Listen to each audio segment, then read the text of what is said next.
What makes a raid boss strong? Well, it's probably high stats, right? Like attack power, health, and defense. A monster that summons tons of minions. Spamming debuffs can be really annoying.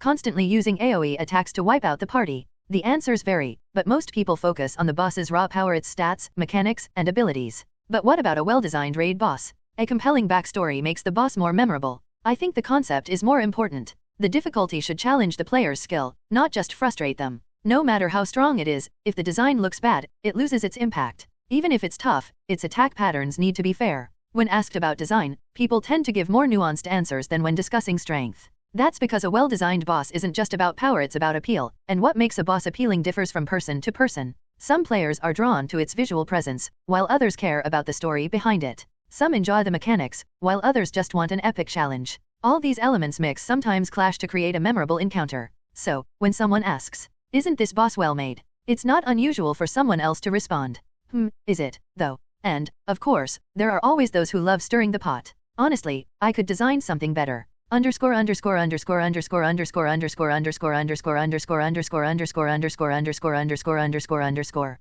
What defines a well-designed raid boss? In an MMORPG, especially in raid battles, certain expectations exist for what makes a boss fight fair and engaging. Heavy checkmark appearance, story, and concept all play a role. A boss that immerses players in the world makes them more likely to stay invested. But not all players care about lore, some just want to clear raids, grind gear, and get stronger. So what's the most important part of a raid boss's design? According to an MMORPG veteran with 5 years of experience, it has to feel fair. Let's take an example. Most raids revolve around 2 key things. Asterisk survive the boss's attacks. Asterisk whittle down its health without dying. That's why almost every RPG has ways to restore health potions, spells, or dedicated healers. The healer is like a logistics unit, keeping the party alive. So if you were the boss, wouldn't it be efficient to ignore the tanks and immediately kill the healer first? Would that be fair? Of course, the reason bosses don't instantly delete healers or spam one-shot attacks isn't because they're stupid, it's because game designers balance them. Imagine if a boss immediately slaughtered players the moment they stepped into the fight. Would anyone react with,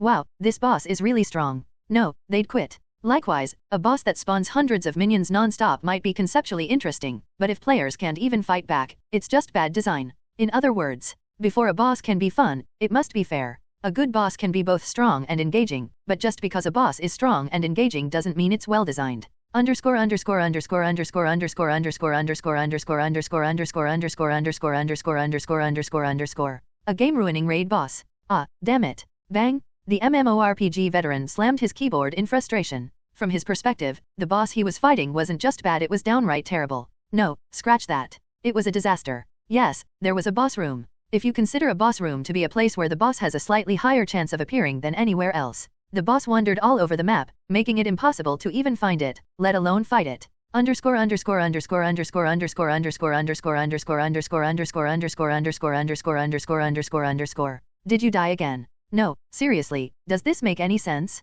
The boss ignored my taunt, sprinted at me, and killed me in one hit. How am I supposed to survive that? Who forced you to play a healer? You picked the role, don't take it out on us. Underscore underscore underscore underscore underscore underscore underscore underscore underscore underscore underscore underscore underscore underscore underscore underscore. In most MMORPGs, the aggro system dictates that enemies attack whoever generates the most threat. Tanks have skills to pull aggro, they're supposed to protect the fragile backline. But this boss? It ignored aggro completely. It ignored taunts. It ran straight for the healers and one-shot them. And if that wasn't bad enough, it came with even more unreasonable mechanics. Crossmark, only one party could challenge it at a time. Crossmark respawn timers were brutally long. Crossmark drop rates were laughably low. Underscore underscore underscore underscore underscore underscore underscore underscore underscore underscore underscore underscore underscore underscore underscore underscore. Okay, from now on, take a different healer to the raid. I'm switching groups. No, that's unfair. If you leave, we'll be stuck looking for a new healer all day. Not my problem. Come on, let's just kick the people who insulted you and move on. Ha, traitor. I'm sorry. Please don't abandon me. Underscore underscore underscore underscore underscore underscore underscore underscore underscore underscore underscore underscore underscore underscore underscore underscore. Despite the playful bickering, reality was harsh. His party was about to be wiped out. After he died, the next healer fell. The boss swung its sword, cutting down 3 damage dealers in a single sweep. Without hesitation, it knocked back the tank and fired a ranged attack, eliminating the last standing player. It completely ignored the heavily armored tanks and prioritized fragile healers and damage dealers. In just moments, the entire party was gone. And standing alone on the battlefield, covered in a tattered hooded cape, was the boss. Watching the familiar respawn lights surround his fallen teammates, the man muttered, "Trash game. I can't do this anymore." Underscore underscore underscore underscore underscore underscore underscore underscore underscore underscore underscore underscore underscore underscore underscore underscore. From a player to a boss. 1, 2, 3, 7, and now 8. Once again, 8 players had fallen before him. Was it difficult? No. How much effort does it take to cut down enemies who drop with a single strike? The problem was the moths. No, not literal moths players. They kept coming, kept challenging him, and like moths to a flame, they burned out, one by one. He pressed his fingers against his eyes and let out a deep sigh. How long has it been? Had he counted the years? No, it wasn't worth counting. He had stopped keeping track after 10 fingers weren't enough. It had been more than a decade. But what difference did it make? I just want to eat chicken. That simple, ridiculous thought crossed his mind again, a desire he couldn't fulfill. He sighed again, swallowing his hunger. And once more, he prepared to cut down the next wave of moths. Silia Online. A virtual reality MMORPG developed in Korea, Silia Online took the world by storm, quickly rising to the top of the gaming industry. Yet, in the beginning, it barely made an impact. Virtual reality games were already commonplace, and MMORPGs, once the dominant genre, were losing their appeal. Modern media focused on instant gratification, while MMORPGs demanded long-term investment. Character growth took time, patience, and dedication. You either loved it or hated it. To survive, most MMORPGs introduced microtransactions, allowing players to bypass the grind with money. But this led to an unfortunate truth. If you're not spending, you're not winning. Yet, Silia Online shattered these expectations. Instead of relying on pay-to-win mechanics, it posed a simple yet revolutionary question. If progression is tedious, why not make it fun? With this philosophy, Silia Online redefined MMORPGs. Players cited 2 major reasons for its meteoric rise. 1. Ultra-realistic graphics. It wasn't just a game, it felt like stepping into another world. 2. Unparalleled freedom. No artificial limits, no hand-holding, just pure adventure. For many, it became more than a game. It's not a game, it's another reality. They must have kidnapped aliens to develop this. MMORPGs blur the line between life and fantasy too much. We need playtime regulations. The industry suffered, but competition is ruthless. While other companies mourned their losses, gamers and Silia Online thrived. It was a flawless world. Underscore underscore underscore underscore underscore underscore underscore underscore underscore underscore underscore underscore underscore underscore underscore underscore. Half a year later, 6 months had passed since Silia Online's launch, yet its community was more active than ever, even more so than in the early days. Players eagerly shared discoveries, theories, and hidden secrets. And then, one post caught fire. Underscore underscore underscore underscore underscore underscore underscore underscore underscore underscore underscore underscore underscore underscore underscore underscore. Just found something crazy, real time. The author was an adventurer, a player who lived for exploration. Since the game's release, they had spent their time wandering across uncharted regions, uncovering secrets others missed. That day, they stumbled upon something unusual. Camera with flash, image, a rustic cabin in front of a vibrant flower field. A cabin that looks lived in. It's clear that someone lives here. The flower garden is well maintained. At first glance, it seems like a simple hermit's retreat, nothing more. But then, camera with flash, image, a lone grave with a sword embedded in front of it. Camera with flash, image, a sword gleaming in the sunlight. A sword stuck in front of a grave? Anyone can tell this isn't a normal weapon. I mean, come on, just look at it. I can't resist. I have to try pulling it out. Camera with flash, image, a hand gripping the sword's hilt. Red circle, you died. I reached for the sword, and the next thing I knew I was dead.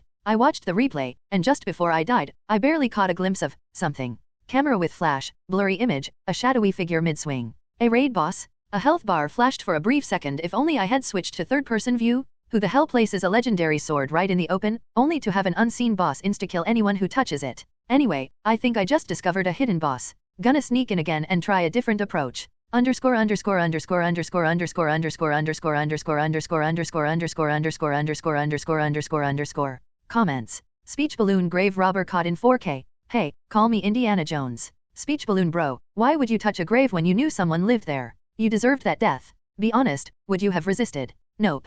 Speech balloon, this game keeps surprising me. Other MMORPGs get boring after a few hundred hours, but this one never stops giving. Speech balloon, I'm putting together a raid party to check it out. Keep us updated. Speech balloon, why were you even hiking? Because the mountain was there. Damn, that's deep. Speech balloon, that sword looks insane. If you get it, show us the stats. Underscore underscore underscore underscore underscore underscore underscore underscore underscore underscore underscore underscore underscore underscore underscore underscore. The boss's perspective. A sea of excitement, theories, and speculation flooded the community. And in the midst of it all, a lone figure stood at the site of the battle. The corpse vanished, dissolving into particles of light. For a moment, I watched the light fade, then thought, I guess that's possible. It wasn't magic. Just the game's death mechanic. If the poor fool had spent more time developing defensive skills instead of swinging blindly at a legendary sword, maybe they would have lasted a second longer. I sheathed my sword and muttered, "No blood. Good. Not that I mind blood, but letting it stain my crimson aegis would be disrespectful. The stench of blood is for the living. The dead deserve peace. Underscore underscore underscore underscore underscore underscore underscore underscore underscore underscore underscore underscore underscore underscore underscore underscore." Then, unexpectedly, a laugh escaped me. Killing someone without a second thought and then calmly cleaning my sword, how ridiculous. The me from before reincarnation could never imagine doing something like this. But after years in this world, I had no time for nostalgia. I blinked, and suddenly, a grown man had become a young girl, trapped in a fantasy world. I had no choice but to adapt. When your life is on the line every single day, you learn fast or die fast. People often asked me why I acted so differently. Why does a girl behave like a warrior? Because I wasn't born in this world. Looking back, I must have died, right? A traffic accident? Maybe. A truck? That meme from another country comes to mind. Maybe they knew something the rest of us didn't. I never really missed my old world, but I miss chicken. The food in this world wasn't bad, but I craved Earth's flavors, the artificial, salty, deep-fried bliss of fried chicken. Unfortunately, dimension travel isn't an option. But, cooking? That I could do. Maybe I'll give it a shot. Crossing dimensions is impossible. But making fried chicken? That's a goal I can achieve. A new quest, fried chicken. First, I needed chicken. Luckily, there was a cockatrice nest nearby, a monster that's said to taste like chicken, or better. Next, ingredients. Flour, oil, salt, milk, eggs. Looks like I'd have to go down the mountain for supplies. It had been a long time since I visited the village. As I wrapped my worn-out cape around my pale pink hair, I hesitated. Should I leave? Someone had found this place today. What if it happens again? But it had been over a year and a half since I last saw another person. What were the odds of another intruder? With one last glance at the grave, I whispered, "I'll be back." The wind brushed past, almost as if it were telling me, "Take care." Hey everyone, I sincerely appreciate your support.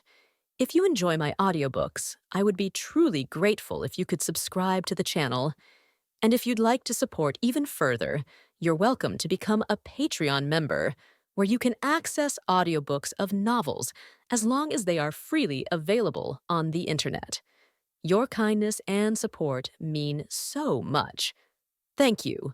Munch munch. Chomp chomp. This isn't the taste. After finishing the meal, I threw aside the now bare bones of the cockatrice leg. The flavor is quite stable. I was worried it might taste gamey, but surprisingly, it was clean, tender, and had a pleasant chew to it. It just wasn't the taste I was looking for. I've cooked quite a bit, so I had some confidence, but I guess it's too much to ask to replicate the pinnacle of modern science in one attempt. Guess you can't be full after the first bite, huh? In fact, if I had succeeded on my first try, I might have been disappointed, thinking, the taste I've been searching for was this easy to make. So, instead of feeling discouraged by the failure, I should take comfort in the fact that I found a good ingredient. Some people might dislike the idea of eating monster meat, but I don't have any particular aversion. After all, monsters here are like wild animals back on Earth. They're just a bit more ferocious, a bit more dangerous, and have a much higher reproductive rate than wild animals. At first, I was reluctant to, but after eating it to survive, I realized it's tastier than expected. Since then, I've been eating without hesitation.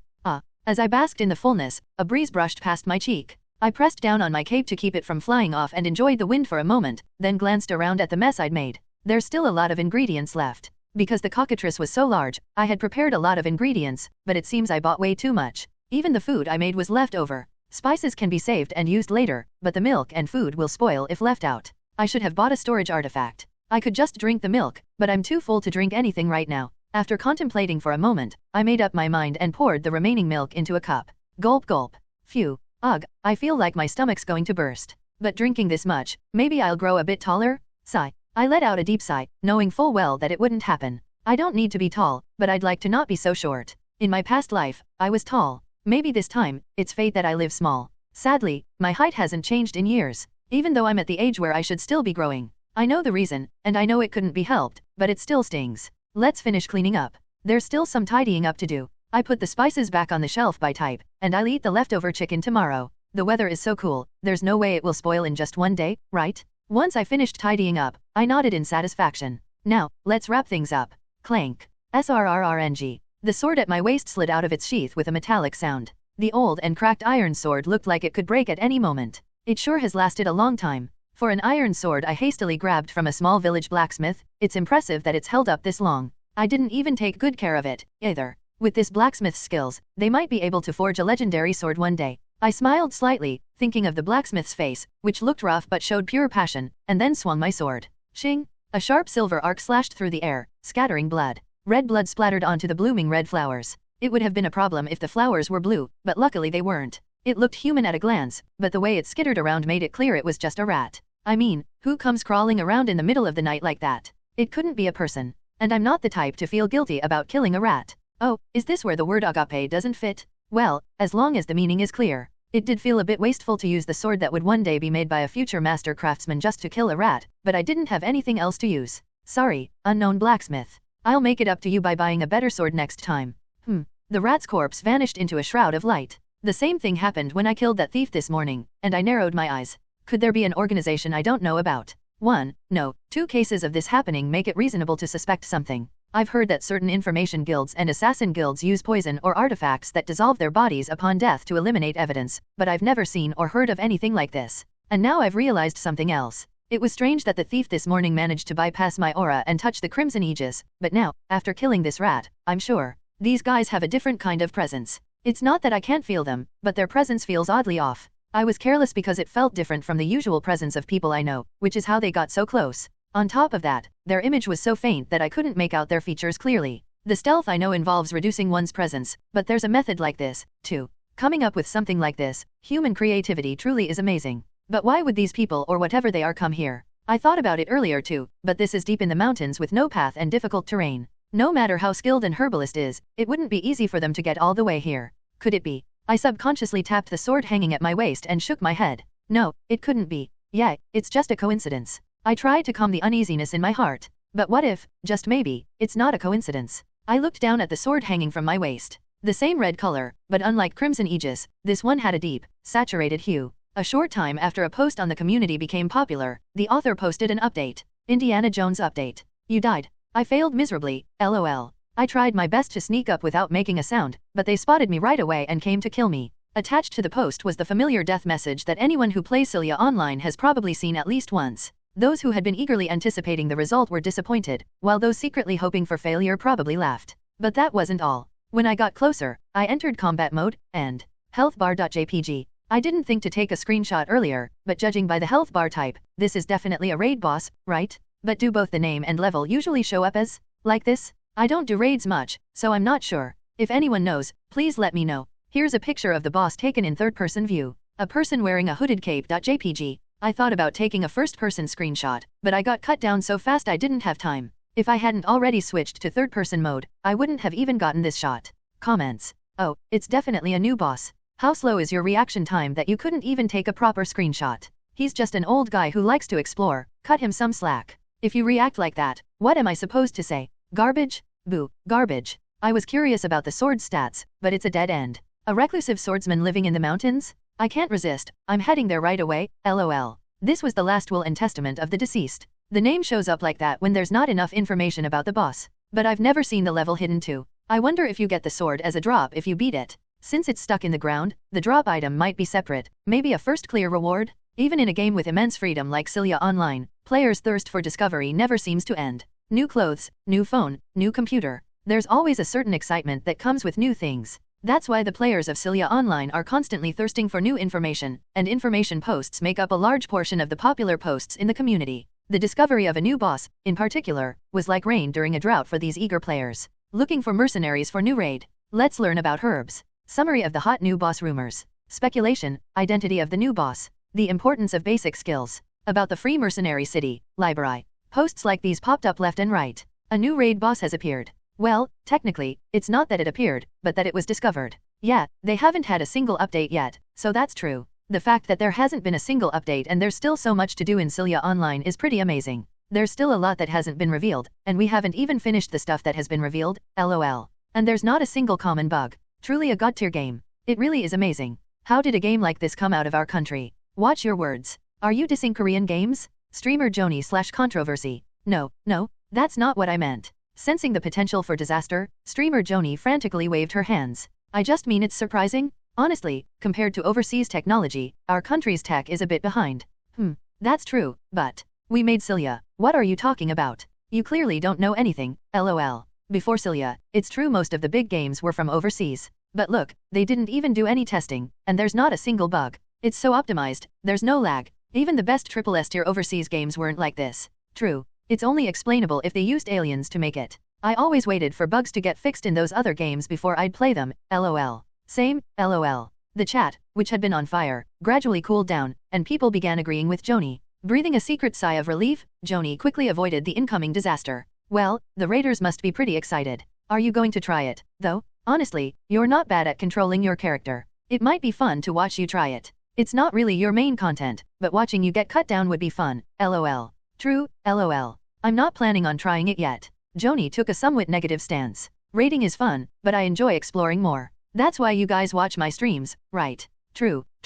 There's a certain vibe to Joanie's adventures. It's always fun when you run into high-level mobs and die, lol. Unexpected things are part of the charm of traveling. Charm, getting killed. Charm, getting hit. As Joanie bantered with her viewers, her eyes schemed through the community posts. The newly discovered boss had only been found recently, so the posts were filled with speculation and little confirmed information. It's definitely interesting. Gives off an Excalibur vibe from the Arthurian legend. Maybe it's guarding the grave. That's what people are speculating. They're calling it the Gravekeeper for now. The real name hasn't been revealed yet. The Gravekeeper, huh? That's a good name. I wonder what its story is. I'm curious. Most people are more curious about the drop items, or its attack patterns. You just love the story, don't you? Joanie didn't deny it. Maybe I'll check it out sometime, if I get the chance. But don't get your hopes up, I didn't say I'm going to try it. As a streamer, Joanie knew how her audience would react to certain things she said. Sometimes, she used that knowledge to get the reactions she wanted. Just like now. As expected, her viewers' comments immediately speculated about her trying the boss, but she had already shut it down, causing her to smile.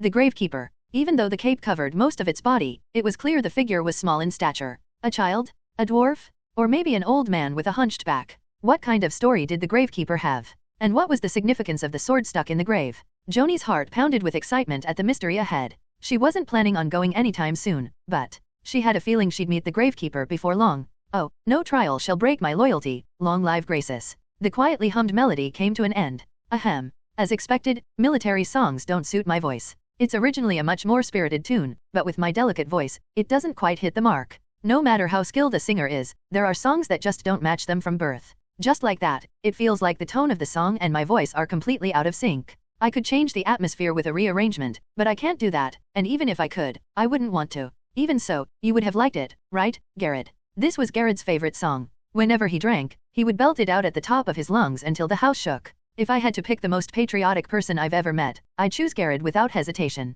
A person who sings a military anthem even when thoroughly drunk. He's a model knight, after all.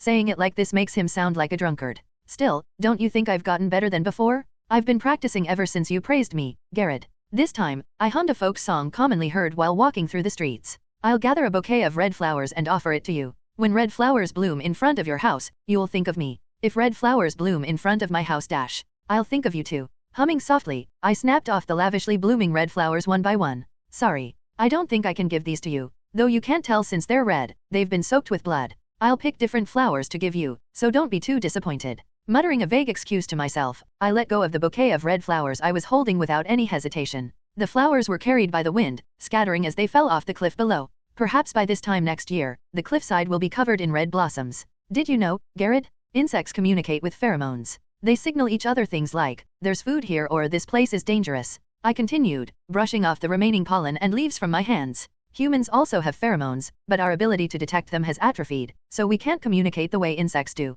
So, maybe the ones swarming toward me like they've caught a whiff of pheromones aren't human but insects instead. After all, humans wouldn't have that ability anymore. At first, I thought they were thieves, then rats. But maybe they were actually insects all along. They really try everything, don't they? Is there a bait here, or have they sprinkled pheromones? It's been several days since I've been greeted by swarms of insects, coming back multiple times a day. I'm not sure, but it feels like it's been well over a week. And the frequency of their visits is only increasing. It's one thing to thin out the blood-sucking flowers a few times, but at this rate, my carefully tended flower garden will be wiped out. Act with no more than 8 people. Anything more is cowardice. It was pretty funny to think they must have some kind of code of conduct like that, but it didn't do anything to lessen my irritation. I walked with a heavy heart, gazing sadly at a corner of my empty flower garden. Then, I took out the sword that was effective in taking down thieves, eliminating harmful animals, and also in pest control. Apologizing internally to the blacksmith who made the sword before the extermination job had become a routine for me. This time, let's try to protect the healer as much as possible.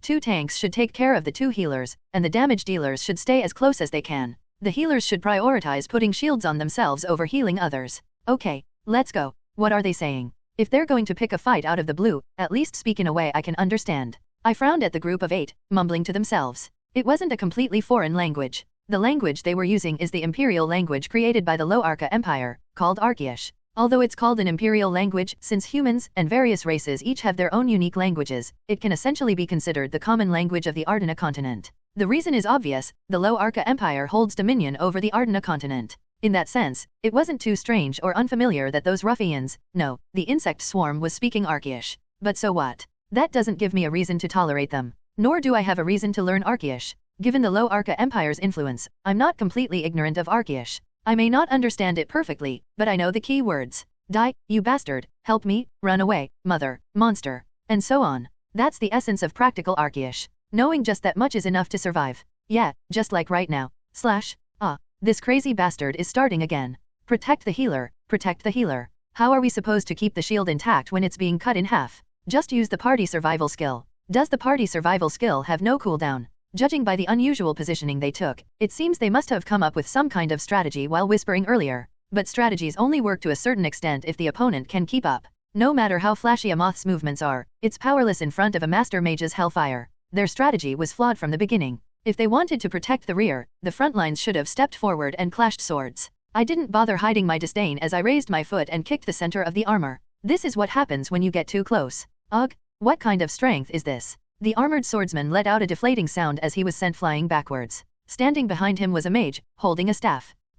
Hey, move. He's coming this way. Do you think I'm not moving because I don't want to? I'm too heavy to get up. What a sight to behold. The swordsman and the mage were tangled up together, sprawled on the ground. Judging by how close they were sticking together, they seemed to be quite fond of each other. I was satisfied, feeling like I had brought them closer. The occasional screams they let out must be cries of joy. I don't understand Archaish, so I couldn't catch what they were saying, but I'm sure it was something like that. While I can't help couples who decide to show affection in the middle of a battle, I could at least officiate their union. Squelch. Ugh, gah. The couple seemed to appreciate my officiating, judging by their groans of admiration, and happily left for their honeymoon. How romantic it was to fulfill their pledges of let's be together until death, and even in death, we're together all at once. May their love last forever. My next target was the crossbowman standing there with his mouth agape. He must have been so shocked by the disappearance of his 2 comrades that he forgot to pull the trigger, choosing instead to meditate for inner peace. I swiftly charged at him, slicing him down to help him continue his meditation in peace. Now, with the priest I took down first, the couple who left for their honeymoon, and the meditative crossbowmen all gone, half their number had been wiped out in an instant.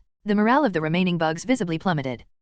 This attempt's a failure too. They couldn't handle me when they rushed in with everything they had. Now, with half their forces gone and their morale shattered, there's no way they could stand a chance. If Gared, who valued courage, had seen this, he would have been disappointed for sure. But I don't mind at all. Still, if I had to say something, I'd wonder why they even came here in the first place. They don't seem to be throwing themselves into battle with a death wish, but at the same time, they don't look like they have any lingering attachments to life either. The strange part is that even though their morale is broken, they don't run away. It's like watching someone somewhere between a highly trained assassin and a complete novice. Maybe they were threatened with death if they returned alive. In any case, people in this world have no regard for life, and that's the problem. Of course, I'm no different from them. See, my body moves naturally, even when I'm lost in thought. I spoke, surveying the battlefield now soaked in blood. The corpses had long since disappeared, scattering into shimmering light. And once again, my sword neither broke nor bent, surviving the battle. At this point, it's almost like a challenge. At least the flower garden didn't get destroyed this time. Thanks to fighting in the cleared patch where I'd already pruned some flowers, I managed to prevent the swarm from gnawing at the garden. Still, I can't let this situation continue indefinitely. It's fine if there's no damage, like in today's battle, but that's unlikely to keep happening. I need to take measures before the garden turns into a barren wasteland. For Gared's sake. Looks like I'll have to go down to the village again. It hasn't even been that long since I brought back a load of supplies, thinking I wouldn't need to go down again for a while. But here I am, heading back already. You really never know what'll happen in life. I'll buy new seeds, some planting materials, gather information while I'm there, and maybe pick up a decent sword too. I can't leave for too long since I never know when another swarm might show up, but if I go quickly, it should be fine. Oh, I just got a great idea. What if I deal with any insect swarms I see on the way down? That should keep them from coming back for a while, right? At the very least, it would buy me enough time to make my trip to the village. Honestly, it's a genius plan. With a satisfied smile, I turned around. Real-time boss update. Picture of a person wearing a hooded cape.jpg. Picture of a dense forest-covered mountain.jpg. Boss has run away from the boss room, lololololol. Comments. What is this? A bug? Is it a player cosplaying? Nope, it's not. All the top tier raid parties trying to challenge the boss just got wiped out. What the heck? First bug of the season. Any idea where it went? No clue, everyone got wiped before they could see. LOLOLOL. So, no one can try now? Judging by how it was guarding the grave, it'll probably come back eventually. Oh, then wouldn't it be sweet to raid the empty boss room before it comes back? Maybe, but no one's left to raid it since everyone in the mountains got wiped out. Shame, lol. Did it plan this? No way, lololol. As countless posts rise and fall like the ebb and flow of the tides, the world of online communities continues to cycle. Just like the phrase, no flower lasts for 10 days, nothing stays vibrant forever. What flourishes will inevitably fade. This truth is exemplified by the fleeting nature of topics that grab the attention of many, only to quiet down a few days later. Some useful and helpful posts remain, guiding users, while others, meant for fleeting amusement, are recalled with a, remember when that happened. This cyclical pattern was the ecosystem of the community see. Yet, there was one topic that had stayed hot for over a week. It was all about the new raid boss, the Gravekeeper. Gravekeeper pattern analysis. Asterisk slash. Asterisk strong slash. Asterisk seriously strong slash. Asterisk stab. Asterisk strong stab. Asterisk seriously strong stab. Asterisk sword beam. If this helped, give me a thumbs up. New edition, kick. Comments. Skills? That's something only the weak use. Patterns exist for those who cannot live without clinging to them. Are you suggesting a small fry like you should use skills? That's a stretch. This is a real mess, lol. Also, please add kick. Added. A post analyzing Gravekeeper's attack patterns. Progress of raid groups trying Gravekeeper. First, Pizza is Best Hawaiian, 54 seconds. Second, Atomic, 49 seconds. Third, Never Another War, 48 seconds. Fourth, Dragon's Tail, 47 seconds. Fourth, Eclipse, 47 seconds. I've only listed the top 5 groups. At first, it seemed like Dragon's Tail was in the lead, but they've been falling behind, living up to their name. Eclipse is close, but I'm leaving them tied for 4th since I'm ignoring the decimal differences. Pizza is Best Hawaiian is currently in the lead with a significant margin. If things continue, they'll likely get the first clear but don't count Atomic out yet. Comments. Progress? LOL. Progress, LOL. Is this some kind of hanging on the bar endurance competition? You all have great stamina, When there's a 5-second gap between first and second place, that's pretty overwhelming. Why is Atomic in English? They're an international guild. I see. The first place guild name is something else, lol. Try it once, you'll die. You're part of the anti-Hawaiian pizza faction, What health percentage did you get to? 100. What? 100%. No effective hits so far. A post sharing the progress of various raid groups attempting Gravekeeper. Is this right? He ignores taunt, avoids crowd control, and targets healers first. Is this normal? His attack power is ridiculously high, even with party survival skills, we die in one hit. Using a party-wide invincibility skill gives us 2 more seconds to live, but what's the point? They made the boss wrong. Comments. Shouldn't you just kill him before the healer dies? I'm clueless here.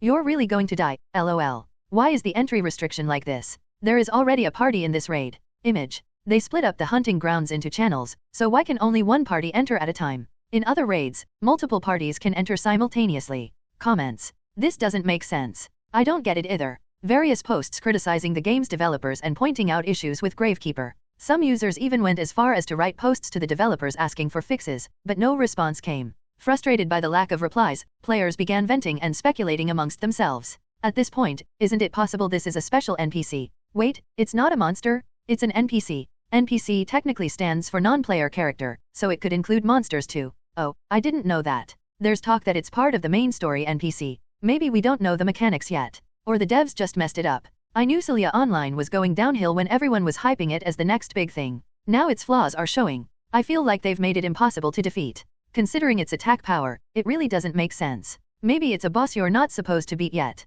We might need to level up more. It's not a matter of level, the boss itself is the problem. Ignores aggro, evades non-targeted skills, prioritizes attacking healers, entry restrictions. Just listing what's obvious, it's already this much. That's over the top. The concept is cool though, sigh. I wonder what it looks like. It'd be nice if it's a dignified swordmaster grandpa, slurp. Various speculations were rampant, but no one could come up with a clear answer. Its name, level, appearance, voice, there were far more unknowns than knowns, making it impossible to reach a conclusion. The fire that started from one user's post hadn't died down even after quite some time had passed. Instead, it was blazing even more, fueled by numerous users' posts. Then, news came that didn't just add fuel to the fire but poured oil over it. Real-time boss update. It was news about the Gravekeeper's outing. You're saying the Gravekeeper has disappeared? Yep. Yes. Ran away, lol. Ran away? What do you mean? Came out of the boss room, sliced up people, and vanished. The best defense is a good offense. What? Even after hearing her viewers' explanations, Joanie couldn't understand, so she finally opened the internet. It wasn't hard to find related information. Any community even slightly related to Silia online was talking about the same thing. Among them, Joanie clicked on the post with the most upvotes. A familiar figure she had seen a few times. The gravekeeper, completely hiding their appearance with a worn-out hooded cape, was descending a steep mountain. Players who were climbing the mountain in the opposite direction didn't notice they were getting closer to the gravekeeper, as they were busy chatting among themselves. Huh? Why am I in combat mode? By the time one player sensed something was off, looked up, and discovered the gravekeeper, it was already too late. The tank, who fell helplessly, made the armor he was wearing meaningless. The players were helplessly taken down by an extremely efficient and ruthless ambush. The video ended with a sword being thrust into the chest of the person who was filming. Joanie stared blankly at the video that stopped playing, leaving only the words "You died." Guys, what is this? We don't know either. So, there's chaos right now. People are asking if the boss is really hunting players while roaming around. Wasn't it supposed to be a raid? For real, lol. Isn't this a first? Strictly speaking, it's probably not the first time. Joanie, though not a frequent raider, had enough experience as a gamer to know a fair bit. There have been games where the boss room changes with the passage of time or where bosses change based on events. Some games even had events where, to portray an impending apocalypse, a horde of monsters, including boss monsters, would attack towns. There were also cases where you had to meet certain conditions to trigger the boss's true form and clear the event. Usually, though, these are short-term events. Players would get frustrated if something like that lasted too long. In simple terms, just enough to make players feel a thrill. But it's still intriguing. Since it's Silia online, it's probably not a bug, maybe there's a reason behind it. We believe in you, Silman. Silman. You don't believe in demon news? You don't believe in demon news? You don't believe in demon news? Blasphemer. Hey, no spamming. She gave the spamming viewers a 5-minute chat ban as a gift, and the chat calmed down a bit. With a satisfied smile, Joanie stretched. But it's really curious. The people attempting it now are all top-tier players, right? Yet they got wiped out without even landing a hit. They haven't even struck it once. It's not about a first kill, they're aiming for the first hit. World first hit, lol. Their control must be insane. How well does the boss wield its sword? Like any virtual reality game, in Silia Online, especially, physical movement skills were crucial. Guarding, parrying, dodging, attacking, moving, and so on. All the movements required in battle felt as real as moving your own body, and the game's remarkable freedom allowed far more than other games. While specs and skills usually made up for things, top-tier players in raid content were always those who handled their bodies well. The fact that none of these players had managed to land a single effective hit showed how skilled the gravekeeper was with a sword. Could I get that good if I practiced? Like this, like this. She mimicked swinging a sword. Swish, swish. No, no, no, no, no. The streamer has zero talent in swordsmanship. Watching this stream cost me 39.8 million won in dental implants. Thanks a lot carrot. What is this? Performance art? LOL. Correct. A gas station air dancer. Don't ever call yourself a swordsman. Joanie pouted her lips. She knew her swordsmanship was terrible. It can't be helped, right? It's not like I've ever trained professionally. She didn't really feel like investing time in learning either. She enjoyed exploring maps and wandering around much more. Grumpily watching the chat that kept making fun of her, Joanie sheathed her sword. Once this journey ends, I'll have to go check it out myself. I'm really curious. You're going to try with those skills. Like I said before, I'm not going to try. I just want to watch. In any case, it was something to think about after her current journey. She was already close to her destination, so it would be a waste to turn back now. While spontaneous changes in plans could be fun, changing them at the last moment, not so much. Once she arrived, she planned to set up her tent, prepare a meal, and then, getting lost in thoughts of a leisurely rest, Joanie didn't notice the chat. Streamer, what are you doing? Behind. Huh. Thunk. By the time she snapped out of it and looked at the chat, the club had already reached the back of her head. Due to the level difference and a critical hit to her unguarded vital spot, Joanie's body crumpled in an instant. You died. As the familiar phrase greeted her in her darkened vision, Joanie let out a small laugh. It seemed like her destination was about to change after all. No, what? The blacksmith couldn't hide his astonished expression when he saw the sword I presented. What the hell did you do to that sword to make it look like this? Unable to hold back, he said that. So this is what it means to curse with your eyes. Since I've only heard curses verbally until now, it feels quite new. I've been hunting monsters and demons. You must be a mercenary. I've caught thieves and rats. Lately, I've been dealing with pests. Pests? Just what is your profession? In response to his baffled question, I merely shrugged my shoulders. Well, however you use it, I shouldn't care. Are you not angry? What's there to be angry about? Tools are ultimately made for human convenience. If the user is comfortable, isn't that what matters? His reaction was calm, contrary to what I had expected. Don't artisans take pride in that? Dash of course, they do. I have hopes that the strongest swordsman would use my sword. But I truly believe that what's important is that the sword I made helps someone. Oh, that's impressive. Clap, clap. Dash impressive, you say. When I clapped my hands, the blacksmith quickly turned his head away. His ears, faintly visible between his hair, were reddening. Dash however you use it is your business, but take care of it. If you come here, it will be a pity if it breaks at a critical moment and you die, right? If I die, wouldn't I feel nothing? Dash it's your surroundings that would feel that way. Surroundings. I don't have any of those. Still, I understood what he meant and quietly accepted it. I'll make an effort. Dash good. You're still young, yet you seem to be quite a skilled swordsman. You should live long, right? A skilled swordsman. At his words, I tilted my head. It's easy to tell I'm young by my voice, but why does he think I have skill? Dash if you had no skill, the sword wouldn't have come to this state. It would have broken before this. Aha. Dash you must know how to swing it without putting too much strain on the sword for such techniques to be possible. Though I pretended to be indifferent, perhaps he had affection for the sword he made. It seems there were some emotions tied to the term technique. Can you fix it? I have enough money to buy a new sword, but I'd prefer to keep using the one I'm accustomed to. The blacksmith let out a laugh. Dash of course, I can fix it. Oh, then. Dash first, I'll melt it down, filter out the impurities, and replenish the missing iron. Then, I'll hammer it diligently. It's a very simple task. Isn't that just making a new one? Dash you know well. That means he can't fix it. I puffed my cheeks. All right, I'll go buy a new sword. Dash choose one you like. I can take care of the one you were using in exchange. No, thanks. I shook my head and put the sword back. Dash I'll use it until it breaks. Do as you please. Since it's come to this, I should see how long I can use it until it breaks. And I'll tell the new sword that too. Be as sturdy as your predecessor. I slowly looked around the blacksmith shop, searching for the one that would be my successor. It's embarrassing for me to say this, but that's a yawn. Dash you'll adapt easily since it's similar to the one you were using. Dash that one's pretty heavy, so it might be a bit much for you. Oh dear, I shouldn't have said that. The blacksmith crossed his arms and watched me choose my weapon. As I paused to observe, a rough voice came from behind, offering explanations. I remembered how I would often cling to enthusiastic clerks in shops during my previous life. I recalled the times I was too shy to say I wanted to look around alone.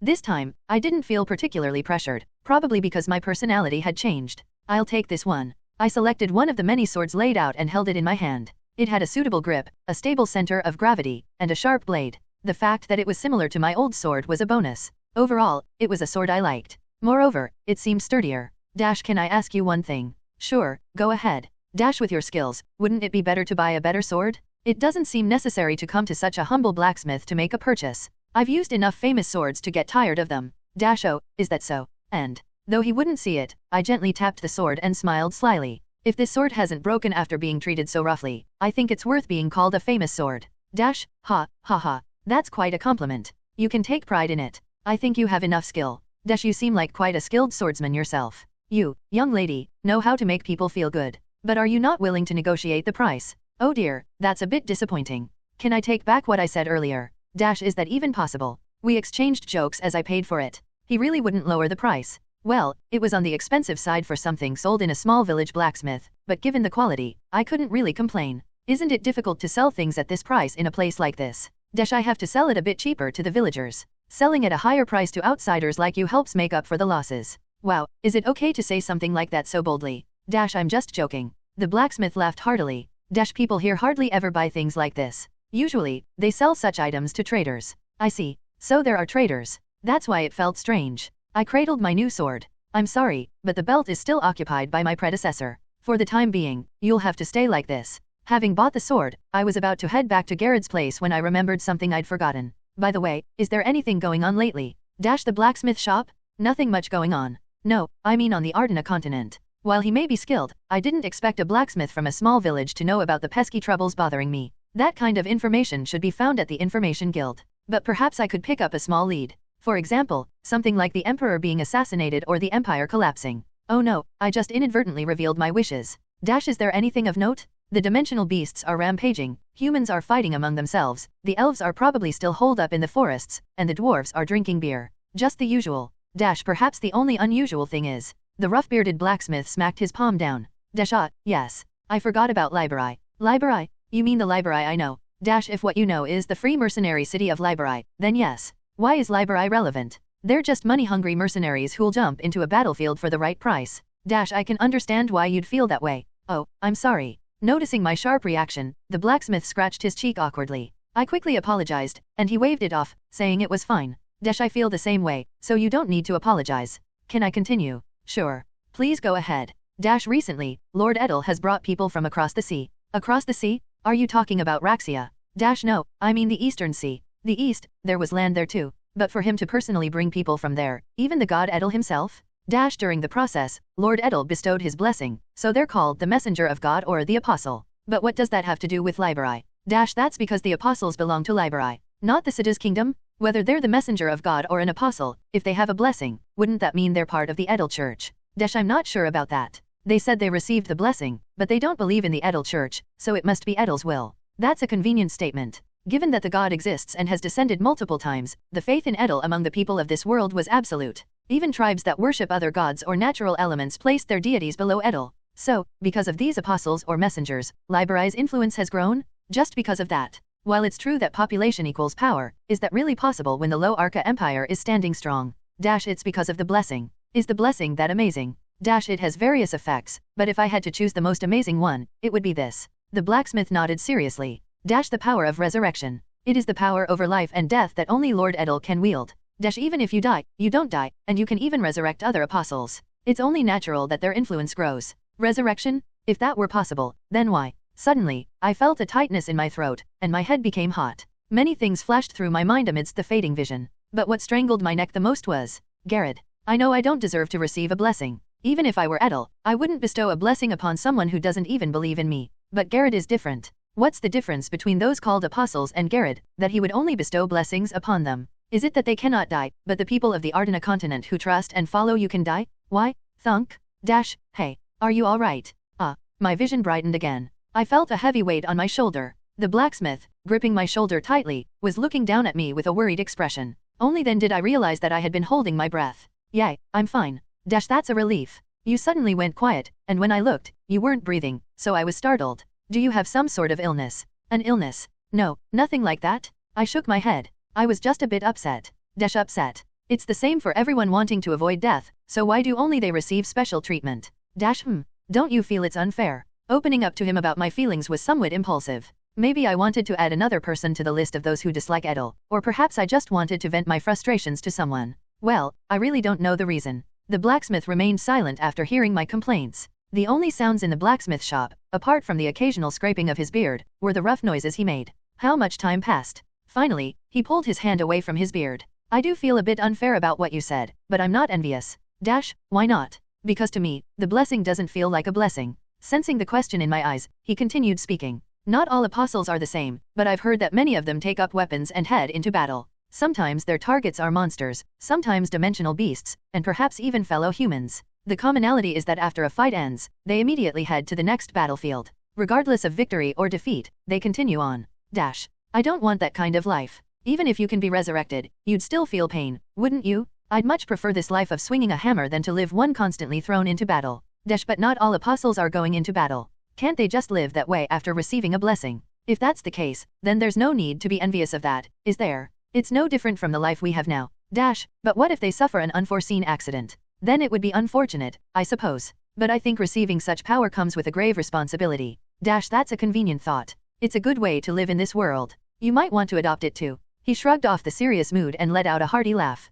I don't know what kind of life you've led, but I can guess to some extent. If I had lived a life like yours, I might think the same way. So, just saying that's how it is. I'm not trying to persuade you, I'm just sharing my thoughts, so don't worry about it. You're an idiot. I shot back, and he laughed again heartily. It wasn't even that funny, so why was he laughing so much? Since neither of us intended to persuade the other, I pouted and turned away. I'm leaving? Take care. Treat it with care this time. Although my mood soured, I had obtained a lead. The apostles who don't die and the endless swarm of pests. Even if the swarm isn't the apostles, their sudden appearance must be connected in some way. Ding. As I opened the door, a clear bell chimed in my ears. I half-stepped outside and turned my head back to look at the blacksmith. Earlier.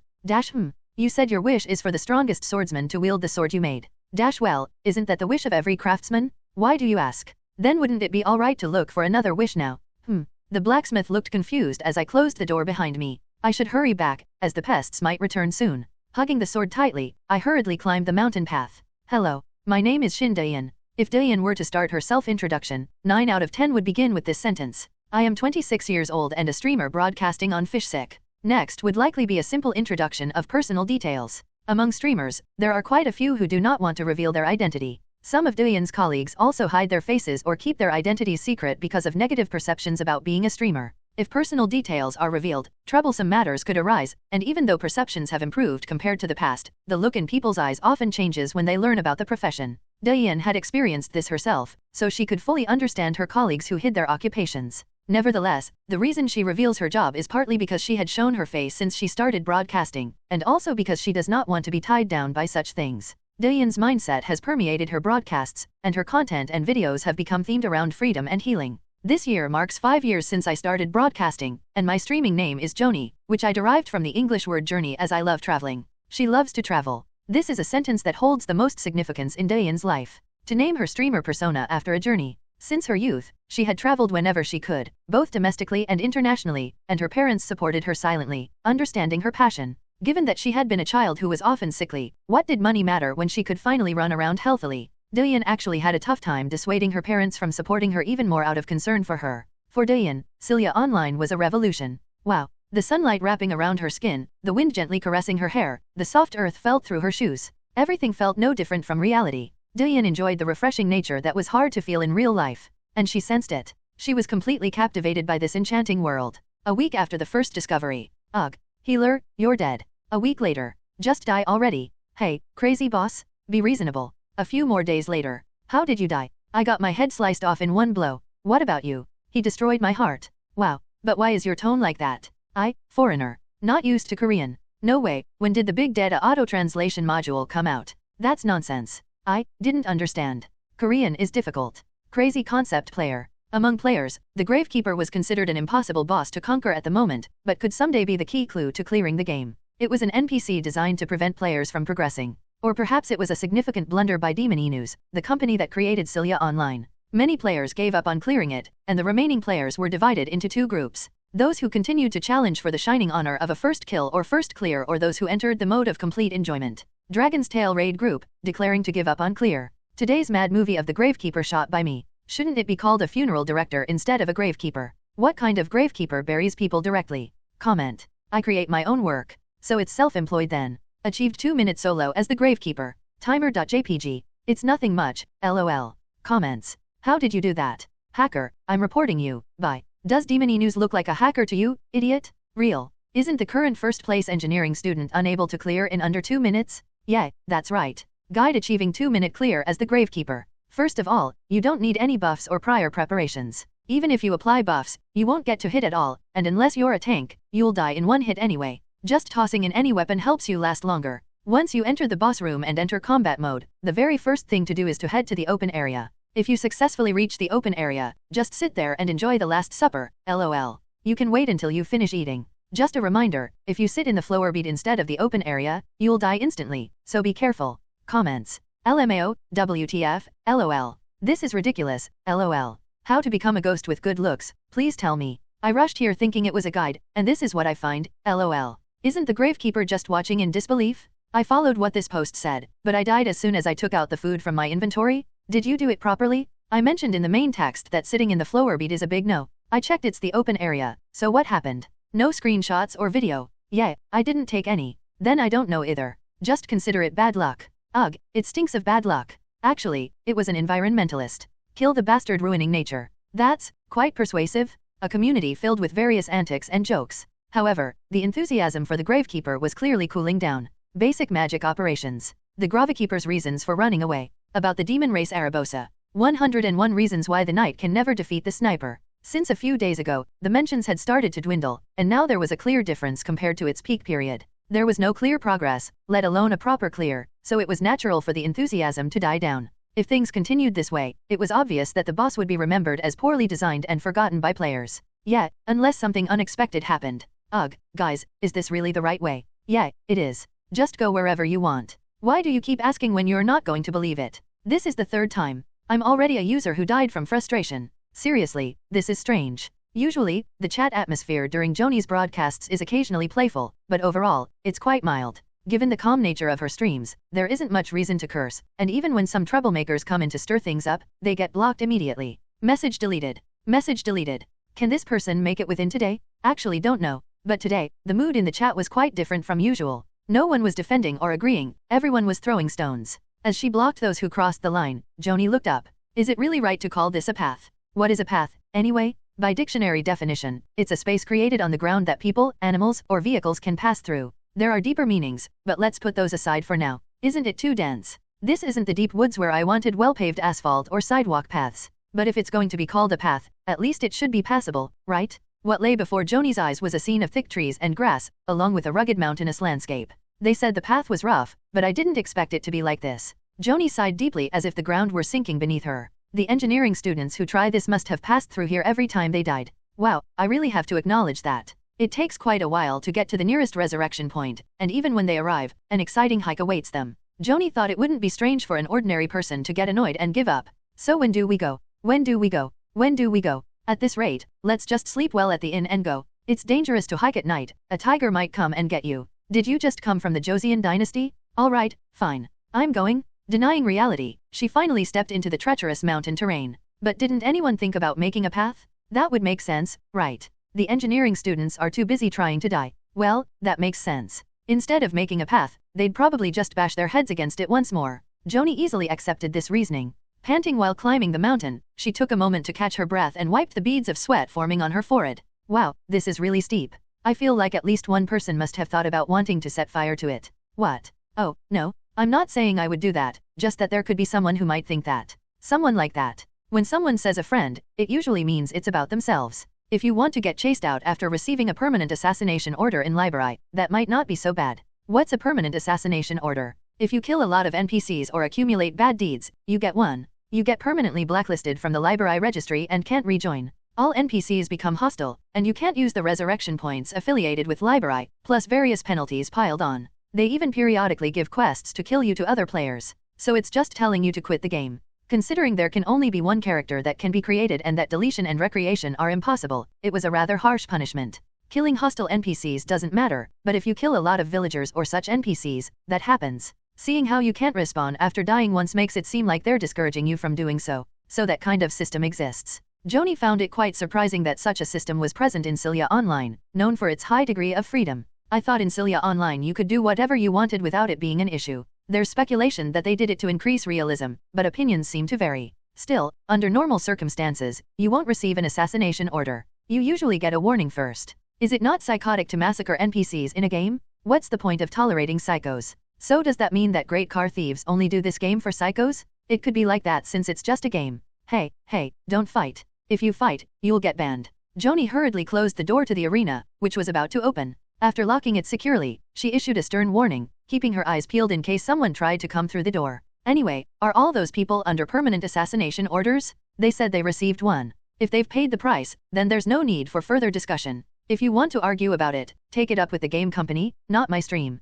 There are various ways to enjoy a game, so it's not possible to clearly divide what's right or wrong. Unless it's bug-related play that exploits the system, is it really fair to criticize someone for using the systems that have been implemented in the game? In reality, this was a difficult issue with many discussions taking place. Considering the severe penalties, it was evident that the game company didn't want players to engage in such behavior. However, since it wasn't an external sanction but an internal one, Joanie thought it shouldn't be a problem. She also felt a certain dislike towards players who enjoyed indiscriminate slaughter. By the way, we're almost there, right? It feels like we've been walking for a long time. We should be coming up on it soon. How come we haven't encountered any mobs? It's fortunate we haven't. If we had, we'd have to see the oven again. Oh, that was true. According to the information, the mobs that appeared on this mountain were of quite a high level, so it wouldn't be easy for her, at her low level, to take them on. Especially since she didn't focus on combat and lacked proficiency. Don't say anything that could jinx it. Whenever someone does, something happens.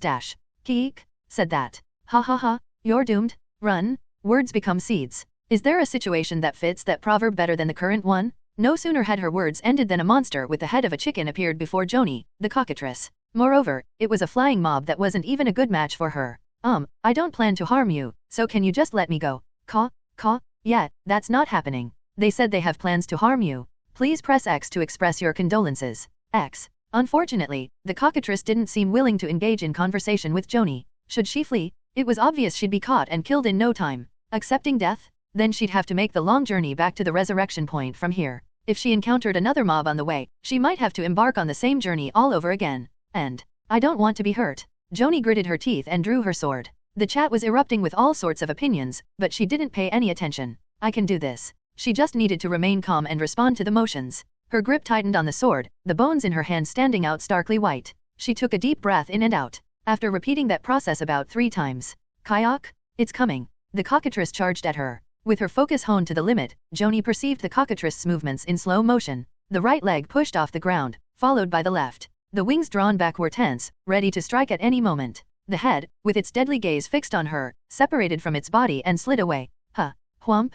The head of the cockatrice that was charging at her suddenly flew into the sky. The headless body fell to the ground, red blood gushing from the severed neck. Tap. Accepting the sudden change in situation, Joanie stared blankly, and a dark shadow lightly descended before her. Gravekeeper. The figure she had seen countless times in the community stood prominently before her. Wow, he showed up. The gravekeeper actually came. Dun. What is this? Why is he saving her? I don't really know. Anyway, she was alive, so wasn't that enough? The tension that had gripped her body relaxed, giving way to a sense of relief. However, it was still too early to feel at ease. Wait a second. The ongoing combat state and the sword aimed at her. Even someone oblivious could understand what that meant. Though the old sword looked like it might break at any moment, Joanie knew that countless players had returned to the resurrection point because of that very sword. Knock. Swallow. A drop of blood fell from the sword, and Joanie gulped. Wait a second. Time out. Just like other players had tried to talk to the gravekeeper, there was no response. 1 step. 2 steps. The gravekeeper moved closer. Feeling like the Grim Reaper was approaching, Joanie's heart raced madly, and without realizing it, she shouted out loudly. Wait a second. Suddenly, the gravekeeper halted his steps. Granik. At that moment, a gentle girl's voice unique to young girls flowed from behind the cape. Joanie and the viewers' minds went blank. Once upon a time, there lived an exceedingly wicked dragon. Whenever the wicked dragon appeared, people screamed and hurried to escape. This was because wherever the wicked dragon passed, nothing was left behind. Fields were destroyed, houses crumbled, and livestock was devoured. The tyranny of the wicked dragon did not end there. It burned the elves' forests and looted the dwarves' treasures. The Ardena continent was stained with sorrow, anger, and despair. But just as the cries and lamentations of all races reached the heavens, the red dragon Grachis appeared. To stop the tyranny of the wicked dragon, Grachis made a contract with a human. That human's name was Zigrid. He was a commoner with no special abilities. However, Zigrid had one significant advantage. He was braver than anyone else. A human and a dragon. A human the size of a dragon's claw versus a dragon as large as a castle. There was no way a mere human could match a dragon that wielded magic freely. But with Grachis's help, Zigrid did not back down. Flames flew, ice erupted, lightning struck, and the ground split apart, yet Zigrid pressed on. And finally, before the small human, the giant dragon fell. Zigrid, having achieved great feats, established a nation in the place where the wicked dragon was defeated, naming the country Graces to honor Grachis who aided him. Moved by Zigrid's sincerity, Grachis gifted him a new language and treasures, marking the beginning of the Great Graces. This is a tale. I think the title was The Adventures of Zigrid. For the children of Graces, it was like a Bible. Although it felt too much like an epic to be a fairy tale, and too much like a fairy tale to be an epic, the title The Adventures of Zigrid suited it well. As far as I know, the content of The Adventures of Zigrid has some adaptations but is based on actual events. Zigrid, having defeated the wicked dragon with Grachis's help, established Graces and named it after Grachis, and received a new language and treasures. Because of this, Graces came to use a unique language called granik, instead of the royal language, Arkish, even though the Arkish, created by the Arkash Empire, already existed. Some enthusiasts say it was due to Grachis's pressure. Otherwise, would there be a reason to use granik instead of the well-functioning Arkish? Whether true or false, it holds no significance now. Graces has fallen. Soon, the number of those who know granik will dwindle, leaving only a sentence in history books. There was once a language called granik. I thought it would be like that. Granik. I couldn't believe that an apostle could speak granik. I stared at the woman, who had a startled expression while tightly gripping her sword with both hands. Her grip was awkward, and her stance was strange. It didn't even seem like she had any intention of attacking, but in that position, even if she swung the sword, it wouldn't have any real power. Recently, I figured out the identity of the swarming bugs, that is, those attacking me, were apostles. At first, I was skeptical, but upon closer observation, most of the attackers were familiar faces I had seen several times before. After hearing the blacksmith's words, I was convinced of their identity as apostles. The strange presence I felt must have been due to Edel's blessing. Realizing they could come back to life and return made it easier to understand their nonchalant attitude towards death and their endless numbers. Of course, knowing they were apostles didn't change how I dealt with them. I continued to slash, stab, and send them flying, just as I had before. As I kept killing them, my infamous reputation spread among the apostles, and the frequency of their attacks greatly diminished. Later on, some of them seemed to give up and began acting strangely. The most absurd was when one suddenly showed up and set a dining table. I was genuinely taken aback. The saying "even dogs don't bother you while you're eating" from my previous life came to mind, so I waited until they finished eating. In any case, the woman in front of me seemed to have heard of my infamous reputation. That's probably why she was trembling like that. Yet, I still didn't understand why she had come all the way here. Was she one of those who engaged in strange behavior? Do you know granik? Granik? Graces? What was it? I've heard a little. It seems she hasn't properly learned it. I could only manage a simple conversation and listening. I gazed at the girl for a moment, then swung my sword to shake off the remnants before sheathing it. I had come here to gather a meal and offer some aid, recalling the taste of the cockatrice I had eaten last time, but this time it wasn't a bug, it was a person. I picked up the severed head and carried it along with the torso as I headed home. Due to my short stature, the cockatrice's corpse dragged along the ground. If it's a person and not an enemy, there's no need to kill them. Is it dead? Right. What's going on? A gathering? Why did she spare you? What just happened? Wow, her voice is amazing. Her voice sounds so cute. The gravekeeper turned their back as they picked up the cockatrice's corpse. The legs of the dragging cockatrice drew a round arc in tandem. When I heard the soft voice flowing from beneath the cape, Joanie's chat froze for a moment. There had been much speculation about the identity of the gravekeeper. They were said to be a swordsman who had achieved everything and lived apart from the world, or perhaps a magical weapon from ancient ruins, or maybe an undead, given their silence. Among these speculations, some suggested that the small stature meant it might be a child, but that was often dismissed as foolish or absurd. In the realistic world of Silia, it was unlikely for a child to possess such power. In fact, most of the NPCs the players had encountered who were strong enough to be considered formidable were in their 20s, at the peak of their physical capabilities. After that, as they aged, they would grow stronger, but those who couldn't break past the wall of aging would fade away under the ravages of time. Those were the players' world knew of Silia. But this is actually happening. I would need to see the hidden figure beneath the cape to be sure, but from the voice and build, it was hard to believe they were an adult.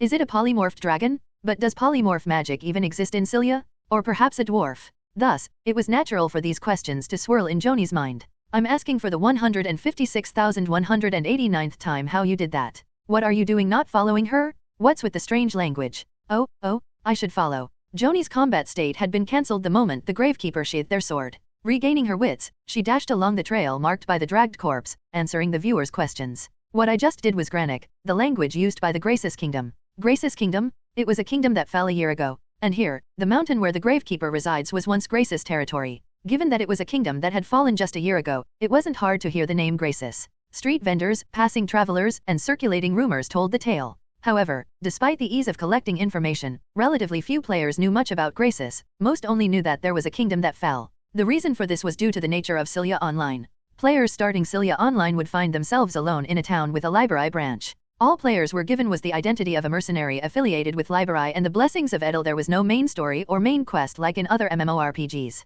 It felt as if the game was saying, you are now a resident of this world, without assigning any goals, leaving players to set their own grand objectives and embark on thrilling adventures through their own efforts. Joanie liked that aspect very much. It's understandable that not many people delve into the finer details. Especially those rushing to achieve the first clear wouldn't have time to spare. There were even pattern analysis teams dedicated to achieving the fastest clear, so they wouldn't have time to spend on such things. Of course, those interested would gather information and share it online, making it easy to obtain knowledge. While those running at full speed might find time to become interested and seek out articles posted by other users or directly learn about Silia's history, it had only been half a year since Silia Online was released. With so much to do and many interests to pursue, unless one was a player who already loved that kind of thing, it would be easy to push it aside. Players speak in Arkish, the imperial language created by the Arca Empire, and Graces was at war with the Empire until its fall. Did the Empire destroy it? That's not it, but it might have been one of the causes. Anyway, I was guessing that the gravekeeper might not be from Graces, right? A mountain located in the ruined territory of Graces. A gravekeeper hiding away and keeping a low profile. Graves that seem to hold a story. Doesn't it just give off a vibe that something is definitely there? If the gravekeeper is hiding in the mountains because of the downfall of Graces, then they probably don't have good feelings toward the Empire, and using Arkish wouldn't reflect positively either. But that's only if it's the case. It could be for another reason, or they might not even dislike the Empire. Believing in a low probability, Joanie rolled the dice, and it was just one of those stories where the dice landed on 6. I was lucky, that's for sure. Joanie felt grateful that her efforts to learn granik weren't in vain as she asked NPCs along the way. But most NPCs could communicate, right? The city folks in the Old Kingdom all understood. Sometimes there are NPCs who speak awkwardly. Are they also from the kingdom? I heard Graces has been in decline for decades. They probably had been preparing for it beforehand. But I don't know that much. If only those who had directly experienced it knew. Joanie's gaze shifted to the distant figure of the gravekeeper. Usually, would one even think about learning a language? This is a victory of determination. Our leader is indeed impressive. You go, Joanie. Thanks for the compliment. Joanie chuckled at the friendly reactions in the chat. But surely they won't kill me just for following them, right? Our leader is indeed impressive. Huh, she definitely seemed cool until a moment ago? Let's go, Joanie. Phew. Yeah, it's do or die now. She couldn't just turn back after coming this far? Pumping herself up by slapping her cheeks, she hurriedly moved forward. I wish they would stop talking about the gravekeeper or whatever it is. How long are they going to keep bringing up a poorly designed boss? This character is just a self-insert for Demon News. I don't understand what's so good about it that people are praising it. Comments. If only they focused on that. Seriously, just stop already. If you're unhappy, then create a more interesting plot yourself. Is this even fun? Ignoring the existing combat system entirely, calling it a pattern? It's super fun though. Journals belong in journals. Even though the excitement has cooled down quite a bit, there are still sporadic mentions. Are they angry because someone disagreed with their opinion, or do they just find joy in setting the world ablaze, or do they feel a sense of mission to implement justice? Groups with torches in their left hands and pitchforks in their right roam the community, igniting posts related to the gravekeeper. Our target is over there. Burn everything? Leave not a single ash behind. They avoid things out of fear or out of disgust. People, tired of the arsonists digging around, began to steer clear of them. As those fighting against the flames felt exhaustion and retreated, the remaining group reveled in their sense of victory, cheering loudly. Let's ride this momentum and uproot it entirely. Let's do that. Drunk on the sweet taste of victory, they pressed forward with the intention of exterminating all the ignorant ones opposing them. A reckless charge with no thoughts of retreat. No one stood to block their charge, and it seemed like their goals would be achieved. That is, until a massive obstacle suddenly appeared before them. Real-time Gravekeeper Easter egg discovered.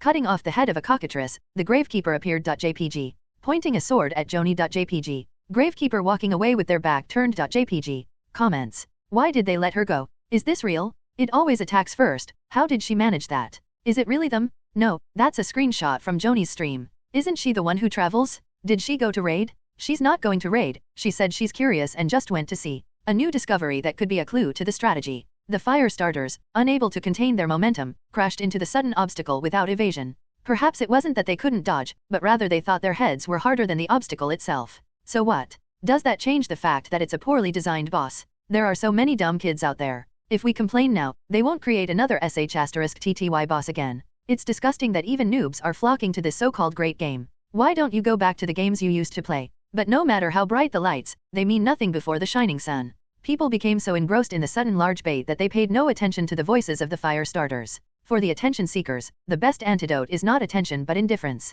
Even if they wanted to set fire, without any fuel to burn, the torches they held began to lose power and flicker out. We can't collapse like this. In the end, they tried one last desperate attempt as if they were ready to sacrifice their own lives. Blocked by the administrator. It was thwarted by the colossal hand that controls the world, leaving only the abandoned pitchfork to grow cold. Current summary of gravekeeper-related bait. Anyone who hunts a bit knows of the hunting ground called the old capital of the kingdom. If you head west from the empire, you'll find it. It's a hunting ground full of high-level mobs, making it quite popular. Those who have seen it know, but aside from the occasional wreckage, it's practically a wasteland, hence the moniker Old Kingdom. Unless a significant amount of time has passed, there's no way the capital would have turned into a wasteland. But this is actually the capital of the Graces Kingdom, which perished a year and a half ago in Silia's world. I don't know what exactly happened, but it's been less than 2 years since that happened. So what does that have to do with the Gravekeeper? Joanie's encounter with the Gravekeeper.clip. A streamer revealed that the Gravekeeper hails from the Graces Kingdom. It's not confirmed yet, but I think it's practically confirmed. The Graces Kingdom speaks a language called granik, unlike our language, Arkish, used by other NPCs.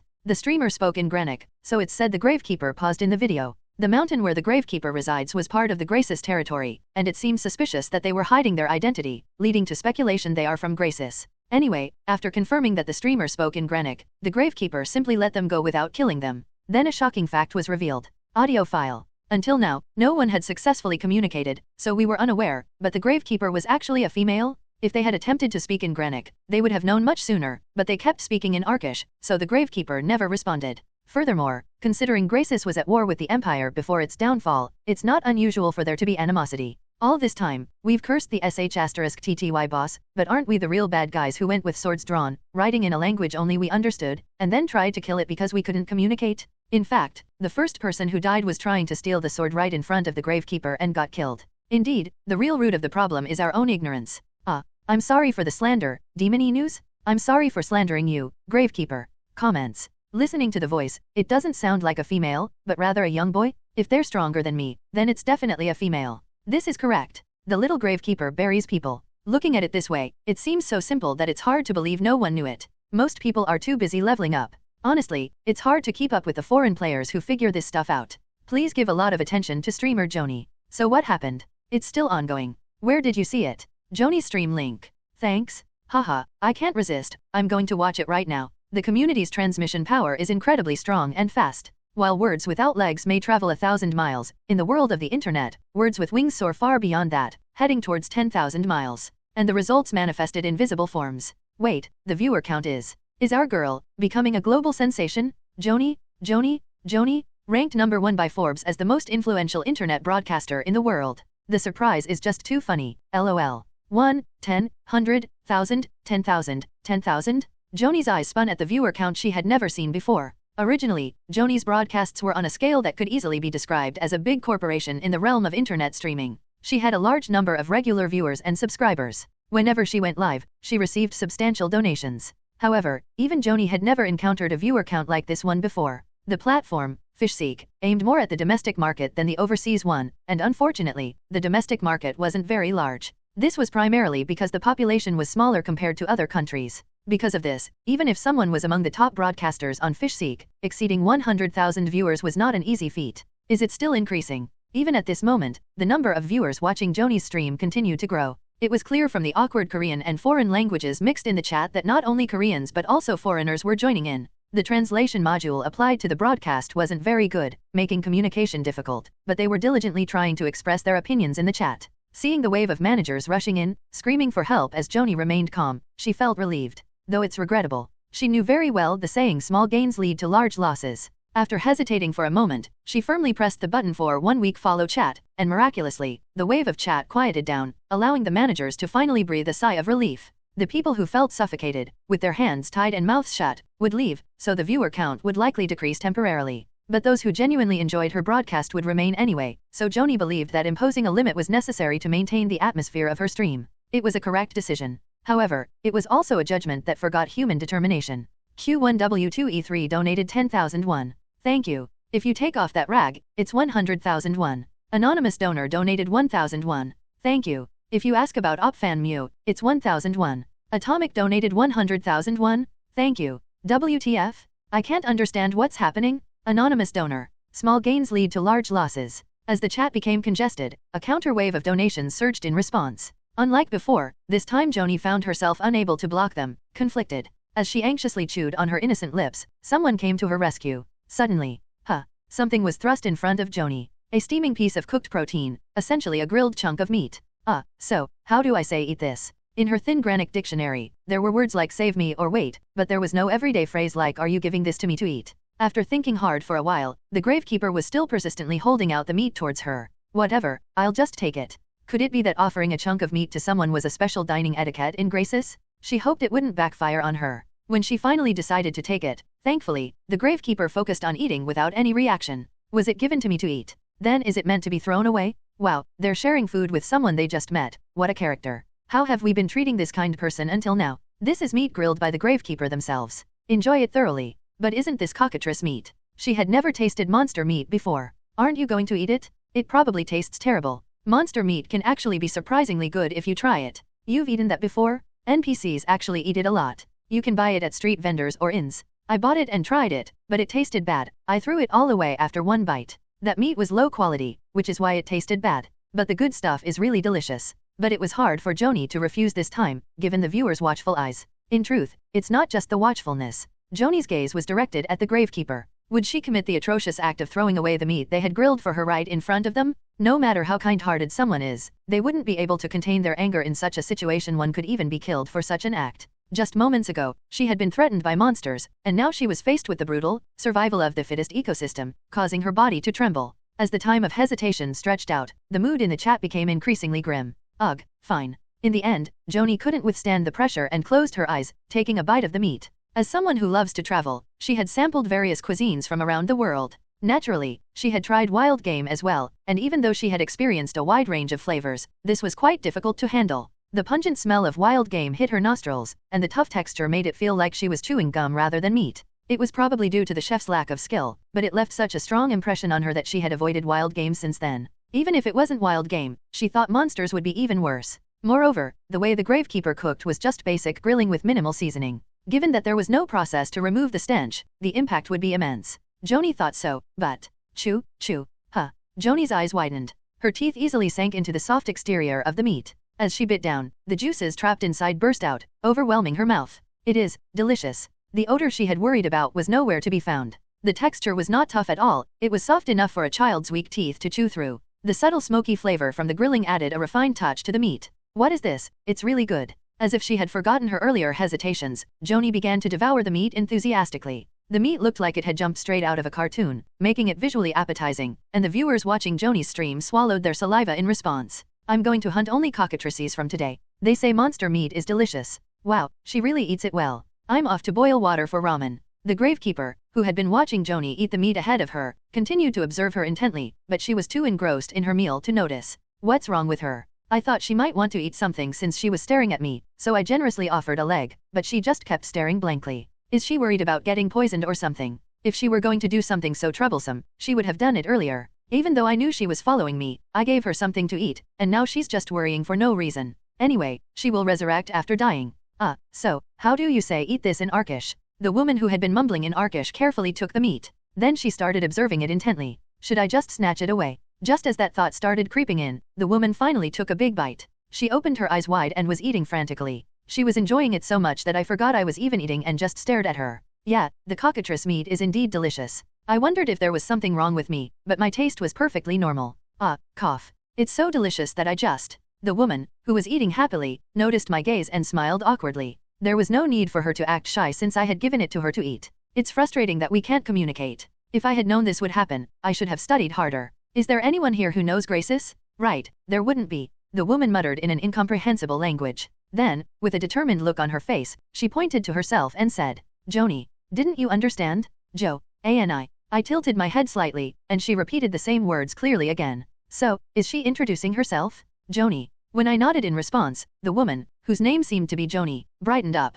However, her previously bright face turned back to confusion as silence followed. In a typical introduction, when one person says their name, the other should also share theirs. But I didn't want to share mine. Me? My name? Why should I? It's not like I'm in a position to say anything with my face hidden under a cape, but I didn't feel like revealing my name to someone who couldn't see my face. I also didn't want to get involved with others. You're so stiff. You look so cute, but your actions make you seem like a boy. I know, Gared. Still, no is no. Unconsciously, I stopped my hand, which had been moving toward the choker around my neck. Instead, I stood up and headed towards the flower garden. Why do you grow flowers? Because they're pretty. Is there a need for a reason? You should appreciate your appearance. If your face weren't cute. Oh, let's not talk about that. I'm just kidding. You say that but. Liar. Annoyed, I deliberately plucked a flower. I walked towards the grave, holding the pink flower that Gared particularly liked. The crimson aegis stuck in front of the grave felt even redder today. Graces. Choi. What's the next part say? Joanie, who had been timidly following me while letting go of the piece of meat she had been holding, stumbled through the words on the gravestone. Grace's greatest shield. Here lies. The sincerity was so admirable that I decided to share it specially. I didn't bring a friend, so don't get the wrong idea. I just thought you might like it since she can talk in granik, so I let her tag along. I carefully placed pink flowers neatly in front of the crimson aegis. Unfortunately, there was nothing left for the shield to protect anymore. Nothing at all. However you look at it, there seems to be a story behind it, right? Joanie said as she trudged down the mountain path. No matter which way she looked north, south, east, west, up, or down there were no companions to converse with, but she wasn't crazy. There were viewers watching her. The inscription on the tombstone will be understood later, so shall we decide what to do first? Even if the gravekeeper read it out loud, that didn't mean she could understand it. Just because someone read an alien language to someone who didn't understand it didn't mean they'd get the meaning. Grace's greatest shield. Here lies. Oh, what? Is there already someone who interpreted it? Lots of capable people. Well, with so many people watching. Haha. The greatest shield? Starting by gathering information on that wouldn't be a bad idea. The title of greatest isn't given to just anyone. Of course, it could be the subjective opinion of the person who inscribed the words. When all else fails, I'll grasp at straws. On one hand, it felt fun, like being a detective from a mystery novel, holding a pipe in one hand and a magnifying glass in the other. Most importantly, standing at the forefront of a path no one else had walked was more thrilling than she expected. While the influx of viewers was daunting, Joanie had long since resigned herself to it. But why come down? Couldn't you just stay there? Seriously, I wanted to see the gravekeeper. Like even I wanted to, I'd still feel awkward for staying even at a friend's house. I can't stay at the house of someone I don't know. And just because I want to stay doesn't mean I can. The gravekeeper has to permit it. Above all, how could she strike up a conversation with someone who exuded such an atmosphere? Joanie recalled the back of the gravekeeper standing before the tomb of someone unknown. The cold demeanor that frustrated countless players was vastly different from the atmosphere that seemed ready to fly away at any moment. Sometimes, people need time alone to get lost in their thoughts without any interruptions. Joanie turned away in silence and came down for that reason. Studying granik, exploring Grace's history, gathering information. Wow, there's so much to do. It feels like a work overload. Joanie clicked her fingers while counting her tasks and let out a sigh. No one was forcing her at sword point to do anything, so she didn't have to if she didn't want to. Anonymous benefactor donated 10,001. Thank you. Can't you go back up? I'm feeling dizzy here. Atomic donated 100,001. Thank you. I'm curious about her identity. Hasn't that person spent like 500,001 already? Seems like they're really atomic. Looks like famous overseas streamers are also watching the broadcast. Whoa, it feels like something similar to a knife is being held against me, even if it's not an actual knife. If she stepped back now, she could open a new chapter in her life. Goodbye, streamer Joanie. Hello, ordinary person Shindayan. In that sense. Of course, it wasn't meant in a good way. Perhaps if more time had passed and she had aged a bit more, she might have thought differently, but Joanie still had no intention of retiring as a streamer. Even if her enthusiasm had dimmed significantly, the sun was still shining brightly in the sky. As Joanie strolled through the somewhat dim mountain forest filled with dense trees, an unfamiliar flower caught her eye. It was a red flower, adorned with prickly thorns on its stem. If you come at 4 in the afternoon, I'll start to feel happy from 3 o'clock. Yeah? Oh, are you a desert fox? At her sudden remark, the chat room erupted with confusion. Joanie merely smiled and said, from today, my goal is to tame a fox. If you want to get close to someone, you should hover around them. Depending on the situation, you might be labeled as an annoying person, but if you do nothing, opportunities won't come. I'll also squeeze in some study time for granik. Having experience in learning multiple languages, Joanie felt confident about picking up granik. After all, she couldn't be stuck in a gravekeeper-infested mountain all day, so time wouldn't be an issue. I trust you guys will help with gathering information. Us? Are we getting paid? You're curious too, right? Let's help each other out. Money? Let's just cover that with enthusiasm. The talent is ours, but the money goes to the leader. We should start a revolution, right? Saying it so confidently about enthusiasm pay. You really are a true Hell-Josian streamer. I shouldn't say that, right? Hey, no bad words allowed. Joanie had anticipated some fiery responses, but the flames were stronger than expected. But still, they seemed to swallow their other remarks. Even after she firmly expressed her intent not to go back up, those who insisted slowly disappeared. Clearing her throat, Joanie chuckled off camera. All right. If you post helpful information on the fan cafe, I'll send you a gift coupon. Not everyone, but I'll select about 50 people who are more helpful than others. Not bad. 50 people sounds pretty lenient. The public sentiment was quite positive. Who would dislike receiving gifts from a streamer they liked? With 50 winners, which was a generous amount, the possibility of being picked with a little effort wasn't low. But what kind of gift coupon? That's a good question. It should ideally be something related to Silia Online. I got it. As Joanie pondered for a moment, she lit up with a great idea. How about a Silia Online subscription card? A 10-month subscription. $5.55. The monthly subscription fee for Silia Online was 10,001. Even with discounts for purchasing multiple months, a 10-month subscription would still cost nearly 100,001. The viewers' reactions were enthusiastic at the thought of distributing such a substantial amount to 50 people. Though it was a considerable sum for Joanie as well, thinking about the support she could gain from this investment made it not a loss at all. There would likely be new viewers arriving through the event, making it a strategic move that, in the long run, would be beneficial. However, there was something she hadn't anticipated. Joanie is hosting an event. If you write useful information about Graces on the fan cafe, she'll give away a 10-month Silia Online subscription. The period is from today for 1 week. It doesn't have to be strictly about Graces. Anything that could lead to clues about the gravekeeper is acceptable. Since she's picking 50 winners, if you're interested, let's go. Korean streamers, where can I see them? I can't find them even when I search. I need help. It's so noisy because of this unheard of streamer. Instead of that time, just play the game. That way, my chances of being picked increase. It turned out there were quite a number of people watching her stream. Not just Koreans, but also viewers from East Asia and the Western world. Regardless of nationality, those interested in the gravekeeper were tuning into her stream. While not every viewer participated in the event she organized, even a portion of them constituted an enormous number. Some rushed in, eager for the prize, others wanting to unveil the gravekeeper's identity quickly, and some simply wanting to support Joanie out of fan loyalty. With various intentions, countless people flocked in, making it evident that Joanie's fan cafe had become a borderless community. The festival began with Joanie's event. Amidst the excitement where everyone was singing and dancing joyfully, there were those who couldn't fully enjoy the moment. So, what do we do now? That's what I'm saying. I thought we'd get a first clear this time. Come on, don't kid yourself. We didn't even land a single hit, so how could we get a first clear? Whose side are you on? You jerk, are you working for the gravekeeper? These were the members of the raid group Pizza is Best Hawaiian, among others, who had been relentlessly challenging the raid boss known as the gravekeeper. To them, the gravekeeper was a colossal mountain that needed to be conquered but seemed utterly insurmountable. Honestly, they believed that if absurdity were turned into a character, it would be the gravekeeper. Yet, the reason they hadn't given up on defeating the gravekeeper was that the higher the mountain, the greater the sense of accomplishment when it was finally scaled. A raid should be hard to be fun. If it's easy, is it really a raid? Teaming up with friends to overcome a massive challenge, how romantic is that? Of course, the glory that would follow such a feat was also appealing. For these reasons, they never let go of hope and constantly searched for even the tiniest opening to exploit. My guess is that the gravekeeper is hard because it's realistic. In other words, it doesn't behave like an MMORPG boss. What do you mean? Think about it. In real life, would a boss monster mark a player's head with "I'm going to hit this guy next"?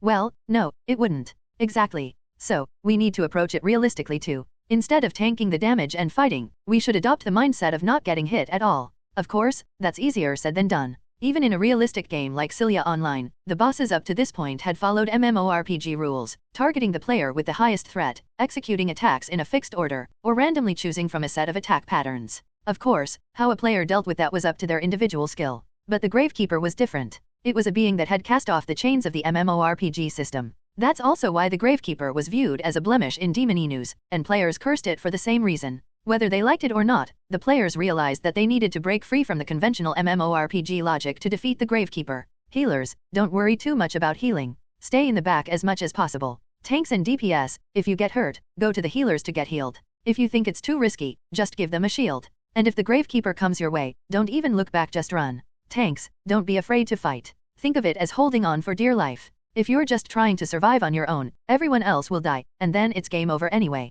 Stick close to the healers when you need to. And lastly, DPS, wait for the tanks to hold aggro, then attack strategically. Don't just strike blindly, coordinate your attacks to leave no space for the boss to move. Always keep in mind that an attack could come at any moment. At first, things didn't go smoothly. Trying to break free from the familiar system they'd relied on made real-time combat challenging, and problems arose in every area. Waiting too long for a heal, dead. Trusting too much in a shield, dead. Losing balance while chasing the boss, dead. Death, death, and more death. They even lost the progress they had made. The community laughed at them. But, as they say, sometimes you need to take one step back to move 2 steps forward. I've seen it, your attack pattern. //////. Ah, help me. Clang. One of the dealers finally managed to parry the gravekeeper's sword for the first time. Of course, they were immediately killed by the following strike, but it was an achievement that couldn't be understated. Finally, you've become human. The lowly sword-smacking plebeian, who couldn't even get a hit in before dying, has finally earned their keep. As the raid leader, I now have no regrets. Moved by the accomplishment, the raid leader uncorked a bottle of wine they'd been saving for a special occasion that very evening. After all, what could be more important than the day when the sword-smacking plebeians, who had been dying like reckless fools, finally became functional humans? They became more accustomed to attacking, their movements growing smoother. Pizza is Best Hawaiian and the other raid groups, with whom they shared information, beamed with joy. Finally, there was hope of pushing through the stalled progress. Though it's hard to deny that the boss was poorly designed. But it also feels like the gravekeeper fits Silia Online better than anyone. In the end, they reached the point of glorifying the very gravekeeper who had cut them down dozens of times, showing just how brightly their delusions of happiness were burning. That fire was so intense that the onlookers worried their hopes would burn out entirely. And then, as if on cue, honorary firefighter Joanie showed up. SHHHHHH. Thanks to Joanie, who unapologetically doused them with cold water, their fragile hopes were preserved. Seriously, what's the problem? Let them do what they want, and we'll keep smashing our heads against the boss? Are we not raiding anymore or what? Despite someone's outburst, the gloomy atmosphere persisted. It all started with the gravekeeper showing a hint of humanity. It began when Joanie, the one person who could communicate with the gravekeeper, was saved. Afterward, the gravekeeper quietly walked away, leaving Joanie behind, but not before sharing some food and standing silently in front of an unknown grave. This slight show of humanity caused an uproar in the community. Some argued that the gravekeeper wasn't an unfeeling raid boss but a human-like NPC. Others even started condemning those challenging the gravekeeper as violent, which made it difficult to ignore the public sentiment. Even if the gravekeeper had some human qualities, it was still a raid boss, wasn't it? Even if defeated, it would just respawn. So what was the fuss about? They didn't say anything when we were getting slaughtered. Are we not people too? Though their frustration bubbled over, it was like a single drop in the vast ocean. With even foreign communities in an uproar, there wasn't much they could do. There were some who supported them, but it was undeniable that the timing wasn't ideal. On top of everything, the fact that only one party could enter at a time wasn't helping, and now, people were even climbing the mountain just to catch a glimpse of the gravekeeper after seeing the broadcasts, reducing their time to attempt the raid. Honestly, that was a bigger problem than the public opinion. Well, in a way, it worked out. The raid leader, who had been observing the situation, finally spoke up.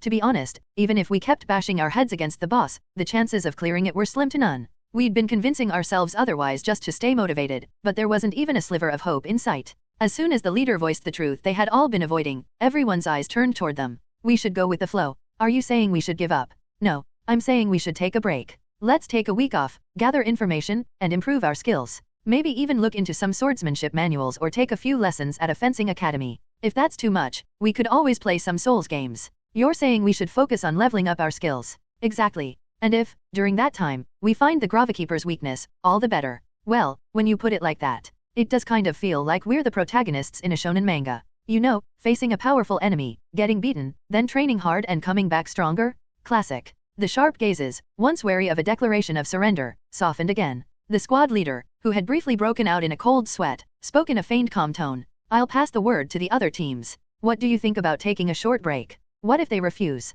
If they can clear it by charging ahead, let them try. If they could have done that, they would have cleared it already. Besides, the other squads are likely in a similar situation, so they probably won't say no. Indeed, as the leader predicted, none of the leading squads rejected his proposal. They too had realized their own shortcomings. Thus began the miraculous union. The fierce competition was set aside for a moment, giving rise to a brief but harmonious meeting. Later, this moment would be remembered as the historic Hawaiian Pizza Summit, a peace conference in the truest sense.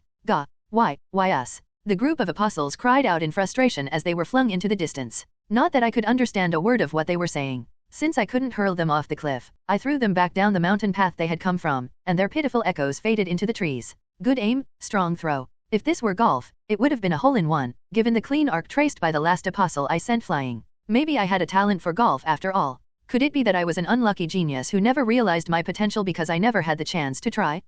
The tragedy of never discovering one's natural talents due to the shortcomings of rote education. How sad. But I guess this world might be better. No, it's definitely better. Sure, Earth had its fair share of issues, but at least I didn't have to fear for my life every single day. In this world, there are loads of kids who don't even get a proper education just handed a dagger from day one. Unless, of course, you're a child of the high and mighty nobles. Anyway, this ends the current defense mission. It seems the crack in my sword, Crimson Aegis, has grown larger, so I fought mostly using martial arts today. I moved around a lot more, and it turned out to be quite a stress reliever. As I was dusting off my hands, I felt a presence at the foot of the mountain path.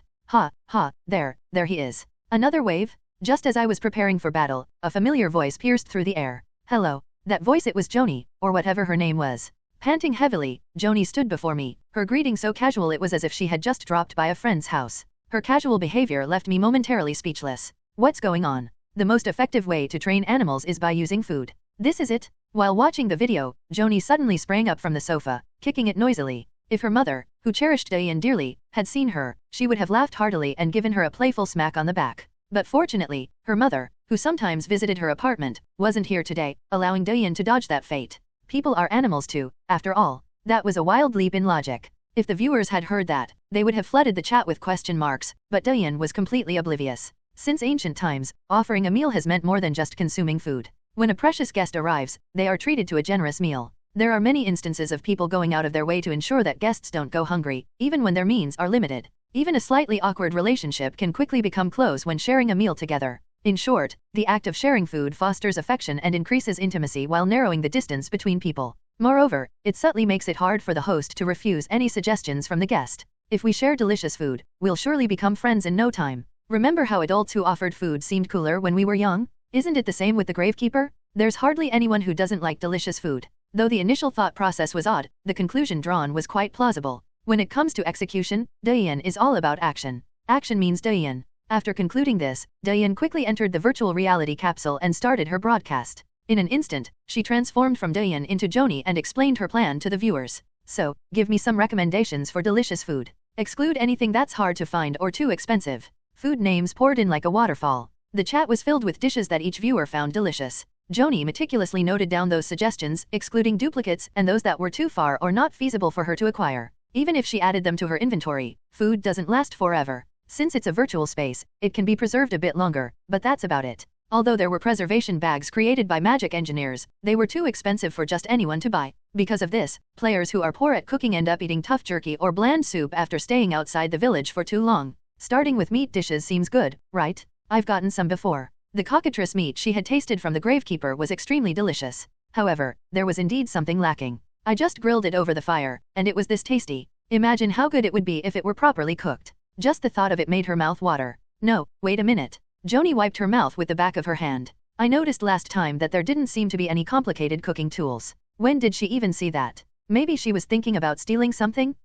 That seems plausible? Doesn't seem plausible at all. Anyway, since they live in the mountains, complicated dishes would be hard to make. So wouldn't they appreciate a dish that requires a lot of effort? This is tastier than the meat you gave me. This is a hierarchy of sorts, Kai. Paying back kindness with malice, just a true JOAT. I won't wander too far. Take care. That's not it. Fortunately, there was a place not too far away that served delicious meat dishes. They make a dish by scoring the meat and then marinating it with all sorts of spices and wine, followed by a long process of preparation. But she couldn't even remember the details well enough, so it must have been a dish that required quite a bit of effort. Along with the viewers who were constantly trying to sabotage her, she bought the food and headed back to the mountain where the gravekeeper was. Whenever she spotted a monster, she would hide and wait for it to pass, and while riding, she bit her tongue studying granik. Fortunately, this time, Joanie reached the gravekeeper's dwelling without encountering any cockatrices and wiped the sweat from her brow. Hello. As expected, there was no response. At least I wasn't chased away. Coming in without being attacked was much better than receiving a brutal welcome. Thinking positively, Joanie stepped forward. Food, reward. Struggling to form full sentences, Joanie combined short words to communicate and pulled out the food she had stored in her inventory. It wasn't steaming hot like when it was freshly cooked, but she could feel some warmth. I give food. She thought she understood the meaning behind that sigh. Despite the sound being closer to a groan than words, Joanie held out the food to the gravekeeper. The gravekeeper, who had been staring intently at the food just like Joanie had the day before, finally accepted it. In a moment that felt as moving as if a wild animal had approached her with puffed up fur, she found herself muttering, "Doesn't it feel like a wary wild animal?" No. The gravekeeper tilted their head at Joanie's not quite whispered thoughts. What is this? With a heavy sigh, the gravekeeper used a fork brought from the cabin to pick up a piece of meat and put it in their mouth. In that tense moment, chew.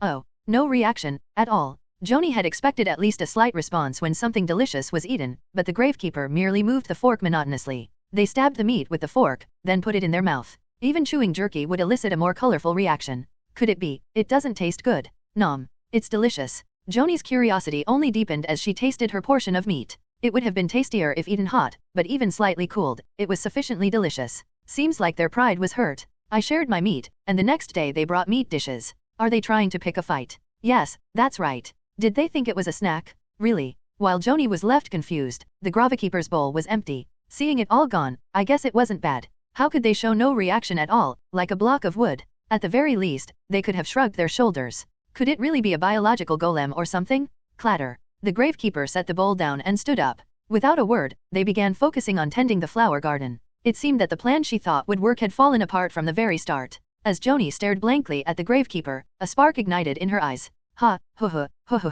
Right, it wouldn't be fun if it all came at once. I never expected that from the start. There's really no reason to be disappointed now. Joanie clenched her fists tightly. Let's see if you react the same way when I present all gourmet delicacies the world has to offer. I'm scared. I'm seeing this person for the first time. Why is she acting like this all of a sudden? First time? More than a week of following the chat. From that day onward, Joanie's daily routine was the same. She would wake up in the morning, turn on the stream, and embark on quests to buy food. In her free time, she would check the fan cafe for new posts, and study using the hard-earned granik dictionary. Finally, she would climb the mountain, offer food to the gravekeeper, and be disappointed by the response. It was a monotonous routine that felt like a wheel spinning endlessly. Despite her efforts, even receiving help from viewers who usually wouldn't bother, Joanie's spirit was slowly wearing down due to the lackluster responses. Is delicious food really that disliked? Then should I try feeding them something weird this time? Is there a Hawaiian pizza in Silia? Hey, get a grip. Any tips on not dying without pain? Is it really painless? I'm not feeling any pain. Why is Hawaiian pizza considered weird? For anyone else, it wouldn't be strange to give up in this situation. For a week, she had come every single day to offer food, yet there was not even a word of gratitude or any response, so how could she not feel exhausted? However, whether by misfortune or fortune, Joanie had a knack for enduring and persevering. Isn't this enough by now? Maybe it's better to find another way. Ugh, it's so frustrating, I'm going to die. The viewers watching her stream were in despair, indicating that it seemed unfortunate for them. Clank. The gravekeeper quietly set down the dish. Once again, she had received a rejection that wasn't really a rejection. Now, she began to suspect whether they could even taste anything at all. Joanie sighed deeply as she placed the empty bowl in her inventory. Did I really make a mistake? You're just now realizing that? Honestly, it's been a bit hopeless. Is that so? The usually confident Joanie could no longer hide her dejected appearance. Seeing her pitiful state, numerous donations came in to comfort her, but her shoulders remained slumped. I guess I was too confident. The excitement of being the first to discover something that no one else knew, the superiority of being a pioneer. As the emotions that had blinded her faded away, she finally thought that perhaps she might have been wrong. Still, maybe my favorability increased just a little? At least there aren't any more reactions of disbelief like at the beginning. Since when did Silia Online turn into a dating sim? Wow, a game where you can even date. How much have you spent just to raise your favorability? If you're going to date, you need to spend money, right? This isn't a date, it's just a wallet, though. Let's not talk about money, okay? Joanie's voice grew gloomy as she recalled her thin wallet due to her rapid diet. Even though she never asked for anything, it was she who had brought the gifts out of her own accord, and she couldn't help but feel strangely wronged. What was the point of blaming someone innocent? It was her own doing. Sigh. As Joanie watched the gravekeeper sharpening the sword with a gloomy expression, she shook her head slightly. The short hair brushing her shoulders tickled her neck. Since I came early today and have some time left, shall we stay here a little longer before leaving? Oh, sounds good. Let's go. Q&A, let's do it. But what should I do? As can be seen from the messages flooding the chat, people had many questions for the gravekeeper. Joanie felt the same way. No matter how often she tried to engage, she still received no answers. Even if it wasn't a remarkable improvement, she believed that her skills in granik had improved quite a bit through consistent practice. However, without any response from the other side, she had no way of knowing if she was actually making progress. They say that conversing with a native speaker is the most effective way to learn a language, but what if the native speaker doesn't respond? Answer, change to someone else. If I could do that, I would have. Even though she knew the answer, it was frustrating that she couldn't act on it. Sword. The oiled cloth slowly glided over the sword. Joanie watched the spot where the cloth had passed sparkle in the sunlight before suddenly pulling out her sword. Should I practice my swordsmanship?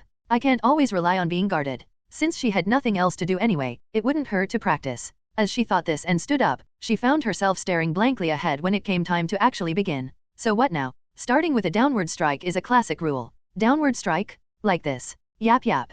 Joanie raised her sword high above her head. If it were reality, her arms would have been trembling, but thanks to her stats boost, she managed to hold it up without any problems. Downward strike, thrusting, slashing upwards. Whoosh, swish. The sound of the sword slicing through the air echoed in the quiet clearing. She didn't even know if she was doing it right. All she could do was hope that doing something would lead to a bit of improvement. Phew. It's just like attacking the gravekeeper. Trying something without knowing if she was doing it right. Yeah, when has my journey ever gone exactly according to my plans? Sometimes things don't go well, and that's just how it is. If she's lucky, there might be results. And then, at that moment, at some point, the sword in her hand started to feel strangely light. As beads of sweat began to form on her forehead, Joanie lightly exhaled and lowered her arms. I'll take a quick break. Dash, that's not how you do it. An unexpected voice hit her ear. Has it been more than 10 years living in this world, or have I just rolled around too much? Now, the memories of my past life have become quite hazy. To be fair, I never really tried to remember them, nor did I write them down anywhere, so it wouldn't be strange to forget them.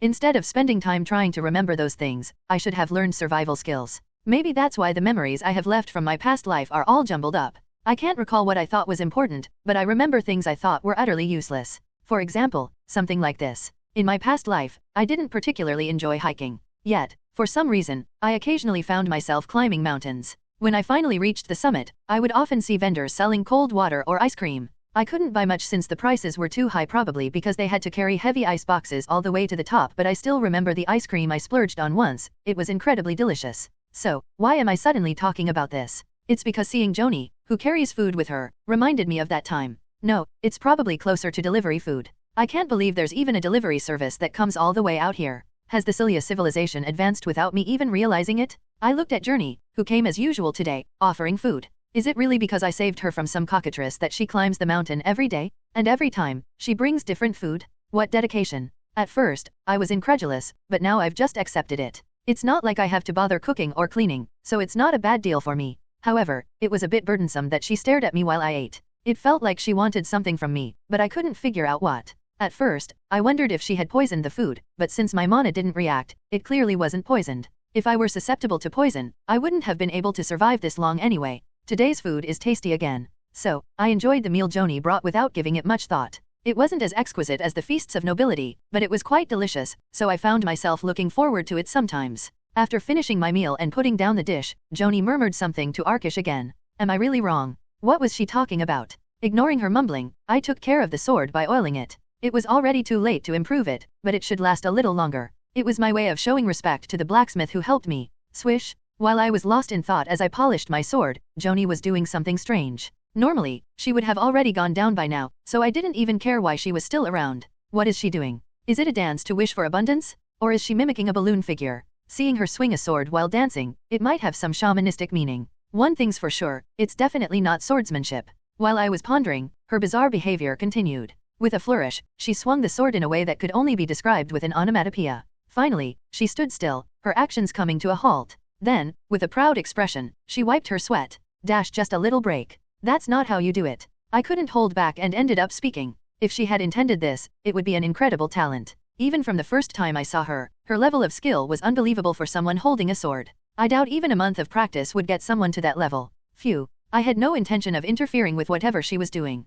Can't you just ignore what's in front of you if it bothers you so much? Let's think of it as paying for the meal. I feel guilty about getting so much and then wiping my mouth clean after eating. Listen carefully. My swordsmanship differs from the formal techniques that knights learn. But that doesn't mean I can't teach it. After all, I also learned with traditional techniques when I first picked up a sword, and by this level, it's easy to see where things went wrong. What I'm trying to teach isn't swordsmanship, but something more fundamental. Don't hold it with both hands, hold it with one. I removed her left hand, which was tightly gripping the sword. If you're trying to exert force momentarily, I could understand, but if you're going to hold it with both hands from the start, why use a one-handed sword at all? Your grip is wrong too. Some might call it just the grip. But whether you're learning to handle a sword or anything else, the first thing you learn when using a tool is how to grip it. You need to master the correct way to hold it to use the tool most efficiently. Hold it like this. This is something many beginner swordsmen overlook. To put proper force behind a sword, shifting the center of gravity with your fingers is essential. I demonstrated by pretending to swing the sword while adjusting my grip with my fingers. I'm not sure if she'll understand. It's more likely she won't, but that's not something I need to worry about. Now for the stance. I lightly tapped her closed legs, and Joanie awkwardly spread them apart. You need to have the right stance to smoothly transition between attacks and defenses. Of course, the stance changes depending on what you're fighting. There's effective swordsmanship against humans and effective swordsmanship against monsters, so it's natural that the basic stance varies as well. Still, that stance from earlier was just unacceptable. Since words weren't getting through, I corrected her stance by physically guiding her, and she looked much better than before. Finally, let's cut. In fact, I had one more thing to point out. The attitude with which she handles the sword. To me, that was the biggest issue. I'm not saying to treat it like a lover or think of it as a twin. Sure, it'd be nice to cherish it, but whether someone kisses or makes love to their sword is none of my business. But being afraid of cutting yourself with your own sword is just not right. If you're trying to intimidate someone, you can't be scared while swinging your own weapon. There's a difference between being cautious and being foolish, and this is clearly the latter. No matter how many times I tell her, if she's too scared to swing it properly, what's the point? Unfortunately, unlike what I've fixed until now, I can't demonstrate this in action, so I decided to let it go. Even if she understood what I said, it wouldn't change anything right away. Could someone who trembles after hearing a few words suddenly fight courageously? After demonstrating a few times while wielding the sword, I stepped back a few paces. Now, give it a try. I've only taught the basics, but for someone with no foundation, this should be sufficient. Joanie, who was blankly staring, suddenly seemed to snap back to reality.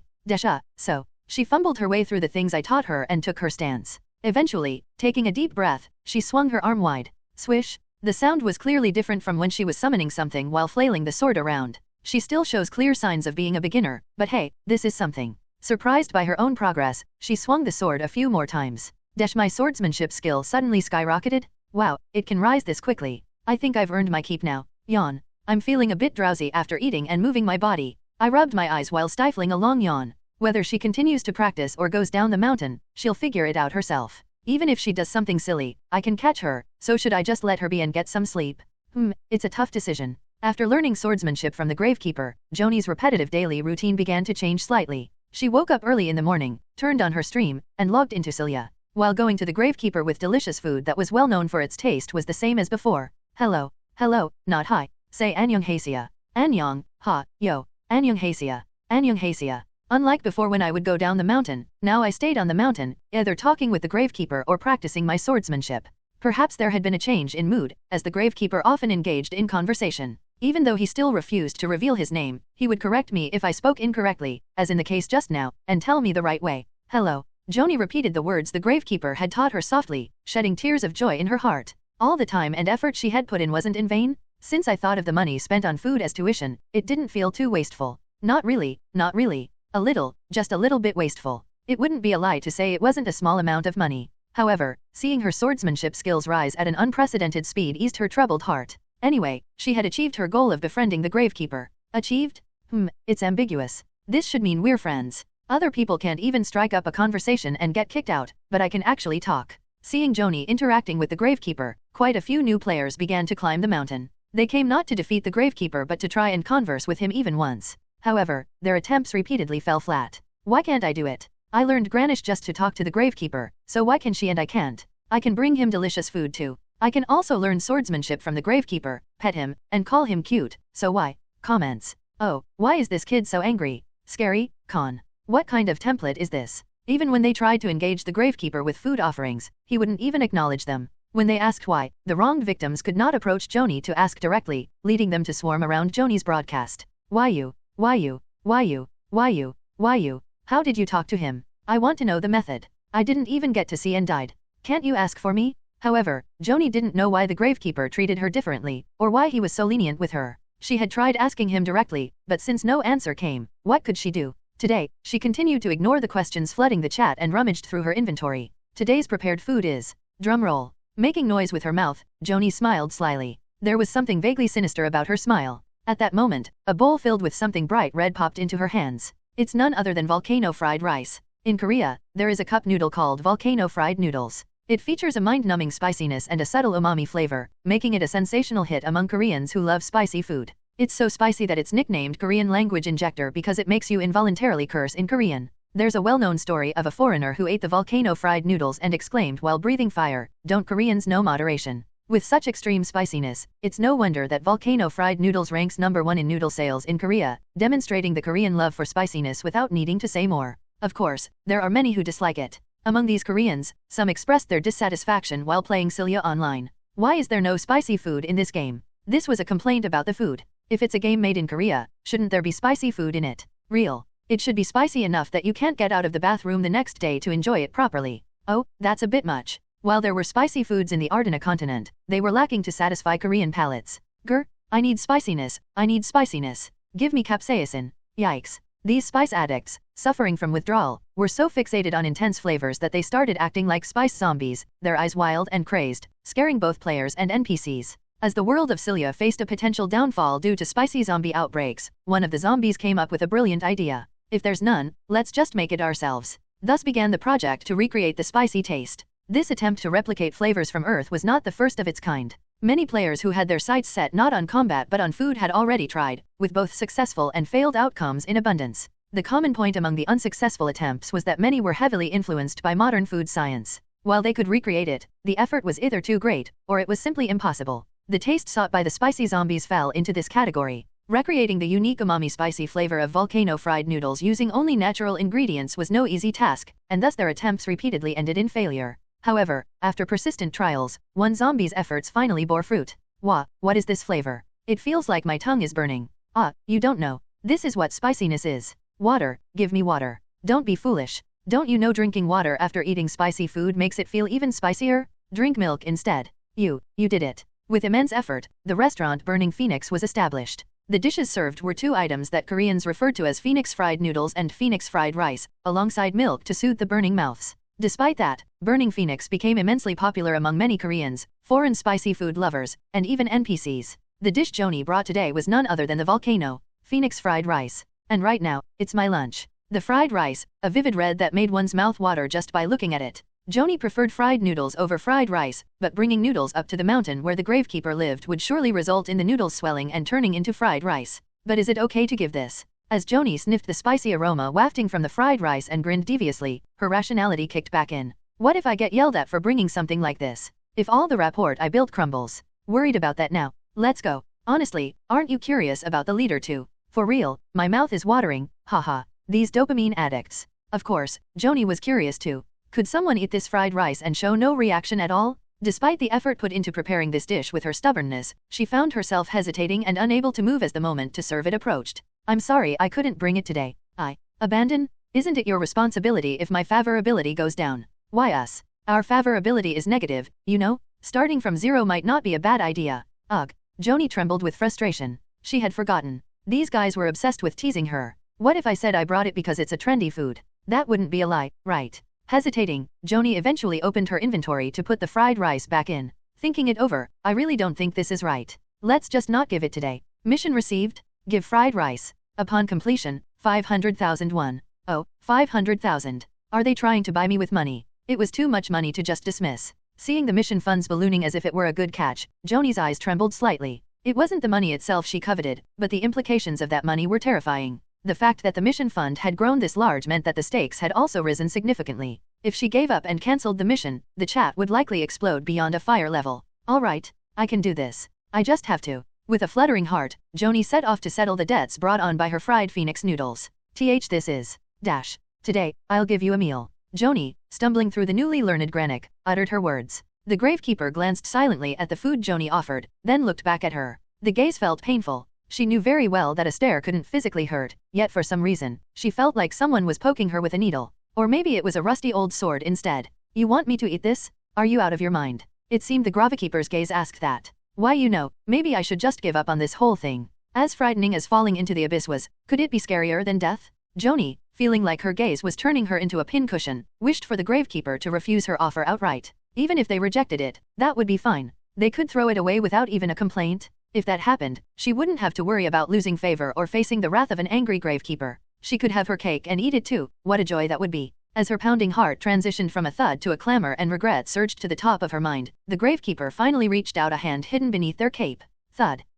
Simultaneously, Joanie's hopes shattered. What had once looked appetizing turned into something that seemed like it could only be consumed by demons of hell in the gravekeeper's hand. The hot, flowing lava and the pitiful screams echoed in hell. The demon, who had been making fried rice in a gigantic pot, suddenly looked up and beckoned Joanie. Come on in. It's your first time in hell, right? Gah. Joanie's face turned pale as she instinctively realized that if she didn't intervene now, what would end up in that pot wasn't rice but herself. Wait. But regret always comes too late. Gulp. In the moment she momentarily lost focus, the gravekeeper had already taken a spoonful of the red fried rice and popped it into his mouth. Please, please. Maybe the gravekeeper could handle spicy food well. It might even suit his taste. What the hell was that stubbornness that led to such a foolish act? A flurry of useless hopes and self-reflection clashed violently in Joanie's mind. Since it was already too late to turn back, she fervently prayed that the goodwill she had carefully built wouldn't vanish. Cough. Cough. Ha. Well, I'm done for. Seeing the gravekeeper react in a way she had long desired, Joanie let out a rueful laugh. At least I hope you didn't die in pain. The demons that beckoned to her had already multiplied to 3. Joanie opened the settings and dragged the pain ratio slider all the way to the left. Cough. The gravekeeper's cough seemed particularly severe, refusing to let up. As his delicate voice erupted into violent coughs, the chat filled with voices condemning Joanie. Ugh, trash. I've reported this as child abuse. Thank you for using Joanie up until now. Lol. You all told me to do it? And besides, he might not even be a child. Seriously, she actually did what we said, lol. Huh? We never said that. If he's about to die from the spiciness, shouldn't we give him something? This is how you achieve a first clear. Right. Joanie hurriedly pulled milk out of her inventory. It was something she had bought together with the fried rice from the flaming phoenix. This. Whoosh. Gulp.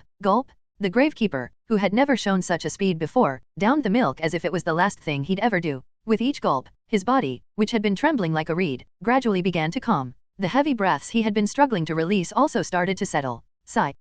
Though it seemed the spiciness hadn't completely faded, he was definitely looking better. Which meant Joanie's punishment was drawing near. She immediately bowed her head. I am sorry. The gravekeeper didn't say a word. A suffocating silence. Am I going to drown in this silence? While the notorious sinner Joanie nervously awaited his response, the gravekeeper finally opened his mouth. I'm sorry? No, I should say I apologize. Hey.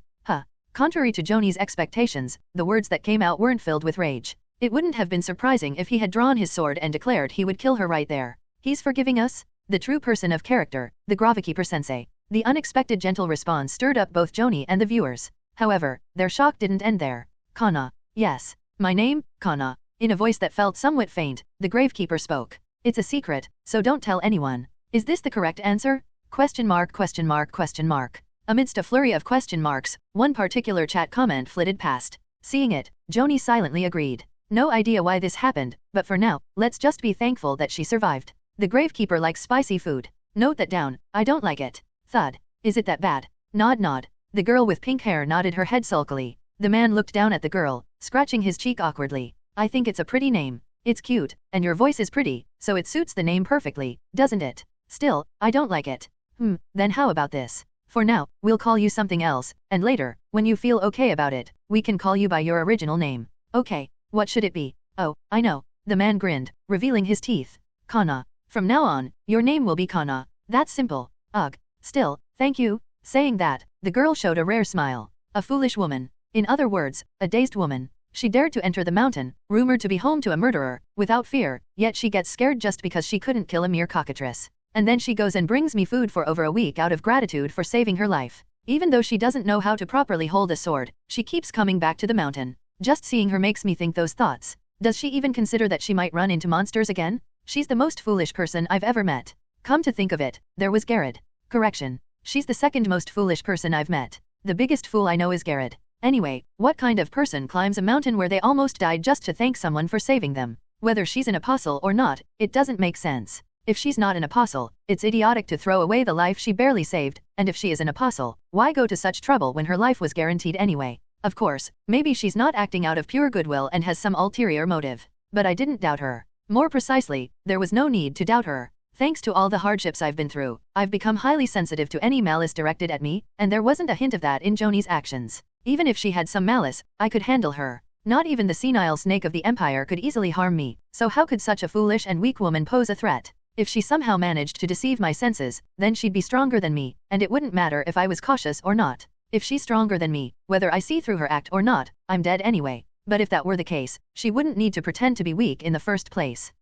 Let's change the topic for a moment. Subjectively speaking, my patience is not great. No, not great is an understatement. I lack patience, that's more accurate. Saying my patience is not great could sound like it's not bad either, but saying I lack patience leaves no room for misinterpretation. If someone handed me a marshmallow and said, if you don't eat this until tomorrow, I'll give you 2 more, I'd eat it before they even finished talking. That's the kind of person I am. Maybe it stems from my early experiences right after reincarnation, but does the cause even matter? I don't regret my lack of patience, so who cares? People say a hero can't stand injustice, and a villain can't suppress their desires. But I wasn't noble enough to be a hero, nor wicked enough to be a villain. I was just a middling person. And lacking patience means I'm somewhat impulsive. After that last thread holding me snapped, as a middling person, I drifted like a leaf falling from a tree, promising myself I'd never get involved with anyone again. Wait. Why did I save her then? Just because of that damn granik? I was reminded yet again that I'm impulsive and lack patience. I saved Joanie, let her pester me every day without driving her off, taught her how to handle a sword and granik, and even told her my name.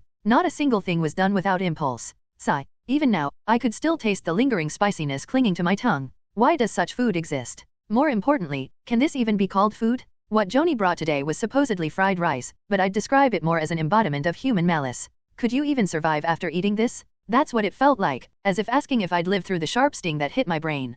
Poha. It was so ridiculous that even I had to laugh a little. The spicy taste, filled with artificial flavors and sensations I'd never experienced in Silia, triggered a faint nostalgia deep in my memory. Joanie, Apostle, Edel. Tap. Tap. As I lightly tapped the scabbard at my waist with my fingers, I fell into thought. The blacksmith had said Edel had brought people over from the continent beyond the Eastern Sea and blessed them. Apostles who suddenly appeared one day and were infused with divine power through blessings. A taste I'd never experienced before. A flavor so intense, yet somehow evoking a sense of nostalgia from forgotten memories. Tap, tap. What are you scheming? Edel. I looked up at the sky, just as I had once before, asking. The sky was still clear, and the god remained silent, as always. Sedeth Kingdom. The holy land of the Edel faith and the place where Edel descended. A land where the divine power of Edel lingers more strongly than anywhere else on the Ardena continent. Would going there reveal the truth? Even if that were the case, I wasn't in any rush to leave the mountain now. I still couldn't let go of Gared, and the senile serpent was surely watching with sharp eyes. Perhaps, when more time passes and Grace's kingdom fades into a distant memory, it'll be fine. Whatever Edel might be doing right now, what does it matter to me at this very moment? I have ways to gather information, so there's no need to get anxious. I do have a reliable courier who brings me food every day, or rather, an informant. Even though she's a clueless, foolish girl, an apostle is still an apostle, so she should know something. Considering the fact that unwelcome guests had shown up, indicating that my presence had spread, it seems apostles have a network of information among them. One thing that worries me is that I impulsively revealed my name because of nostalgia from my past life. I told her not to tell anyone. A promise that's shakier than a pinky swear, and could easily be broken at any time. But, since it's her someone who brought me food every day out of gratitude for saving her, maybe it'll be fine? From the way she keeps asking me questions, it seems she wants to get closer to me. Maybe she's delighted, thinking she's gotten closer just because I told her my name. Sigh. I moved to the mountain for a quiet life, but it's been far from peaceful. Why does something keep happening? Maybe a quiet life just isn't in the cards for me. Kana. Gravekeeper. Kana and gravekeeper. Gravekeeper and Kana. How could 2 words create such different atmospheres? Rolling the hard-won name carefully in her mouth, Joanie thought. Just a moment ago, she had only been worried that the goodwill she had painstakingly built wouldn't crumble, but now that she had reaped an unexpected reward, instead of joy, she felt bewildered. The spicy fried rice she had prepared in a fit of determination, even ready to die, had been the right answer? Why? It was sheer luck, like catching a rat while walking backward. She didn't understand why, but wasn't it a good thing? After savoring the brief joy with her viewers, the worry started to creep in. He told me to keep it a secret. At the time, Joanie hadn't been able to process what Gravekeeper no, Kana had said, due to the shock of discovering that the key point of winning favor had been Phoenix fried rice and the sudden rise in goodwill. Plus, it wasn't a word she was familiar with. As she descended the mountain and recalled Kana's words, she looked it up and realized it was a secret he had asked her not to tell anyone. From Joanie's considerable life experience, she knew well how quickly a secret ceased to be a secret. This is a secret, but don't tell anyone. If A tells B that, then B will go to C and say, hey, A told me this, but I'm only telling you. So, A said. And C will run to D. So, A. And it spreads, like that. Having been betrayed by trusted confidants before, Joanie had learned not to share secrets whether hers or others. She intended to do the same this time, but her profession posed a problem. Is Gravekeeper actually Korean? Oh no, it's Kana-chan, not Gravekeeper? Kana? It might be too late. If she had known ahead of time, she could have muted the stream, but it all happened so suddenly that she broadcasted Kana's name live. The secret. Everything. Easily over 100,000 people had seen it in real time. When she thought about how many more would see it as clips or in various broadcasts and online communities, the numbers were unfathomable. Hoping that so many people would keep the secret? Haha. No way. Unless they were some alien race connected through neural networks, all sharing the same thoughts, it was impossible. Just looking at the chat was proof enough, with people chanting Kana's name in unison. She just hoped no one with bad intentions would act on it. Alright, everyone. Let's calm down a bit, okay? Why get so worked up over a game NPC? At the end of the day, it's just an AI, albeit a more advanced one than other games. That's what Joanie had been hearing non-stop from others during her days of struggling to win over Kana. But she didn't think of the residents of Silia as just NPCs. How could they be just NPCs when they thought, acted, and spoke just like people? Even if they were just NPCs, so what? Is it wrong to get immersed? After all, RPG stands for role-playing game, doesn't it? Isn't it kind of like denying the whole RPG genre itself to criticize immersion when the whole point is to think like the characters in the world? She believed the term over-immersion itself was flawed. That's how Joanie saw it. So, I'll do my best to honor Kana's request. Even though it feels like I'm way too late. I don't want to betray Kana, who trusted me enough to share. Joanie bowed her head and begged. I don't want the unknown to be revealed. I just want to keep my promise to Kana. Joanie's plea to act as if nothing were happening even in the game spread through various communities alongside the gravekeeper's name. The broadcast of Joanie gained significant traction and sparked a strong reaction. I wasn't even planning on leaving, so what? Kana-chan is a precious child. We must protect her. She's the only one who can clear it. What else can we do? Joanie. Even though they were busy backbiting and fighting, perhaps their true nature was kind. Moved by Joanie's heartfelt request, people decided to honor her plea, each for their own reasons. On the other hand, there were naturally those who harbored discontent. Who does she think she is to tell us what to do? Isn't it enough to have waited a week? Now she wants us to wait again. If you want to do as you please, why not just play a single-player game? Does she think being a streamer makes her a big deal? LOL. Those who felt displeased by Joanie's request began to speak out. Whether their reasons were valid or not, the community quickly turned into a battlefield. It's not about telling us what to do, she's just asking us to pretend like we don't know. Isn't that telling us what to do? Does this person not understand the difference between a request and an order? Who said we should wait? She just asked us to act like we don't know. That's basic reading comprehension. If you're mad, why don't you become a streamer too? When you do become a streamer, you can do whatever you want, and the haters will shield you, but why not do it? Troll alert. With supporters and dissenters, troublemakers, and bystanders, and fence-sitters all congregated, the chaotic battleground was truly a sight to behold. The flames of war blazed on, with moths throwing themselves into the fire. The moths ignited and emitted bright light, drawing in more moths. It became impossible to distinguish who was who as the chaos continued. Amidst the burning flames, some began to rise from the ashes, specifically those who had been extinguished by unseen hands. The spade that had lost its master was once again held in the owner's hand, and the wooden beam that had been a flame was now a torch. Those who had turned to ash were reborn from the flames and re-entered the battlefield. They shouldn't have given us any leeway from the start. Honestly, I was uncomfortable with that Hawaiian pizza meeting where they said not to try for a week. Is being part of the Purgatory Guild everything? I knew it would end up like this when the casual players started causing a ruckus, lol. Sigh. In this total crisis, even the unseen hands eventually withdrew, transitioning to bystanders. The only one who could contain the situation, the manager, had also disappeared from the battlefield. Just when it seemed like the world might come to an end, someone changed their mind. Hey, do we really need to fight like this? What? Are you giving up? No, let's not fight here, let's go directly to Silia. We can block the mountain path and kill the streamer, or we can go and cause a ruckus there. If the advancement of firepower changed the paradigm of actual war, it was a single statement that transformed the paradigm of community conflict. What? As Joanie was about to log into Silia as usual, she blinked in disbelief. War. Oh, all-out war. Air raid warning? Air raid warning. Right now, the guilds are mobilizing, and it's chaos. Why? While Joanie, still unable to grasp the situation, logged into the community, she had learned through experience that when events escalated like this, the community was usually the cause. As expected, the community was in complete disarray. As Joanie carefully observed the traces of the horrific war, she held her throbbing head. Is this my fault? No, not at all. Just the trolls causing trouble. So you finally realized, huh? Did you think being a streamer gave you some sort of power? Looks like another troll is here. Joanie, you're not at fault. Ugh. Although she didn't want this outcome, her words had sown the seeds of conflict. So, why did it come to this? Joanie struggled to regain her composure and reread the messages carefully. In the midst of the community war, someone's comment had shifted the thoughts of many toward the mountain where Kana lived.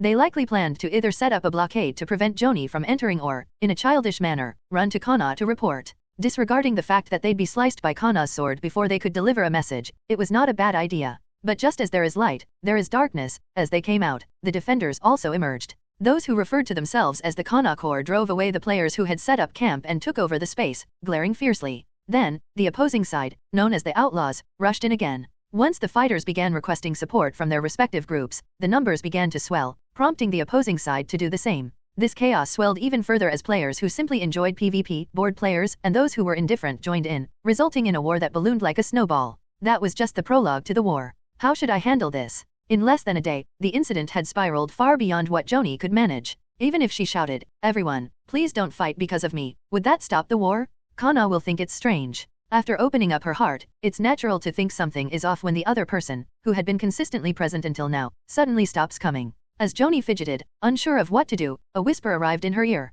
"Sender Pine, are you going to log in now, Joanie?" The sender was Pine, a fellow streamer with whom Joanie had a certain level of friendship, and the leader of the Hawaiian Engineering Club. Joanie apologized to her viewers and briefly covered her screen. "Sender Joanie, I was just about to log in." Sender Pine, "It seems you understand the situation." Sender Joanie, "Honestly, I don't fully understand." Sender Joanie, "I didn't realize it would escalate to this extent." Sender Pine, "Don't think too seriously about it." Sender Pine, "Isn't this part of the charm of RPGs?" Sender Pine, "If you don't like it, you can fight back." Sender Pine, "That's what PvP is for, after all." Was he trying to comfort her? Though she couldn't precisely grasp Pine's intentions, his words eased Joanie's mind a little. Sender Joanie, "Are you also fighting, Pine?" Sender Pine, "Yes." Sender Pine, Sender Pine, "Don't worry, I'm with Kana." Sender Pine, "Most of the Per-Clan Engineering Club is on this side." Sender Joanie, "Really? Wasn't the Per-Clan Engineering Club composed of people who wanted to take down Kanaga more than anyone else? Joanie tilted her head in confusion, unable to comprehend how they were willing to help her. Sender Pine, "The outlaws started the trouble with us first." Sender Pine, "A man wouldn't avoid a fight that's been thrown at him." Sender Pine, "Plus, there's no benefit in bowing down to a group we're at odds with." In short, it was a statement saying there was no need to compromise with a faction that offered nothing but enmity. Well, that makes sense. The outlaws' goal is to hinder me. From the beginning, their purpose and reason were clear. Since they didn't like Joanie, they intended to cause her trouble. Blockades, wars, snitching, those were merely means to an end. Sender Pine, "Why don't you log in for now?" Sender Pine, "If you come to our side, I'll explain everything." Sender Joanie, "Okay, I'll log in right away." Wrapping up her conversation with Pine, Joanie promptly logged into Silia. Clang, clang. "Kill him, kill that bastard. What's the mage doing? Hurry up and cast your spells." While she would usually be greeted by fresh air and the cheerful sound of birds, what awaited Joanie this time was the sharp sound of metal clashing and a menacing atmosphere. Having logged off not far from the mountains, she immediately witnessed players fighting upon her return. Seeing so many players gathered, Joanie lowered her voice as much as possible. "It's worse than I thought. It seems all the nearby players have gathered. Is it really morning with this many people around? Who am I? Time Bill Gates." Carefully moving to avoid detection, Joanie successfully approached her allies. "Joanie, over here." Spotting Pine, who was waving his arms to call her, Joanie hurried toward him. His armor was splattered with blood and dust, clearly showing he had been fighting just moments before. "I came when you called, but what about everyone else? They're all fighting. I just stepped back for a moment to welcome you." Pine led Joanie to a makeshift tent he had set up. "To be honest, the situation isn't good. Is the front line unfavorable?" "More than the front line, it's the victory conditions that are the problem. We don't have any victory conditions, but they do. Oh, we have to keep holding them back, but they only need to break through once to win." Victory conditions. Joanie racked her brain, but no good ideas came to mind. If she approached Kana and tried to talk to him, what would she even say? There are guys trying to interfere between you and me, so don't listen to them and just ignore them. That sounds very persuasive. In the first place, she wouldn't even be able to say such a long sentence, and even if she did, there was no way he would believe her. She was the only one who could communicate with Kana. If a bunch of ruffians surrounded him, who would they think was at fault? Then it's impossible to reveal the truth. I'm streamer Joanie, but I couldn't help it because of the broadcast. Sorry. Even saying that wouldn't work since NPCs wouldn't hear it due to the filter, and even if there wasn't a filter, she'd probably be called a crazy woman. With no answers in sight, Joanie's worries grew deeper and deeper. Information, let's find out Silia's mercenary rank. You've just started playing Silia Online, the legendary MMORPG. You find yourself in a quiet village and receive the title of Wood Rank Mercenary. Naturally, one might wonder, just how high is the Wood rank? First, mercenaries in Silia Online are divided into 6 ranks. 1 Wood, 2 Bronze, 3 Silver, 4 Gold, 5 Platinum, 6 Lord. If you've read any fantasy novels or played competitive games, these ranks should feel familiar. The Wood rank, which you receive at the start of the game, is the lowest rank in the Mercenary Guild. It's essentially the rank you get just for registering with the guild. Unlike other ranks, it doesn't even come with an official mercenary badge to prove your status. In the game, most Wood rank NPCs you encounter are on par with small town thugs, hardly a force to be reckoned with. Now, here's an interesting tidbit. If you're quick to notice details, you might wonder, why is there one rank that isn't based on a mineral? The Lord rank is distinct because it stands apart from the other ranks, something we'll explain later. Currently, the player with the highest level is level 59 and holds a gold rank badge. So, how strong is a gold rank mercenary in the world of Silia? At this point, another set of ranks comes into play. 1 Novice, 2 Beginner, 3 Expert, 4 Master, 5 Demigod. It's starting to get a bit complicated, so let me simplify things. Novice, a regular person who cannot use mana. Beginner, just starting to handle mana. Expert, proficient in using mana. Master, has fully mastered both mana and weapons. Demigod, a level beyond humans, transcending their limits. A gold rank mercenary corresponds to the expert level. While it may seem unimpressive, most inhabitants of Silia never surpass the master rank, so expert is still quite formidable. Interestingly, certain professions like mages start at the beginner level because you need to be able to control mana to begin your path as a mage. Even within the same rank, strength can vary greatly, depending on skill proficiency, experience, and physical abilities. So, even if you manage to defeat an expert NPC, don't underestimate your next opponent. Approach with caution. As for the Lord and Demigod ranks I mentioned earlier, they are essentially one and the same.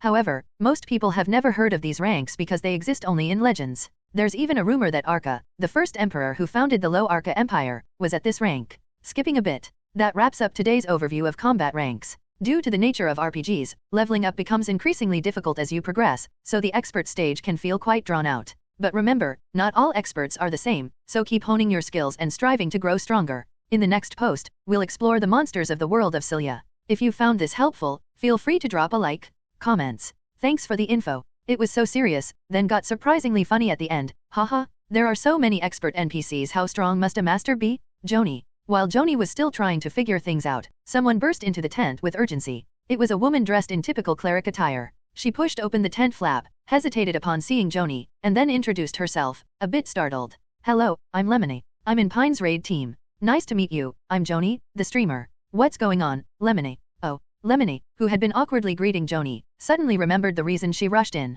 The Wanderer Guild has requested a meeting. Huh? The Wanderer Guild joined too. Joanie was taken aback. The Wanderer Guild isn't a guild with a clear purpose. They're not out to gain power by becoming stronger, nor are they a group just gathering to forge tools or hammer anvils together.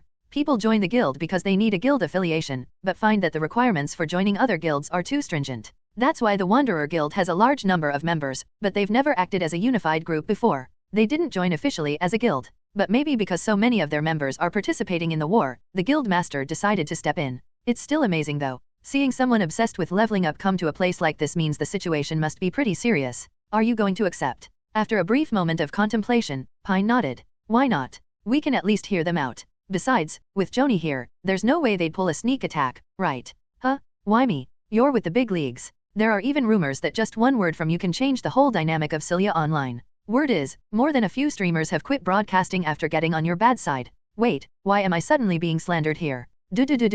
Shocked expressions. No wonder the number of streamers has been dropping lately. The real power behind Silia Online. Whoa, please, spare the streamers I watch. Oh no, that was a secret, wasn't it? Could you please just let this one slide? I said it's not true. Joanie shouted, her face flushed with embarrassment, though she quickly calmed down, knowing Pine was just teasing. So, Pine, are you really the leader of the Kana faction? Our guild was the first to fight, so we sort of ended up taking that position. It did bring some notoriety with it. I honestly thought you'd side with them. As I said before, they were the ones who came after us first. Not much we could do about that. Besides, even if they hadn't, I still wouldn't have joined them. Because I was rooting for Joanie. Pine smiled softly. You were rooting for me. The way you and the gravekeeper bicker. It kind of reminded me of taming a wild cat. I got really invested in watching. Bickering? After all the times I got wrecked by it, that's what you saw? If it were me, I'd be fuming with rage. Well, tigers are still part of the feline family, right? Is this that Stockholm Syndrome thing people talk about? Lemona shook her head fervently, clearly disagreeing with Pine's reasoning. Let's head out quickly. If we're any later, we'll get yelled at for cutting into their leveling time. Well, I wouldn't put it past them to get angry, actually. Joanie agreed with Pine's remark as she recalled the guild leader of the Wanderers Guild, notorious for once streaming an entire day of silent hunting without saying a word. As they stepped outside the tent, the situation had come somewhat from earlier. Fights were still breaking out here and there, but the clashing of weapons wasn't as intense. When they reached the center of the battlefield, a woman who had been waiting for them frowned. You could have come quicker, you know. Don't you realize time is money? How do you always manage to be so predictable? I'll take that as a compliment. The leader of the Wanderers Guild was also a streamer, though not as large as Joanie or Pine, but with a loyal following nonetheless. Joanie knew there were quite a few people who had joined the guild because they were fans of her. So, what brings our dear Yuki, who usually lives for hunting, to grace us with her presence? PvP and wars are all fun when they're just for kicks, but things have gotten out of hand.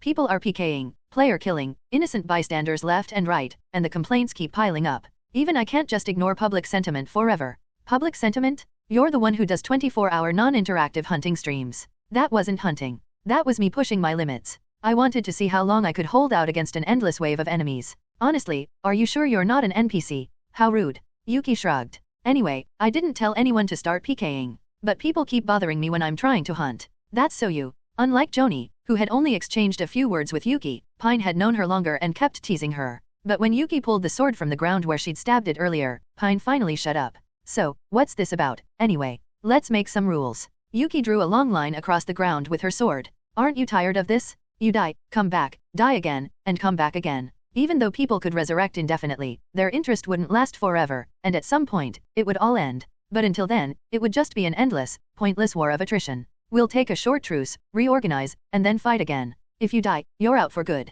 In the end, the side with no one left loses. So, you're proposing a deathmatch. Like a real war. Do you enjoy this kind of fight? A battle without any nerve-wracking tension. You're seriously. Pine shook his head. What happens when a side loses? The losing side has to fully cooperate with the winning side. Our group already agreed to that. If anyone from our side doesn't comply, we'll help you deal with them. But you have to do the same. If that's the deal, then fine. Wait a minute. So, if we lose, we're just supposed to accept that blockade they've set up. What's the problem? If you lose, isn't it normal to have nothing? Besides, this isn't like a pay-to-win game where they're using cash to boost their stats. You lost fair and square. Well, still. And up until now, we've been more than lenient with you. Honestly, if things hadn't gotten so heated, we wouldn't have bothered stepping in. Is it a crime to do whatever you want in an RPG? There's no law saying it's prohibited. Yuki's detailed reasoning left Joanie speechless. She couldn't think of any argument to counter her. Stopping people from doing whatever they want is also part of doing what you want. But to do that, you need strength. Otherwise, you need to gather so many people on your side that the fight isn't even worth starting.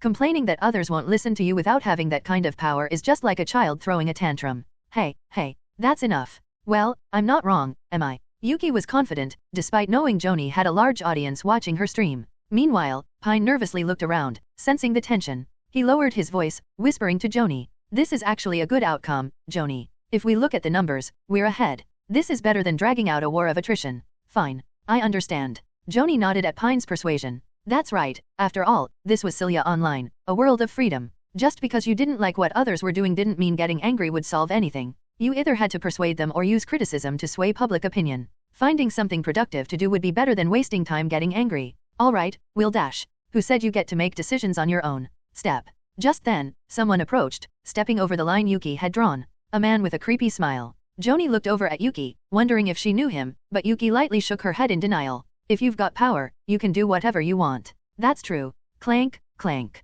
Behind the man's voice, a heavy sound echoed. Knights clad in gleaming silver armor marched forward, their ranks shining in the sunlight. At least 100 of them. The battlefield fell silent at the sight of their procession. On their shoulders, the black sun emblem was painted. Joanie's eyes widened as she recognized it. The Imperial Army. Standing at the edge of the cliff, I gazed at the familiar view of the mountains. It's pretty noisy today. It's a mood that makes me think of the past. Though, when I say the past, it's only been a year or two at most. Dash, don't you think so? Dash, you haven't changed a bit. Still as rude as ever. Why would I be polite to an uninvited guest? Shrang. The silver blade slid out of its sheath. It was an old, worn-out sword with cracks running along it, but it still radiated a chilling aura. Or is this the kind of courtesy you were hoping for? Dash, I wasn't expecting that kind of courtesy, but if it will help you relieve your frustration. TCH. I clicked my tongue and put the sword back. So, what brings you here? Feeling guilty for killing him and now come to pay your respects? Or are you just here to make sure he's really dead? Dash, don't be like that. I've been put out of commission because of the wounds I received from that guy. Humph. A retiree? As if. Sure, he may have been injured, but there's no way that old snake would sit quietly in retirement. He's probably operating from the shadows of the Empire, claiming to be in recovery. Dash, I received a tip. One of the apostles came to tell me that a girl named Kana lives in this mountain. Oh, a tip-off, huh? Dash, so what? You came here to fight. Don't test me. You and I both know we can't do that. I turned away from the cliff and walked back. In front of the small cabin, a man who looked to be in his 20s sat on a roughly made chair, wearing a neat expression. Dash, in fact, I don't want you dead. I'd much rather have you join the Empire. Talented people are always in short supply. What do you think? Even now, if you come, I can ensure you're treated as well as any duke, maybe even better, if not as high as the Emperor. I'm not going. Dash, you've never even been particularly patriotic toward Graces. The man tapped his cane against the poorly made chair. Dash, wouldn't it be better to live in luxury in the Empire than like this? If you let me drive my sword through your heart, I might consider it. Dash, I see living in this mountain might not be so bad after all. Clear air, beautiful scenery. The man joked with a grin. His smug face irritated me, and I spoke sharply, scowling. Cut to the chase. I'm barely holding myself back from driving this sword into your repulsive face. I'd have done it already if I could, but as much as I wanted to, I couldn't. Wizards are always such a pain. Dash, you're so violent. Swordsman, I swear. Surprising. I was just thinking something similar. The man clicked his tongue and slammed his cane to the ground. Mana surged rapidly, swirling and forming complex patterns. A pact of existence. It was the ritual of a wizard staking their very being. Dash, I have a favor to ask of you. If you do it, I'll protect the place you hold so dear. Protect? You. Dash, you're still doubting me even after seeing this pact. I'd trust a dimensional creature more than I'd trust you. Dash, fine. I'll erect a barrier around here, one that no one can pass without your permission. It'll last as long as I live. How's that? Is that enough for you? He's such a cunning bastard that even with an oath of existence, you can't tell what tricks he might pull. Still, with such detailed conditions, it might be worth trusting him for now. What exactly are you asking for? Dash, you won't find it too harmful either, so hear me out.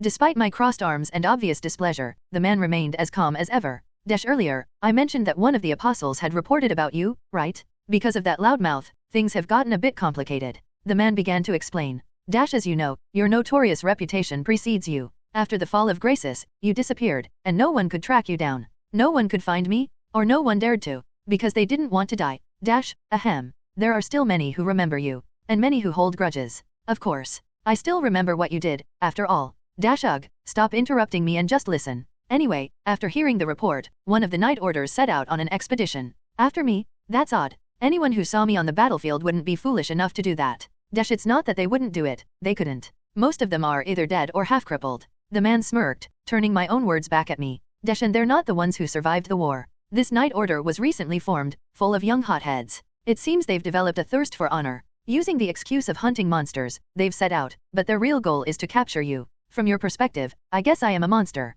After all, you lot were always calling me one. Dash, you don't understand Arkish, but you know that. How could I not, when I heard it constantly? How could I forget when they never stopped calling me a monster? I heard it so much that I could understand it without even trying. Besides, when you learn a new language, insults are often the first thing you pick up. Are you warning me? Telling me to be careful? Or are you asking me to spare their lives and send them back? Dash, no. Quite the opposite. The man stood up, using his staff for support. As he straightened his once bent back, his shadow stretched long, like that of a snake. Dash, they are to be used according to the will of the Black Master. A sword that runs wild and strays from its master's hand is no longer needed in the Empire.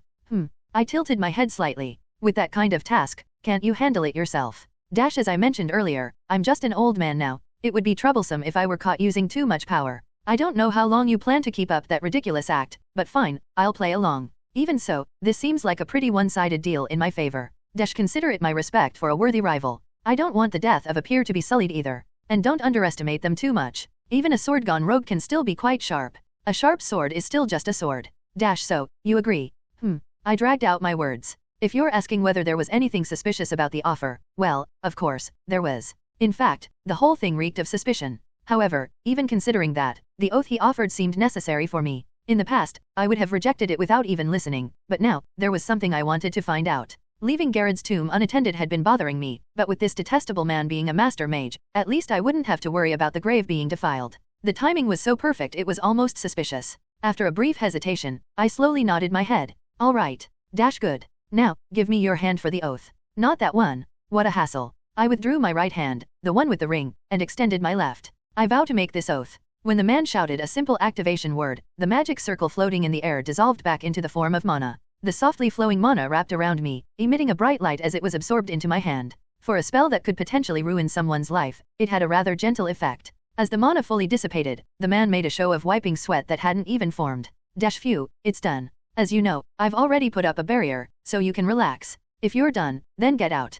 So impatient. I was already leaving. I trust you'll handle things well, Kana. Don't call me by my name. Then what should I call you? The Crimson Reaper? The Bird of Death? Or perhaps, Kana. Swoosh! The swiftly charging blade ripped the man's form to shreds. His body scattered into bits of mana before he could finish his sentence. It would have been great if it were the real body instead of a clone. Of course, if it had been the real body, that senile snake wouldn't have been standing in front of me in the first place, but I couldn't help feeling a bit of regret. He really does know how to push my buttons. I don't know what you're scheming. He claimed to have learned through a report. With the Empire's intelligence network and that cunning snake's abilities, they probably already had a rough idea of my whereabouts. On top of that, he made a one-sided contract that only caused him harm, leaving me unaffected. He even sent the Imperial Army to me on purpose. The snake said he didn't know, but there's no way he didn't. In fact, it's likely the whole expedition of the army was orchestrated by his influence. Everything about it reeks of suspicion. Still, I'll play along for now. I was planning to come down anyway, the noise had been getting on my nerves. I thought I had finally escaped that wretched war, but living peacefully just doesn't seem to be in my destiny.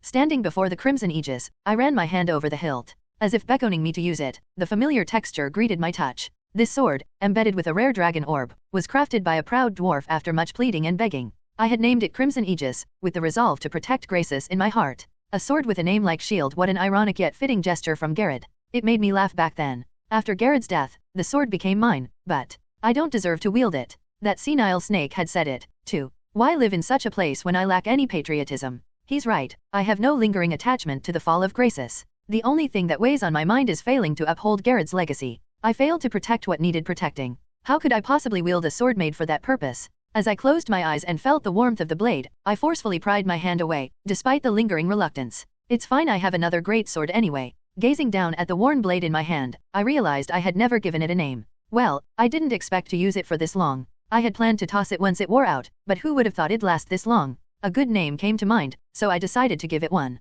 Alright, from now on, your name is Flyswater. A sword cherished enough to earn a name, huh? The blacksmith who made it would be thrilled to hear that, wouldn't he? Yeah, he definitely would be. Joanie tensed her body and asked, why is the Imperial Army here? An obvious question. A knight stepped forward, pushing aside a man with a crooked smile. There is no place beyond the reach of the Great Arca Empire's Black Sun. Not even the infamous Mad Continent. His armor looked distinctly different from the other knights, and his intimidating tone indirectly revealed his rank. The fact that he stepped out alone among so many knights only proved he was extraordinary. The commander of the knights narrowed his eyes slightly. I heard there was a criminal here. Who are you?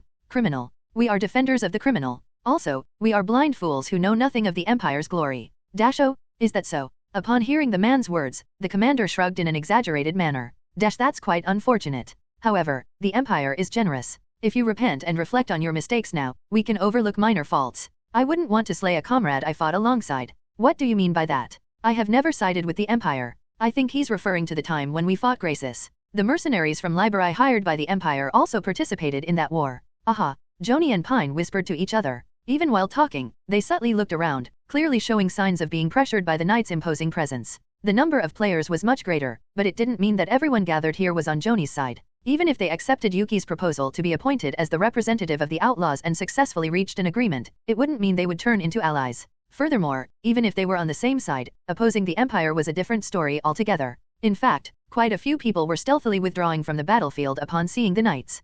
What should we do? Is that even a question? Yuki grinned. Of course, we should fight. Yuki, weren't you an outlaw? What's the big deal when something more interesting comes up than a position I was forced into? I'm curious about how strong these knights are. You crazy girl.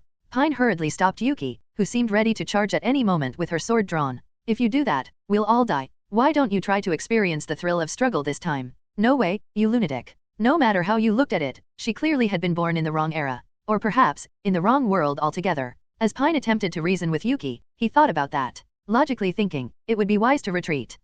Retreat. They were no match for the knights. While the knights were elite warriors with specialized training, they were just a ragtag bunch without even a proper commander. He had no idea how powerful the knights were, but it was hard to believe that the Arca Empire's knights would be weak. Joanie bit her lip. It was great to tread paths others hadn't dared to walk, but was it really necessary to do so while clashing with many players and opposing the Empire? Memories from the past few days flashed through her mind. The days she spent struggling to climb mountains, bringing food to Kana after he saved her life. It was she who had said thank you and promised to repay him, but now that she saw him not responding at all, it felt a bit irritating. How moved she was when Kana taught her how to wield a sword and shared his name with her. Joanie realized something. I will fight. She tried to tame the fox, but in reality, the fox was not Kana, but herself. Some might ask if that's all it takes to form a bond, but for her, it was not just anything. She had wished for such a connection ever since she lay in the hospital a long time ago. And there was another reason as well. It's because of me that this happened. So, it's only right that I take responsibility. That's what it means to be an adult. Oh, that's cool. Joanie. Pine looked at Joanie with a complex expression. I won't force you to fight along, Pine. I've already received enough help from you. I'm more than willing to fight alongside you. Thank you, Yuki. It was a bit strange, but there was no more reliable ally than Yuki, who had the highest level among players and extensive combat experience. Ugh, seriously. Pine scratched his head in irritation. Fine, I'll fight too. Are you sure it's okay? You could end up at odds with the Empire. It's better to be at odds with the Empire than with the viewers. Since it's come to this, I might as well make a video out of it and rake in some views. The profession of a streamer is one that thrives on public sentiment. While it's not acceptable to be swayed blindly by the viewers, one cannot completely ignore public sentiment. That's the nature of the job. Even now, as he showed a passive attitude, the chat was flooded with chicken and scram, with the word chicken appearing alongside it. Naturally, Pine reacted with frustration. Even though he looked fairly handsome, he was definitely XY in chromosomes, and the word chicken was a magical term that could never be tolerated once born male. Who's scared? The only thing that scares me in my life is a chicken sandwich. Ugh, so lame. Shut up. It seems you have no intention of reflecting on your actions. The captain, watching the banter among the three streamers, spoke up. He didn't show any particular sign of anger, despite hearing words that openly defied him. It was as if he thought their conspiracies would be utterly useless. Those foolish beings who cannot witness the glory of the Black Sun are always like that. Even when given the opportunity to realize their mistakes, they kick it away themselves. Whatever the glory of the Black Sun might be, I don't think I've done anything wrong. Not knowing the glory of the Black Sun itself is wrong. Such arrogant words. But at the same time, they showcased the power of the Low Arca Empire. There was no place in the Ardena continent that could escape the Empire's grasp. And to advocate for a sinner means you are on the same side as that sinner. As a knight who must uphold justice, I cannot just stand by. Keep saying sinner, sinner who's the sinner? Are you pretending not to know? The captain frowned. The last sword of Graces, the Red Reaper. A monster that has massacred countless citizens of the Empire. You're talking about Kana. Yes, that was the name. He thought that Kana would be an extraordinary figure capable of slaughtering players, but for the Empire, her name seemed to carry even greater weight than Joanie had anticipated. The old folks trembled just mentioning that name. They said, if you call her name, the Reaper will come. With a heavy thud, he took a step forward. A thick cloud of dust rose, and a weighty impact hit the air strongly. Nevertheless, that's merely a hollow reputation gained during war. Alone, she can do nothing. Isn't it rather foolish to cower in fear? The captain stretched out his arm. A black cloak billowed violently, fluttering in the wind, following the silver armor. Today, we hunt the monster. We will sever its neck and show it to everyone. The monster you feared is nothing but this. We will cleanse the rotting knights and take their place. For a better empire. For the glory of the Black Sun. For the glory of the Black Sun. Boom! A resounding echo followed the commander's speech. Nearly 100 knights struck their swords down with unerring precision. Even Yuki, who had been brimming with confidence, took a step back, eyeing them warily. I'll give you one last chance. If you step aside now, we'll pretend this never happened. Clang? Is that so? Instead of answering, she drew her sword, bow, and staff. Those who would flee had already run away, the remaining ones were ablaze with fighting spirit. Compared to before, their numbers were distinctly fewer. On the other hand, some of the outlaws had subtly slipped behind the knights, preparing to fight alongside them. It seemed they hoped for a few crumbs if they helped, or maybe they had no reason to pull back anyway. The apostles don't die, right? Then engrave this clearly into your souls. Swish. For the greatness of the Empire. The knights all drew their swords simultaneously. It was a tense situation. Contrary to the relaxed expressions of the knights, the supporter of Kana's face were hardened, frozen in fear. No one seemed willing to move, tense and watching the knights' actions closely. But not everyone felt the same way. I can't stand it. Hey, you crazy girl. Yuki, twisting her body as if she were desperate to relieve herself, was the first to charge forward with her oversized sword in hand. With her rush as a signal, the knights began to form ranks and charge as well. Joanie, get back. Yes, I will. Knowing Joanie's lackluster combat skills, Pine hurriedly pushed her back. Everyone here had gathered to help Joanie. Even if she could resurrect at a revival point, they believed her death would break their morale. I'll confess to her once this war is over. Don't set up flags, focus. As the players wrapped mana around their weapons, the knights responded by enveloping their swords and shields in mana as well. Unlike the unstable, erratic mana of the players, the knights' mana remained stable and unwavering. Even if their levels were the same, their fighting power was not. It was a thought that came to mind at that moment. Yuck. A brave knight who charged in was met with a red line across his body. He was thrown back against his shield and failed to recover, leaving this world. Ha! Boom! A heavy sound echoed as the sword cleaved through the air, sending one knight flying far away. Could he block with his sword? For a moment, the knight pondered but chose to deflect the strike with the shield in his other hand. Gah! A groan escaped the knight's lips as he felt the weight pressing down on his arm. The woman before him was unlike the others. With a single confrontation, the knight felt it and gritted his teeth. Ah, this sensation of blood rushing, it feels so good. Yuki, with her lips curled into a smirk, struck the ground again. She twisted her waist with all her might, turning her body as she swung her great sword. The combination of body enhancement through mana and centrifugal force produced an astonishing speed. The knight couldn't parry the sword again. Whenever the knight took a step back, Yuki took a step forward. When he retreated again, she advanced once more. The captain clicked his tongue at the knight's pitiful display, being overwhelmed by something so weak as a mere apostle. -tch. At this rate, I'll have to make him run 100 laps around the training ground. The captain raised his sword high. Chills ran down Yuki's spine. It felt as if ice was being poured over her. She forced herself to withdraw her great sword and leaped backward. Swish! A sword beam flew through the spot she had just occupied. Ugh! What's that? What's flying at us? It's a sword beam. Dodge. Everything in a straight line with Yuki was sliced apart. People screamed while clutching their arms. Some couldn't even scream and turned into light halos. Others stood frozen in shock at the sight of their vanished companions. In the instant chaos, Joanie's eyes trembled. Stronger. The backlash from her unexpected movement arrived late. Ignoring the screams coming from her aching waist, Yuki took a deep breath. This might be a bit difficult. She thought she had grown stronger from the relentless fighting, but instinctively, she sensed that she couldn't match the captain. If the boss was bound by the system's restrictions, she might have been able to defeat him, but this was war, not a raid or boss battle. The weak would not survive. Even after unleashing a sword beam that could split the earth, the captain showed no signs of fatigue as he raised his sword once more. With a low hum, mana gradually gathered. Once that mana fully coalesced, another strike like the previous one would come. Yuki widened her eyes, focusing all her concentration on the captain. But the captain's gaze wasn't fixed on her. Dodge. The endpoint of his gaze was Joanie. Hearing Yuki's urgent shout, Joanie turned her head, but the captain's arm was already swinging downward toward the ground. Swoosh! A massive sword beam sliced through the air. Joanie's wide eyes captured the image of the sword beam racing toward her. There's no way to dodge this. As death approached, Joanie felt time elongate. She clearly saw the sword beam heading for her body. Yet, the elongated time was also shared by Joanie. Her eyes closed, sensing her impending doom. And thus, 1 second, 2 seconds, 3 seconds. After waiting for a few seconds with her eyes tightly shut, there was no pain. Did I die without even feeling pain? It would be better that way. What if I open my eyes and suddenly... Joanie trembled, forcing herself to open her eyes slightly. The first thing that caught her eye was pink. Soft pink hair, like cherry blossoms, swayed gently, and a sweet fragrance lightly enveloped Joanie. Next, she noticed a small figure, seemingly 2 heads shorter than Joanie, wrapped in a shabby black cape. A girl stood confidently in front of her, holding a sword that looked like it could break at any moment. Though it was a figure Joanie had longed to see yet had never encountered before, she instinctively knew the identity of the girl. Kana. Sorry? I accidentally released a swarm of flies. They'll be crashing at your place soon, so handle it. With that feeling, I was gathering my insect-slaying gear, a fly swatter, while trudging down the mountain after receiving a commission from a client I'd rather not see.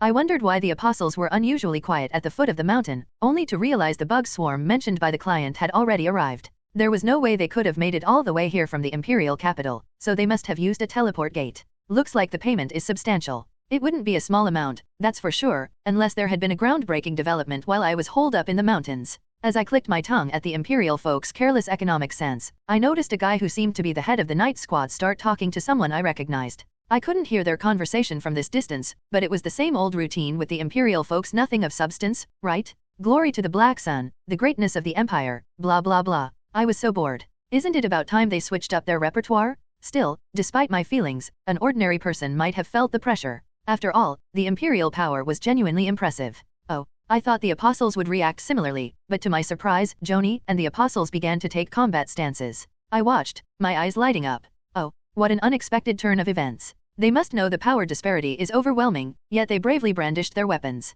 Perhaps it's an action they can afford since they'd just come back to life after dying, but even so, deciding to fight back isn't an easy choice. Well, considering they kept charging at me while getting sliced up, I suppose it makes sense. Thinking that made it somewhat understandable. If I could have enjoyed some popcorn while watching, that would have been great, but there's no such thing as popcorn appearing out of nowhere, so what could I do? Instead, I settled down on a cliff halfway up the mountain and watched as the chicks peeped and played. Chicks bravely battling against the fly swarm. That sounds a bit strange. Aren't the chicks at the top of the food chain in the food web? Anyway, as expected, the chicks' situation wasn't looking good. The enemies' heads hadn't even emerged yet, and every time the knights' swords gleamed, the apostles were busy backing away without even managing to retaliate. Still, not every apostle was helplessly overwhelmed. Some were straining every muscle to maintain the front lines. The one who stood out the most was a woman wielding a large sword at the front. Although her opponent appeared to be a low-ranked knight with little experience, it was impressive how she aggressively pushed forward with her offensive. At first glance, it might seem like she was swinging her sword mindlessly, but unlike others, there was a hint of expertise in her movements. On the other hand, my shuttle, or rather, Joanie is. Yeah, that's over. I was watching from a step behind as others fought. If only I could follow even half of the courage that big sword chick had. When I saw her stand up to the commander, I felt a bit proud, but of course. Though with Joanie's skills, stepping in wouldn't be of much help. If I'm just standing frozen like this, I won't be able to respond if danger approaches, right? Just like now. Seeing the commander gathering mana again after sending out his sword energy, I let out a deep sigh. Then I shook off my butt and stood at the edge of the cliff. I thought I would never raise my sword again to protect something. I need to protect my precious shuttle. No, my student. I keep saying the wrong words. I stomped the cliff with my right foot. The surrounding scenery twisted and blurred like a smeared watercolor painting. A moment of sudden acceleration. Before I knew it, I stood tall right in the middle of the battlefield, where I had been far away just moments ago. Before my eyes, a crescent-shaped sword energy flaunted its bluish mana and rushed towards me. It was a pretty powerful sword energy, not something the commander earned just by chance, but then again, it was only that much. There was no need to wrap it in sword energy. I drew my sword and cut through the seam of the sword energy. To nullify an attack that took the lives of countless chicks was sufficient with just 2 simple strikes. Cape got torn. The already ragged cape couldn't keep up with my movements and was ultimately torn apart. I bought it at a high price. Feeling regretful, I was fiddling with the cape when Joanie, standing behind me, shouted with delight. Kana. I clearly said my name was a secret. Why is she shouting so confidently? Still, seeing her standing her ground against the Imperial bastards instead of running away made that voice not seem so annoying. And given the situation now, it hardly mattered. Suddenly appearing, I cast silence over the surroundings. The knights who were relentlessly pressing the apostles and the apostles who were being pushed back couldn't help but look at me with blank expressions. Well, it's not unfamiliar. Even the ones who first faced me on the battlefield had that same expression. And the next typical reaction was usually, ha, ha, the identity of the Red Reaper is such a little brat. How laughable? You were frightened by this little brat. What are you talking about? Mockery and disdain. That senile snake at least spoke in a way I could understand, but this guy was rambling happily in a language only he understood. I couldn't comprehend the words, but judging by the way he was scoffing and scanning my body with a nasty look, I could tell what he meant. As the commander finished his words, laughter began to spread among the knights. Knights who had been clashing weapons slowly gathered behind the commander, but the apostles didn't dare to stop them. It seemed they realized that rushing in recklessly would result in their own deaths. Smirks peeking out from between their helmets. I've seen this too many times, so I wasn't particularly moved. All the worn-out swords match your looks, don't they? Exactly, I told you to speak in a way I could understand. It seems they were trying to insult me, but if I can't understand, what's the point? That snake seems to be so senile that he can't manage his subordinates properly. If you're a knight, you should speak with your sword. Instead of attempting to converse with words that don't connect, I took up my sword. It seems you were having quite a bit of fun. I raised my sword high, just as the leader had done, with a momentum that seemed to pierce through the high sun. That's not how you do it. The power was quite strong, but the essence was just mindlessly packing and releasing mana. A foolish and simple swordsmanship without any technique. Using 100 mana to produce an efficiency of 50 and feeling proud about it is nothing short of ridiculous. I'll teach you a move, so watch carefully and learn. In the blink of an eye, as brief as a single blink, the sword that was aimed at the vast sky was already descending toward the ground. Swoosh, chop, now do you understand just how pathetic you are? A dramatic entrance reminiscent of a comic book protagonist. Joanie stared blankly at Kana's back, who appeared like a miracle to save her. Though her front was obscured, just by seeing her back, it was enough to know that Kana had taken on a girl's form. What? The viewers were not the only ones shocked by the delicate back that belied her overwhelming strength. In an instant, as if she had been on the battlefield from the beginning, Kana appeared and effortlessly dispelled the sword energies that had consumed numerous players, drawing all eyes on the battlefield toward her. Pine was unable to hide his astonishment at Kana's appearance. Is it real? Is it really? Is this really happening? The chat room was buzzing, mirroring his emotions. Her drowsy pink eyes blinked slowly. The hair that swayed in the wind made one feel an urge to stroke it. How soft would it be to wrap that hair between my fingers and stroke it down? Her round face and gently curved eyes created a mild impression of a girl. Her adorably charming face left one momentarily speechless. How could such a cute face, seemingly incapable of swatting a fly, display such terrifying power? The shocking truth that the gravekeeper, who had killed him countless times, was a cute and small girl left Pine's head spinning. However, Joanie, who couldn't see Kana's face, was only filled with concern. I know Kana is strong, but she didn't believe that Kana could win against so many knights. It's difficult for a few to defeat many, but it's not surprising for many to defeat a few.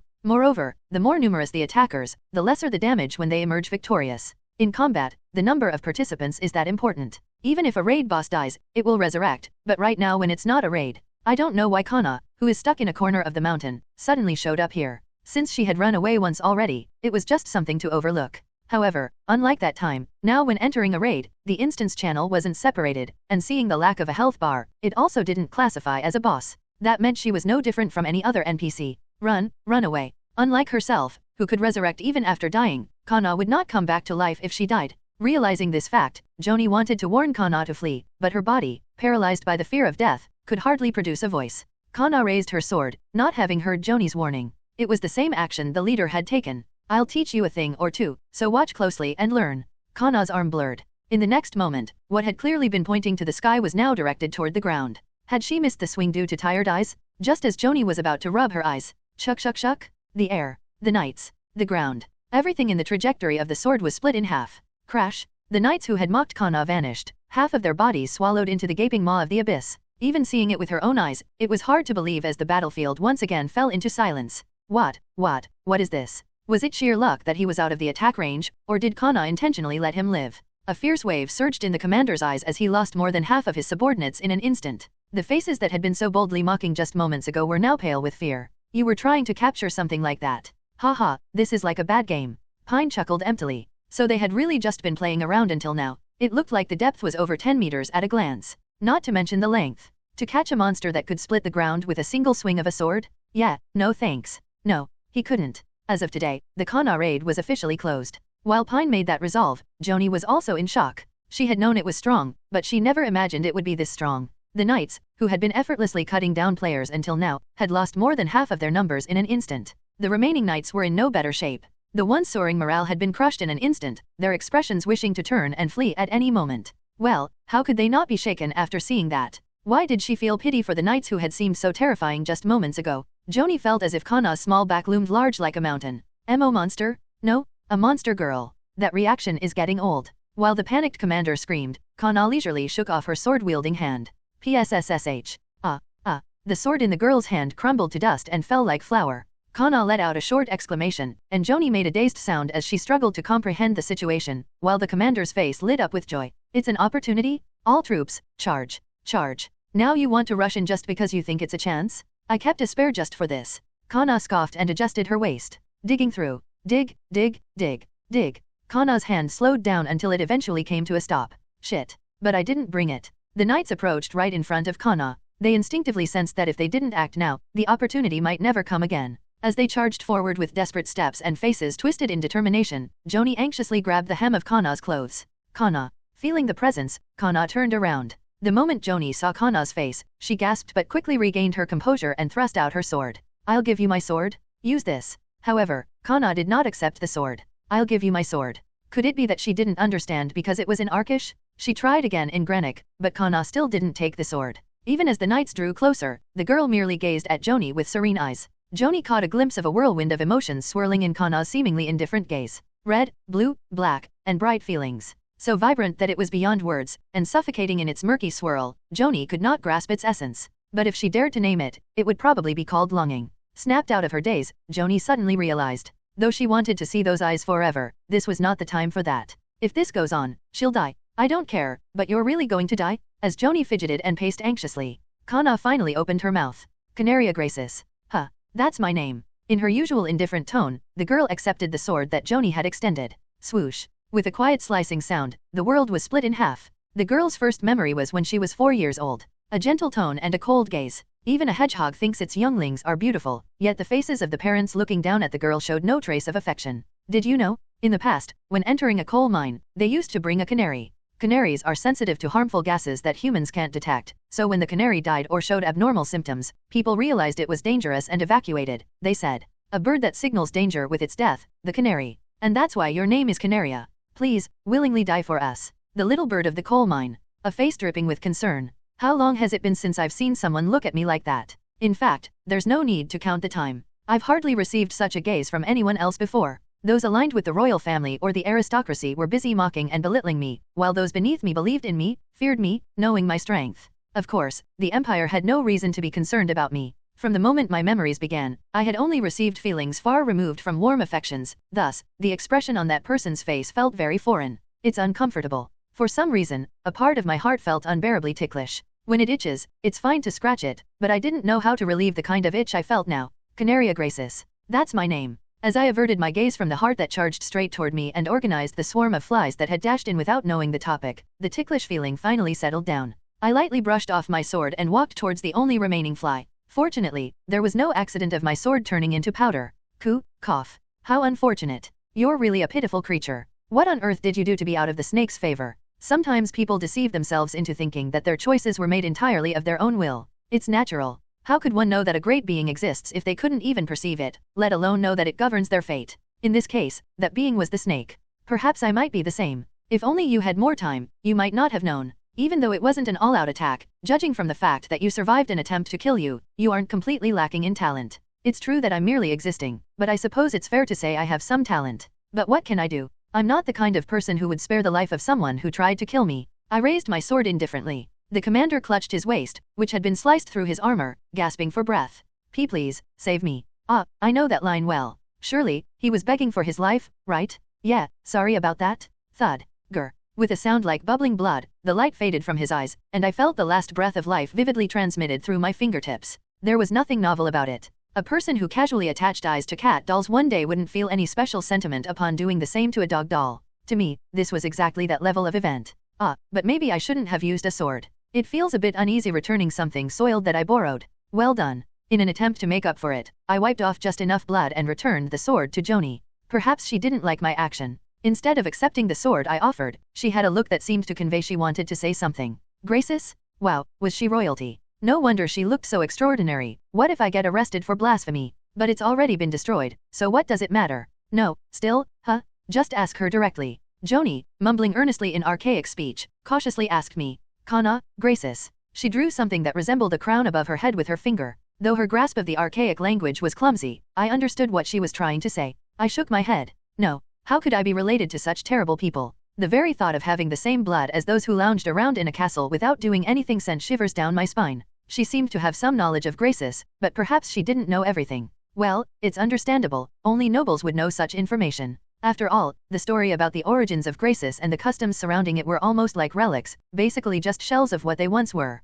According to the Gared adventure, Gracis is a kingdom founded by the first king, Gared, with the help of the red dragon Gracis. Whether it was Gared's sincerity in naming the kingdom after himself or some other reason, I don't know. For whatever reason, Gracis provided Gared with the granik language and treasures, one of which was a ring named Gracis Blessing. This ring, created by Gracis and imbued with mana, became an invaluable treasure for Gracis, but the problem was that very few could handle the ring's overwhelming power. It felt wasteful to keep it in the treasury, too dangerous for the king to wear, and yet giving it outright to someone who could handle it wasn't a feasible option. While troubled by this, Gared devised a clever plan. He decided to create an order of knights and appoint the strongest person in Gracis as the commander of that order, entrusting them with Gracis Blessing. Since it was a position to protect the kingdom, it fit well with the name Gracis Blessing, and as Gracis was incapable of pointing a blade at royalty due to Gracis arrangements, there was no reason to hesitate. Moreover, given Gracis' sentiment of reverence for the red dragon, it was impossible to look down on someone who could wield dragon mana, so they bestowed the title of Gracis and regarded it highly. It was like being a representative. In reality, it was a way of blinding ourselves to the truth. Regarded highly? Nonsense. Over time, the meaning faded, and by my time, it had become a completely hollow and ineffectual custom. So, the average citizens of the kingdom would know nothing about it. The royal family mentioned it only during ceremonies. Anyway, it was only natural that I possessed the title of Gracis. After all, I was the last commander of the Crimson Aegis. But saying this won't make any sense anyway. Instead of explaining in detail, I lightly brushed off Joanie's question with a vague denial. Joanie still looked utterly confused. Is that a no? It must be a no, right? Ugh, then what? No, more importantly, that's not the important thing right now. The more I looked, the more I realized she had a lot of inner monologue. I meant to convey with a gesture to take the sword and leave, but Joanie fumbled to grab it. Then, suddenly, she bent forward at the waist. I was taken aback by her sudden and unexpected action. Sorry. Secret, name. Oh, only after hearing her stammering in granik did I understand Joanie's behavior. A mere 3-word apology. But for some reason, those clumsy words resonated deeply within me. From her reaction, it seemed that the word had spread because of her, but she hadn't informed the Empire. Despite being a coward, she didn't hesitate to confront the Imperial Army, so it wasn't as if she hadn't made an effort to redeem herself. More than anything, for some reason, looking at her made the suppressed itchiness within me try to rear its head again. Well, it's fine. I averted my gaze from her. Then, as I waved my hand to adjust my hood that had been pulled down, I remembered that the connection had torn and awkwardly ruffled my hair. Do you want me to fix it? I'll repair it. Repair it. Joanie, who had been looking at me with guilty eyes, this time waved her hand. With one hand, she seemed to hold something broad while the other grasped something long. Repair. Yes, repair. So, she meant to say she would fix it? As I stared blankly, Joanie moved her hands again. This time, it was a gesture closer to sewing. I tilted my head slightly, then accepted it without much thought. After all, it was a ruined garment. I didn't care whether she repaired it or sold it off somewhere. Still, I hoped she could at least fix it. As I took off the cape, a gust of wind brushed past my arm. Thud. Hello, greatsword chick. While I was talking to Joanie, an apostle wielding a greatsword stepped closer to me to greet me. Then, she thrust the greatsword, about my height, towards me. Let's fight. Yuki. Hey. There didn't seem to be any malice behind it. When I tilted my head at the greatsword thrust toward me, the people around began to panic even more. Joanie had seen this so often that she was unfazed. The man behind was, well, thanks to Edel's protection, his face still wasn't properly visible, but in another sense, he felt familiar. Like someone I had crossed swords with several times. Right? Wham. Thud. Ha, ha ha. It's a bit unsettling, but considering the effort of those Imperial bastards coming here claiming they want to take me down, I'll let it slide this once. But there won't be a second time. As I turned my gaze away, I could hear a sigh of relief. I looked into the eyes of the greatsword chick and tried to read her emotions. In her eyes, a quiet flame flickered. Aha, there are sometimes people like this. They possess high self-esteem, charging forward without hesitation even when faced with a superior opponent. Such individuals usually have a strong desire for self-improvement, and rather than scheming in secret, they prefer to confront openly, so I don't mind them too much. It's just that it's bothersome that they have set their sights on me. As I pondered, I reached out to Joanie instead of responding. Can I borrow your sword, just once more? Especially this greatsword chick, whether in battle or now, is the type to annoyingly follow me around, even if I ignore her. It's better to just give her what she wants and send her on her way. No way, Yuki. Are you really going to fight with that? Are you out of your mind? Really? For real? Isn't it more fun that way? Not at all. Joanie shook the greatsword chick's shoulder vigorously, but the greatsword chick remained unyielding. Even if you can't understand, just don't kill me. I chuckled and shrugged at Joanie, who was extending the sword towards me. I really have no idea what she's saying. There's a famous saying known by every swordsman in the Ardena continent. By crossing swords, one can understand that person's life. I think this saying isn't completely true, but it's not entirely false either. In reality, when you cross swords, you can feel certain things. If the movements are hasty, it means the person has a hasty personality. If they focus on evasion, it indicates they are passive. It's not just limited to personality insights. You can tell whether they learned swordsmanship through proper training or practical experience, what movements they prefer, and even which country they might hail from. Swordsmanship encapsulates more than one might think. Whoosh! I lightly bowed my head to evade the momentum of the great sword that charged at me with the intent to tear my neck. Swordsmanship that relies more on technique and strength than psychological warfare. Oddly enough, the points of impact were slightly misaligned. My eyes were on guard for attacks that could come from anywhere. It seems I often find myself fighting against beings rather than people. I can't shake the feeling that while this person doesn't seem to lack experience facing humans, they haven't had many encounters using a great sword. As I dodged and blocked incoming attacks, I pondered repeatedly. Should I let this go or not? That chick, who thrust her sword without hesitation even after seeing the previous attack, doesn't seem like someone I need to let off the hook. Besides, since she's an apostle, she'll simply return from the dead. But I think letting her go would just provoke her to charge in more. Alright, I've made my decision. I'll just show a glimpse of my skills. If she doesn't gain any insight from this, that's all there is to it, and if she does, she won't be a nuisance any longer. As I made that decision, I completely cut off the mana that was lightly wrapped around my sword. Perhaps sensing something unusual, the great sword user halted her swings and stepped back. What's going on? Why the sudden change? You're not saying it's over already, are you? People often refer to those who have reached a master level as having attained enlightenment. Enlightenment. It's just a two-character word, yet the weight it carries is beyond description. If that weight were light, there wouldn't be so many who have failed to surpass the wall of a master. Being a master isn't just about handling mana well, it's a level that requires mastering mana as well. What would be a good analogy? Right, let's put it in modern terms. Even if you have the best bullets, they're useless if you don't have a matching gun. In other words, the bullets are mana, and the gun represents the abilities that person possesses. Here, the abilities refer to skills, physique, soul, and so on, but let's skip over that. In short, one can say that those who wear the master label are adept at handling at least one weapon like a ghost. I'm one of those guys too. One step forward. Peep, holding the great sword tightly, took a step forward. I was surprised thinking it was the end. Her tone, seemingly light, carried a hint of pouting. However, her eyes were meticulously scanning my movements. She could have been angry for underestimating her since I had withdrawn my mana. Despite her passionate first impression, there was a cool-headed side to her. It made sense that she was the strongest among the apostles I had encountered. As I slightly flicked my sword to signal her to come in, she understood my intention and firmly planted her feet on the ground.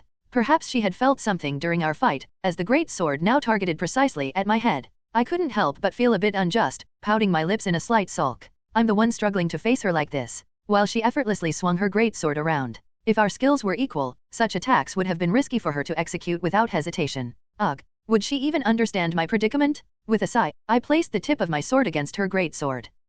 In the next moment, Chick, with her great sword embedded in the ground, let out a bewildered sound. It's fun. It's enjoyable. It's not my moment of glory, is it? Yuki cooled her heated head. Since starting Silia online, no, even throughout her entire memory, there had never been a moment this enjoyable. Anyone who had seen Yuki would inevitably say, a genius. Whether it was soccer, basketball, or kendo, Yuki had an innate talent for physical activities. After a day, she would catch up to what others took half a year to achieve. After a week, she would surpass what took a year, and after half a year, she would find herself looking down at those desperately climbing up from a lofty height. What was a towering mountain to others was merely a hill behind the neighborhood to her, so nothing could pique her interest. Conquest had to hold some value to be worthwhile. If she set her mind to it, there was nothing she couldn't achieve, and if she wanted something, there was nothing she couldn't obtain, making feelings like fulfillment, competitiveness, and passion emotions Yuki could never comprehend even if she lived a lifetime. If Silia Online hadn't been released, that would have certainly been the case. With every swing of the sword, the joy she felt, the struggle of life and death. Unlike the past when she could achieve anything easily, she was deeply captivated by a world where she had to pour in all her strength to realize her desires. Thus, Yuki found joy in her battle with Canaria. No matter how hard she swung, her strikes barely grazed her opponent, and when it seemed like she might land a hit, Canaria effortlessly blocked them with an expression that didn't change at all. A formidable opponent with no chance of being knocked down. A colossal wall she faced for the first time in her life. Looking at a wall so high that she couldn't even fathom climbing it, she felt a sense of competitive spirit for the first time. When Canaria used her mana, Yuki was initially disappointed, thinking their fun was over. But soon she realized her thoughts were mistaken, and she became filled with delight. Though the sword, dyed pink like Canaria's hair, regained its original silver color, Yuki remained vigilant. If she could have defeated her opponent merely because she hadn't wrapped her sword in an aura, her blade would have already touched Canaria several times. Be quick but don't rush, be strong but be precise. With all her might, she brought down the weight of her great sword. Suddenly, a smile appeared on Yuki's lips. It was the most perfect sword path she had ever wielded. Despite her satisfaction, from a distance, it was a horrifying scene as a slender girl perpetrated a gruesome act. As she struck down with the great sword, imbued with mana, aiming for Canaria's head, Yuki was confident that this time, Canaria would not easily block it. The world flipped in an instant. No, it wasn't the world that flipped, it was Yuki herself. Her eyes, which had been focused ahead, were now gazing at the distant sky, and the great sword she had firmly grasped lay discarded a little way off. Once again, a dazed sound escaped Yuki's lips. She remembered Canaria bringing her sword close, and the next moment, she found herself sprawled on the ground. Yuki couldn't grasp what correlation existed between the two events. She had thought for sure that she would block it, but she never imagined it would happen this way. What the hell happened? Yuki wasn't the only one who was confused. Those watching their battle also had no idea what had just occurred. What is that? What's going on? I can't answer that. Still, you're the only one who learned swordsmanship from Canaria. How should I address her? Anyway, you are the only one who learned from her. If you've watched my streams, you'd know I haven't learned anything like that. Besides, I didn't even know Canaria was that strong. Oh, true. What? I didn't say anything. You were going to say something, right? I didn't say anything, but Joanie, you call Kana so casually. Pine's attempt to change the subject was successful. Joanie scratched her cheek. At first, I was scared, but as I got to know her, she started to feel like a little sister. So it's hard to speak formally to her. You have a younger sister. No. Besides, Pine, you also called me casually when you were talking about the gravekeeper and all. Why are you suddenly acting all formal now? Seeing you in person makes it hard to call you casually. You know how when you call a celebrity's name casually, but when you meet them, you can't do that. I get that feeling. Understanding that sentiment, Joanie nodded. Pine cautiously asked, but what if she's actually much older than you, Joanie? What? I mean, think about it. Pine glanced briefly at Kana. Even upon a second look, her appearance could only be described as breathtaking. The cape that concealed such beauty felt like an act of great injustice. Right now, she looked merely cute due to her baby fat and petite frame, but the hint of elegance she exuded suggested that if she grew up safely, she would undoubtedly be a beauty capable of turning nations upside down. You know it's impossible to have that kind of strength at her age, Joanie. Those who ranked among the strong in the Silia world were all somewhat aged individuals. This had been the discussion ever since the rumors about the gravekeeper began circulating.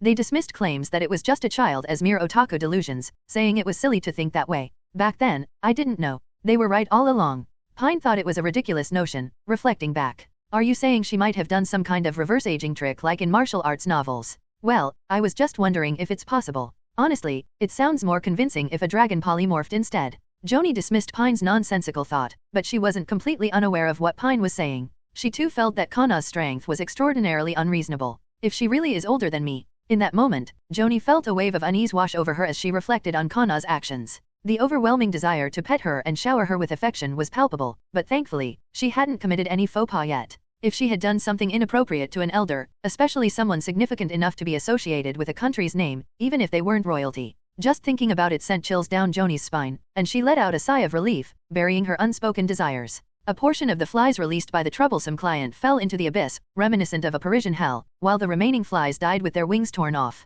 The snake's words were half right and half wrong. It was true that I was young and vigorous, but it wasn't as sharp as the snake warned. Objectively speaking, he was indeed strong. At that age, it would be hard to find a worthy opponent. That's why he must have gotten carried away and invaded this place. However, even if it was a talent that might one day reach master status, right now it was just a naive rookie unaware of the sky's dangers. It feels strange that I'm saying this when I'm much younger than them. No, isn't this the moment I should use the memories from my previous life? I don't remember exactly, but I think I was over 20, so let's just say my mental age is higher. With a high mental age and achievements, I have the right to say such things. Anyway, I perfectly completed the troublesome client's request and forced the beak of the great sword to shut. Joanie and the man were having a rather serious conversation, and the apostles, having survived by not siding with the Empire, were glancing at me. What were they so curious about, poking their heads out like baby birds begging for food? I tilted my head at their incomprehensible behavior but soon shrugged it off. Now, how should I deal with these corpses? Leaving them for wild beasts or monsters to eat is one way, but there are so many that they'd likely rot before finishing. Considering the stench and the risk of disease, I suppose I need to dispose of them. Such a bother. If I were a wizard, it would be easy to burn them all at once, but at times like this, I feel a bit regretful for choosing the sword. It's not that I don't have a means to set fire, but it's too excessive to use for this task, and considering the aftermath, it would definitely become more troublesome. So, what can I do? I have to use my body. This is why swordsman. Suddenly, I felt the insane snake laughing at me, which was quite unpleasant. Reluctantly, I dragged the corpses and threw them into the split ground. Thanks to the flies becoming fair/rise, it didn't take much effort. Our strong land is beautifully clear. Since I'm working hard for nature and environmental protection, the apostles watching also began to join in on this meaningful task. Oh, look at this sword. Its stats are amazing. I can't wear the armor. Do we have any money? As they busily rummaged through the corpses of the flies, it seemed they were more interested in the loot than the funeral rites, but they were indeed helpful. Finally, after tossing in the last king fly, I dusted off my hands. Shoveling dirt to fill this up is a bothersome task, so I think I'll just pour in some oil later. With the rewarding work finished, it's time to head home. Right. I still have one thing left to do. Despite my personal dislike for the snake brat, I must acknowledge that his skills are impressive. No, scratch that. Dislike is too mild of a term, let's revise it to I want to tear him to shreds, but that's separate from my acknowledgement of his skills. If his abilities had been even slightly lacking, he would have already ceased to exist the moment he faced Gared, or he would have been torn apart by my hands a long time ago. This is precisely why being a master is annoying. When one side takes action, the other side does too, and if a fight breaks out, both must be prepared to die, making it risky to intervene casually. Whenever a confrontation occurs, it usually turns the surroundings into a complete mess, leading to a mutual destruction scenario where both sides merely eye each other warily. Of course, my homeland, Graces, which was destroyed to the point of pride, was the exception. It was a situation where I had no choice but to fight, master title or not. Thus, the reason I couldn't kill the snake brat wasn't that I lacked the ability, rather, he knew that I was capable and made a point to run away from me. A fight can only happen face to face. Capturing a guy who dodges and distracts me with all sorts of magic and tricks is an impossible task. It's frustrating, but he has the superior ability to control the battlefield, and at that time, I still had things to protect. That was a long introduction, but the essence remains the same. The snake brat is exceptionally skilled. What is this? This shouldn't be happening. For someone claiming to be a master mage, it's hard to believe that his barrier could be breached by mere thieves. Watching the apostles banging on the barrier earnestly, I reached for my sword. Right. It was broken. Instead of drawing my sword, I purposefully made noise as I stepped forward, catching the attention of a few of those banging on the barrier. Their faces turned pale as if they had seen a ghost, and I found it quite amusing. Considering they reacted that way upon seeing the homeowner, it was evident they weren't exactly honorable. We're screwed. I guessed that this likely meant they were done for. With the meaning of one guy's murmur in mind, I leaped into action. I grabbed the collar of the nearest man and slammed him into the ground. The man, who didn't understand what had just happened until his collar was gripped, gasped for breath after meeting the ground in a sticky embrace. Next was an unusually peculiar guy charging at me with a pole. The staff, while not entirely harmless, certainly lacked the lethality of other weapons. It was only natural that wielding such a weapon while charging in would seem peculiar, especially given the context of a battle filled with blood and gore. There was no need to dodge something like this. Thud. What? As I struck the side of the staff with the back of my hand, its balance was immediately thrown off. The person wielding the staff should have had control, yet with every wobble of the weapon, their body swayed as well. In truth, their main weapon was not the staff but rather a dance designed to dazzle the eyes. After pausing to enjoy the comical sight of them dancing in the midst of a fight, I executed a perfect kick to the top of their head. With the sound of a watermelon bursting, I caught the fleeing thief by the scruff of their neck and hurled them at another one. What does it matter whether it's this or that? The thief, now out of my hands, joyfully reunited with another as if entangled in the vines of the mansusan, a type of plant. Their posture, which had been somewhat steady, completely crumbled. It took less than a minute to take care of the remaining thieves. Given that they were the type who snuck into someone else's house while others were busy fighting, their skills were hardly impressive. What I did felt less like fighting and more like cleaning up. Soon, the last of the apostles was engulfed in a swirl of light and vanished. Apostles are a curious lot. They don't have to worry about disposing of bodies. Wow, so how long do they plan on following me? I turned to glance at the little ones trailing behind like fledglings chasing their mother, watching them with a sullen expression. For 100 reasons, I could understand Joanie's presence, but why were that sword-wielding chick and the dagger-wielding punk still following me? Do you think she's watching us? I mean, she did follow us because of the mission, but I'm kind of freaked out. Are you okay? Want me to fight her again if she come at us? I kinda want to go for round 2. Who are you even talking to? Joanie, who had been silently observing their conversation, finally spoke up. If she really hated it, she would have taken action the moment we started following her. So, it's probably fine. I think. Why are you so calm, Joanie? Me? Well, we've shared a meal together a few times, so I doubt she would kill me. I hope she do kill you. What? Excuse me. What? It didn't feel like there was much meaning in this conversation. Anyway, I thought about driving away the intruders, but after putting in some effort for the first time in a while, I became too lazy and decided to leave them be. I might as well treat it as a reward for their displayed courage. I stood in front of the barrier. Though its shape wasn't visibly apparent, I could sense a strange flow of mana enveloping the area. What should I do? Suddenly, it felt like the little snake had anticipated this situation. If that weren't the case, there would be no reason to allow entry without my permission, meaning if I did grant permission, they could enter. A snake wouldn't have the humanity and warm heart to consider visitors making the trek to such a remote place. The more I thought about it, the more I felt like I had fallen into the snake's trap. It reeked of something sinister, but it was doing a fine job of protecting Gared's grave, so let's just overlook that for now. Even with that thought in mind, the reason I wasn't heading into my house was simple. How do I get through this? I tilted my head in contemplation. I felt like a child who had forgotten their key and couldn't get into their home. In reality, getting in wasn't difficult. If the door didn't open, I could simply rip it off its hinges. However, it wasn't as if I was breaking into someone else's home to capture a criminal, and just because my home's door wouldn't open didn't mean I could go ahead and tear the door down without a care. I had gone through the trouble of installing a security door only to immediately rip it off right after. Fortunately, my contemplation didn't last long. As I extended my hand, the one without the ring, meaning the one without the pact symbol, the barrier shook as if responding. As the serpent's emblem faintly appeared on the bluish surface of the barrier, a hole large enough for a cart to pass through opened up. As I had felt earlier, in these matters, magic is indeed more useful than a sword. Though a sword might be superior in other aspects. With the 3 little chicks following me, I stepped into the barrier. Neither Joanie, who had been here many times before, nor the dagger guy showed much interest, but the sword-wielding chick, who was here for the first time, kept glancing around. Though I had given my tacit permission, I wasn't about to go out of my way to guide the uninvited guests. Instead, as I walked toward the cliff, I glanced down at Gared and suddenly frowned. A blue flower I had never seen before quietly guarded the front of the tombstone I had left behind.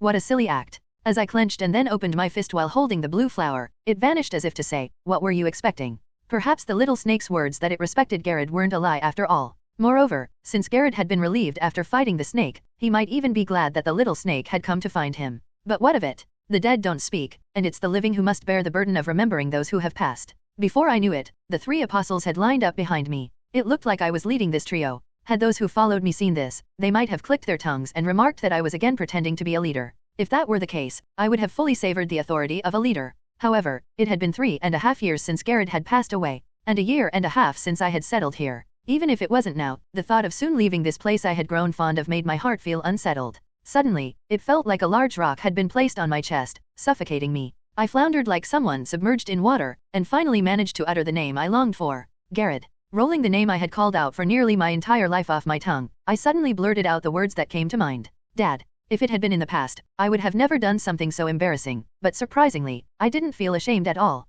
Why had I turned away from such a simple thing when it was so easy to just say it? As always, regret came too late to torment me. What I think about Graces is that it wasn't a particularly good country. Among the royal family and nobles, who were too busy quarreling and fighting, there was one thing they all agreed upon. The past was glorious, the founding king was great. But in the end, their fates were different. The royals pointed to the nobles' extravagance and arrogance as the reason the kingdom had grown weak. In turn, the nobles blamed the king and the royal family for their incompetence and lavishness. Watching these fools, covered in their own filth, bickering among themselves was not just amusing but pitiful. Whether it was arrogance, decadence, incompetence, or extravagance. Aren't all those accusations applicable to them as well? And could there ever have been a nation that was doomed from the start? Now, with the pillars of the house completely collapsed, talking about how prosperous it once was, how glorious it used to be. So what of it? If the past was so wonderful, why don't they just create a time reversal spell and go back to the past? But they can't even do that, yet they keep flapping their mouths. For that reason, I did not consider Graces a good country, nor did I like it. Since the moment I regained the memories of my past life and became aware of my situation, I was destined not to like the country of Graces.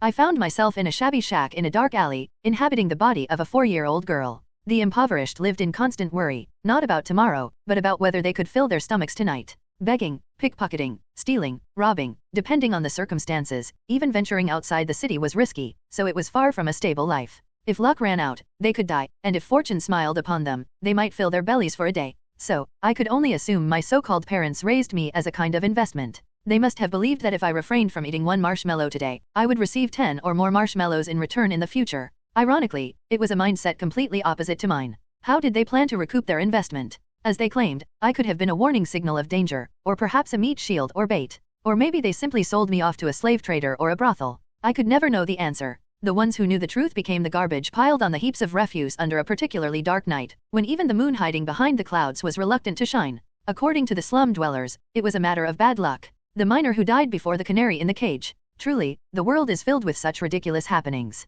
But that was that, and since the keepers of the birds had vanished, the remaining canary had to find a way to survive. The canary left its small, cramped cage and joined a group of orphans in similar circumstances. Life in the group was more comfortable than expected. This was largely due to many of them trying to win my favor with food or by providing assistance. I couldn't explain why I didn't resort to forcibly taking from them. Perhaps it was the innocence typical of a young child? It is said that the purer a child, the more cruel they can be, but I want to believe otherwise. 2 years passed like that, and then a horde of monsters invaded the city where I lived. In hindsight, it wasn't a particularly threatening horde. With proper preparation, it could have been repelled without any casualties, that's just the extent of it. However, as usual, the guard, who had been drinking, was unable to ring the bell to alert anyone of the danger, and the guard closing the door had also collapsed beside him. It was as if they had left the door wide open, inviting danger in. Naturally, the monsters did not decline the invitation, and it took only a moment for the city to become a sea of blood. Ha, ha, my legs feel heavy. Looking down, it feels as if I have strapped on heavy sandbags, but all I see are legs stained with dust and filth. Why? I didn't bother to ponder that question. It wasn't particularly important, and it was better to take another step than to spend time contemplating it. When the screams first echoed through the city, I immediately headed for the small hole in the castle wall. It was a passage used to sneak items into the city. In fact, hearing screams in the city wasn't all that special. It could be the cries of the poor clashing with nobles or the screams of ignorant mercenaries fighting. In any case, such things were quite common in Graces. Still, I ran. Perhaps I felt a crisis that others could not, just like my new name suggested. Whatever the case, it allowed me to escape the city safely, but... Kururuk? Kayak? Hha. Now, even my breaths came out in ragged gasps. As if they took pleasure in playing with their prey, the monsters chasing after me stopped and slowly approached, with blood dripping from their jaws and flesh clinging to their claws. As I stared at them through my blurred vision, I gritted my teeth.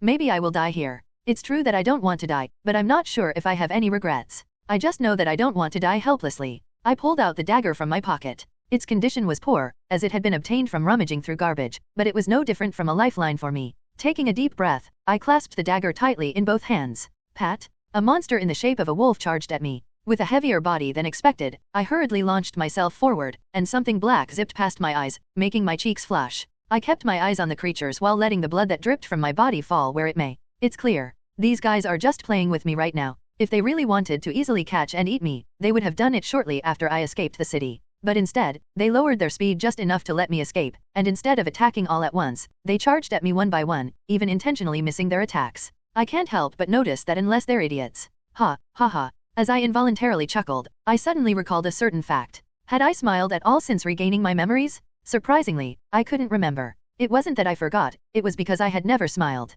Congratulations. Somehow, it was odd that the kids were doing their best to entertain me in front of them, but you managed to do what they couldn't. Thanks to those creatures waiting for me, my breathing had calmed down. As the threat of death loomed, perhaps it was the adrenaline that kicked in because I no longer felt the weight that had been tying down my legs. Would hunting like this make the meat more tender? I probably didn't need to do that. My flesh should be tender enough as it is. While I indulged in such trivial thoughts, I laid my dagger down to aim at the monster. After all, I was at a disadvantage in both speed and strength. I had never properly learned how to fight, but for some reason, I felt that charging in first was the right answer, so I slightly bent my knees and launched myself towards the ground. Tate! My body sprang forward as if a spring had been released, quickly closing the distance between me and the monster. The monster's eyes followed my movements, while mine trailed after its eyes just a fraction slower. When I got close enough to feel its breath, it jumped sideways and evaded the rusty tip of my dagger. I forced myself to stop my body, which was being pulled forward by momentum, as if planting my legs firmly in the ground. In return, I swung my dagger toward the spot where it had leaped.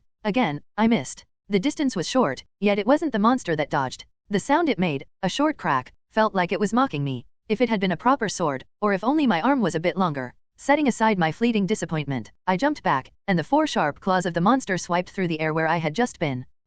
Only 3 exchanges had taken place, yet I was already starting to lose my breath. This is why having a child's body is so inconvenient. My limbs are short, so I have to move more than an adult, yet just a little movement leaves me breathless. There's no need to mention my strength and stamina. If I were to point out any advantage, at least I recover quickly. But recovery is something I can only do after surviving a fight and resting well, which renders that advantage meaningless in this situation. How much longer can I hold on? Once? Twice? Negative thoughts kept swirling in my mind, but I didn't show it and tightened my grip on the dagger. If I can't survive, at least I have to take one of them down with me. I'm not thrilled with the exchange rate, but I know I should be grateful for even that much. That's how severe the disparity is. Before I could catch my breath, the monster swung its claws at me. Even though I was attacking with all my might, I must not have posed much of a threat because its relaxed attacks were still filled with intent to take me down. Clang! Ugh! The strong vibration that started from my dagger as I blocked its claws traveled up my arm and gnawed at it. I almost dropped my dagger. Ignoring the throbbing pain in my arm, I desperately racked my brain.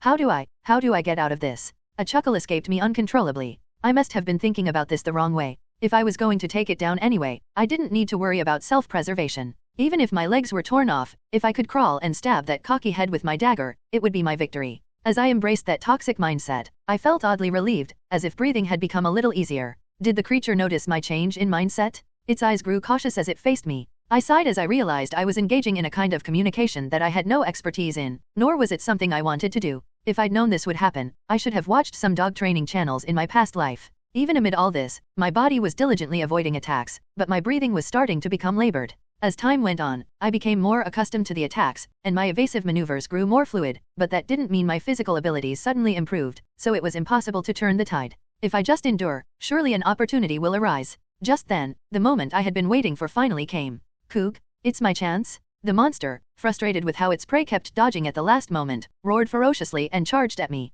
Big movements create big openings. Although the speed of the charge was difficult to react to, I had noticed it earlier and was prepared, so I managed to evade it by a hair's breadth once again. Boom! The monster, having passed me, slammed its head into the rock behind me. Seemingly dazed by the impact, I rushed towards it. Thud! Yelp! It's funny how it lets out a dog-like whine at times like this. That phrasing feels a bit off, but anyway. As the creature turned its body, I raised my hand as high as I could to finish it off. Suddenly, wham! Gah! A heavy shock hit my back, and I went tumbling forward. Ugh! Ugh! Pain flashed before my eyes. I had forgotten. I wasn't fighting just one of them. Even trying to rise was impossible, as I couldn't muster the strength to push myself up and kept faceplanting into the ground. Ultimately, I lost even the strength to prop myself up and glared at the approaching monsters from my fallen position. As if they had lost interest in playing, 3 of them were closing in on me simultaneously. You bastards. The hand gripping my dagger trembled. In the end, it seems I wouldn't even be able to take one of them down. With my venomous gaze fixed on them, I prepared to meet my demise. The leading monster lifted its forefoot and then, whoosh, it vanished, spraying black blood. The two beside it also met the same fate, with slashes marking their bodies before they followed their fallen companion to the afterlife. A man had appeared to fill the space left by the vanished monsters. Brave girl, what's your name? I blinked rapidly. Sir, who are you? Ah, sir? How could you call me that? That was the beginning of my encounter with Gared. My name is Gared. I am the leader of the Crimson Aegis. Try calling me Gared Appa star dot. Uncle, uncle, uncle. Isn't it a bit shameless to ask someone your age to call you Appa asterisk?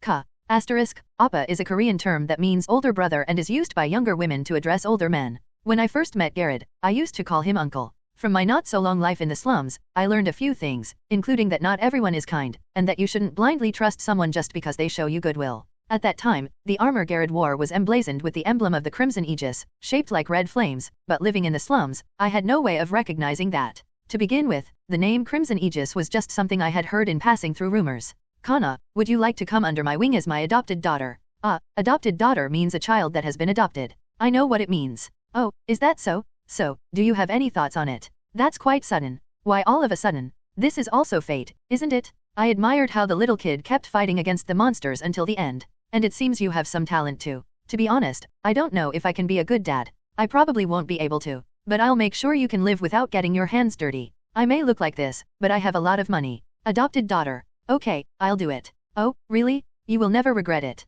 Now, let's start calling me Dad. Come on, repeat after me. Dad. Uncle. As I became Gared's adopted daughter, over time, our bond grew stronger. Gared.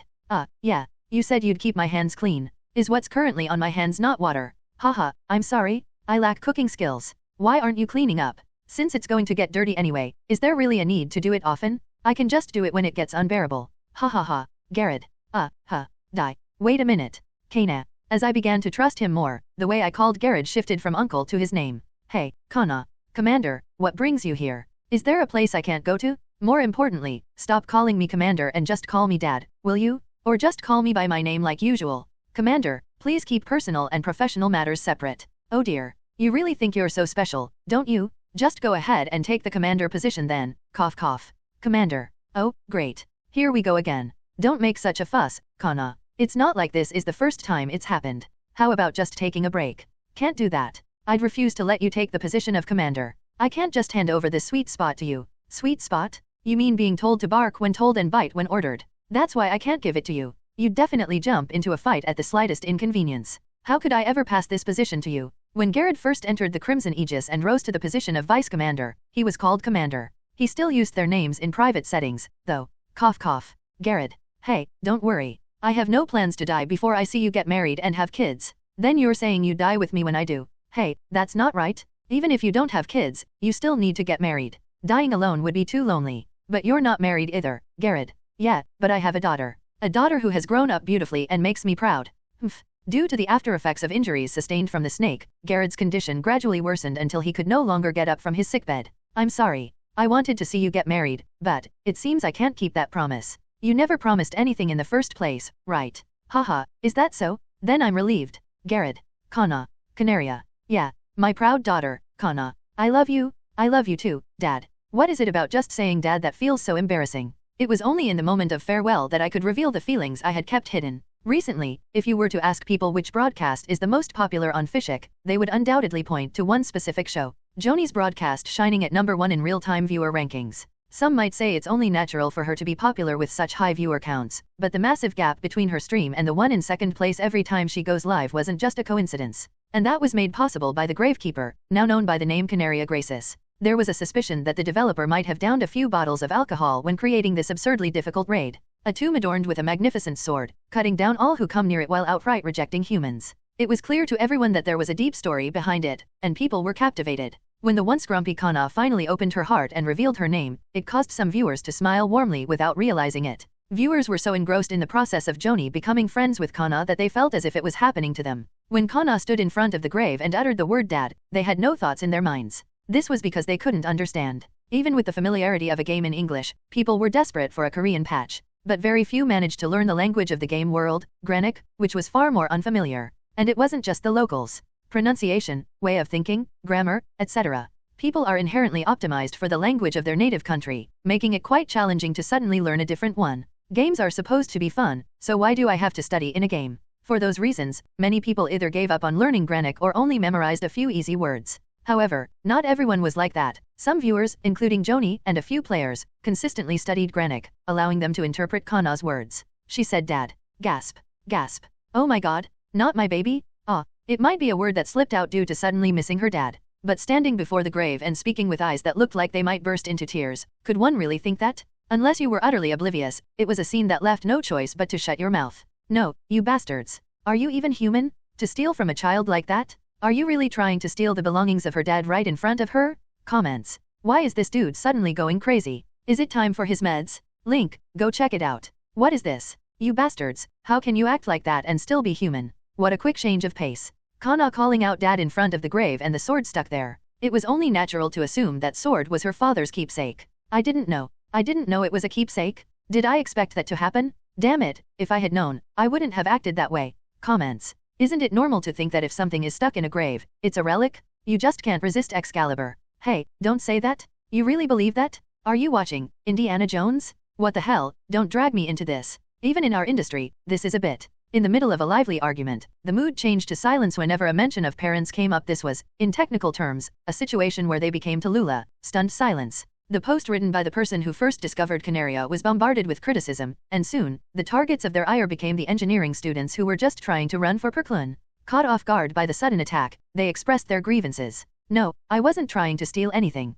I just wanted to participate in the raid. Don't associate me with them. Comments. So you mean you just wanted to beat up a girl who lost her father at a young age and lives alone? Wait a minute. Wow, what trash. Wow, what trash. That's not true. Officer, this guy is the one. There's no trash like this in the world. Honestly, this is just an RPG rule. Didn't everyone do this when playing RPGs as a kid? When you find an open house, you'd go in to loot it, and if there were jars or empty boxes, you'd break them. You didn't know the backstory. If it looked somewhat interesting, you'd want to interact with it, right? Comments. Dude, the level of freedom is different. These days, in other games, if you loot in front of someone, you get arrested. Isn't that normal? Old games didn't have that. The author is currently imprisoned in the Imperial jail. Please take down the post. How did you know? I was caught while looting a house and was thrown into jail right away. What is this situation? So you couldn't just loot without getting caught? LOL. While there were a few people genuinely cursing, most took it as a funny incident. After some time filled with laughter and chatter, posts about war or Canaria started appearing little by little. The ones who are the most pitiful right now are the outlaws, of course. The Knights of the Low Arca Empire. .jpg. The Knights came and cheered for their victory, but Canaria's complete annihilation. .jpg. They were all wiped out in an instant, lol. It's honestly absurd even to look back on it. To think that even the rank 1 player was struggling and got wiped out in one hit. How strong could that possibly be? As of today, the idol of Silia is Canaria. Canaria appears. .gif. Canaria's complete annihilation. .gif. Canaria laughing. .gif. Canaria fighting Yuki. .gif. A goat that's both cute and strong. Looking at her again, she's incredibly adorable. I want to give her a candy and pat her head. Comments. Pedophile? Pedophile? Ugh. Dials 911. Ugh, this is a bit too much. Canaria in shock pose. The pose is already out? Canaria nodding pose. But am I the only one thinking this? Isn't she the strongest NPC to come out so far? That could be reasonable. But isn't it weird for a kid who could just be a middle schooler to defeat well-trained knights? And not just barely win, but completely wipe them out with just 2 swings? It's clear that the game developers were being too obvious about it, which turned me off a bit. Comments. I agree, I feel a bit off about it too. It's not just a bit off, it's a lot. Shut up, damn it. It does lack some plausibility. Not just some. Maybe she's a polymorphed dragon? So she was Graces, huh? It was a Deus Ex Machina situation. What the hell does that mean, you nerd? The nerds are getting excited and using impressive words again. Regardless of all this, it was undeniable that Canaria had become a popular figure in the community. I can't quite remember when it was. Although I can't recall the details well, there was a time when, for some inexplicable reason, Gared brought home flowers, which was unlike him. A muscular man with a long scar on his face tending to flowers. Well, I suppose that's possible. Just because he has a rugged exterior doesn't mean he can't have such a hobby. The same goes for a well-groomed, gentle-looking person. You shouldn't trust them blindly either. You can have an impression, but don't jump to conclusions. I had learned the hard way that judging people solely by their appearances could lead to trouble, so I had to be cautious to survive. In bad terms, I could be described as overly suspicious. Thus, when I said that Gared's behavior was unlike him, it wasn't just because of his appearance. When I first arrived at Gared's house, I couldn't believe that the place he confidently pointed to was actually a home where someone lived. The yard was overgrown with weeds and littered with discarded trash, and the furniture inside was arranged haphazardly, devoid of any thought for flow or comfort. A musty smell, dust, and a mountain of plates smeared with food scraps, culminating in mushrooms sprouting in the corners. Was I in a house or a dump in a slum? I couldn't bring myself to clean it up, so we eventually abandoned that house and moved to a new one. Since then, I took over all the housework. So when Gared brought home flowers, I couldn't help but ask, "Are you out of your mind?" It was absurd that someone who couldn't even tidy up would suddenly want to grow flowers in the yard. "You're on your own with that. I won't touch it." Desho, how cruel. I never planned to ask you for help, anyway. Why the sudden interest in flowers? Well, I just thought it wouldn't hurt to grow some. After that, Gared diligently tended to the yard, which had turned into a garden. I expected he would soon forget to take care of it and let the flowers die or lose interest, but he surprised me by regularly buying new flowers and tending to them with great care. One day, after sitting me down in the brightly blooming garden, Gared smiled broadly and said, "Aren't they beautiful?" "They are, indeed." Haha, see, I told you, you could do well if you tried. How about it? Don't you feel like growing a garden yourself? Planting flowers and trees, huh? Right. Not really? You're just so unfeeling. I remember Gared grumbling about how a girl could dislike flowers more than he did. Even now, years later, I still don't understand why Gared did such a thing, and I probably never will. So instead of trying to figure out the reason, I planted flowers in front of his grave. I hope these flowers bring him peace. I didn't want to see their faces, but I ended up seeing the Imperial soldiers too, which made me feel quite emotional today. I turned my body, shaking off the faint remnants of mana left behind. Did they understand what I said? The three behind me were fidgeting, not knowing what to do. It was pretty funny to see even the greatsword-wielding chick, who seemed oblivious to others' opinions, cautiously glancing around. Joanie, who I could say I had a bit of a relationship with, was hesitating to say something, but I was quicker to extend my hand. Feed me? I was hungry after exerting myself for the first time in a while. In the country I lived in during my previous life, Korea, there were a lot of sayings related to food. Even Mount Jeumgong looks good after a meal, a ghost that has eaten well is also well dressed, don't bother even a dog when it's eating, and so on. From these, you can tell how much our ancestors valued food. The world I was reborn into, while less focused on meals than Korea, still recognized the importance of food. It was just that there were too many people who were so poor that it didn't mean anything. So, what I was doing now was completely normal behavior. Canaria? I promise I'll bring some tomorrow, so please don't be angry. Right, Yuki? Is there any leftover food? There's no way there would be any after logging in just to fight. There are some stone biscuits and preserved food. I have beef jerky. I don't think I'd want to eat that.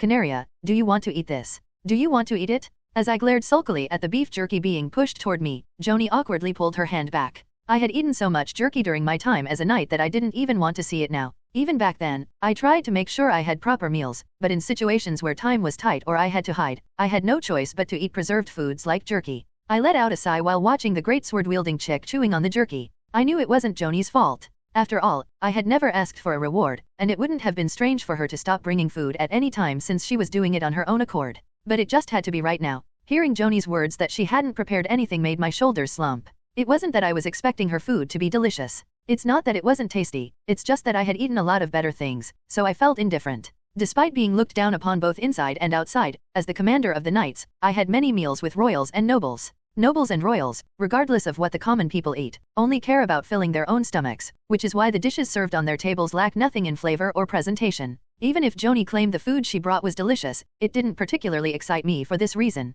However, the food she brought yesterday was different. To be honest, the taste wasn't really to my liking, but the insane spiciness made me want to slap the chef's face. It oddly evoked a sense of nostalgia from my previous life. I was secretly hoping she would bring another dish that would trigger such nostalgia. There's no helping it. Getting up from my seat, I trudged over to the cabin, gathered a large pot and some leftover ingredients, and returned to the open space. It was a hassle, but I didn't want to eat jerky, so I might as well whip up a simple stew. After roughly throwing in the ingredients and frying them, I added water and simmered for a while. And there it was, a stew that was just about decent enough to eat. Slurp. Yum, yum. I was glad to find some cockatrice meat left. The nutty flavor of the meat melted into the stew, transforming it from just eatable to pretty good. I wish I had more ingredients and time. As I satisfied my longing, I shared the extra bowls I had brought with the 3 chicks. Are you giving this to us? I never thought I'd be eating food made by a gravekeeper in my lifetime. Even if I hadn't invited them, they had come to my place, so I had to offer them something to eat. After all, they had fed off me before. Most importantly, I felt I wouldn't be able to handle the gazes directed at me if I left the 3 of them to eat alone while I dined by myself. This is better than I expected, right? I didn't have high hopes since you just tossed everything in, but it's perfect for a simple meal. Slurp. Even while chattering away, they were eating well, so it must suit their taste. Fortunately, it seems my cooking skills, honed while feeding Gared, hadn't dulled. I decided to ignore them and continued my meal. The first to finish eating among us 4 was me. Since I started first and also ate less, I placed my empty bowl and spoon down and got up from my seat. Perched on the edge of a cliff, I stared blankly at the sun passing overhead. Should I leave? I wasn't worried about the Empire invading. From what that snake said, it seemed they didn't want to stir me up while I was being quiet, so it would likely remain calm for a while. As a form of retaliation for the massacre of the Order, other beings might come, but unless the snake bastard or the Imperial Army directly marches in, there's no way I could lose. However, the thought of leaving Gared alone still weighed heavily on my mind. To me, Gared was more of a father than my own, someone I could call a father without hesitation, but he was also the one who held me steady when I felt rootless and shaken. Therefore, losing Gared and the will he protected left me drifting in the world like a fallen leaf from a tree. Here, where he was buried, I would also meet my end. Despite this resolve, the thought of leaving made guilt prick at me. Do the dimensional creatures, the Empire, the Apostles, or Edel hold more importance than Gared? Without a doubt, that wasn't the case, but I still wondered why it troubled me. Thud. Just then, someone approached. Joanie, trembling as if afraid of the sheer cliff, managed to sit beside me, stretching her legs into the distant void.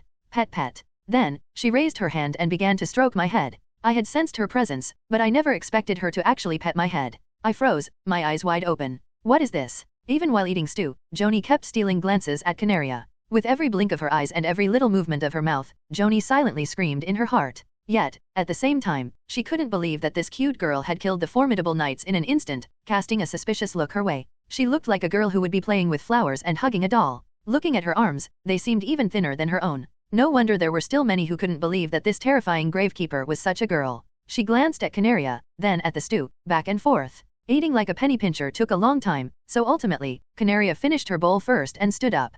Canaria sat on the edge of the cliff where the grave was. Although she sat there casually, the precariousness of her position made Joanie anxious as if she would fall at any moment. Watching her with worried eyes, Joanie suddenly asked Pine, "Are you going to continue with the Perclune, Pine?" "I can't," Pine decisively replied. "Public sentiment is one thing, but I just can't imagine taking down Canaria. I still want to fight." That last one was truly, it was just so exhilarating to think about. "Yeah." Pine, now too tired to chide further, replied half-heartedly. "I'm thinking of leveling up while waiting for the next raid to be discovered. What about you, Joanie?" "Well, I'm not sure." Unlike Pine, who had a clear plan for the future, Joanie couldn't decide what to do next. Initially, her intention was to become friends with Canaria, but with things turning out this way, she couldn't help but feel a sense of doubt. Whether she wanted it or not, the war that players were fighting, with the Empire intervening, was sparked by her broadcast. To prevent the same thing from happening again, she'd have to turn off her stream, but abandoning her main job was not an easy decision. She felt like they had become closer, especially after revealing both her nickname and real name, yet it didn't seem like they had achieved the level of closeness she had initially aimed for. As she hesitated, Joanie noticed her bowl was empty. She gently set the bowl down and headed towards the cliff. It's high. Glancing down, the view was dizzying, causing Joanie to shudder as she carefully moved her feet. The small back she had seen from a distance still looked small up close. What kind of story did this small figure carry that made such a pained voice come out? As Joanie looked down at Canaria, curiosity suddenly struck her, and she instinctively pressed the information check button. This function could be used on objects as well as NPCs and players, but it was mostly used to check player IDs. While the information from objects or NPCs was based on what was known, player information was displayed accurately. For instance, if an NPC named A lied and said their name was B, it would show as B, and if someone mistakenly believed that a useless plain water was a miracle cure, it would show as a miracle cure. Thus, this function was somewhat of a double-edged sword. But Joanie didn't even know why she suddenly felt such curiosity. Little Bird, Canaria Gracis. The name appeared just as Canaria had introduced, along with the title Little Bird. Sometimes, NPCs were given titles like this. Though Joanie had seen Canaria, who was stronger than anyone she had encountered in Silia online, she thought the title suited her very well. To Joanie's eyes, Canaria seemed like she could vanish without a trace with just a blink. Carefully, Joanie sat next to Canaria and raised her hand to pet the little bird. Though she didn't know what story it carried, she wished the bird, which had landed with its wings tucked in, could fly again. As Joanie smiled softly while looking at the surprised Canaria, whose eyes widened in unexpected shock at the sudden touch. She wouldn't kill me for this, would she? No way, right? Even as she entertained such late concerns, she savored the feeling of the soft texture wrapping around her fingers. As expected, Canaria's hair was incredibly soft. Thunk. Thuong. Just as I had expected, the Empire did not send any additional reinforcements. No matter how vast the Empire's population may be, they wouldn't want to see their carefully trained knight squads being ground down. That much was certain. After all, knights don't sprout from the ground just by planting seeds and watering them, do they? It's no surprise they're not so eager to waste them. As for killing me, what would they gain? A morale boost, maybe? But compared to the risks, the reward seems minimal, don't you think? Swee-ish? Thunk. Perhaps, as I previously speculated, those sent before were merely pawns ensnared in a cunning scheme devised by that snake. Now that they've been purged by my hand, there's no reason for them to waste any more of their precious forces. Whatever the case, the Empire, and that snake in particular, seem reluctant to cross paths with me. Not that I blame them. Even if I am a master swordsman, I have no faction or backing. What would they possibly gain from provoking me? In that sense, it's logical, almost reasonable for that snake to want to set aside any grudges and try to recruit me into the Empire. Of course, just because it's logical doesn't mean it's likely. Thuong? I reached for the sword I had placed beside me. It was the successor to the fly's water I had bought during my last trip down to the village. When the Imperial soldiers invaded, I had forgotten to bring it with me, so I hadn't been able to use it. But now, it seemed I finally had a chance. Ah, that cool, weighty sensation in my hand. Thunk. The heavy thudding sound rang out again, as if something was being repeatedly struck. What do you call this? Noise between floors? But there aren't any floors here. Let's just call it noise. Kana. Just as I was about to go eliminate the source of the noise, someone grabbed onto my arm. Let go. The hand belonged to Joanie, who had practically made this mountain her second home. Every morning, Joanie would climb up the mountain to find me. After having a light breakfast from the food she brought, she would either practice her swordsmanship or study granik until just before noon. After we had lunch together, we spent the rest of the day in the same manner, descending from the mountain just before the sun fully set. And then, the next day, we repeated the routine. Joanie, who had brought a book written in granik where she even found it, I didn't know, was slowly reading through it, holding my hand tightly. I'll say it, she whispered. Her granik had improved dramatically from the stuttering she started with just a few weeks ago, diligently asking me for help whenever she stumbled upon unfamiliar words while reading the book. Now, her skills had progressed beyond recognition. Though she still had a slight awkwardness in her speech, she could now form sentences instead of just uttering individual words. Her pronunciation had also become much smoother. But that wasn't the only change in our daily lives or in Joanie herself. Every day she visited, she had initially seemed afraid of me, unable to approach easily. However, since the day the Imperial Army had invaded, she drastically reduced the distance between us. She started patting my head out of nowhere, speaking to me in a more familiar tone, and now, like this moment, she was holding my hand as if it were the most natural thing to do. If this had been before, such actions would have been unimaginable. At first, I was flustered and missed the chance to pull away. Now, it felt too awkward to push her away, especially when she brought me food daily. I'd feel guilty for treating her coldly when she clearly meant no harm, so I'd half given up on resisting and just let it happen. Surely, she didn't think of me as just a child. Well, in this world's terms, I wasn't technically an adult, but still. Well, aren't you nice? Her gentle touch guided me back to my seat, where I sat down without resistance. Joanie stood up, pacing over to the barrier with slow steps. Yuki, our Canaria is really upset. No, wait, that's not what I meant. Joanie glanced back at me before continuing. Aren't you tired of doing that? Training is supposed to be tiring. Just hitting the barrier all day doesn't count as training. Besides, I barely managed to stop Canaria from bringing her sword over today, so please stop. And don't act like you're enjoying this. Tisk. Yuki, the girl Joanie had been speaking with in Arish earlier, grudgingly sheathed her massive sword, having given up on her efforts. How she thought she could break the barrier placed by a master mage without even properly controlling mana was beyond me. Of course, Yuki had no way of knowing that. Still, shouldn't she have given up after realizing it wasn't working? She'd been banging on that barrier for about a week now since we first met about 10 days ago. Back then, she hadn't been like this. Well, that's because I'd let her inside the barrier back then, so she hadn't needed to try breaking it. But once I let her into the barrier, she kept bothering me by shoving her great sword in my face, regardless of time or place. I can humor someone once or twice, but she kept coming at me, even after being knocked down several times, to the point where I had no choice but to kill her and kick her out. After that, I refused to open the barrier again, and she started swinging her great sword, claiming she'd break it down. What in the world was going through her mind? Can you really call someone sane when they confidently declare they'll break down the door in front of the homeowner? Why don't you change your approach, Yuki? Approach. Like offering food, for example. Oh, and it's not kidnapping. It's just a friendly gesture, okay. If I give her food, will she fight me? Unless Canaria kidnaps me, there's no way someone like me could kidnap her? What? Sorry, what did you say? I'm not sure. Since Canaria is so stoic, I can't guarantee anything, but it's got to be better than how things are now, right?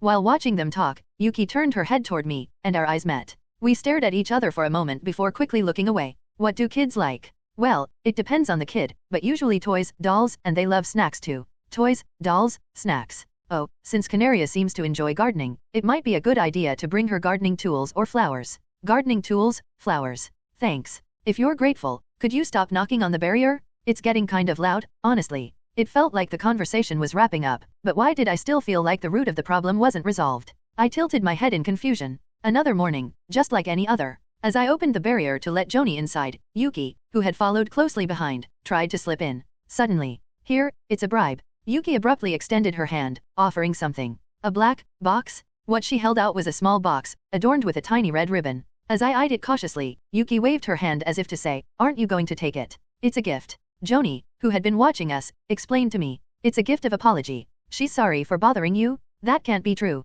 Even after hearing the explanation, I still couldn't believe it. The Yuki I knew would swing a great sword until the end, even if a knife were thrust into her neck. She wasn't the kind of chick who would calmly apologize like a well-behaved chick. As I squinted and glared, Joanie subtly averted her gaze. Something feels off. Since it doesn't seem like there's any hostility, maybe I should just see what it is. Clack. The moment I opened the lid, a strong, sweet scent assaulted my nose. With such an intense sweetness, I thought it might escape through the gaps, but somehow, it had been successfully sealed inside the lid. I couldn't help but swallow my saliva at the enticing aroma. It's chocolate. Want to try some?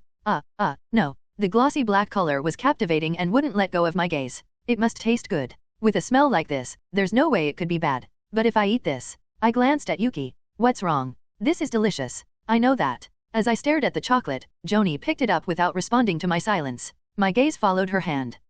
She's really treating me like a child. Just as I was about to fume, a sudden burst of sweetness filled my mouth. Good job. I unconsciously accepted it. But I couldn't regret it. The chocolate Yuki brought was too sweet. It was too delicious. Although it was incredibly sweet, it wrapped around my tongue without being sticky, a taste worthy of being called the ultimate delicacy. As I closed my eyes and savored the soft sweetness, the chocolate that entered my mouth melted away in an instant.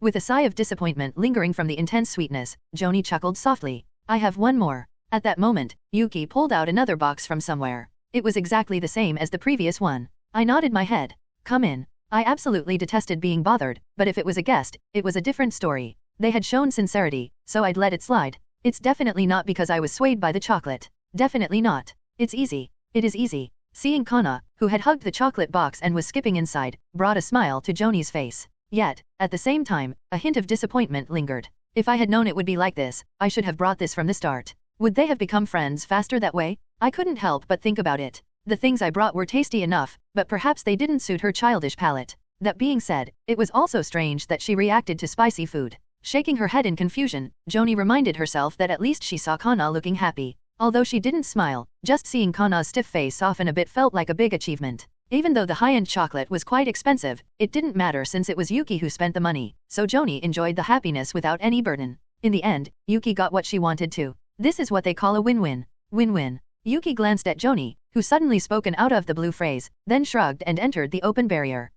Kana, wait a moment? I haven't gone in yet. Following the two ahead of her, Joanie jumped into the barrier, and the unsteady barrier closed completely. It was a bit different from usual, but it was still a rather peaceful morning. Kana, you need to eat. Joanie gently spoke as she stopped Kana from opening the box of chocolates. After a brief hesitation, Kana obediently set the box down. Watching Kana steal a glance at the chocolates while Joanie retrieved food from her inventory, Joanie suppressed a smile. No one was going to steal them, so why couldn't she just wait a little longer? Seeing Kana like that, Joanie thought, no matter how strong she is, a kid is still a kid. And today's breakfast is, drumroll, voila, a jambon bar? And here's some freshly made fruit juice to go with it. Jambon meaning ham, and bar meaning butter. As simple as the name suggests, making a jambon bar isn't difficult. With ham, butter, and bread anyone could easily make it if they had those three ingredients. In fact, the jambon bar Joanie held was something she had made herself. The word assemble crossed her mind briefly instead of make, but that thought quickly faded. After all, as long as it's delicious, who cares? This one's for you, Kana.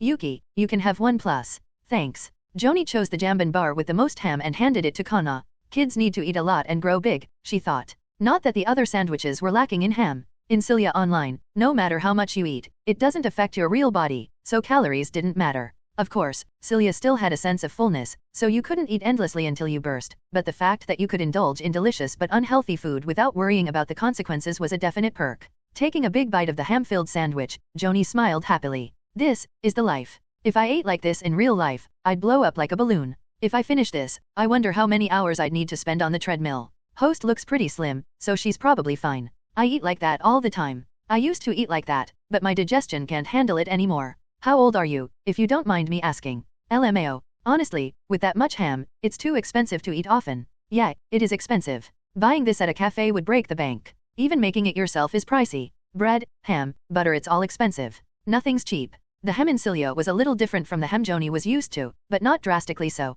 Well, hem is a kind of preserved food, she mused. Salted and dried for preservation, so it wasn't surprising that the taste wasn't too far off. Joanie nodded to herself, satisfied with her own reasoning. But still, Her gaze shifted to something else. The pink-haired girl sat quietly, taking small, neat bites of the jambon bar. She ate slowly, without causing a fuss or drawing attention, gently nibbling away at the sandwich. Despite not using a knife and fork, there was a strange air of elegance about her, possibly because I now knew her true status. No way. Kana is the captain of the kingdom's knights. At that age, her appearance alone made it hard to believe, but thinking about the power hidden behind her gentle demeanor, it seemed entirely plausible. Joanie was certain that the most popular character in Silia Online right now had to be Kana. Once for the discovery of the new raid boss, twice for the name Kana spoken in a soft, delicate voice, and finally, the third time for the revelation of her looks and overwhelming power. Each time, the community had exploded with excitement. Every time the news spread, not only gaming forums but even non-gaming communities buzzed with talk about Kana. Considering the massive user base of Silia Online and the casual chatter that filled the forums, it was inevitable. The absence of any quest guide or system directing players meant many users relied on these communities for information. Because of those three waves of excitement, not only were Silia Online players familiar with Kana, but even those who didn't play knew of her. And the ripple effects were more significant than expected. Some players, like Joanie, started studying the Graces Kingdom, while others became interested in the history of the kingdom that had vanished, uncovering long-buried information piece by piece. One such piece was the story of the Crimson Aegis, the most prestigious Knight Order in Graces. Bits of information, like the existence of the Knight Order, the Castle of Graces given to successive captains, and the names of previous commanders, began to emerge. Although details about the last captain were oddly scarce, it was enough to deduce Kana's identity. After learning all this, Joanie began to understand why the Imperial Knights called Kana a traitor. Huh? You're done already? Don't tell me it wasn't good. Joanie asked, watching Kana as she placed the half-eaten jambon bar down. Could it be that she didn't like the taste? As Joanie anxiously asked, Kana shook her head. I'm full. Kana answered calmly, carefully wrapping the leftover sandwich and placing it to the side. Thank goodness, it wasn't just a polite excuse. While Joanie sighed in relief, Kana picked up a box, opened the lid without hesitation, and popped a chocolate into her mouth. Nom nom. Pfft. Her expression didn't change, but for some reason, it felt different from before. Joanie wondered if Kana had eaten less of the sandwich on purpose, just so she could get to the chocolate faster. It's peaceful, isn't it? Joanie knew that if she told Yuki, she would get a confused reaction, but Joanie found this kind of peace comforting. That's why when she traveled, she deliberately sought out quiet places and often enjoyed peaceful camping. If only such days could continue forever. It's probably impossible. Joanie glanced at the chat window. 70% of the chat was in agreement with Joanie, 20% were asking questions or making demands, and 5% were clearly trying to be funny. And the remaining 5% were either talking nonsense or voicing complaints. We're seeing the same scene over and over again. I'm so bored I could die. When are you going somewhere else, host? Is she a wandering spirit or something? It's only 5%, but considering the total number of viewers, it wasn't a small number. At first, it wasn't this many, but as the days passed, the number grew, and now it had reached this point. I've held out for quite a while. No matter how beautiful the scenery, if you see it repeatedly, you get tired of it. Thanks to Kana, she managed to last a long time, but seeing more people express boredom, Joanie felt that the time to move on was approaching. As long as she was streaming, she couldn't completely ignore the opinions of her viewers. There were still many who wanted to see Kana, mostly foreign viewers, but that wouldn't last forever. Let's use this as a base and explore the surrounding areas. I'll name it the Graces Kingdom Exploration Series. It wouldn't be immediate, but soon she'd have to start traveling again. As she formulated her plans, Joanie popped the last bite of food into her mouth. Smack! Before Joanie could finish eating, Yuki, who had already finished, impatiently attacked Kana but was struck down by Kana's sword, sprawling on the ground. Though she wasn't bloodied, Kana habitually flicked her sword before sheathing it and sitting back down. The bribe seemed to have worked since Kana didn't look particularly upset. Are you okay? Joanie asked. Hehe. A sinister giggle echoed. Oh dear. Joanie shuddered at the ominous laughter. She couldn't understand how Yuki could find such joy in something like this when she couldn't last even a single round in a real fight. As someone who hated pain, Joanie couldn't comprehend those feelings. Then, as she watched Yuki twitching on the floor, Kana suddenly spoke. Don't come back. Huh. The cold dismissal caught not only Joanie but also the chat by surprise. Yuki showed no reaction, possibly not understanding what was said. Joanie, who had been with Canaria since meeting her, had never heard her speak so decisively before. Although she had spoken with her sword, she hadn't verbally declared an expulsion. It's possible that Joanie didn't catch it because she didn't understand, but still. But, Yuki isn't a bad person. Just as Joanie was about to defend her by saying, no, that's not right, she was met with a sharp glance from Canaria. You're no different. Huh? Me too. Canaria nodded. Joanie, confused by the sudden accusation, asked again. Why? I've been nothing but good to you, how can you throw me away like an old shoe? Joanie, recalling a line from a novel she once read, asked with a heartbroken expression.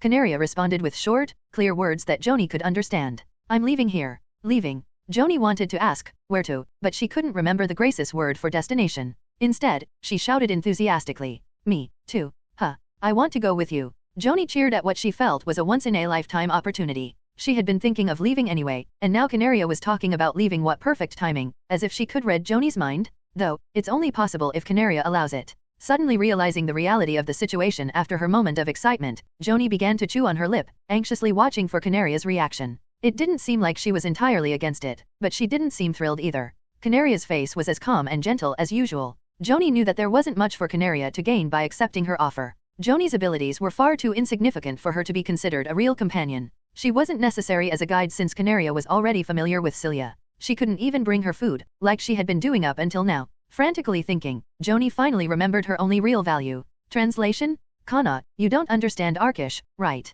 I'll translate for you? It's frustrating when you can't communicate. If only they spoke the same language, she could have persuaded her more effectively. Joanie spoke more earnestly than ever before. Why is she suddenly acting like this? Kana blinked a few times, as if to say that, while Joanie nervously waited for her response. After what felt like an eternity, as if several autumns had passed, Kana finally spoke. Do as you like. Really? Nod. Yes. Kana widened her eyes in surprise at Joanie's sudden shout, but Joanie, overwhelmed with joy, didn't notice. The worry she had felt earlier now seemed meaningless. Who cares? I get to travel with Kana. Bam? Kana has joined the party? Joanie burst into loud laughter, imagining such a message popping up, oblivious to the way Kana was now looking at her as if she had lost her mind. Gared. If the beginning of being adult is defined by leaving the care of parents and becoming independent as an individual, then I haven't yet outgrown my childhood. Perhaps, I never will. Gared is everything to me, after all. I sighed as I looked down at Crimson Aegis. To be honest, I'm still not ready. Leaving Gared, and stepping out into the world. I won't say something like Gared wouldn't want me to live like this, though. Maybe Gared truly wouldn't have wanted that, but I don't want to use Gared's wishes as an excuse for my actions. So, the fact that I've decided to leave Gared for a while is entirely my own will. There's something I need to find out. Since it doesn't seem like he'd drag his lofty self all the way here, I've got no choice. The thirsty one must dig the well. It's a relief that thanks to the snake's barrier, I don't have to worry about thieves. Since it was a life-threatening vow, I'm sure there won't be any tampering with the barrier, so I should be safe for now. So, I hesitated for a long while, then finally opened my mouth. I'll be back, Dad. I promise. I'll come back. Late. If I had known it would be like this, I would have set a specific time. I came down from the forest to the usual spot where Joanie arrives, but even after expanding my aura perception, there was no sign of her coming yet. Russell.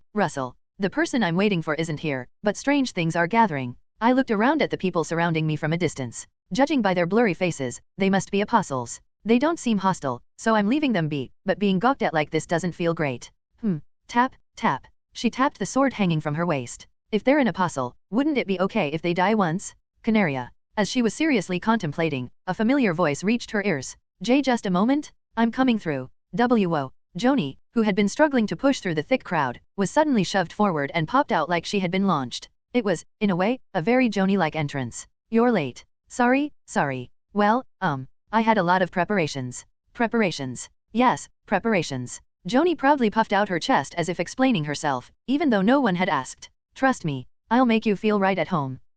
Why doesn't she seem reliable at all? So, where are we going? See, she didn't even ask about the destination before asking me to take her along. How can anyone trust someone like that? To the Sedeth Kingdom. Grace's kingdom is located in the western part of the Ardena continent, or at least it used to be. Meanwhile, the Sedeth Kingdom is in the southeastern corner of the continent, so it'll be quite a long journey. It wouldn't take long if I ran at full speed, but with a companion, that's out of the question. If we use the teleport gate. Oh, Joanie, who had been mumbling to herself, suddenly froze as if realizing something and glanced at me, gauging my reaction. The teleport gate is a service run by the Tower of Magic, which operates under the Empire. Although the tower isn't technically part of the Empire, they receive a massive amount of support from it. Naturally, they wouldn't want to upset the Empire. Plus, using the gate to reach the Sedeth Kingdom would require passing through several gates within the Empire's territory, and that's a bit tricky. After all, it's one thing for the Empire not to pursue me, and another for me to walk right into their territory. There's also another issue. Do you have a lot of money?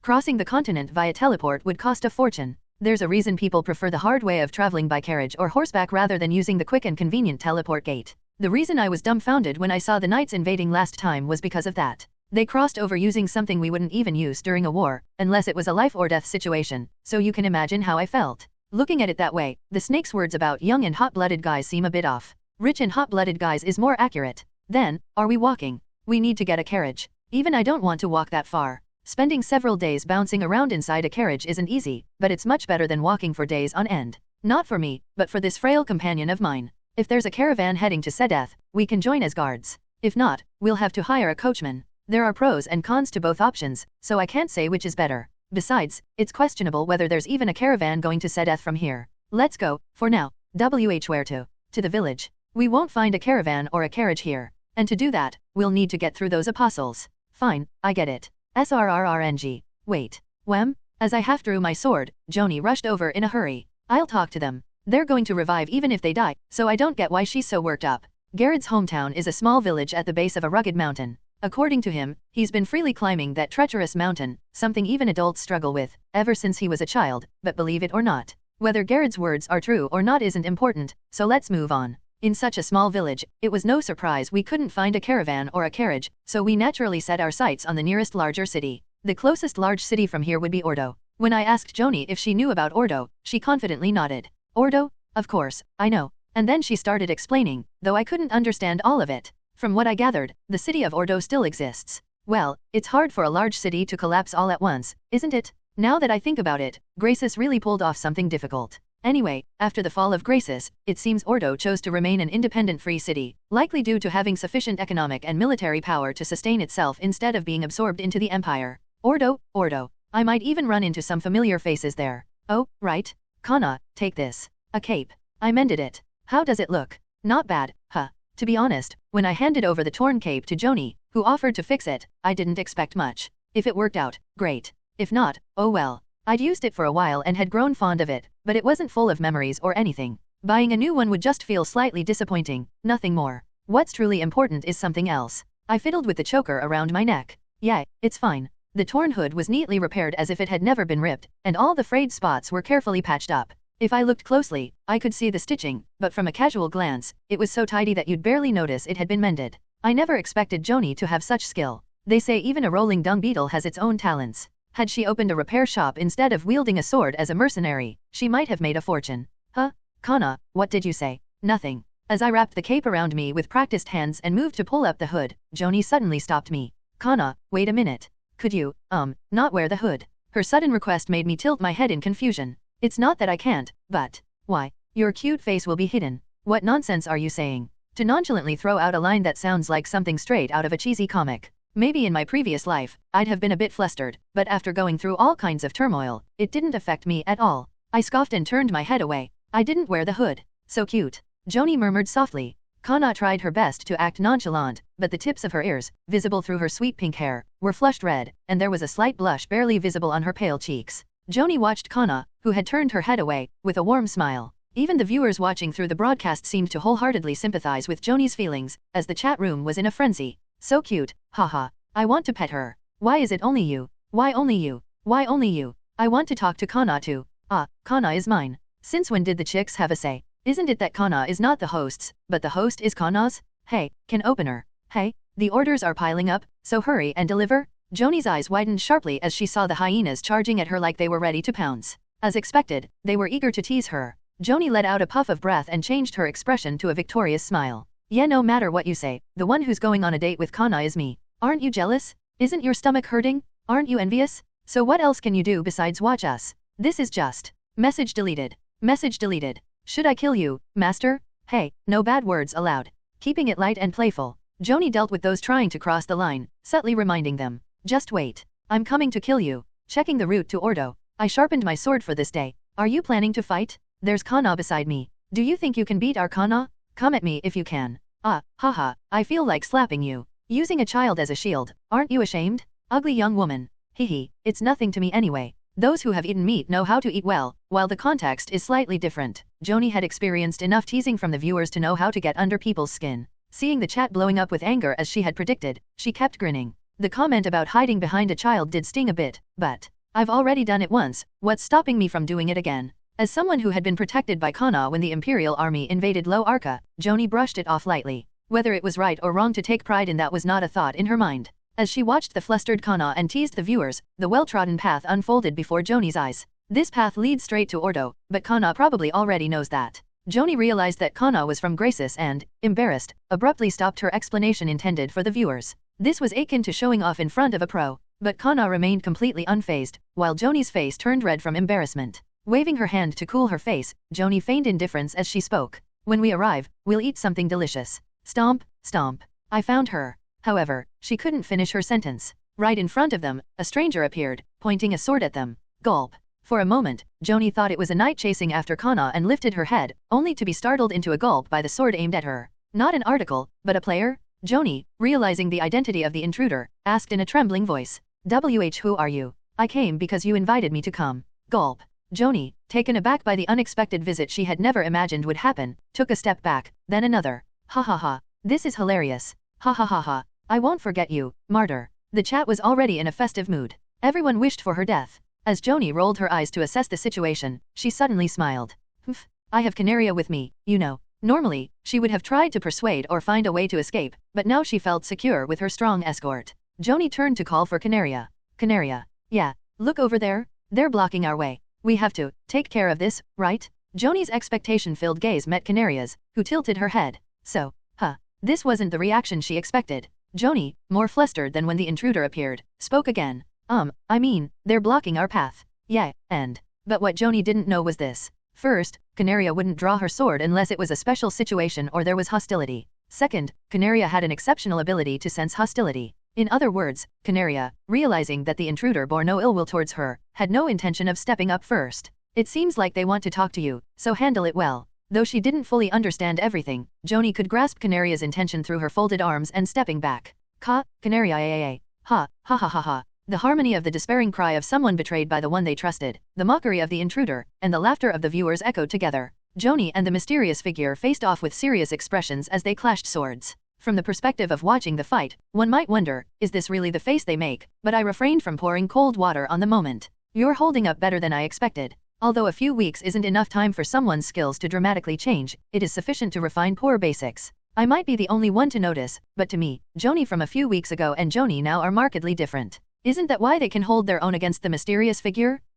Yeah. With a bizarre battle cry, Joanie swung her sword vigorously. The mysterious figure easily blocked the incoming sword aimed at their chest and stepped back a couple of paces. The physical ability of the mysterious figure seemed slightly higher than Joanie's. Yet Joanie could endure because the mysterious figure's level wasn't particularly high either. I've always felt that apostles are all inept in technique despite their physical prowess. With that level of physical ability, one would expect their technique to be somewhat decent, but it's oddly skewed. They are like someone who has rapidly grown strong without steadily building their strength. Is this also thanks to Edel's blessing? Ugh. Look at this. Despite the negligible difference in strength, one is trying to crush the other, while the other is taking it as it comes. This is a total mess. Still, I've definitely identified the problem. I've known what the problem was for a while, but this fight gave me confidence. Fighting against someone of a similar level is indeed the best way to pinpoint problems. Clang! While I observed apathetically, swords clashed forcefully, causing Joanie's sword to fly from her hand. They need to pick up their sword quickly or retreat, but perhaps flustered, Joanie was fumbling as a sharp silver gleam rushed toward her heart.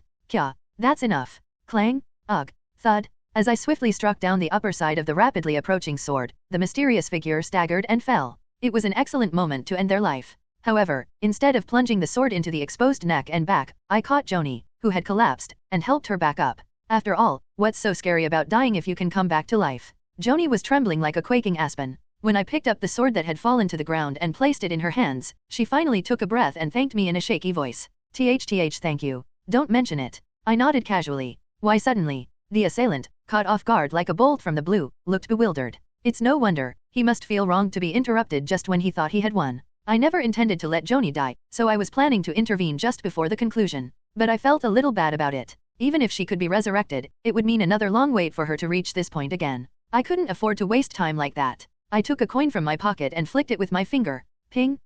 This is. It may not have any value as currency, but it could serve as a souvenir. Even if it couldn't be used as money, it was made of gold, so selling it for cash wouldn't be a problem. The assailant reflexively caught the gracious commemorative coin I tossed but looked dazed. Why suddenly? Your reward. Since I played along with the fun for a bit, I figured he wouldn't have any complaints about receiving a reward like that. The assailant, looking at the coin this way and that, flipping it over and inspecting it, bowed his waist slightly. Thank you very much. It seemed to convey gratitude, but why was he being so excessively thankful? As I tilted my head in confusion at his emotional reaction, the assailant hurriedly stuffed the coin into his pocket, as if worried I might change my mind, then dashed off in a direction and disappeared. It was as abrupt as his entrance. While I stared blankly at the spot where he had vanished, Joanie approached me to speak. Canaria, where's mine? Did she give it to me? When I lightly ignored her, Joanie rolled on the dirt ground, throwing a tantrum. I want the gift you gave, Canaria. Give it to me. Why enough already? Yes. As I shoved the scabbard right next to Joanie's head, she suddenly sprang up from her previous position on the ground.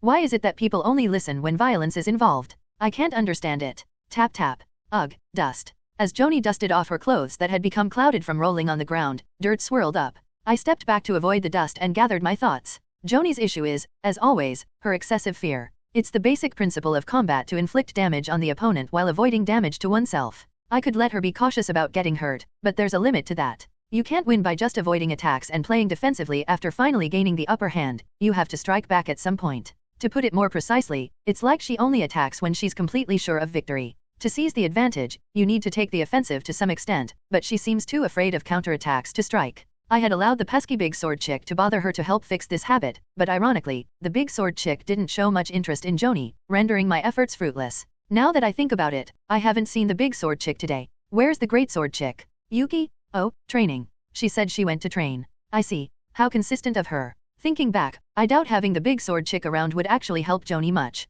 Considering the significant skill gap between Joanie and the big sword chick, it wouldn't be surprising if the chick didn't hold back while sparring with Joanie due to her personality. The goal is to eliminate her fear, but it's clear that facing the chick would only make her more scared and withdrawn. Eliminating fear. There is indeed a good way to do that. The Crimson Aegis, where the elite of Graces gather. That's a story from the past. The Crimson Aegis I know is where the nobles with some skill go when they can't join the royal knights, alongside those who are skilled but not of noble birth. Or perhaps it's a place for those truly filled with patriotism, eager to fight the enemy. The ones who get into the royal knights don't have to take dangerous risks fighting against the enemy, while the nobles or royal family can always secure their lives with their elite guards. It's a dark humor, really, that they died before us. Still, the Crimson Aegis wasn't a place with significantly inferior skills. The leader of the Crimson Aegis holds the position of the strongest person in Graces, so it actually raises the bar even higher. The purpose of the Crimson Aegis was ignored, yet they rigidly adhered to such traditions, which was quite absurd. I got a little distracted. Anyway, there were often timid ones among the members of the Crimson Aegis.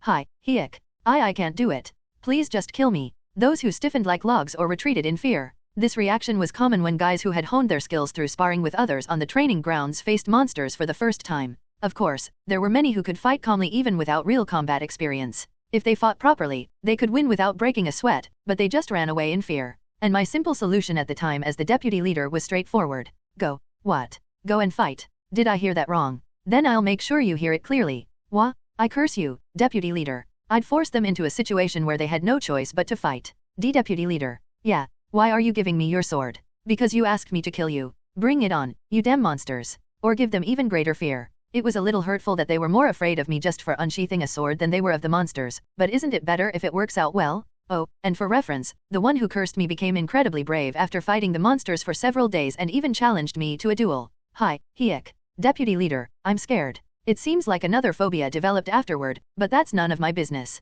Even if they're apostles blessed by Edel, they're still human. There wouldn't be much difference between the kids I taught and others. In other words, if I push them hard enough, the problem will resolve itself naturally. Why am I suddenly feeling chills? Did she sense something? Joanie trembled and looked around. I'm not doing this because I want to, I'm doing it for your own good, okay? Got it. I got a gift from Kana, lol. Grace's commemorative coin.jpg. It doesn't look like Imperial gold, but it's shiny and pretty. From now on, this is my house's treasure. Comments. No way, I'm serious? If you don't believe me, go watch Joanie's broadcast replay. I'll buy it. Nope, not for sale. I was wondering who the brave soul was, and it turned out to be you. Is it really true? How did you get it? I went head to head with Joanie, and when she tried to kill me, she gave this to me. Wow, I'm so jealous. I want to receive a gift from Kana-chan too. So, are you saying that if I follow Joanie around and pick a fight, I can get a gift from Kana-chan? Huff, huff, a gift touched by Kana-chan. I can't resist this, I'm going to beat Joanie up. See ya? Comments. That's a bit much. I bet you'll get cut up immediately. Get out of here. Please die. So far, people who could only gaze at Kana through broadcasts due to her vigilance and barriers were starting to have their suppressed desires boil over, especially after learning she wouldn't immediately draw her sword just because they met. Can't I ask for a head pat instead of a gift? I want to pet Kana's head too. Comments. You had hands, but now you don't. Just mix it in a bit. Losing your hands like this. Excuse, my hands? Are you hoping to become Captain Hook in the future? Is being chopped off guaranteed? LOL. Our Kana doesn't bite. Instead, she'll cut you up. Wow, a fan meeting. So, if I go now, Kana will chat with me, shake hands, hug, let me pet her, and even give me a gift? I can't resist this, LOL. Comments. What are you even talking about? This is driving me crazy. You're a pedophile. Dude, are you going to live like this again this year? With her cute and gentle appearance contrasting her indifferent demeanor, Kana was secretly caring for Joanie while accepting her affection, drawing people in. Those who wanted to get close to Kana and those who simply admired her heard the news, and players who happened to be nearby started to gather, as if they were heading out to see a celebrity visiting their town. As a result, a large crowd of players gathered around Joanie and Kana as they headed toward Ordo. Ah, don't push me. Please form a line. Keep your order. It's not order, it's sequence, right? I'm selling corn? I've got popcorn too. Before long, even merchants joined in, creating utter chaos. Kana really had to think deeply. Should I just kill them all? Since the day the Imperial Army invaded, Kana's view of the Apostle had plummeted, though her mood had improved somewhat. But the biggest victims weren't the onlookers like Kana or the Apostles facing death. Hey, wanna fight? Let's have a go. Do you fight that well? Come up to the rooftop with me. Joanie, I'm a fan. I'll hug you. Eek. What are you guys? On their way to Ordo, while having a pleasant time, Joanie ended up receiving a mountain of challenges, becoming the biggest victim of the situation. Joanie was horrified by the countless PvP requests and looked around, but everywhere she turned, she was greeted by eyes that looked like they were staring at delicious prey. Yaya? Kana? Help me. In the end, Joanie threw her dignity aside and clung to Kana's leg, bursting into tears. Finally, I've arrived. Ordo? Tears of joy streamed down Joanie's face as she gazed at the walls encircling the city. The people standing in line to enter Ordo pointed fingers at her, whispering as they watched her shout with open arms. I pulled my hood down low and positioned myself at a distance. Ah, Kana. Of course, her awareness is sharp when it's least necessary. She's terrible at noticing incoming attacks, yet she instantly sensed my distancing and, like a ghost, closed the gap between us. Why are you wearing a hood? Just in case someone recognizes me. Not many people know my face, but there's always the chance, and I want to avoid unnecessary trouble. Even with my half-hearted answer, Joanie accepted it and nodded. Seriously though, she was just on the brink of collapse a moment ago, but now she's walking around fine. Turns out you were faking it. Faking it? I really thought I was going to die. Joanie protested passionately in granik, her fluency suddenly improving. She thought she was going to die. Huh? I always saved you right before things got dangerous. That's not what I mean. She started grumbling gloomily in Arkish, clearly dissatisfied. Joanie had expected something entirely different from our journey together. Instead of the intimate adventure she'd envisioned, strange people kept getting in our way, and rather than helping, I just stood back, sometimes even urging her to fight faster. Sure, she was thankful for being rescued, but wouldn't it have been better if I'd just stepped in from the start? What happened to the peaceful, romantic date she'd imagined? Listening to her, it was clear she had lots of complaints. I shook my head with a sigh. She doesn't realize these experiences are helping her grow, though. On the way to Ordo, Joanie had been targeted by apostles. Some politely requested duels, while others suddenly drew their swords and demanded a fight. There were even ambushes and long-range attacks with magic and arrows, which I personally dealt with. My goal was to help Joanie improve her skills, not to torment her. Of course, when apostles formally requested a duel, I let her handle it, regardless of the weapon used. One strange thing was that after each fight, the apostles would give me an expectant look, as if waiting for something. I suspect it was because of the rumor spread by the first apostle who left with some coins I had handed him. I'm not some golden goblin or anything. After giving out a few coins, I realized it was getting out of hand, so I closed my purse and substituted it with a handshake. That wasn't my idea, though it was something the apostles themselves requested. Why they wanted a handshake, I still have no idea. Well, saving money is always good. Of course, I didn't offer it to the apostles who lost to Joanie. I only started giving it to the ones Joanie defeated because I felt bad for stopping the fights to save her life. There was no reason to give anything to those she had beaten. And then, for some reason, the apostles seemed even more determined to charge at Joanie. What on earth had Joanie done to make so many people want to take her down? Joanie shot me a look like she had a lot on her mind for a second. Maybe it was just my imagination. Anyway, something strange was happening in Ordo since I last visited. Next person, step forward. Seeing the long line at the entrance made me think something was off, and I soon spotted the guards at the gate, conducting strict inspections on everyone going in and out. Now and then, a few people were turned away, suggesting this wasn't just for show. The checkpoint had always been there, but they hadn't enforced entry restrictions like this before. Maybe this change was part of their new policies as a free city? I tugged at Joanie's sleeve. What is it, Canaria? That. The inspection? What's wrong with it? Joanie didn't seem to find it unusual, which meant it must be a common occurrence. As I looked up at her, signaling for an explanation, she caught on and said, they're verifying identities. Things like mercenary badges or trading permits. Joanie pulled out her mercenary badge as she spoke. The golden badge glimmered faintly in the setting sun. I can't believe she's a gold-ranked mercenary with skills like hers. The world must be ending. But this isn't the time to dwell on that. Identity. There was no need to worry about that in the past. Who would question someone wearing the Crimson Aegis armor? But now, I had nothing to prove my identity. Next. While I was deep in thought, the line ahead disappeared, and suddenly it was our turn. The interior of the checkpoint was quite bleak. A prison cell, desks, chairs, and equipment to prevent riots. It was a place that fit the term checkpoint perfectly. The guard, dressed in meticulously polished armor, spoke in a firm tone as we approached. Could you remove your cape, please? Kana, the cape. Without hesitation, I took off my hood. The guard's eyes widened in surprise for a moment but quickly returned to their original state. Do you have anything to prove your identity? Here. You're a mercenary from Liber. Understood. The guard checked the mercenary badge Joanie handed over and nodded. Then he turned to me and asked, and this young lady? Sorry. My sister doesn't speak Arkish. She's from a small, remote village, and this is her first time in Ordo. I'll vouch for her. Could that work? Since you're a high-ranking mercenary, your word should be enough. But I need to confirm one thing. What's the name of the village you're from? What was it again? I'm not lying, I just forgot. Seeing the guard's growing suspicion, Joanie flailed her arms, clearly flustered. From the way things were going, it seemed like my lack of proper identification was causing an issue. Something to prove my identity. I have something. Suddenly remembering, I rummaged through my pockets. It took me a bit to find it since it was thrown between Imperial coins and a Graces commemorative coin, but I finally got what I needed and showed it to the guard. Will this do? This is. The guard narrowed his eyes and scrutinized the item I handed him. He examined it thoroughly, his demeanor serious, which made me think this might resolve things smoothly. Clank. I was abruptly thrown into a cell on one side of the checkpoint. No way. Joanie practically fumed with anger. Not literally, of course, but she seemed furious enough to breathe fire. You truly, ugh, you awful, arg. After Canaria was imprisoned, Joanie was kicked out of the checkpoint. Desperate to prove Canaria's innocence, she passionately defended her, but suddenly paused. The struggles she'd endured until now flashed through her mind.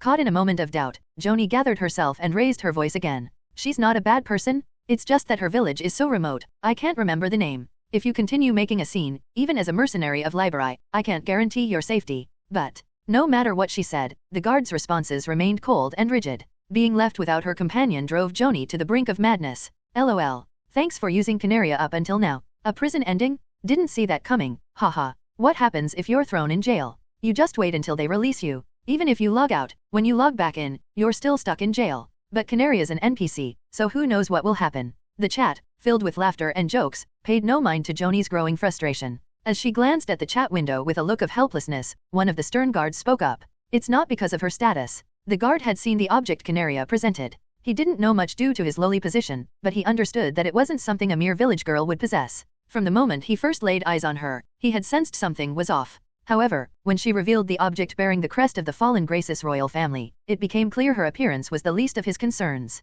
Despite the kingdom's fall, the misuse of a royal emblem was a serious offense. After imprisoning the girl, the guard immediately reported it to his superiors. If she was using the emblem without knowing its significance, she would face a severe punishment, regardless of her age. However, if she was truly connected to the royal family, no, that's impossible, the guard dismissed the thought. He didn't know all the members of the royal family, but he had never heard of a girl like this. Plus, after the invasion of the dimensional creatures, those who hadn't died had fled to the Empire. Why would they suddenly visit Ordo now? I'd sooner believe that Gared himself had returned. The guard thought back to Gared, the one who had deeply loved Graces. He remembered the scarred face of the man he had once glimpsed from afar, and a sense of bitterness swept over him. Come to think of it, I've never heard who replaced Gared as commander. The position of commander had become vacant, and surely someone had filled it, but no details had surfaced. Rumors abounded that the new leader was ruthless, killing enemies and subordinates alike without hesitation, that he was a giant twice the size of normal men, that he had once taken down royalty. But none of these rumors were ever confirmed. Once, he'd even asked his superior in the Crimson Aegis, but his superior only gave him a terrified look and avoided answering. Even the supervisor, who always seemed terrifying to him, reacted like that, making it easy to believe the rumors were true. I'm thinking about pointless things. The kingdom of Graces was already destroyed, so what was the point of dwelling on the past? Honestly, he felt that life was better now than before the fall of Graces, so he didn't particularly miss the old days. Shaking off the last of those lingering thoughts, he pushed Joanie away with firm resolve. I'll investigate, and if there's no issue, I'll release them. But please leave now. Normally, I'd have to detain you as well, but since you're an apostle of Edel, I'm letting it slide. If you're going to let it slide, you might as well release Kana too. Joanie grumbled, but under the stern gaze of the guard, she backed off and quickly fled. How disappointing to abandon your ally and run away. Scars on the back are a mark of disgrace for a swordsman. Joanie/controversy/abandoning comrade. Shut up. And it wasn't running away, it was a strategic retreat. Staying wouldn't have changed anything. Earlier, and even now, everything kept unfolding beyond Joanie's expectations, and she sighed again. Of course, in all this, she wasn't worried about Kana's safety. If the Kana she knew was in danger, even without a sword, she'd probably destroy half the city to escape. However, Joanie wasn't eager to become a fugitive, constantly on the run either. What on earth did Kana hand over? Every time she thought she understood Kana a little better, something new popped up. And then, just as she thought she had a grasp, something else would emerge. She really was like an onion. With those complaints in mind, Joanie started walking, trying to figure out how to free the little bird caged in the prison. Former Crimson Knight and the guard captain of Ordo, Arish, born to commoner parents, was dissatisfied with his life. While his family struggled to survive day by day, the nobles lived in luxury, eating whatever they pleased, and wasting food without a second thought. If Arish ever dared to do something like that, his father would beat him to death. It wasn't just about food. Everything, housing, clothing, leisure, was far more abundant for the nobles compared to the commoners. It was unfair. But Arish couldn't voice such thoughts openly, as it wouldn't be surprising if he lost his head for saying them. So, he kept his frustrations to himself and one day asked his father a question. Father, how can I gain honor and wealth? Honor and wealth? Well, there's no place better than the Crimson Knights for that. It's where the strongest gather in Grace's kingdom, so honor is guaranteed, and they must pay handsomely to keep such strong people, don't you think? The phrase "don't you think" was more of a guess than certainty. After all, Arish's father was too busy making ends meet and had no real knowledge of the higher UPS. He was merely passing on old stories that had been handed down by word of mouth, filled with speculation. But Arish was enchanted by his father's words and opened the gates of hell for himself. Are these really the strongest people in Graces? Arish knew he had talent with the sword. Although he started learning late, he caught up with his peers quickly, and within a few years, he had even defeated a former mercenary who had taught him. Of course, it was possible because his mentor hadn't learned proper swordsmanship, but it boosted Arish's confidence to the skies nonetheless. In fact, his talent was so impressive that he had little difficulty joining the Crimson Knights. Once in the order, Arish looked around at his fellow knights. They were either on par with him or slightly better, and he thought to himself, if this is all there is, the captain must not be that special either. With that thought, he challenged the captain. Pathetic. But before he could even fight the captain, he was mercilessly defeated by a young girl. Her pink eyes looked down on him coldly as he lay beaten on the ground. From that day, after painfully engraving the defeat into his body, his nightmares began. Arish, water. Arish, food. You say you can't fight? Well, that's fine. Then fight me instead. I won't hold back, so dodge if you can. Ugh. Arish, who had been dozing off in his office, suddenly jerked awake, as if he'd had a dream of falling off a cliff. He wiped the cold sweat off his brow once he realized he was back in his familiar office, too shaken to even calm his pounding heart. Whew, it was just a dream. The dream about the first time meeting the commander. What a nightmare it was. Thinking to himself that it couldn't get worse, he took a gulp of cold water. The freezing liquid sent a chill down his body, slowly clearing the fog in his mind. On the day he challenged the commander, the person who appeared before him wasn't the commander, but a girl who introduced herself as the vice commander. He'd seen her around the order a few times before, so she wasn't a complete stranger. However, every time he saw her, Arish had assumed she was some servant or errand girl helping with the knight's work. After all, no one had ever introduced her as the vice commander, and he couldn't have imagined that such a young girl could hold such a high position. When he asked if she was merely a secretary or assistant to the commander, she flatly denied it. Arish couldn't even begin to describe the bewilderment he felt at that moment. Did this mean that this little girl who could only be about 10 years old was stronger than him and the other knights? No matter how hard he tried, it just didn't seem possible. He assumed the others were just humoring her because they found her cute. Though he felt a little bad, Arish, with his ambitions of becoming the commander, had no choice but to shatter the girl's illusion. Still, I'll make sure not to hurt her too much, he thought. But at that time, Arish had no way of knowing that it wasn't the girl's illusion that would be shattered, but rather his own pride. If I had known, I would have never challenged her. Since losing to the vice commander, he'd been forced to work like a dog. After all, he had arrogantly challenged the commander. Although the grueling work had greatly improved his skills, Arish vowed that if he could go back, he would never make such a foolish choice again. Compared to back then, this is heaven. There was no vice commander to boss him around like a dog, no battles with monsters, dimensional creatures, or the Imperial Army. His current life was peaceful. He only had to patrol regularly to maintain order and occasionally deal with threats like criminals or monsters. The Arish who once chased after honor and wealth was long gone. Another day done, he yawned, stretching his sore body lazily. Beep? What's that? The sudden blare of a call signal made him frown. Feeling annoyed at the disruption to his peaceful routine, Arish checked the source of the signal. The checkpoint. Was someone causing a disturbance again? Scratching his head, Arish picked up the call from the checkpoint. Yeah, it's me. What's going on? Captain. Stop stuttering and speak properly. Why yes, sir. We've apprehended 2 suspicious individuals. One is an apostle, and the other is a young girl. The item the girl had in her possession seemed quite unusual, so we detained them in a temporary prison. I think you should see it yourself. What are you talking about? Did you take a bribe? And no, sir. I was just joking. Don't take it so seriously. This guy's name was, Gared. He's diligent and serious on the job, meaning he's inflexible, but I don't think he'd ever take a bribe. All right. I'll head there now. Just wait. Yes, sir. After cutting off the connection with the checkpoint, Arish casually gathered his equipment and left his office. Upon arriving at the checkpoint, some of his subordinates, recognizing him, greeted him, but he brushed them off, uninterested in pleasantries. Gared, who was already waiting outside, saluted as soon as he saw him. Sir, forget the formalities. I want to finish quickly and go home, so just tell me what happened. This is what we found. What? A royal insignia. Why is this here? Eric stared at the small badge engraved with the royal crest of the Graces Kingdom, and a chill ran down his spine like he'd just been doused in cold water. Something about this feels wrong. He couldn't explain it, but the ominous feeling wouldn't go away. He could dismiss it as a gut reaction, but after years on the battlefield, Eric had learned to trust the instincts that had saved his life countless times. Wait, who gave this to you? It was the young girl. What did she look like? She was so cute. She could have easily been mistaken for a nobleman's daughter. She's going to break hearts when she grows up, I'll tell you that. Was her hair pink by any chance? Yes, that's right. And her eyes, were they pink too? That's correct, sir. Sensing something was off, Gared started glancing around nervously. Do you know her? Gared, noticing the shift in Eric's tone, now referred to the girl with more respect. Eric's face had already gone pale. Where did you say she is now? She's been locked in the temporary prison. At those words, Eric instinctively scanned the checkpoint. Fortunately, the checkpoint remained intact, with no signs of damage. Gared. Yes. Don't tell anyone what you saw today. And also, Eric, looking as though he had aged 10 years in an instant, added. Please, try to be more flexible. Leaving those sincere words behind, Eric walked into the checkpoint. His figure resembled his younger self, the one who once willingly opened the gates to hell. Canaria, take this. What's this? If anyone bothers you or tries to make a move on you, show them this. It'll sort things out neatly.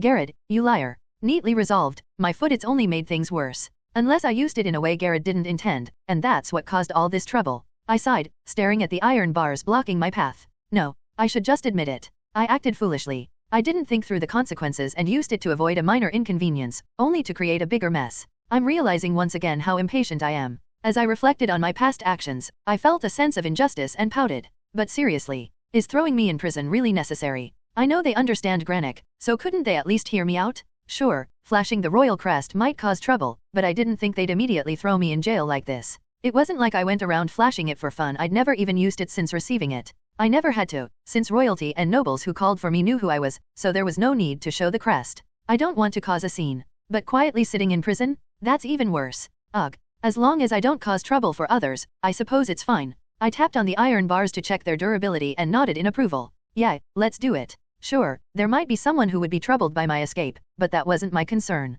After all, the saying goes, health is the most important, meaning as long as I didn't get hurt, that was all that mattered. Just as I was about to grab the bars and channel my mana, I heard hurried footsteps, and a man burst into the checkpoint, slamming the door open. Tatedat? Bang? Commander? Wait for me. Commander. There aren't many people who would call me that. Ugh. Stumbling slightly, the man who called me commander rushed towards me, nearly tripping over himself as he approached. Facing him through the bars, I finally recognized him. Hey there, Eric. It's not hey there, it's Eric. Why in the world is the commander locked up here? Because they locked me up. I wouldn't have come here of my own accord. Muttering nonchalantly, Eric scratched his head and fumbled in his pocket, pulling out a key to unlock the prison door. Creak. Is it really okay to open this? Well, it's not like you'd stay put anyway, right? That's true. Stepping out of the cell, I found Eric plopping down into the authority chair. Do you know how surprised I was when the person who disappeared right after the war suddenly showed up? I don't know. It's not like I was asking you. Eric, looking worn out, slumped down onto the chair across from me. Even though it had only been a few years since I last saw him, he looked drastically aged. As far as I knew, Eric shouldn't be that old yet. What a pity. It's all because of you, Commander, he exclaimed. Me. Every day it's bring me water, get me food, sending me on errands. When I finally think I can rest, you call me in and beat me up. Eric was complaining to me with tears in his eyes about how much he was piled up with. I listened quietly to his complaints for a while and nodded. Yeah, I see. Is that all? What kind of reaction do you want? Sigh. Eric sighed as if to say, what did I expect? But listening to him, I felt a bit wronged myself. If someone saw us, they might think I was just a terrible person to deal with. You agreed to run errands, didn't you? When he chose to challenge me instead of Gared, he and I made one agreement. If Eric won, he would take over the captain's position. But if I won, he would follow my orders without complaint. Even knowing that we were weighing different things on the scales, why was he saying something different now? Ugh, well, that's true. The reason I pinched your butt was that you were too scared to fight. The reason I called you on your day off was that you were getting too cocky. I noticed his shoulders were tense, as if he hadn't recovered from the last encounter, so I put him in his place. After a few more rounds, he finally started to tone it down. If you hadn't touched Gared in the first place, I would have just left you alone no matter what you did. Well, why would you poke at someone who's already hurt? Eric looked a bit guilty at that. Oh, no, I didn't know the captain was sick back then. If I had known, I wouldn't have done that. I could see you doing that, though. Hey, I'm not that reckless. I'm serious. When I gave him a suspicious look, Eric jumped up and shouted. Well, let's just leave it at that. Why are you here? I thought I might run into a familiar face, but I didn't actually expect to see you. With your skills, you could have gone somewhere much better. Heh, Commander? What's so bad about Ordo? This is a great place to live. Eric grumbled as he leaned back in his chair. Ordo is my hometown, after all. I'm done with being a knight, but I still need to make a living, and this kind of job suits me just fine.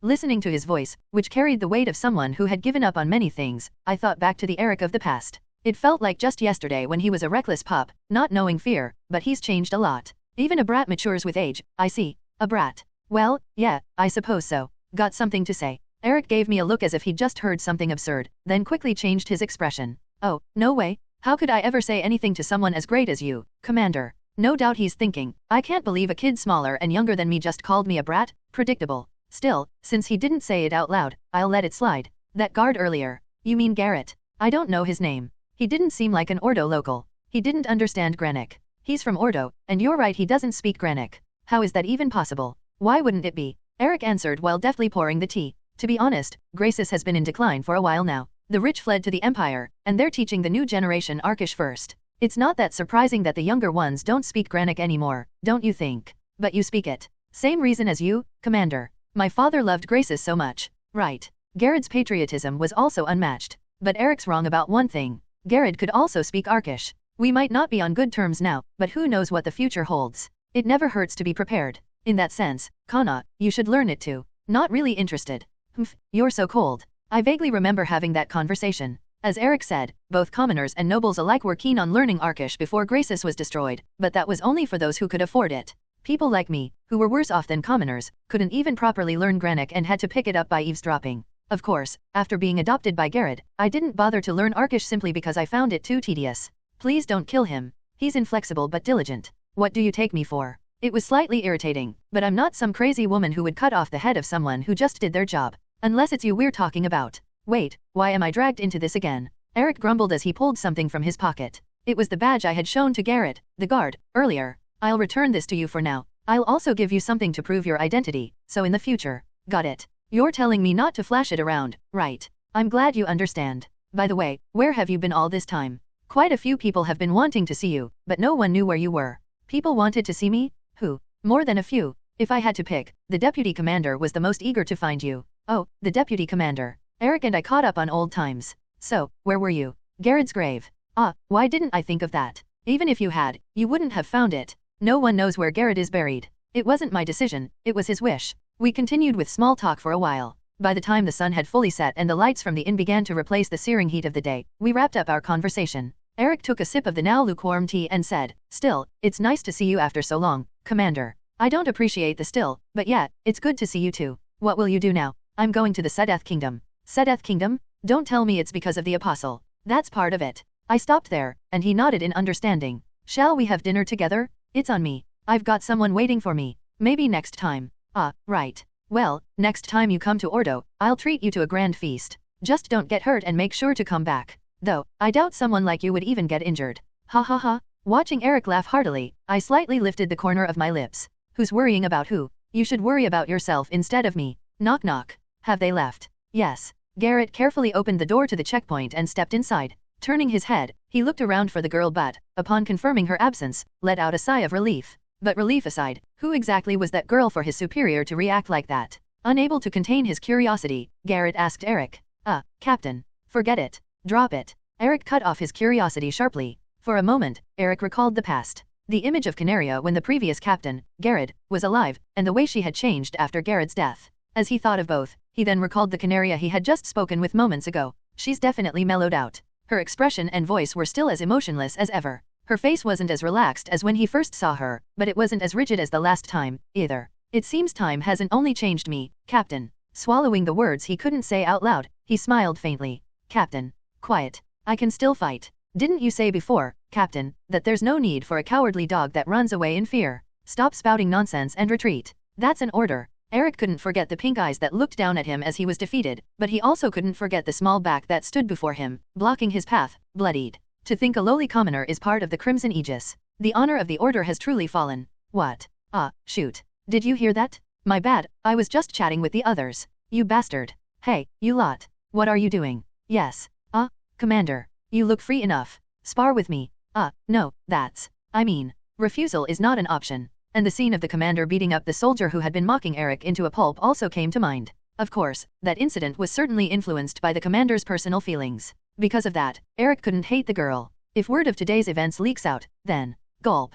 Gared swallowed hard. I swear, I'll keep my mouth shut. Good. It's late anyway. Go home. Yes, sir. With honor. Gared quickly bolted out of the checkpoint. Since he was unnecessarily diligent, there was no need to worry about any secrets slipping out. Watching Gared's retreating figure, Eric sighed deeply. You've really changed a lot, little commander. To think that the girl who once lived aimlessly, as if she'd lost all support, would now step into the world by her own will. Eric muttered, thinking he had lived long enough to see everything. Though your height hasn't changed. He chuckled, saying something he wouldn't dare say to her face. Creak. Flinch. Startled by the sudden noise, Eric looked around frantically. Not satisfied, he even opened the door and checked outside, mimicking what Gared had done earlier, before finally patting his chest in relief. Phew, it was just the wind. No need to get so jumpy over nothing. I used to think facing the past was an unpleasant thing, but it's not always like that. The heavy mood has lightened. No, it feels even better than before. This won't always be the case. I may not be a kid who enjoys getting into petty faction fights, but if you asked me to choose, Eric would be on my side. If it were someone from a different faction that I ran into today, things wouldn't have ended so smoothly. There could have been bloodshed. In that sense, I guess meeting Eric was a stroke of luck. By the way, where did Joanie go? I know she entered Ordo, but since we didn't make any prior plans, I have no idea where she could be. Although I had a feeling that Joanie would find me wherever I was, I wandered the streets looking for her anyway. Even though it was night, the streets of Ordo were brightly lit. Welcome? Staying the night. We've got some top quality meat just in care for a taste. Hey, you, come have a meal. We've got great drinks too. I couldn't understand the words, but the lively voices were clear. As I wandered through the lively streets of Ordo, with my hood pulled low, I soon found the person I was looking for. Joanie was standing in front of an inn, holding a sign written in Arkish. Your words can change this rotten Ordo. Please lend your strength. People either passed by her sign without interest or asked her questions out of curiosity. What's going on? There's a child I think of like my own younger sibling. But on our way into Ordo, she was wrongfully arrested by the guards. She's such a good kid. Oh no. The people who heard her story gave her sympathetic looks. This doesn't feel good. It felt like I would get dragged into something troublesome if I got involved. And usually, when I get this feeling, it turns out to be right. Just as I was about to quietly slip away, Joanie perked up and lifted her head. What? Is that Canaria? Where? My name, loud and clear. I quickly turned my back, but Joanie had already spotted me and tossed her sign aside, running towards me. "Ca, my little sister. Who's your sister?" Instead of calling my name, she threw herself at me, hugging me tightly. People around us looked on with moved expressions. Some of them, particularly the more sensitive ones, even wiped tears from the corners of their eyes. Inside Joanie's tight embrace, I let out a quiet sigh. What a mess. Really. A new morning has dawned. The gentle touch of the warm morning sunlight woke me from sleep, and I groggily rubbed my eyes. Even though I was used to camping and living in the wilderness, and could sleep comfortably anywhere, it was still not as good as having a proper bed. Ugh. It's been so long since I've enjoyed the comfort of a soft bed and blankets that it made it hard to get up. I hugged the blanket tightly and buried my face in the pillow, savoring the coziness. This must be what they call small but certain happiness.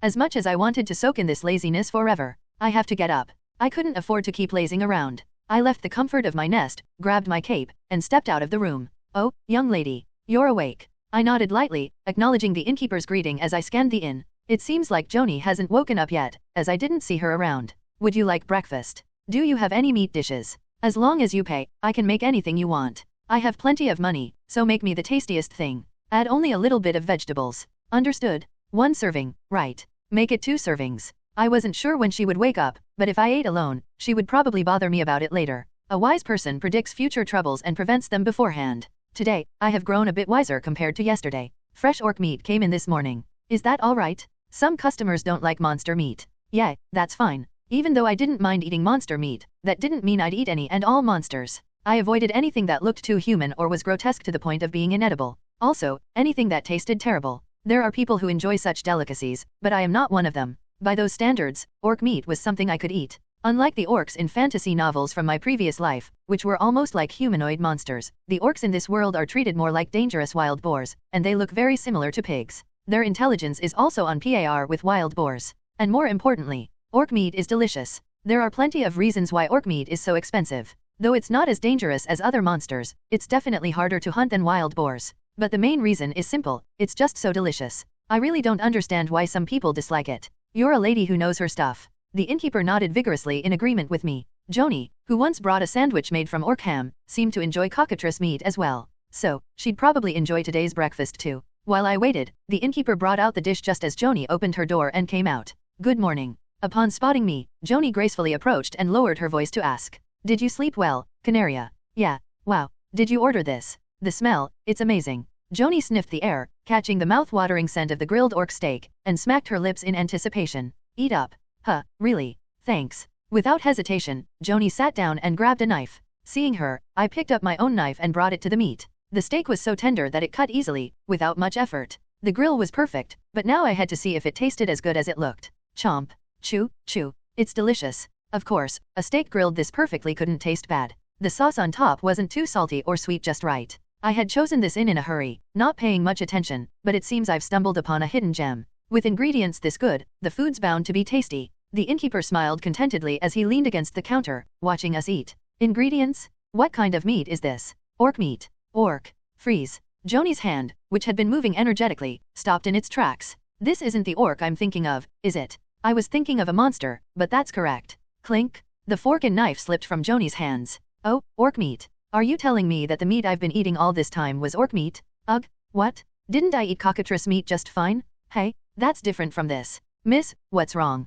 Does it taste bad? And no, I've never eaten orc meat before, but it was so delicious that I couldn't help it. Ha ha ha. They say there's never someone who eats it just once. It's expensive and hard to find, so you ladies are quite lucky. Ha. Even though Joanie was laughing, her voice sounded like she was about to cry, which made me shrug my shoulders. Why is she acting like that? It's just a feeling. If you need more, just tell me. I'll give you as much as you want. And no, I can't eat something so precious for free. Oh, don't be so polite. I'm just happy to meet guests who appreciate the taste after such a long time. Those guys called apostles freak out at the sight of this. They don't know the deliciousness at all. I'm also an apostle, can't I just refuse? Nom nom. Regardless of Joanie's chatter, I focused on eating the steak. It was so delicious, why wasn't she eating it? It tasted better when eaten warm, after all. After finishing the meal, we were on our way out of the inn where we stayed for the night. As we entered a deserted alley, Joanie bent over and gagged. Ugh, I feel like I'm going to throw up. She had been feeling queasy for a while, so maybe her stomach was upset? As I watched her in silence, Joanie spoke in a resentful tone.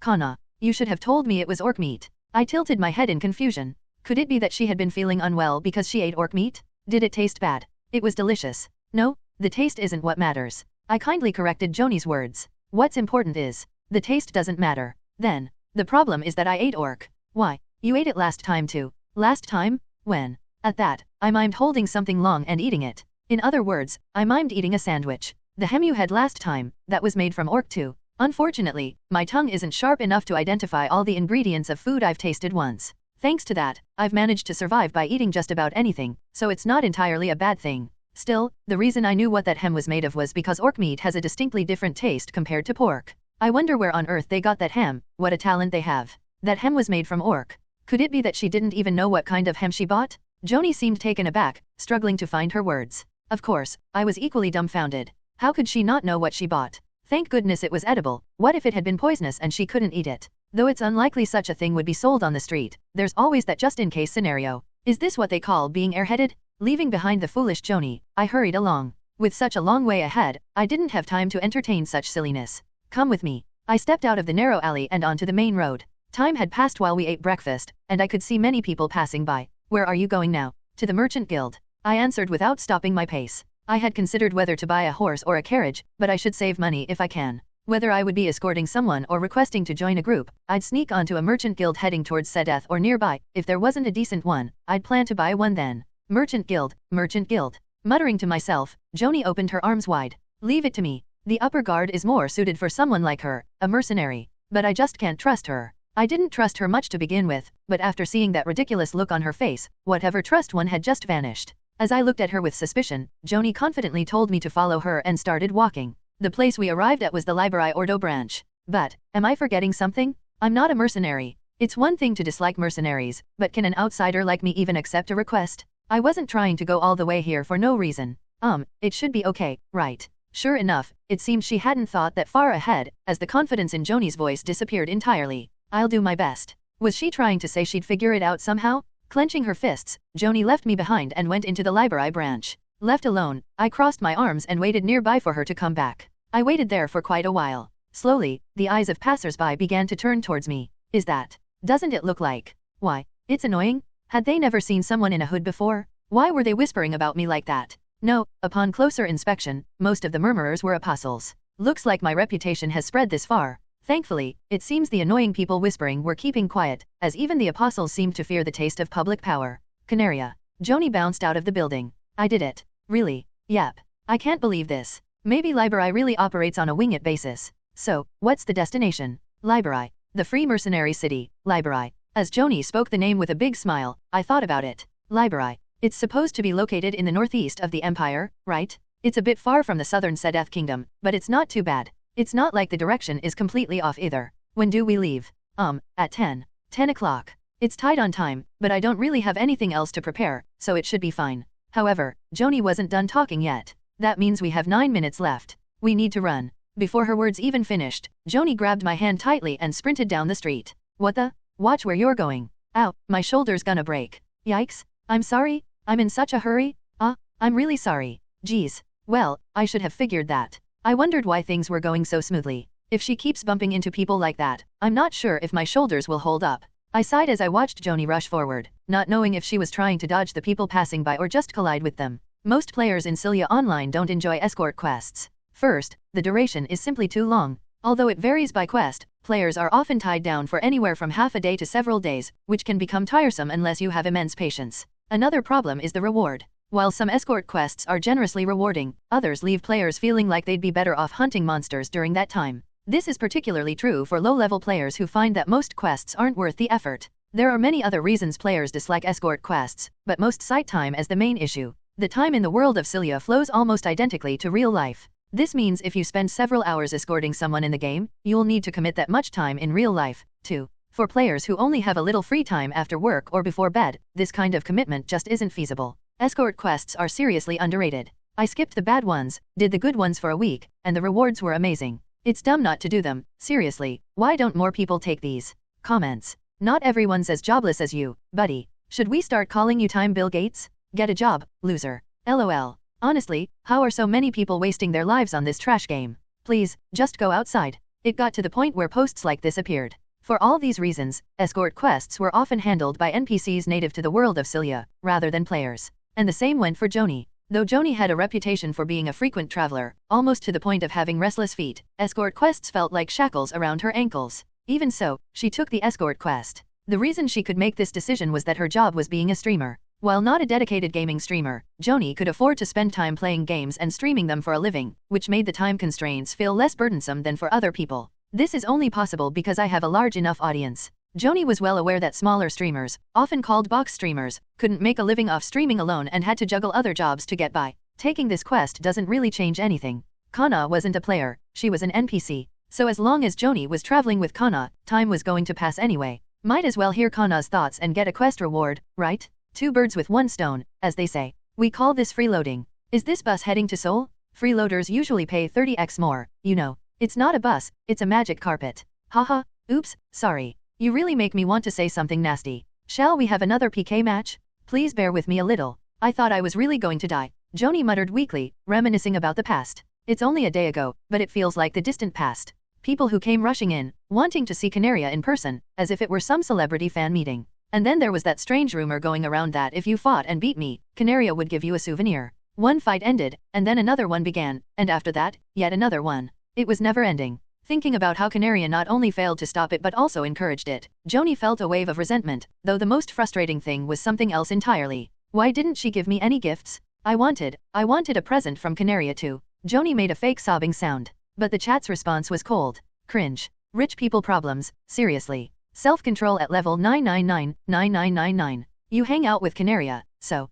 Joanie was the only person who could accompany Canaria at the moment. She may not have received a gift for winning a fight like others, but she could do something they could only dream of. For example, Canaria. Hug. Like hugging her like this. Joanie wrapped her arms around Canaria, who was sitting beside her in the carriage. Even though Canaria's face was hidden under her hood, Joanie could guess what expression she had underneath it. After a brief moment of healing, Joanie let go of her arms, and Canaria moved further into the corner, as far from Joanie as possible within the confines of the carriage. but it wasn't like there was enough space to actually avoid her. Watching her like one would observe a small animal, Joanie stuck her tongue out mischievously. Heh, are you jealous? Message deleted. Message deleted. Deleted message. Something feels off. The viewers, inflamed by Joanie's teasing, filled the chat with messages. Joanie, the instigator of this chaotic scene, pretended not to notice the boiling chat. Meanwhile, the unfortunate chat moderators struggled to keep up with the flood of comments. A mercenary sitting in the same carriage chuckled warmly and spoke to Joanie. It seems you two get along well. Are you sisters? Yes, but we're not blood related. You look good together. Hee, thank you. Joanie lied in response to the mercenary's question. However, no one in the carriage could expose her lie. I've never seen an apostle get along so well with a Silian before. Is that so? Oh, you can just call me Joanie. Is that all right? Of course. Then, I'll call you Miss Joanie. My name is Catherine. Feel free to just call me Joanie. Catherine smiled gently. How could I, when you've been called by Edel? Haha. Joanie awkwardly scratched her head, embarrassed by the soft refusal. Catherine's attitude wasn't all that different from how many NPCs treated players. Respect for the apostle of Edel. While some NPCs were more casual, it was clear through conversation that they too held players in higher regard than other NPCs. Edel must mean that much to the Silian people. The fact that Edel had descended to the mortal world before made it understandable, but as a player, it didn't resonate much with Joanie. Joanie decided to change the subject. By the way, what rank are you? I'm a silver-ranked mercenary. What about you, Miss Joanie? I'm gold-ranked. Wow, you seem younger than me, but you're already gold-ranked. As expected of someone called by Edel, or perhaps, as expected of an apostle. Joanie could easily guess the unspoken words hidden in Catherine's admiration. Though the more talented one is right next to me. Joanie's eyes briefly glanced at Canaria before returning to normal. It tickled her inside to receive praise while the truly gifted person sat beside her. Lowering her voice, Catherine spoke. It's a relief that you're here, Joanie. I was worried about the lack of guards, said Catherine, her voice full of relief. Aha, ahaha, Joanie chuckled awkwardly, unsure of how to respond, as she was just another passenger on the bus like Catherine. Clunk, clunk. The carriage carrying the group rattled along the uneven dirt road. Every time the wheels hit a bump, the carriage shook, causing those inside to wince in discomfort. Ow, ow, my butt hurts so much. I can reduce pain perception during battles, so why doesn't it work here? Naturally, Joanie, who sat beside me, was among those complaining. If she weren't, I wouldn't have referred to the people in the first place. As I watched people bouncing up and down with each jolt, a memory from my previous life came to mind. There was a ride similar to this, round and bumpy. I bit my lip, trying to recall the elusive memory, but gave up and shrugged it off. Are you okay, Kana? Joanie asked me with concern, interrupting my thoughts. Just then, the carriage hit a particularly rough bump, and Joanie's body flew up, slamming into the ceiling. Thud. Ow. Are you okay? I am fine. Despite the pain in her voice, Joanie's words weren't slurred, so it seemed she hadn't bitten her tongue. She rubbed her head, which had collided with the ceiling, then gasped as if realizing something. Kana, how are you okay? How are you not bouncing around? Did she hit her head so hard that she's lost her ability to speak coherently? I clicked my tongue in concern, and Joanie hurriedly waved her hands in dismissal. No, the carriage is moving, but you're sitting perfectly still. How? So her language skills weren't impaired, she just couldn't find the right words. It was still a strange thing to say, but I got what she meant this time. She was curious about how I wasn't bouncing with the carriage's movements. Well, even if I told her, she wouldn't be able to replicate it. It's simple. Just use mana. Mana? How do I do that? Will she even understand if I explain? I stared at her, conveying that meaning. If the big sword chick were a student who excels in both passion and talent, Joanie would be the opposite, neither particularly passionate nor talented, at least in terms of combat. She might be different when it comes to language, but in this area, she's not the brightest. True to my analysis, Joanie quickly lost interest. Instead, she shifted closer, pressing herself snugly against my side. What are you doing? If I stick close like this, I'll be safe too. Joanie didn't seem to care about my bewildered gaze and went a step further by hooking her arm around mine. Seriously? I can't believe this. Does this make me comp? Whoa. Thud. Joanie's rear lifted off the ground briefly, hovered in the air, and then plopped back down. Why isn't this working? How could that work? I'm not some seatbelt. Oh.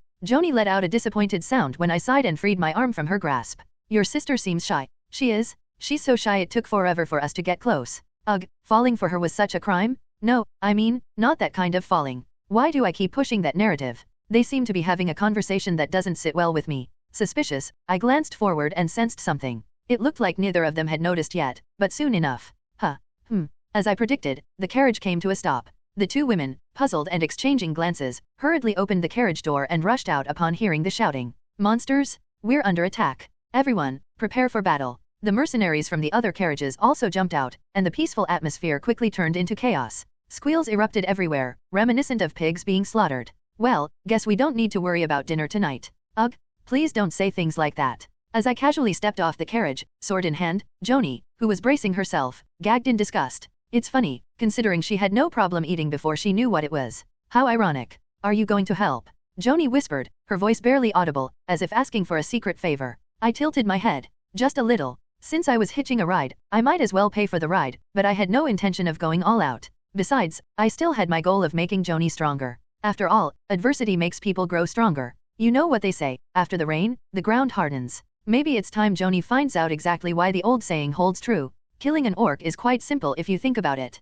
Even though it's classified as a monster, an orc is still a living creature, so striking vital spots like the heart or brain will kill it. Beyond that, there are plenty of ways to take down an orc: bleeding out, dying from shock, electrocution, or burning. The list goes on. But for a rookie like Joanie, the methods are going to be pretty basic. Hiya, stabbing, or slashing. I dislike wizards, but even I can't deny that this is why they're valued everywhere they go. Wizards are versatile. They're not limited like warriors, and they have numerous ways to attack and solve problems. Fire spells can burn enemies, or they can make the ground slippery, causing opponents to fall. That being said, it's not like warriors can't infuse their weapons with elemental power. Once they master mana control, they can channel elements into their attacks. Even if they don't have that skill, they can always buy an enchanted weapon assuming they have the money for it. But for beginners just starting with weapons, that's a long shot. Wizards command high prices for a reason. It's hard enough to become one without any talent for magic, and there aren't that many of them. When you compare a beginner wizard to a beginner swordsman, the wizard is obviously more useful. So, why am I rambling about this all of a sudden?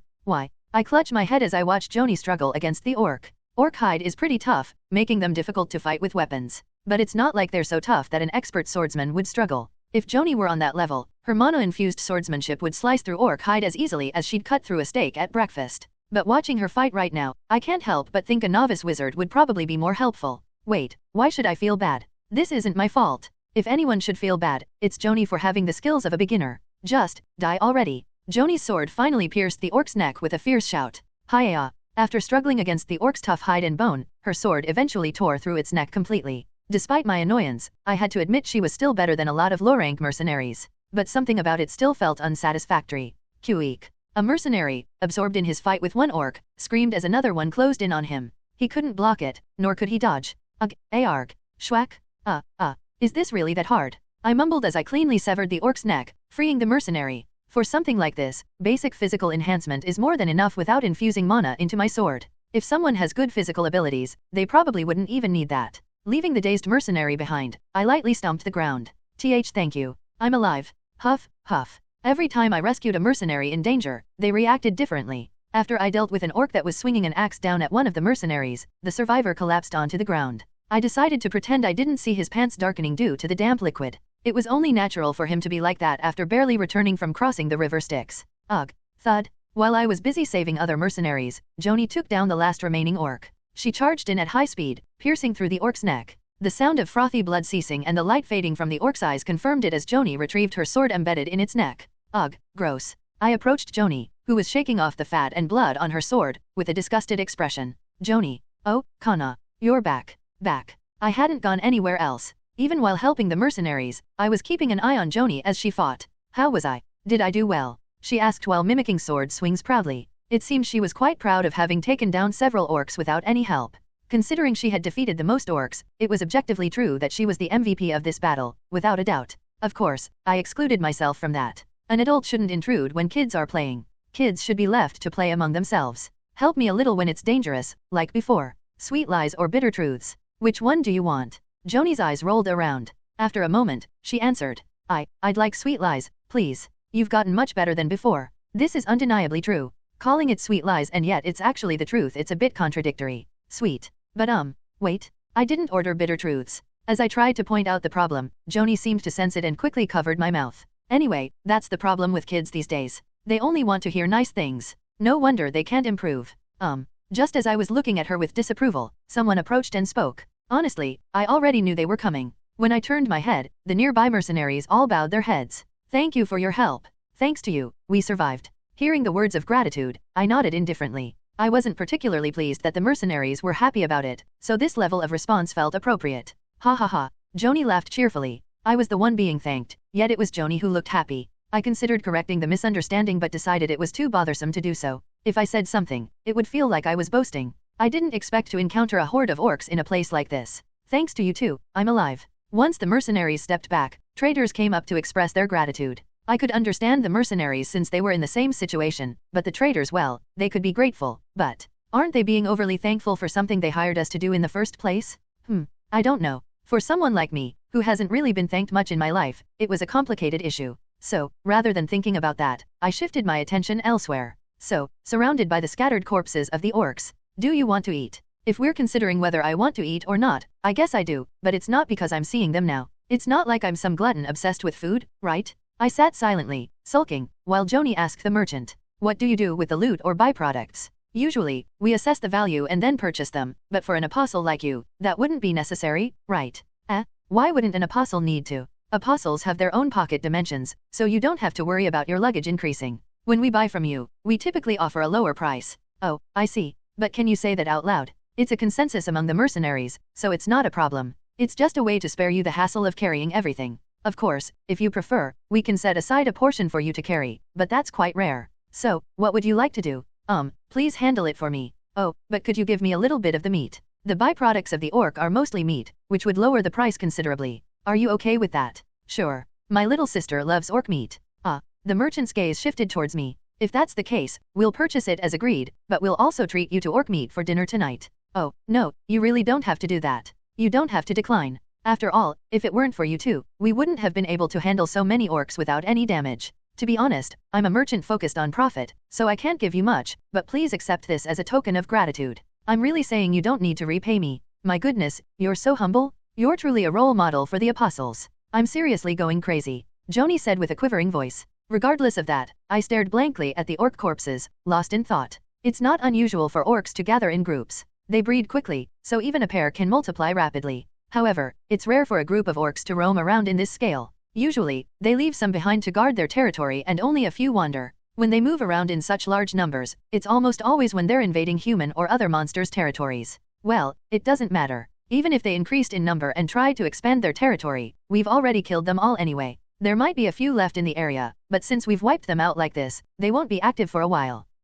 What's wrong? For some reason, Joanie, who was deep in despair, lifted her head and responded to my mumbling. Is something happening? Not really. No matter what, free food falling into my lap is a good thing. Just like freshly caught pork tastes delicious, orc meat is freshest and tastiest right after being caught. Being outdoors, I can't expect a well-prepared meal like breakfast, but this has its own flavor. It's like the difference between camping and a restaurant. I swallowed as I thought that if things go south, I might have to pay for the meat. See, you do want to eat, after all. No, I do want to eat, but that's not really why I was lost in thought. Really, Joanie spoke in a rather serious tone. Even if it's orc meat, when you think about it, it's not much different from pork, right? It's not like it's insects or tasteless, so there's no real reason not to eat it. Don't you think? It's too late to argue now. You've got quite the tongue, carrot. So, were you planning to log out and run away? I didn't. I didn't do it, right? That's all that matters, so why are you picking at that? If you log out in a non-safe zone, your character stays right where they are.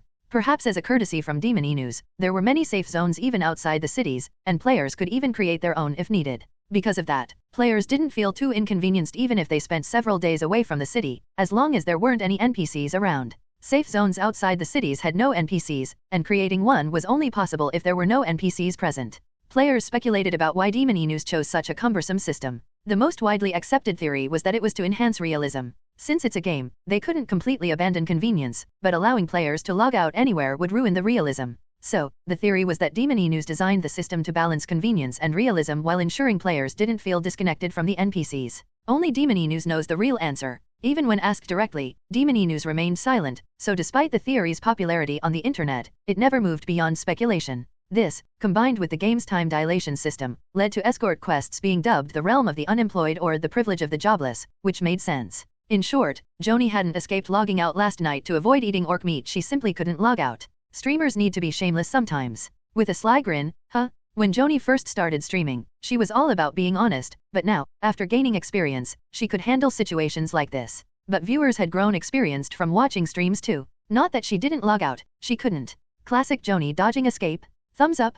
Didn't anyone teach you that you'll pay with your hands if you get caught lying? By the way, even if I use nap mode and keep watch whenever I can, I still get tired. Joanie, feeling exposed, quickly changed the subject. Haha, you're caught? Yeah, nothing beats lying in a bed. For sure. But I've heard expensive capsules are comfier than beds. Expensive capsule vs expensive bed? Bed all the way. but beds don't have gaming functions. Oh, right. I tried a really expensive capsule once, and I instantly got why people use them. The features are one thing, but the comfort is on another level. Isn't the one you use already pretty expensive? It's definitely overkill for regular folks. My capsule disconnects randomly. You should upgrade at that point. I thought the same thing, but is this what they call post-experience regret? Once you experience it, the downsides become painfully clear. Honestly, I almost gave into the urge to buy it. I'm jealous you even have the money to splurge if you feel like it. If you don't mind, could you at least buy me an ice cream? Of course, I couldn't pay it off in one go. Maybe with a 48-month installment plan? Ice cream? Hey, you can buy that much yourself.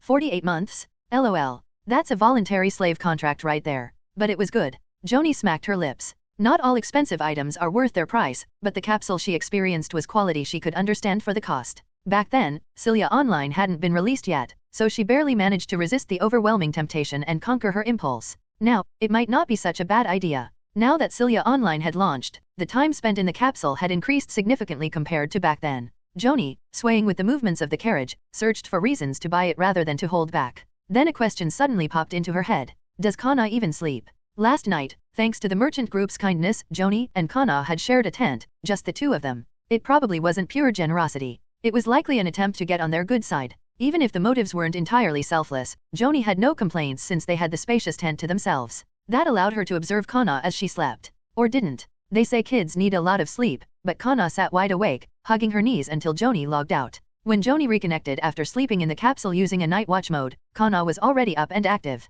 She wasn't dozing off in the carriage either. Since NPCs do sleep, Kana must sleep too, but Joanie had never seen it happen, which made her wonder. If she doesn't sleep well, she won't grow taller. Sorry. Even though Joanie had said it in Arkish, which Kana couldn't understand, Kana shot her a sharp glare, as if she sensed something. Joanie preemptively apologized. LOL. Ha ha ha, she sensed the burn. Oof, detected killer intent there.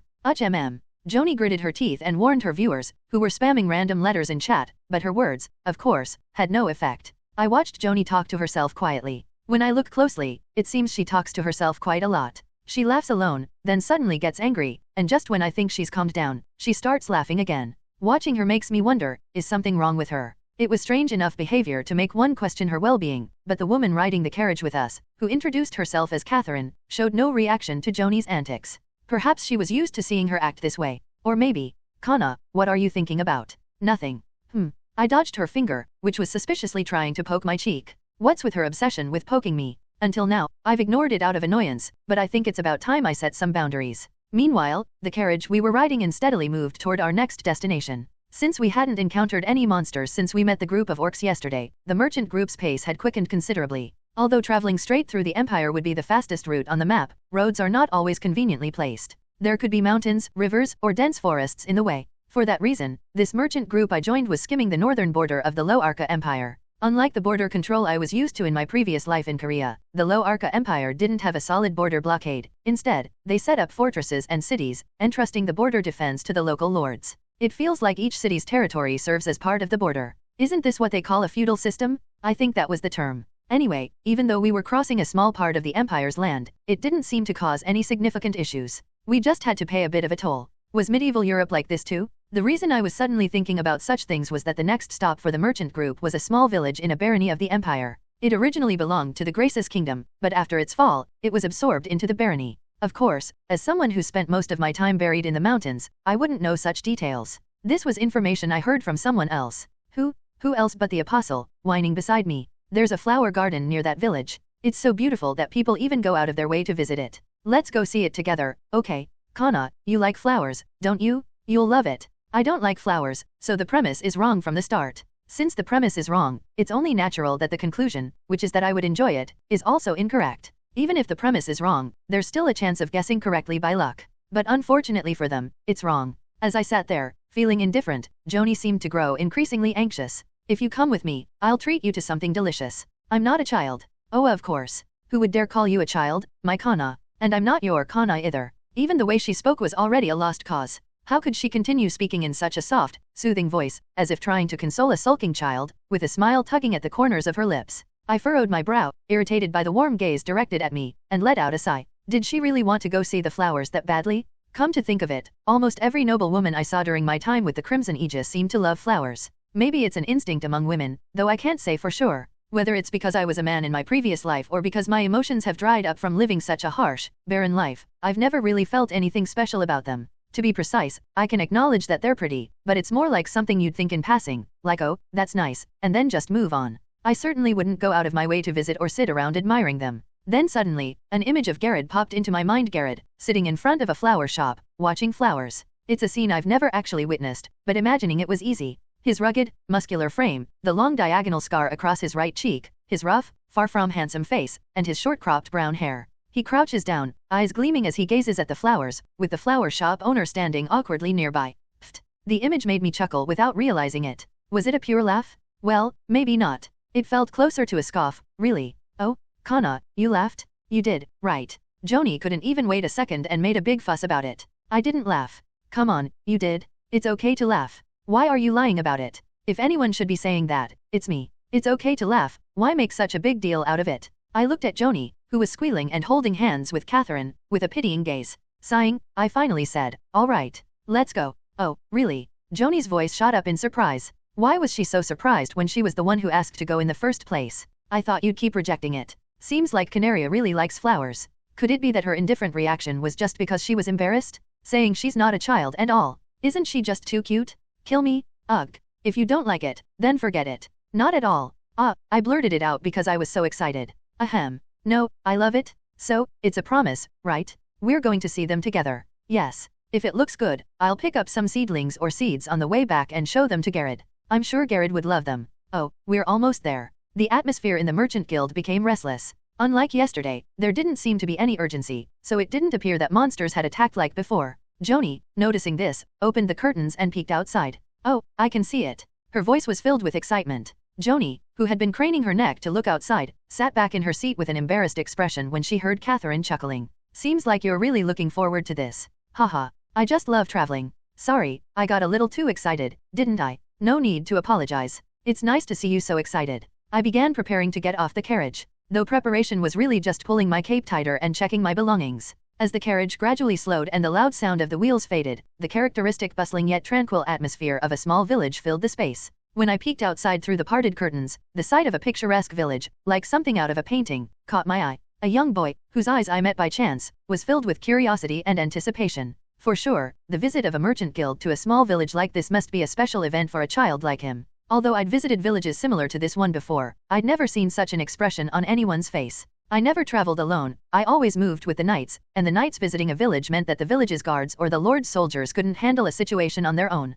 So, the faces that greeted us then weren't filled with curiosity or excitement like that, but with anxiety, fear, and despair. As I nodded back at the boy who was waving with a bright smile, I thought to myself, I'm sorry, Gared, but this isn't so bad. Night. The time when the warm sun hides beneath the horizon, and the quiet darkness descends upon the land. It is a moment of rest for those weary from a long day's labor, a time when those burdened by worries sigh deeply and lay down their troubles to fall asleep. However, night wasn't always as gentle as a nurturing mother. Behind its warm face that soothed everyone lay a colder side, more chilling than the harshest winter wind. The original plan was to complete the trade and leave right after, camping along the way. But judging by the time, we won't get very far. It would be wiser to rest here for the night, wouldn't it? In exchange, we'll just have to leave a bit earlier tomorrow. Those who wandered away from the comfort of their homes knew all too well about the two faces of the night. No matter how high one held a torch or used a lantern powered by magic, it wasn't enough to fully illuminate the malice hidden within the darkness. Though the sun was still up for now, by the time they left the village after their business was done, dusk would soon fall. They would have to set up camp not far away and face the dangers of the wild night. Rather than move and take unnecessary risks, it seemed better to spend the night in the village, enjoying the comfort it provided. With that thought, the Merchant Guild adjusted their plans slightly, deciding to stay in the small village for the night. It was a bold decision, considering the extra wages for the mercenaries and the profit they might lose due to the delayed schedule. And so, the mercenaries found themselves with some unexpected free time. Some took the opportunity to hone their skills by swinging their weapons, while others lay lazily on the soft grass, basking in the warm sunlight. One of them, however, was running around the village, holding a young girl's hand. Joanie, with Canaria's hand in hers, roamed the village and eventually came upon an elderly woman sitting in front of a small house, watching the street. Excuse me, may I ask you a question? What did you say? The reply Joanie received was not quite what she had expected. That's right, this place used to be part of the Graces Kingdom a few years ago. The elderly woman, being of an advanced age, would likely be more familiar with the granik language than Arish. Realizing her mistake, Joanie inwardly scolded herself. Hello, could you tell me the name of this village, by any chance? Oh, You can speak the royal language. You must be a mercenary, eh? You're quite the rare one, young lady. I'm not very good at it, just a little. Hehe. That's more than enough, dear. So, you're curious about the village's name? This place is called Bloom. Bloom. Joanie repeated the name the elderly woman had given her. After repeating it to herself a few times, Joanie smiled brightly. It's a lovely name. Hehe. Thank you. Engaging in small talk with the locals was something Joanie particularly enjoyed. Through conversations with the residents, she could vividly experience the culture and lifestyle of the places they lived. Wasn't that the very reason she had gone to university? The reason she had studied languages? Of course, her skill was lacking compared to a native speaker, but that didn't really matter. When foreigners visited a country and made an effort to speak the language, no matter how clumsy, very few people would judge them harshly. Hadn't that helped during her first cold encounter with Canaria as well? Well, there are exceptions. But those kinds of people tend to dislike you no matter what you do. What a waste it would be to miss out on enjoying the journey because of fear of such people. Joanie's approach remained the same even in the virtual reality game Silia Online. So, wow, really? Tug. While Joanie was engaging in small talk in granik with the elderly woman, she felt a sudden pull on her hand and looked down. Canaria, turning her head as if she didn't know what was going on, stood beside her. However, there was only one person who could have pulled Joanie's hand. Is she your little sister? Oh my, this old lady must have been talking too much and bored the young miss. I'm not a kid. Oh dear, my eyesight must be failing me with age. Would you prefer I call you a lady then? Joanie nodded, watching Canaria speak with the old woman. Canaria. As she thought, even when talking to someone much older, she used informal language. Was it because she used to be a former captain of the Knights? Joanie felt that Canaria's casual speech seemed quite natural. In reality, Canaria had used informal language since she was young, but Joanie didn't know that, so her misunderstanding was understandable. Still, despite using informal language, Canaria never came across as arrogant or disrespectful, which Joanie found quite surprising. Is it because of her voice? Or maybe her calm tone? Joanie shrugged off the random thoughts that popped into her head. Who cares? She's cute, and that's enough. In fact, Joanie thought it would feel even stranger if Canaria used formal speech. And even if someone did find her rude, who could actually correct her habits? I don't take orders from someone weaker than me. Joanie briefly imagined Kana boldly stating that while swinging her sword, but she quickly shook her head. That can't be. Kana wasn't that kind of person. Even if she ever had such thoughts, she'd express them with her sword, not her words. I heard there's a famous flower field around here. A flower field? Of course. It's the pride of our village. Would you like to see it? Yes. My sister loves flowers. Where should I go to find it? Just follow that path over there. Oh, so it's not within the village. No wonder she couldn't find it despite wandering around. It was outside the village. Feeling slightly aggrieved after searching for the flower field for so long, Joanie said her farewells to the old woman and set out once more with Kana to find the flower field. The path the old woman had indicated led beyond the village, continuing all the way to a gentle hill at the base of the mountain. So, it wasn't maintained by anyone. Joanie hadn't known much about the place, having only heard there was a flower field, and had proposed the idea to Kana without looking into it further. If I had known, I wouldn't have wandered around. Joanie sighed as she climbed the hill. When the uphill path finally ended, she gasped at the sight before her. Wow! The hill was adorned with a vibrant array of flowers. The flowers, as if in a friendly competition, displayed their charms by proudly showing off their petals, seemingly waiting just for Joanie. Unlike the orderly garden Kana had tended to, these wildflowers grew freely, blending together in a natural harmony, which gave the scene a different kind of appeal. No human hands could have created such a view. It was a spectacle that could only be born from nature's touch alone. A soft breeze carried the subtle fragrance of flowers, gently brushing against Joanie's hair. Lost in the scenery, Joanie suddenly realized that her hand was empty. Kana. At some point, Kana, who had quietly been standing beside her, was no longer there. As she looked around to find the girl, she spotted her not too far away, crouching down and gazing intently at an unfamiliar flower. Joanie quietly walked over and stood behind Kana, who was sitting in front of a small flower with delicate pink petals. Even though Joanie had approached quietly, Kana, undoubtedly already aware of her presence, remained engrossed in the flower, paying no attention to her companion. Such a cute flower. It kind of reminds me of Canaria. Not wanting to interrupt her, Joanie stayed silent, instead chose to crouch next to Canaria. They sat in front of the pink flower, which emitted a sweet fragrance, for quite some time. When Joanie's legs began to cramp, Canaria finally stood up. Joanie followed her lead, smiling. A beautiful flower garden, isn't it? Although there was no verbal reply, Joanie didn't miss the slight nod from Canaria. Joanie was tempted to stay and explore the area longer, but by now, the sun had already passed its zenith and was slowly sinking beneath the horizon.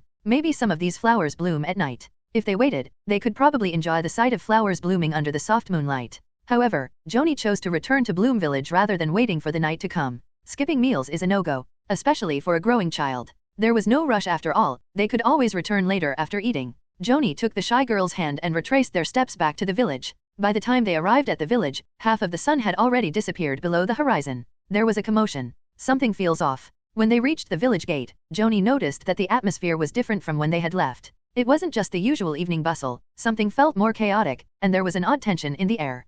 Maybe we should hurry. But you can't just leave it like that. It's not really our problem, is it? Both the traveling merchants and the villagers were out, talking in hushed yet serious tones. Sensing something unusual, Joanie hunched her shoulders, taking cautious steps forward. Joanie. At that moment, Catherine spotted Joanie and quickly approached. We've been looking everywhere for you. For me? Yes. Why?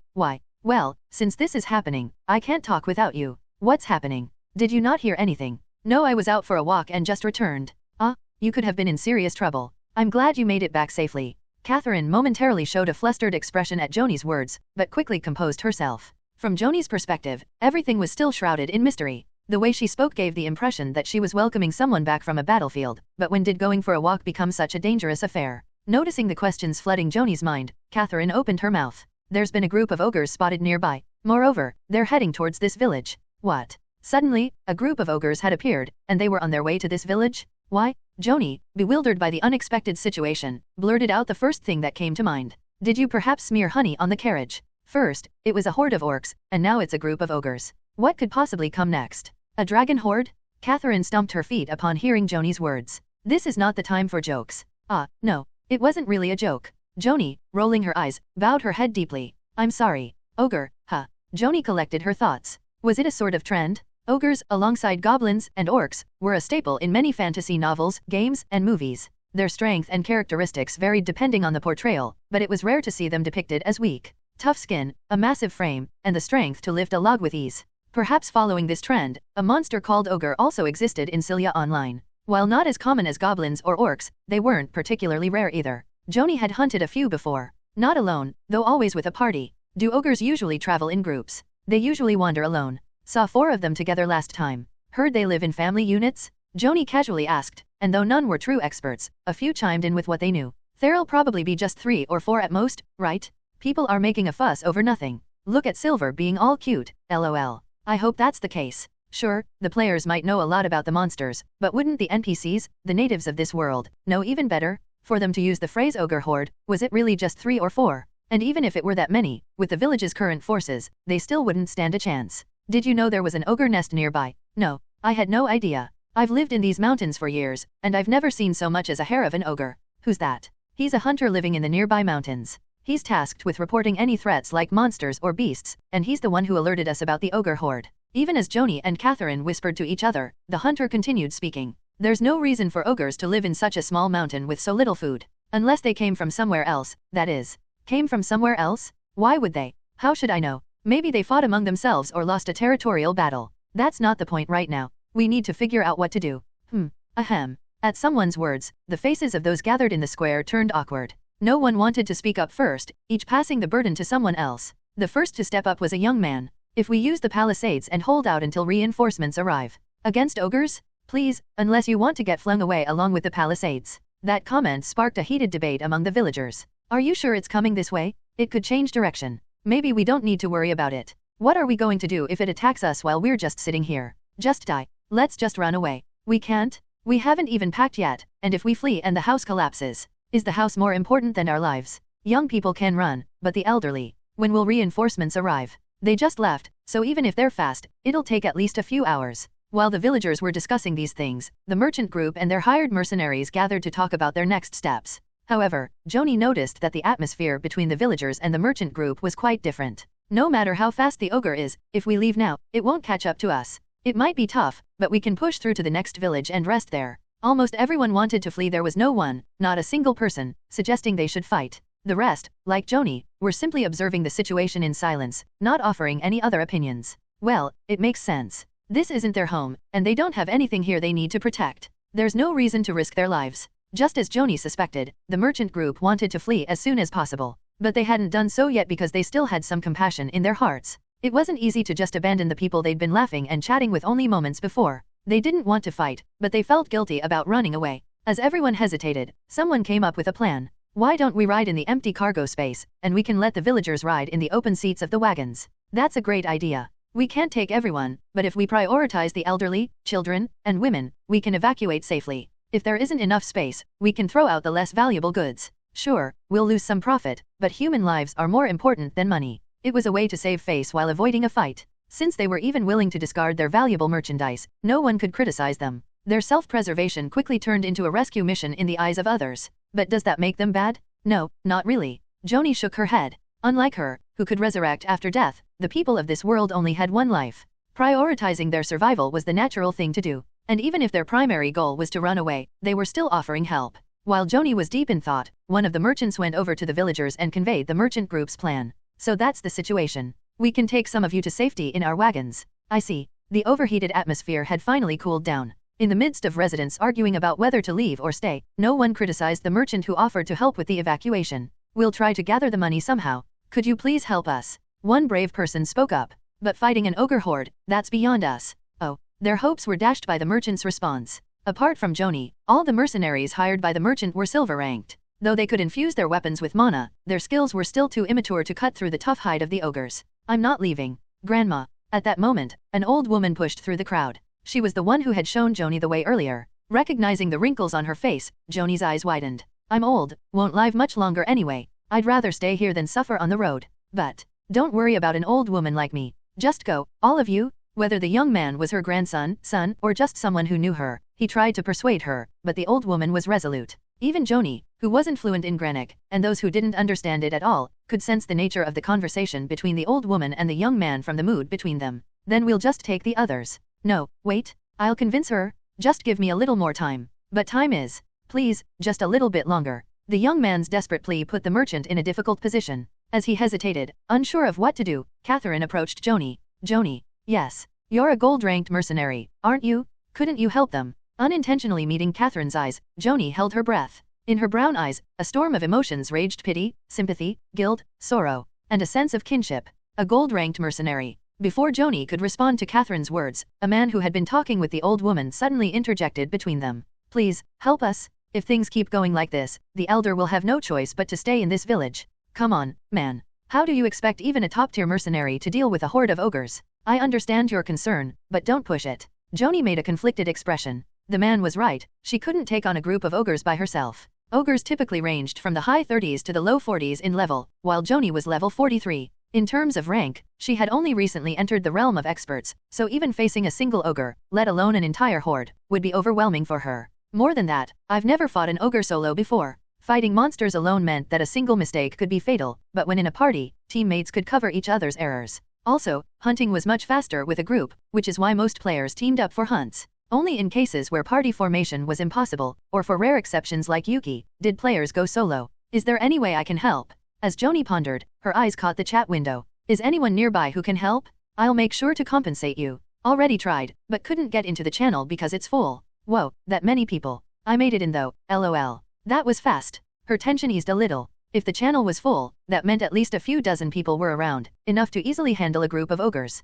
Feeling relieved, Joanie smiled and said, I've contacted the nearby apostles. They've all agreed to help. Oh, thank you so much. The man, along with the other villagers, visibly brightened at Joanie's words. They had only chosen to evacuate because they saw no way to stop the ogres, but none of them actually wanted to leave behind the home they had worked so hard to build. If only Kana would step in, none of this would be necessary. Even though Joanie had already relied on her quite a bit, she didn't want to depend too much on Kana. That would go against what Joanie had always strived for. Besides, the mercenaries didn't ask Kana for help either. Even though they had learned from past experience that Kana was stronger than them, the idea of a young girl fighting ogres was still too unbelievable for them to accept. Perhaps their pride wouldn't allow them to ask such a small girl for help.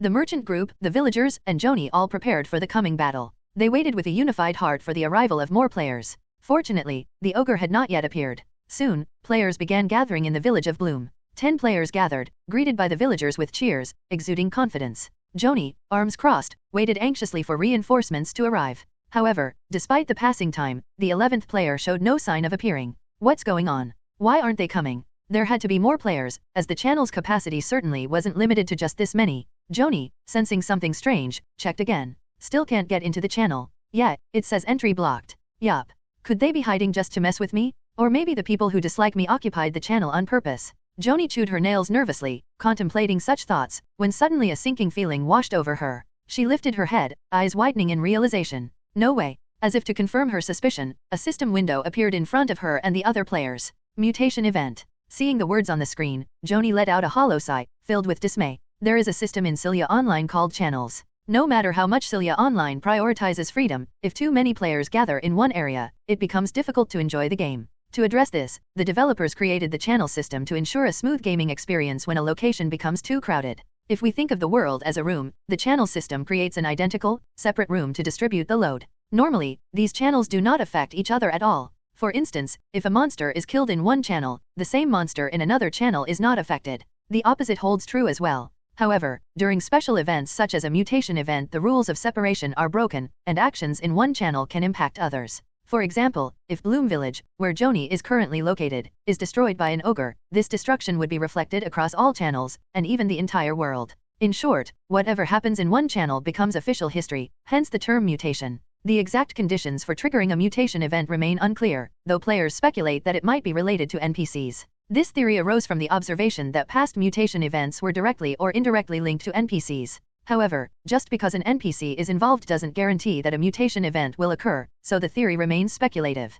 Mutation events are rare, not so scarce that players only experience them once in their gaming lifetime, but not frequent enough to be considered common. As a result, Joanie knew about mutation events, but had never personally experienced one. The issue is that only those present at the moment of a mutation event can participate in it. This was evident from the viewers who tried to join Joanie's channel but were blocked. The village's survival is on the line, so it's definitely a big deal, but why now? After briefly despairing, Joanie calmly assessed the village's defenses. There were about 20 village guards, 8 mercenaries hired by the merchant caravan, and 11 players, including herself. Although more people could potentially fight, those were the numbers she considered for the actual combat force. In fact, Joanie was being generous with her assessment, and it wouldn't have been unreasonable to assume the real strength was even lower. After all, the village guards in such a small settlement wouldn't be much help against an ogre, and the mercenaries likely won't make a huge difference either. While they might be able to inflict minor wounds or distract the enemy, they wouldn't be able to deal any decisive blows. Ultimately, Joanie would have to rely on her fellow players. After quickly analyzing the situation, Joanie turned to the other players and asked, "What are your levels? Oh, and your classes too." "I'm a mage, level 45. I'm, level 35. A priest. I'm a level 40 barrier mage. I'm." As the players introduced themselves in response to Joanie's request, her expression grew increasingly grim. It's not enough. Joanie didn't show it, but from what she could see, their current group wasn't equipped to handle a horde of ogres. Maybe they'd have a shot if it were only 3 or 4, but anything more, and they wouldn't just fail to defeat them, they wouldn't even be able to hold their ground. This looks tough. Their levels are way too low. Way too many healers. Why did those lobies even join? They're just dead weight and dragging the group down. If you talk like that, you know what happens, right? It was true that they were underpowered compared to what she had hoped for, but as someone who valued manners, Joanie refused to complain about people who had willingly come to help. Whether as a streamer or just a decent person, that wasn't acceptable behavior. So, she swiftly dealt with a few viewers whose comments were getting out of hand. Once that was done, she turned her attention back to the players. Should we come up with a strategy? Anyone got any good ideas? An awkward silence fell over the group. For some reason, Joanie found this atmosphere strangely familiar. I can't breathe.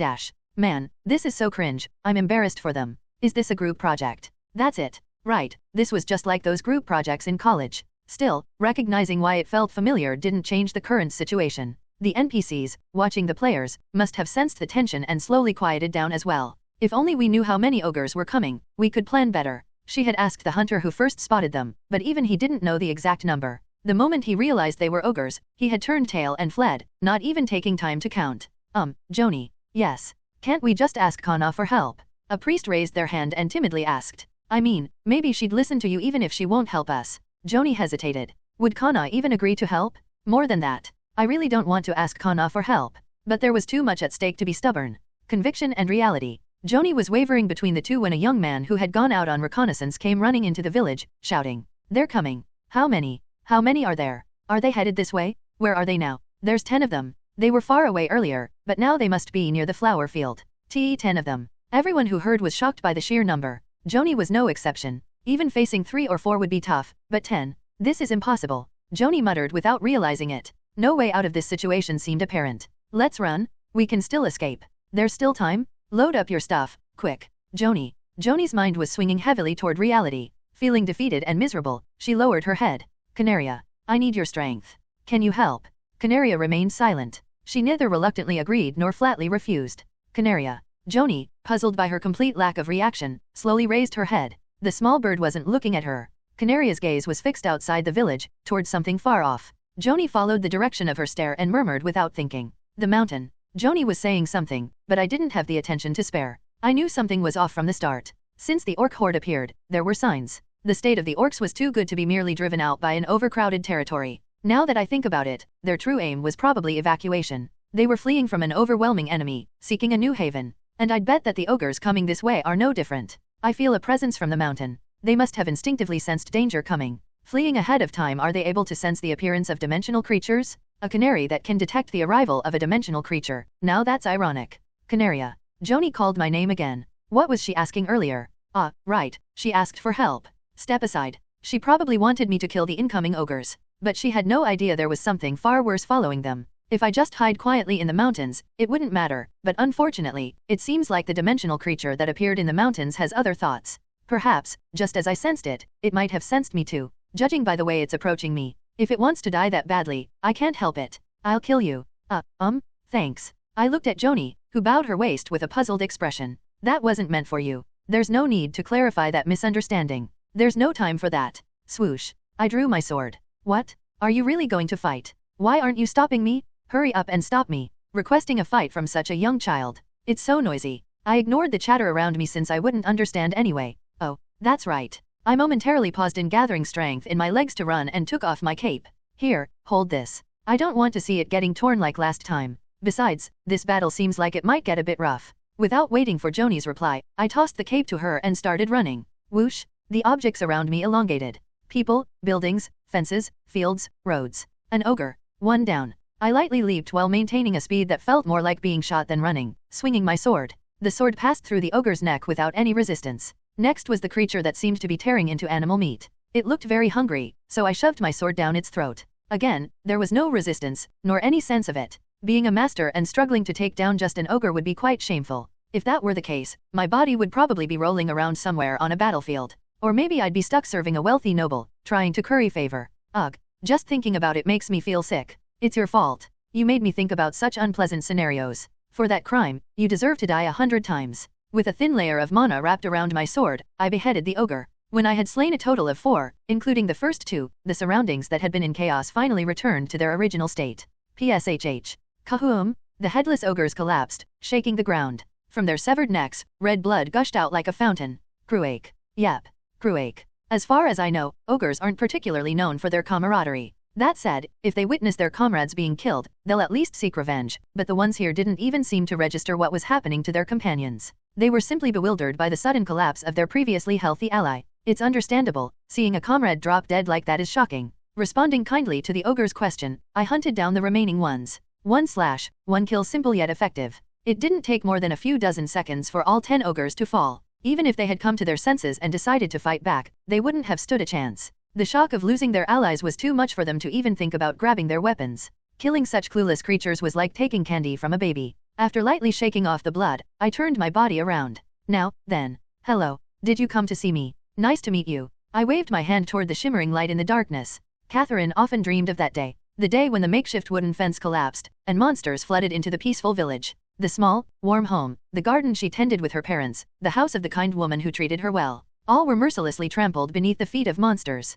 Catherine's hometown, much smaller than Bloom Village, thus disappeared. Holding her parents' hands, she fled down the rugged mountain path, vowing to become strong and never experience such a thing again. From that day on, she wielded a sword. Without anyone to teach her, she silently trained with the sword, spending days fighting monsters. Congratulations, Catherine. You have been promoted to Silver Mercenary. Ultimately, Catherine succeeded in earning her silver badge through her own strength. Silver badge. A stage where she is recognized as a proper mercenary. On the day she accepted the silver badge from Liber, Catherine shed tears. Though she did not even know what the emotions contained in those tears were, as she wiped them away, she felt that she had come a step closer to her past vow. She thought so, but in front of the approaching ogre horde, Catherine realized. She had been mistaken to think she had become stronger after receiving the silver badge. She was still just the girl from the mountain village who ran while holding her parents' hands. But there was something different from that time. Unlike the mountain village where there was no one to help her and no place to seek aid, now she could ask for help. So, Catherine asked Joanie for help. To please save this village, to save another Catherine. The kind-hearted Apostle Edel accepted her request, and everything seemed to flow smoothly. At least until they learned the number of ogres approaching the village. What? 10. The people who had felt relieved were now searching for ways to survive, filled with terror. Catherine stood in the chaos of the plaza, muttering to herself. In the end, I couldn't do anything again. She had rushed breathlessly for moments like this, but it turned out to be completely useless. In her despair, her gaze suddenly fell on Joanie, holding on to the girl who had come with her, speaking with a desperate voice. Catherine knew that girl was stronger than anyone present. However, no matter how strong the girl was, she couldn't fight against the ogres. Even if her swordsmanship was excellent, the difference in size between the girl and the ogres was vast. Get back. The girl, hearing Joanie's words, drew her sword and stepped forward. Her footsteps headed towards outside the village. Is she really going to fight? At that sight, Catherine couldn't help but widen her eyes. Stop. Though she hoped someone would help, she didn't want such a small girl to lose her life so easily. Just as she hurriedly reached out to stop the girl. Swish. The girl shrugged off her cape as if it were cumbersome, and under the moonlight, Catherine caught sight of the girl's appearance and swallowed hard. The face hidden beneath the cape was younger and much cuter than she had imagined. She looked so gentle that Catherine thought she couldn't even squash a bug. Is such a girl really going to fight an ogre? The moment Catherine snapped back to her senses, she stretched out her arms toward the girl. Huh.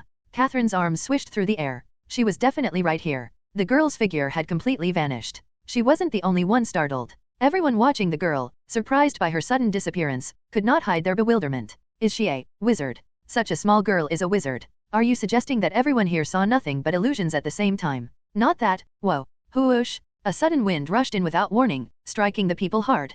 Catherine struggled to regain her balance, swaying as even adult men were blown off their feet by the fierce wind. The strong gust of wind seemed to be heading outside the village. The girl hadn't disappeared. It was merely how it appeared to Catherine and the others. Realizing this fact, Catherine asked with a trembling voice. What exactly is she? Joanie replied with a powerless smile. She's just my sister. What should I say? Catherine, who had been twitching her lips, bowed her head deeply. Thank you for listening to my stubbornness. It's not something I should be thanked for. Please save your gratitude for Canaria when she returns. Okay, I will. The doubts she had felt until just now had long vanished. I will definitely do that. A person well versed in swords and mana wouldn't lose to mere ogres. Why you're not going to fight the ogres, are you? If you do. If I do, what? Should we go save them? There are not just 1, but 10 ogres coming. Aren't you embarrassed to let such a small child step up to help? It's wrong for her to step up without being asked for help. Joanie quietly observed the people fighting amongst themselves. I understand wanting to help or suggesting to run away, but blaming someone instead of thanking them, that's a bit much. I'm sorry, adults. Should I kill them? Ugh, that's gross, haha. The viewers felt the same way, and Joanie's chat was ablaze with comments. One of the players, who had been watching with a tired face, said, we should go help, right? Will we even be of any help? Is that so? Maybe it's already over. Even if ogre hides are tough, are they tougher than the ground they stand on? I doubted that the ogres could withstand attacks that could split the ground apart. Moreover, the elite knights of the Empire, who were undoubtedly stronger than the ogres, had been annihilated in an instant. Thus, Joanie sympathized with the notion that they wouldn't be of any help if they went. I'll go, but that didn't mean she intended to stay behind. Even if we can't help, we can at least go to meet them. So, I'm dash. Joanie suddenly stopped speaking. It wasn't only her who fell silent. The townspeople who had been arguing, the merchants hastily loading their goods, and even the mercenaries who were fidgeting with their weapons, all of them froze. A resounding vibration that felt like it struck the soul rather than the body. A heavy and intense resonance felt even by those who couldn't handle mana. Joanie turned her head toward the mountain that Canaria had been looking at earlier. What is that? Ugh. Whoosh. I dodged the incoming dark green claw that was coming at me like it was going to crush my head and stepped back. No, if I got hit by something like that, it wouldn't just crush my head, my entire body would turn into mush. Personally, I'm not particularly fond of small animals like dogs or cats, but for some reason, it seems they don't love me back. The day I first met Gared is the same as it is now. Isn't that right? You're so cold. He responded with a rough huff of air. Could it be that he can't speak, or that he simply has no intention of having a conversation? Either way, my task is clear. Ha! I let out a long sigh and adjusted my grip on the sword. The massive mountain that lies between Ordo and the village, where the back of the village meets the ridge of the mountain. The puppy in front of me is a creature that has emerged from the peak of that mountain. If one can call a dimensional creature, which is enormous enough to rival a castle wall, a puppy, that is. To be honest, it doesn't really resemble a puppy either. If I had to say, it looks more like a wolf, but wolves don't have 6 legs, nor do they have 2 heads, and they certainly don't have mouths on their bodies. Anyway, all dimensional creatures look bizarre. Is there a requirement for dimensional creatures to be ugly or something? Grr. Or not? I asked out of genuine curiosity, but that's a bit harsh. I might have treated him lightly, but this dimensional creature. Since it's a hassle to call it a dimensional creature every time, let's just call it a wolf. Anyway, this wolf seems quite strong, so I should focus a bit. I don't think I'll lose, but if I get bitten, I might catch rabies. Having 6 legs means one could be missing, right? Sweek. A pale pink sword aura ripped through the air. The wolf dodged to the side to avoid the vertical sword aura. To begin with, the sword aura was a feint. I had already arrived at the spot where the wolf would dodge and was preparing for my next attack. Canaria. I still haven't completely shaken off my feelings about my name. No matter how nice it sounds, I can't positively accept the name Canaria knowing what my parents were thinking when they gave it to me. But still, the reason I named my sword technique after myself is beak pecking? Why do you ask? It's thanks to Gared. I charged toward the wolf that had not yet landed on the ground. In a split second, my body accelerated rapidly, shooting out a pink flash of light. Once, then twice. 2 simultaneous thrusts dove in like a bird of prey after its target, piercing the wolf's legs. Crack, boom. The legs, accurately hit by the 2 thrusts, tore apart like paper. The lower part of the leg fell to the ground as the wolf opened its mouth wide and let out a scream. Yip. What the heck, it really is a dog. Yip. Such an unfitting sound. I twirled my sword and adjusted my grip for another strike. Then, I unleashed a follow-up attack. I stumped down hard with my right foot and twisted my waist with all my strength. The force that began from my leg traveled through my waist and arm, connecting to the sword. I had once shown this technique to Joanie. Though calling it a technique was a stretch, it was just a way to swing hard. Gore. Unfortunately, the recovery of the creature that had gone from having even legs to an odd one was incredibly fast. I had planned to make it even again. But, as it leaped back and swung its front paw, not only was my attack in vain, but I also failed to pursue it. If it had been a person, they wouldn't have been able to regain their senses so quickly after losing a limb. Dealing with non-human creatures is such a hassle. Monsters, foul creatures, or even little snake boys. The wolf looked down at me, not rushing in. It seemed to feel wary of me, yet didn't think it would lose. But there was something else that irritated me even more. You know, I really dislike tall guys. Just because they're a bit taller, they act like they're something special, looking down at me. So, let me take off those legs first.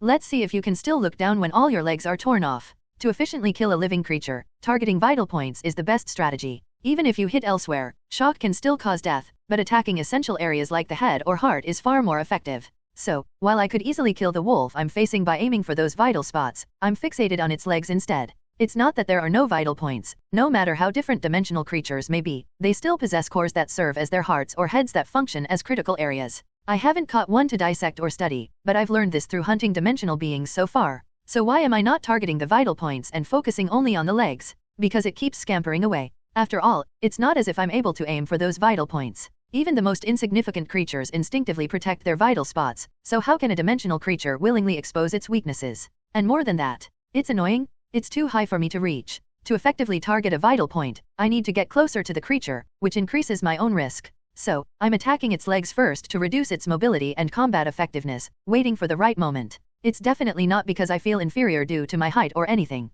Well, it's true that it doesn't make me feel great. Anyway, thanks to my efforts, I managed to take off another leg and injure 2 of them. It should have made balancing easier now that I've reduced it to an even number, but for some reason, I'm not feeling particularly good about it. Would it be better if I made it odd again? Just as I was thinking that, I heard a low growl. Growling. They say the sounds of apex predators can freeze you in place, and I could understand that feeling. But if I'm stronger, doesn't that make me an apex predator too? Grr. I tried to imitate the growl as a test, but the wolf didn't react. Instead, the mouths embedded in its body all opened simultaneously and began to emit a dark green mist. The flowers near the wolf wilted rapidly as they came into contact with the mist. Honestly, it's not a pleasant sight at all. I now had another reason to finish this fight quickly. By the way, while it doesn't bother me that I can't see through the mist, I'm wondering how I should deal with it. It's definitely not because it suddenly found herbicide interesting, but it will surely have a negative effect on me as well.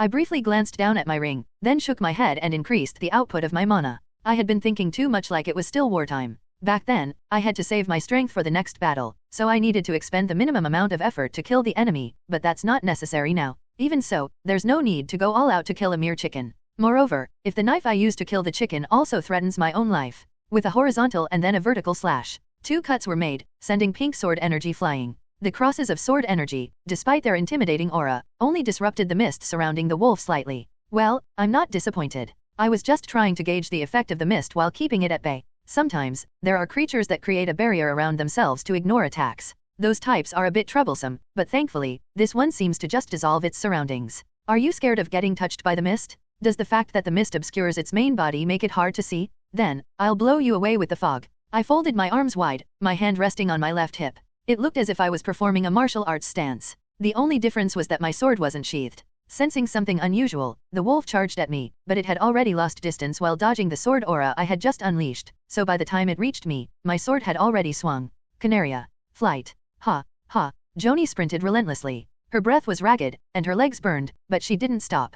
Kana. When the ominous resonance struck Joanie's soul, she regained her senses, and her body was already running the path she had walked with Canaria. Then, suddenly, she recalled the image of Kana gazing up at the mountain. At that time, she thought it was strange, but now she understood the reason why Kana had been doing so. Kana knew that there was a threat even greater than the ogre lurking around. Each time a massive roar echoed and a heavy tremor shook the ground, Joanie's heart raced with urgency. The path that hadn't seemed so far while walking now felt painfully long. Is she possessed or something? What's going on? This is scary. Joanie and others who couldn't feel the tremors resonating with their souls viewed her with confusion as she ran like a madwoman. With no time to explain, Joanie dashed until she finally spotted something huge in a dark green hue. Dimensional creature. The identity of the enormous figure was a dimensional creature. Level 7, 78. What's something like that doing here? A dimensional creature of level 78. It was more than 20 levels higher than Yuki, who had the highest level among them. The players who arrived late, following Joanie, were also astonished at the sight of the dimensional creature. This isn't the time for this?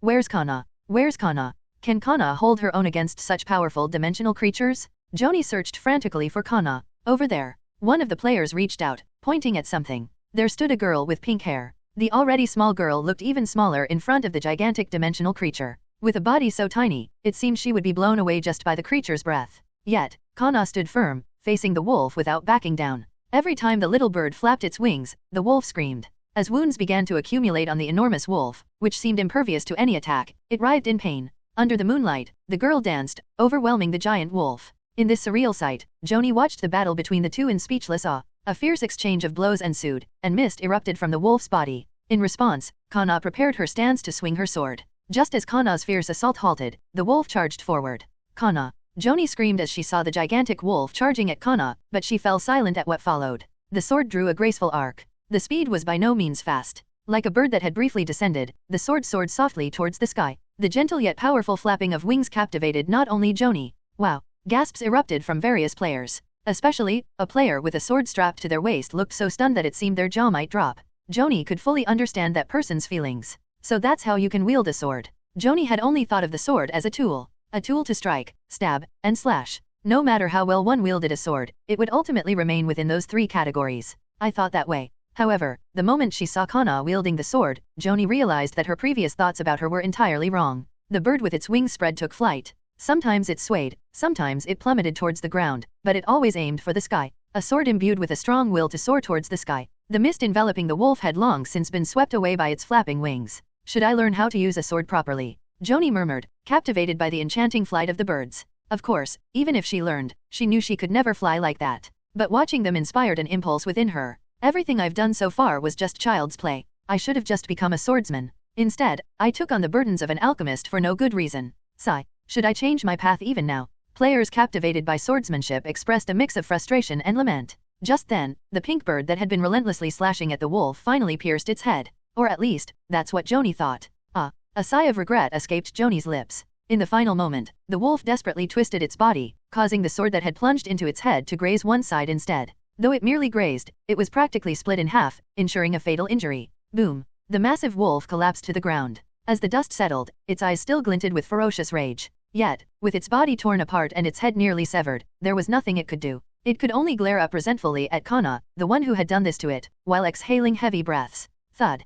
Kana stepped lightly in front of the wolf and appeared strangely pleased. Joanie took a deep breath. Huff. Kayane. Lost in her battle, Kana hadn't noticed Joanie and the other players approaching her, causing her to flinch and shiver. Joanie was equally surprised, her eyes widening. Considering they hadn't spent long together, it was still the first time Joanie had seen Kana react with such shock. The Kana she knew was always stoic and blunt. Now, she feigned indifference, but Joanie clearly saw her round eyes darting back to her. A mischievous smile spread across Joanie's lips as she approached Kana. Kana, were you surprised? I wasn't surprised. Hey, I startled you? I wasn't startled. Kana denied it, word for word, without a single mistake. Joanie, who found that adorable, shifted her gaze back to the wolf. It's really big up close. The size was astonishing, prompting an involuntary gasp. If it had been in its proper form, she might have been awed by its majesty rather than feeling disgusted. Just how strong was Kana to take down such a creature without a scratch? As Joanie looked back at her, Kana simply blinked slowly. By the way, the flower garden is completely ruined. It had been a beautiful flower garden. Although not all of it had been completely destroyed, many parts were severely damaged, flattened, melted, and cut by the blade. Joanie, wishing to see the flower garden under the moonlight, sighed with disappointment as she glanced around and spotted something. This is a flower that stood tall despite the fierce battle. It was the pink flower that Kana had been gazing at for a long time when they had come earlier. Carefully crouching down, Joanie made sure not to crush the delicate petals. Having lost interest in Joanie, Kana glanced up at the wolf with dissatisfaction and swung her sword down with the intent to drive it into the wolf's head.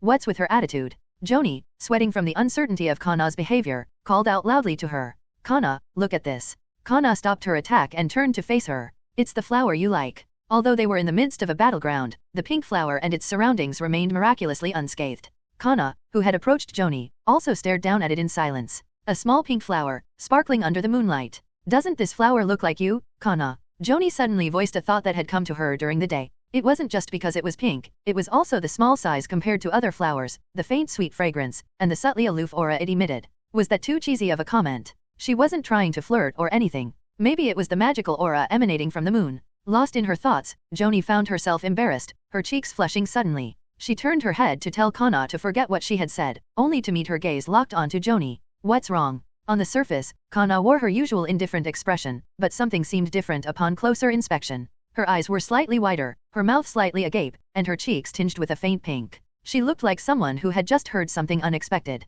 Kana, who had been staring at Joanie without answering, abruptly turned her head away. It's nothing. She then turned her back and started walking away, leaving Joanie to stare blankly at Kana's retreating figure. As Kana's small back grew smaller, at a distance where her voice could no longer be heard, Joanie mumbled to herself. Was what I said really that cheesy? She hadn't expected such a reaction. Just a little, Joanie felt a sting in her heart. A garden full of various blooming flowers. A man with a grim face opened the fence and stepped into the garden. Despite his intimidating appearance, Gared's heart swelled as he looked around with a satisfied gaze. Suddenly, a thunderous shout erupted from his mouth. Hey, Canaria! A passerby nearby jumped in surprise at Gared's sudden outburst. Gared scratched his head, lowering his gaze at the piercing stare of the passerby. His shout attracted the attention of those around, but the person he wanted to see was nowhere in sight. As Gared debated whether to shout again or just go inside through the door, it squeaked open. What is it? A cute girl with pink hair and pink eyes peeked her head out, still looking sleepy as if she had just woken up. What? The sun is high in the sky, and you're still sleeping? It's important to sleep well, but you need to wake up early and move to grow taller.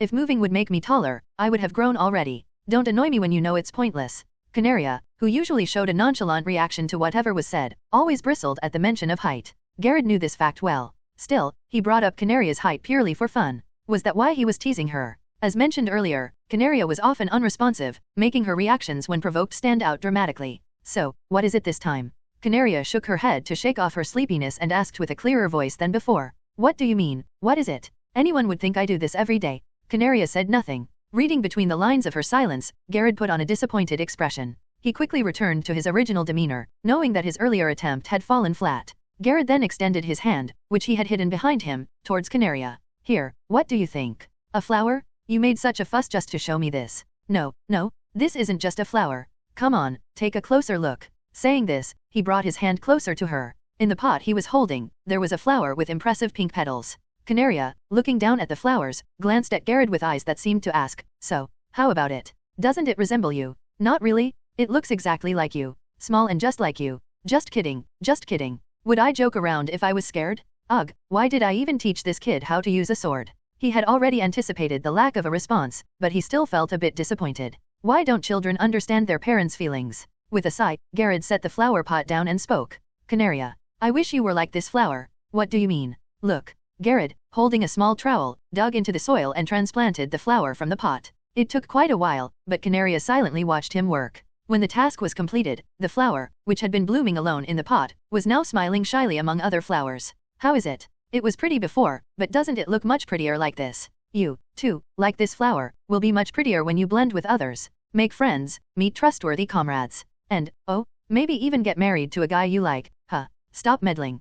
Canaria, who had been listening quietly, snorted and turned to enter the house, as if she no longer needed to hear any more. As Canaria's figure disappeared into the house, Gared clicked his tongue, left alone. If she would just tone down her temper a bit, guys would be lining up to be with her. Gared suddenly imagined the scene of Canaria being pursued by suitors. A young man presenting a bouquet, and Canaria, shyly smiling as she accepted it. The distance between the two, gazing affectionately at each other, gradually closes. He hoped that one day Canaria would meet a good man and build a happy family, but as he imagined such a scene, his face contorted in disgust. If Canaria were to bring home some stranger, claiming he was someone she liked, I'd have to check if he's a good man, and whether he had the ability to protect Canaria. Gared muttered ominously, resembling the bumbling, foolish friends he despised and avoided so much. That was something that happened. Although it had already been a few years, the memory was as clear as if it had happened just yesterday. I never imagined I would hear such embarrassing words again. How about this? Doesn't it look like you? This flower, doesn't it resemble Canaria? Different yet the same words. Reminded of the past, I simply stared blankly at Joanie and hastily left the spot.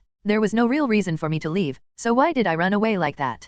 Perhaps it was because I was enchanted by the sight of the flower that was exactly like the one Gared had brought. Did you come here before? Of course, the nameless pink flower Gared brought might not only bloom here, but I couldn't shake the thought that he had visited this village in the past. I know it's not a logical assumption, just a simple wish, but I just want to feel Gared's presence, even if it's just for a moment. If I could feel like we were together, that would be enough. However, it was time to wake up from this sweet dream. There's an ogre corpse here. Did you really take it down? Huff? A dimensional creature. I thought they would have fled, but the upper guild members and villagers rushed over, staring in awe at the ogre and dimensional creature. The people who hesitated to approach could only draw closer when they realized the creatures were lifeless corpses. One of them isn't dead yet. Dimensional creatures disappear, leaving only a core behind when their life completely ends. So the fact that there's a form left means that there's still a breath of life within them. Having lost 3 pairs of legs and their sharp teeth, they are practically corpses, merely waiting for their end. PSSSSSS. Huff. Just as I thought that, the corpse of the dimensional creature turned to dust and scattered.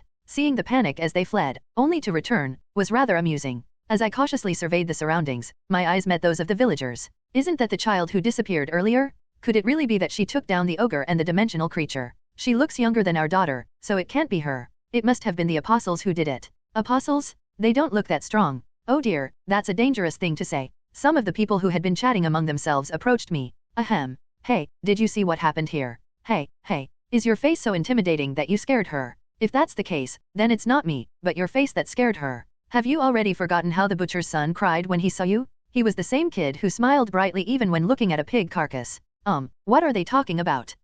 Wait a minute. At that moment, the translation device I had abandoned, no, it was Joanie who rushed over. My sister doesn't know Arkish. If you have any questions, please ask me instead. I thought it was strange that she wasn't saying anything. Your sister is quite cute. Right. By the way, did the apostles take care of those ogres and that dimensional creature earlier? Joanie hesitated, seeming troubled, then turned her head towards me. Kana, why are you avoiding eye contact? Nothing. I don't know why, but it feels awkward to meet her gaze. I said, without looking at Joanie, what's the matter? Oh, right. They're asking if we were the ones who killed the ogres and the dimensional creature. So, I thought it might be troublesome for Kana if I told them the truth. I see. That's when I realized Joanie's concern. She must think I want to hide my identity because I wrap myself tightly in a cape. In reality, that's partly true. Yeah, what should I do? Honestly, it wouldn't matter much if it became known now. Many people, including the snakes from the Empire and the Apostles, already know about me. Since I'm going to wear a cape anyway, it won't make much of a difference if I become a bit more well-known. However, it was clear that it would definitely be a bit more bothersome than before. It's okay to speak the truth. After a long hesitation, I made my decision. This wasn't the best answer after considering everything. To be honest, no, it wasn't worth considering at all. This was just a whim. It was like the whims of a child, where today was one way, but tomorrow could be entirely different. Are you sure? It doesn't matter. I just felt burdened by the consideration that Joanie had shown me. If she wanted the credit, she could just say she did it. If she felt uneasy about that, she could just say I did it. Yet, she didn't do that and insisted on asking for my opinion. Such a trivial consideration that anyone could make. The reason I was being fickle was because of that trivial consideration. Instead, there's a condition. It's not something difficult, right? Like making me fight monsters or something. I shook my head. Of course not. Those things weren't hard at all, and I was going to ask her to do them without needing to attach any conditions. BRR. Why do I feel a chill for some reason? Joanie trembled slightly. Even though it was night, it shouldn't be that cold. Seeing Joanie shivering, I tilted my head but decided to let it slide. She might just be the type to get cold easily. I said to Joanie, to me? Joanie's eyes widened like lanterns at my words. Then suddenly, she raised her hand to pinch her cheeks and slapped her face in an odd manner. Finally, after a few rounds of her inexplicable antics, Joanie grabbed my hand tightly. If that's the case, I'll gladly do it. When you think about it, it meant more work for her, so I didn't understand why she looked so happy. A bright smile bloomed on Joanie's face. In the vast world of the internet, countless memes are born, and just as many fade away. Yet, amidst the endless tide of vanishing memes, there is one beloved pastime that has steadfastly endured in various online communities. Who's better? This pastime was none other than the ranking game. The subject of this game changed every time. Sometimes, it would be famous singers, other times, skilled pro gamers, and even abstract things like movies or video games would be ranked. And of course, Silia Online was no exception. The fact that the game was popular meant there were a lot of people playing it, which in turn meant many players would engage in this ranking pastime. So, who's the best at fighting? Yuki's the obvious favorite, right? Comments. Isn't Yuki just high level but not really that skilled? What nonsense is this? Do you even know Yuki's PvP win rate? I could beat everyone if I had a high level too. Curiosity about who the strongest player was turned out to be pretty common. Among these curious players, there were always some who thought differently. I'm not sure who fights the best, but isn't Joanie the strongest? She just calls on Canaria when she's about to lose. Insane. Comments. Not a swordsman, but a summoner. Swords are just a hobby for her. Why is the summoned creature stronger than the summoner? Why is a can opener stronger than the owner? Go, Canaria? Tackle? Canaria's still a baby, but she rips people apart. Joanie, by stats or skill, wasn't a contender for the top players list. Even Joanie's fans acknowledged that. Joanie herself accepted that truth without dispute. Thus, she didn't often come up in conversations about powerful players. However, the community's attention suddenly turned towards something odd. But just how strong is Canaria, really? Image of a dimensional creature seen from Joanie's perspective. This was the dimensional creature from Joanie's recent stream. Its size was comparable to a small house. Sure, it's big, but maybe it's just large and weak? Image showing the level and health bar of the dimensional creature. It was a level 78 dimensional creature. As many of you know, most people struggle to fight monsters of the same level one-on-one. It's even harder to fight creatures above your level. Even the insane player Yuki struggles quite a bit when fighting monsters even slightly above her level. Given that, you can imagine how strong this creature was. GIF of Canaria fighting the dimensional creature. But Canaria wiped it out without a scratch. She didn't even seem tired afterward. Sure, level isn't always the definitive measure of strength, but it gives us a general idea. So, considering Canaria destroyed a level 78 creature with ease, it means her level is likely much higher than that. Even if it isn't, she's at least strong enough to obliterate a creature of that caliber. Back when players were raiding to farm Canaria, there wasn't enough information to know her name or level. But now, things might be different. Based on limited data, it's likely an expert or even master rank, but I can't be sure without more information from watching other masters fight. However, it's uncertain, as there's not enough data to confirm it for sure. But, even if Kana is a master, there's still a problem. In Silia, the average age for someone to achieve the master level is reportedly around their 60s. You might think it's because of a lack of talent, but if you're talentless, you wouldn't even reach master rank in the first place. Even among the most talented, legendary NPCs referred to as unparalleled geniuses, most only reached master rank after turning 40. So, if our cute and precious Kana is indeed a master, it could only mean one of two things.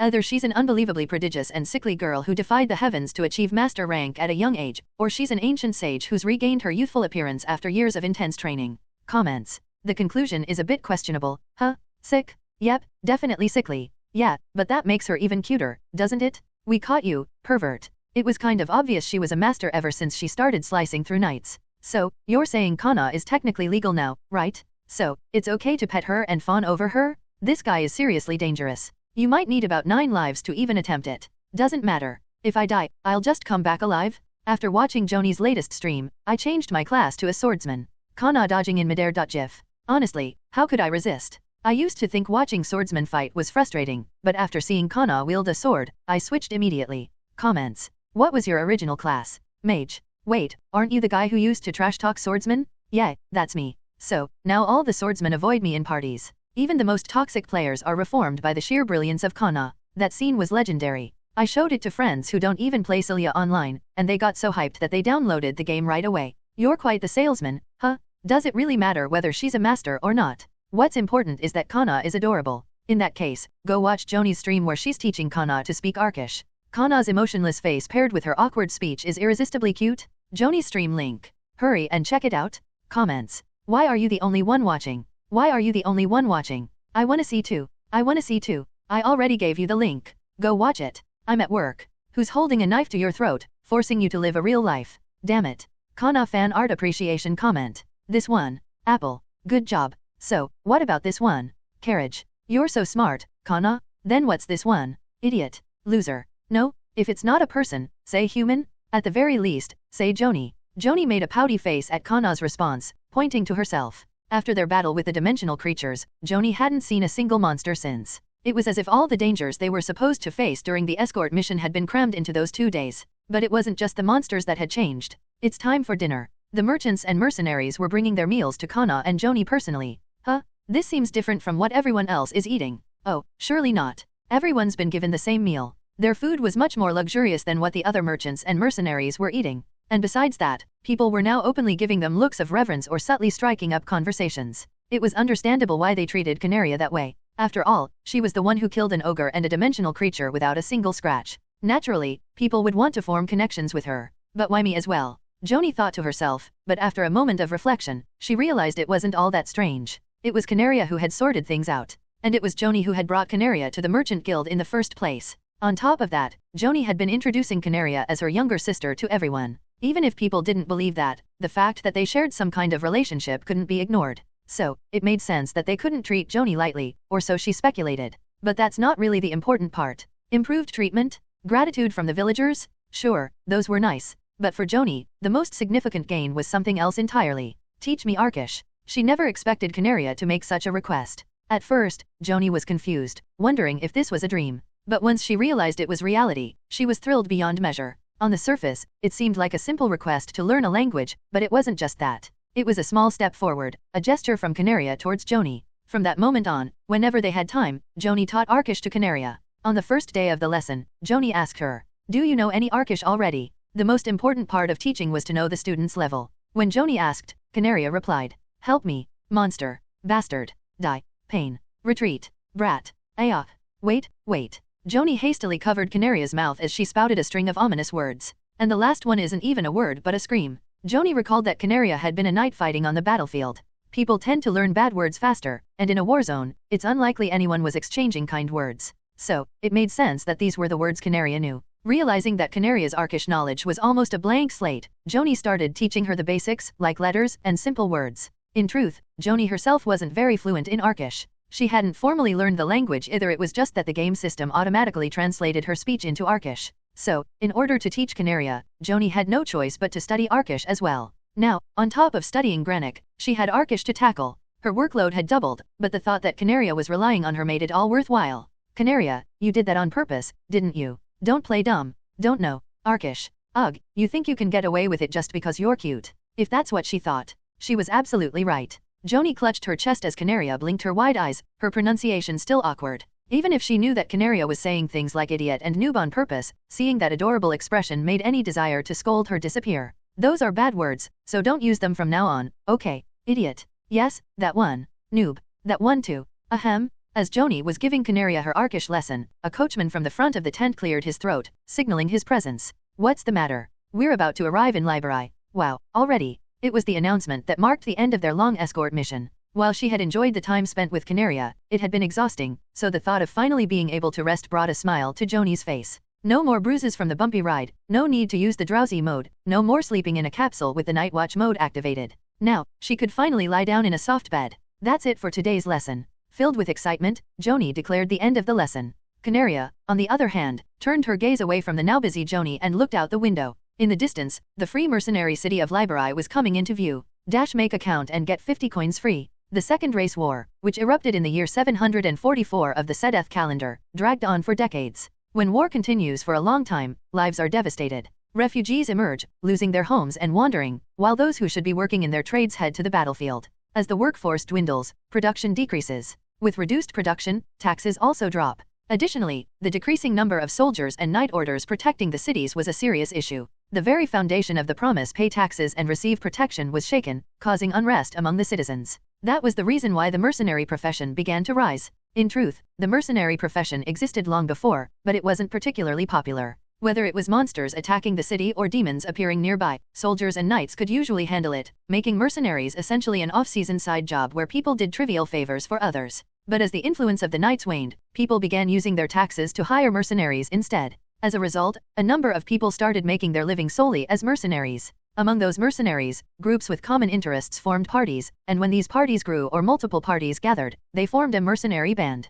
And during the Second Race War, there was one mercenary band that became the most renowned. That's the origin of the free mercenary city, Liber, known as the Liber Mercenary Band. Joanie excitedly explained after arriving at Liber. Being in the mercenaries' stronghold seemed to have energized her even more than usual. She was eagerly recounting Liber's history, a story I hadn't even asked for, probably because she was so hyped. She even went through the trouble of explaining in granik, which she wasn't familiar with. "But I already know." "Oh, why you do?" The problem was that it was unnecessary trouble. Even someone like me, who isn't particularly interested in history, knew about Liber's founding. Well, to be precise, I was forced to learn about it because of someone who used to talk endlessly about it. As Joanie explained, the free mercenary city started as a single mercenary band. As the band grew in power, fewer people were paying taxes, and naturally, this didn't sit well with the lords who were collecting those taxes. This led to a conflict between the mercenary band and the existing ruling class, and when the mercenaries won, they established this place Liber, the Free Mercenary City. In other words, Liber is both the name of the old mercenary band, the city, and the organization to which the mercenaries here belong.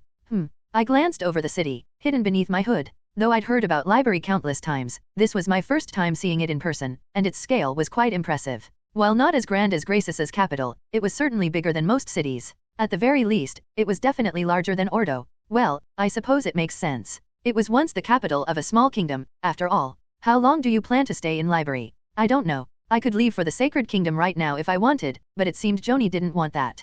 Can't we stay for just a few days? She listed a dozen reasons, from how important rest was to how it would be a waste not to enjoy some sightseeing since we were already here. How about 3 days? No more, no less. Just 3 days? Please. Fine. Huh? Wait, did you just say yes? Yeah. There were a few things I wanted to ask Edel, but they weren't urgent. No need to rush. Most of all, while I was used to sleeping outside or in carriages for days, it wasn't something I particularly enjoyed. Joanie's face lit up when she heard my answer. Really? No take-backs? Okay. You won't suddenly say tomorrow that we're leaving, right? Let's leave today, then. Oh, come on, don't be like that. Joanie playfully acted cute and grabbed my hand, pulling me along. Liber seemed quite familiar to her, as her steps were confident without any hesitation as we walked through the streets. Where are we going? To Liber's headquarters? It's been a while since I last came, so I figured I'd report my results and show you around the base. Is it okay for me to come along? As long as it's not a restricted area, it's fine. The only place we'll probably go is, what was it again? Oh right, the reception?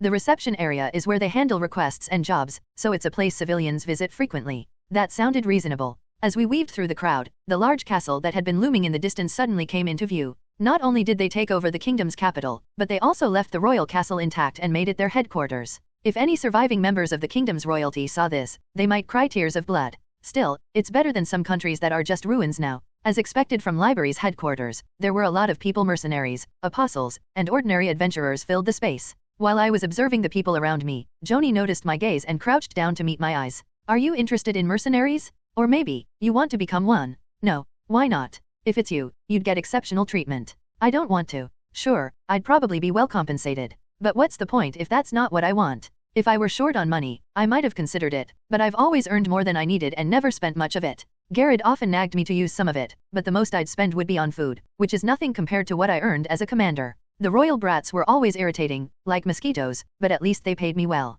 Probably because of their influence. Just thinking about that face soured my mood. Even Gared, who usually shrugged things off, acted strangely uneasy around that guy. I dislike him, but objectively speaking, he was probably the most sane out of all the royals. When I asked Gared why he disliked him, he never told me. To this day, I still don't know. If you really want to know, try acting cute. Then I'll tell you. He said that once, but I didn't care enough to find out. In any case, I didn't need fame or fortune, so there's no reason for me to play mercenary. And honestly, I don't have great feelings toward Liber either, though they're not as bad as the Empire. Joanie didn't seem too bothered by my refusal and moved on without much hesitation. She looked at the long line at the reception and sighed. It might take a while. Do you want to look around by yourself? I'll find you once I'm done. You'll find me. I hadn't told her where I'd be, so how would she know? In response to my confusion, Joanie pointed around us. Following her gesture, I scanned the area and nodded. It was true. It would be hard to miss me. I'm not some caged monkey, so why are people staring at me like that? So many apostles were whispering and pointing at me that even the other mercenaries, who initially had no interest, started looking over to see what was going on.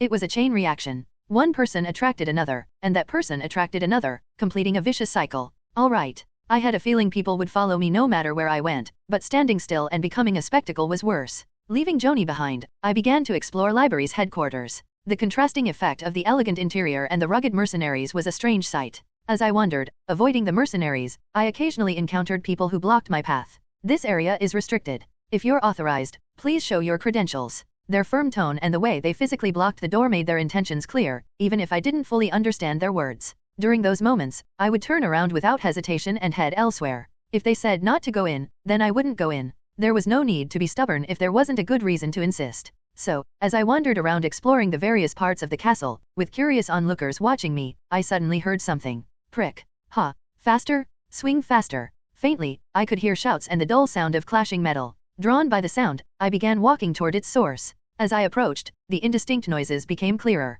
Eventually, I arrived at a courtyard that was part of the castle. Before being seized by Liber, this space would have probably been used for its original purpose, maybe as a garden for growing flowers, but now it had become a training ground for mercenaries. Some were diligently striking wooden or straw practice dummies, while others sparred with each other using weapons. Among the trainees, I could spot a few apostles as well. I thought they would never train in their lives, but, surprising, their skill was still lacking, but I had to give them credit for their dedication to training. It seemed that those practicing alone were likely beginners, just starting their mercenary lives, while those engaged in duels were at a slightly higher level. The more skilled ones were receiving guidance from a mercenary acting as an instructor. There was even an instructor. I had thought this place was filled with a ragtag bunch who barely knew how to fight, but to think they would go as far as to train them systematically. It was more organized than I expected. Take a break. The instructor, who had been sternly instructing the mercenaries, noticed me. As he raised his hand, the mercenaries who had been sweating profusely and swinging their weapons let out sighs of relief. In contrast to his earlier strict tone, the instructor spoke to me kindly. What brings you here? Did you follow an older sister or brother? I don't know Arish. Reciting the first phrase I learned from Joanie, the instructor scratched his head. Are you lost? That's troubling. You might get hurt by a stray sword if you're not careful. The instructor, who was stroking his scruffy beard in thought, gestured to me. It wasn't some special mercenary hand signal, but a common gesture to follow him. Not knowing where he was taking me, I obediently followed. He led me to a door near the training ground and knocked. Knock, knock. Captain, may I come in? Yeah, come in. I followed the instructor into the room once the door opened. It appeared to be someone's office. A man sat at a large desk, buried in paperwork. What's the matter? I found a lost child. She seems to have lost her guardian, and it's too dangerous to leave her by the training ground, so I brought her here for now. Is that so? The man, who had been wrestling with documents, raised his head. Though his features had faded slightly with age, the handsomeness in his face had not been completely lost to time. He must have been quite popular with women in his younger days, considering his tall, striking appearance. And I knew his name, Aaron. The bluish eyes turned towards me. Confusion, surprise, disbelief. Aaron's eyes went through these three changes in an instant, eventually settling into shock. No way, it can't be, could it be, really? Are you the captain's daughter? Daughter. At the instructor's careful question, Aaron stopped being startled and smiled bitterly. He was already standing up before I realized. I'll take care of this matter. You should head back. Yes, sir. After the instructor closed the door and left, silence fell between us. Although Aaron seemed mostly certain, there was still a trace of disbelief on his face. Wanting to help him, I pulled back the hood I had been wearing. My pink hair, once hidden under the hood, gently flowed down. It's been a while, Vice Captain. No way, you. Aaron let out a breath of disbelief as our eyes met. Now that I had removed the hood and faced him properly, there was no trace of doubt left on his face. It truly has been a long time. After hesitating for a moment, he spoke again. Captain. Make a count and get 50 coins free. Aaron remembers the first day he met the little girl standing in front of him. Upon hearing that a horde of monsters was attacking, he rushed to assist, only to find the city already in chaos. Canaria was one of the survivors of that city. This child will definitely grow up to be great, Gared said while looking down at the girl asleep in his arms. Despite facing overwhelming odds, she had shown courage, cold judgment, and an unyielding spirit, qualities one wouldn't expect from a girl who seemed to be only 5 or 6 years old. Aaron, recalling how she had fought against the monsters, agreed with Gared. So, what are you going to do? Should we look for her family? Even though Aaron knew it was futile, he asked the question anyway. Her clothes were torn and tattered, her face and body filthy. While her face was cute enough to mistake her for a noble's daughter, her ragged appearance told a different story. Her parents were either gone or had not survived the chaos. Let's search for them first, and if we can't find them, and if we can't, I'll make her my daughter. Excuse me? All of a sudden, Aaron had often seen Gared show compassion toward children who had lost their parents or lived in poor conditions, but this was the first time he had seen him go this far. Unable to hide his surprise, Aaron asked, and Gared smiled back. I like her. The girl, having accepted the offer of adoption, became Gared's daughter. Since Aaron wasn't just a colleague but a close friend of Gared's, he frequently visited Gared's home and often looked after Canaria in his stead. Despite using formal language, Canaria was as dear to Aaron as if she were his own child. You haven't changed, Captain. What do you mean by that? What do I mean? Of course, I'm talking about your height. I told you back when you were young to stop eating just meat and eat your vegetables, but neither you nor Gared listened. Not listening. Canaria covered her ears, shaking her head, looking exactly like a child who didn't want to hear any more scolding. Aaron, dissatisfied, stopped his scolding, and only then did Canaria stop shaking her head. You know it wasn't because of my diet. If it weren't for that perverted lizard, I'd be twice as tall as I am now. I'm sure no one else refers to Graces as a perverted lizard, Captain. And where did you get twice as tall from? Moreover, Canaria was probably the only person who could say such things without getting into trouble. Calling a pervert, what else would you call him? Forget it. Let's move on. So, where have you been all this time? You disappeared right after the war ended, and no one could find you. Aaron asked, though he had a rough idea of where she had been. Gared's grave. I thought so. Canaria's answer matched Aaron's expectations. You already knew. You never made any friends, nor would you throw yourself into the Empire's arms, so where else would you be? Eric didn't have a clue, though. Did you meet Eric too? What's he been up to? He's been working as the captain of the Ordo City Guard. Captain of the Guard? Him? I can't picture that at all. He's getting older too. How old was Canaria now, anyway? Aaron did a rough calculation. She had been 6 when he first met her, and a little over 10 years had passed since then. She must be around 17 now. A young brat, not even 20, talking down to someone much older than himself. On top of that, Kana looked younger than her actual age, which made Aaron find her words even more amusing. So, you suspected as much but didn't come to visit? Gared will be disappointed. Sometimes, one needs time alone. What? Kana seemed confused, but Aaron merely smiled softly. Since the captain came all the way here, I'll have to pay him a visit later. Sure. Oh, but not when I'm not around. The snake set up a barrier. Snake? You mean, that guy? Are there any other snakes you know of? What in the world happened? Is it related to why you're outside? It's not entirely unrelated. Thanks to that snake, I got curious about something, which gave me a reason to come out. Kana pulled up a chair meant for guests and sat down. Despite her small frame, her presence seemed to shrink even more behind the large desk, with only her head barely visible from Aaron's point of view. I've gotten curious about the apostles. Apostles? Do you know anything about them? No, just. Aaron sighed deeply. Lately, Library's been having a hard time dealing with the apostles. Brought to Ardena through Edel's guidance, these newcomers, while helpful, were causing more than a few problems. Aaron, as the head instructor, focused primarily on educational matters and didn't involve himself deeply in administration, but he was well aware of the current atmosphere in Library. Most welcomed Edel's people with open arms, but there are definitely some complaints. Existing mercenaries had spent years building up their skills and records, only to finally pass through rigorous evaluations and earn higher ranks. But the apostles were different. Their evaluation process was far simpler, practically just needing a minimal record, which was much less than what was previously required. Many mercenaries felt the stark preferential treatment was unfair. People are saying things like, does Edel's favor give them a free pass, and shouldn't the evaluations be fair, no matter what? Can't they just follow the same rules? It's not that easy. If we simplify the evaluation process for current mercenaries, it will likely increase the number of deaths. Apostles didn't need to be perfect in skill, after all, they could always revive, thanks to Edel's blessing. But the people of the Ardena continent had no such luxury. Lowering the evaluation difficulty could lead to mercenaries taking on jobs beyond their capabilities, risking their lives. Library aimed to nurture mercenaries, not send them out to die, then do the opposite. If that were possible, we would have done it already. It sounded simple, but the problem lay in how fast apostles grew stronger compared to the pace at which they accumulated achievements. Even if they were slightly less skilled, their physical power and mana levels were on par with veteran mercenaries. But the real issue was something else entirely. How can we go against what Edel has personally declared? It was a divine revelation, no less. Edel did. We're stuck. Can't do this, can't do that. It's maddening. There was no place on the Ardena continent, not even the mighty Low Arca Empire, that could ignore Edel's divine will. Even they, with all their influence, bowed before Edel and the Sedef kingdom. Not only did he bring people over from across the sea, but now he's telling us how to handle them. What could he possibly be thinking? Who knows? As Kana listened to Edel's complaints, she fell into thought for a moment. Across the sea to the continent. Do you know something about it? No. Kana shook her head. That's why I'm going to the Holy Kingdom. To ask Edel. Are you really going to ask Edel? Aaron rubbed his ears as if he couldn't believe what he was hearing. Besides, the oracle that was issued this time is said to have occurred only once in hundreds of years. Do you really think that's possible? If it can't be done, then it can't be. But trying is still an option. Aaron showed a rather negative reaction, looking sulky. I'm saying that it seems like you won't even get the chance to try. I can imagine you saying, I want to talk to Edel, but do you think Edel is just a childhood friend living next door? If you say that, do you really think she'll respond with, oh, I see? Come right in. I wasn't thinking that. Of course you weren't. How long have I known you, Captain? You're just trying to fool someone who's already been fooled. I couldn't deny Aaron's words. I, too, felt I would have acted the same way as he said. Pouting my lips timidly, Aaron softened his tone and said, well, it might not be completely impossible. You just said it was impossible. According to the gods, Edel hears all the prayers made in the prayer room. So if you offer your prayer sincerely, she might give you an answer.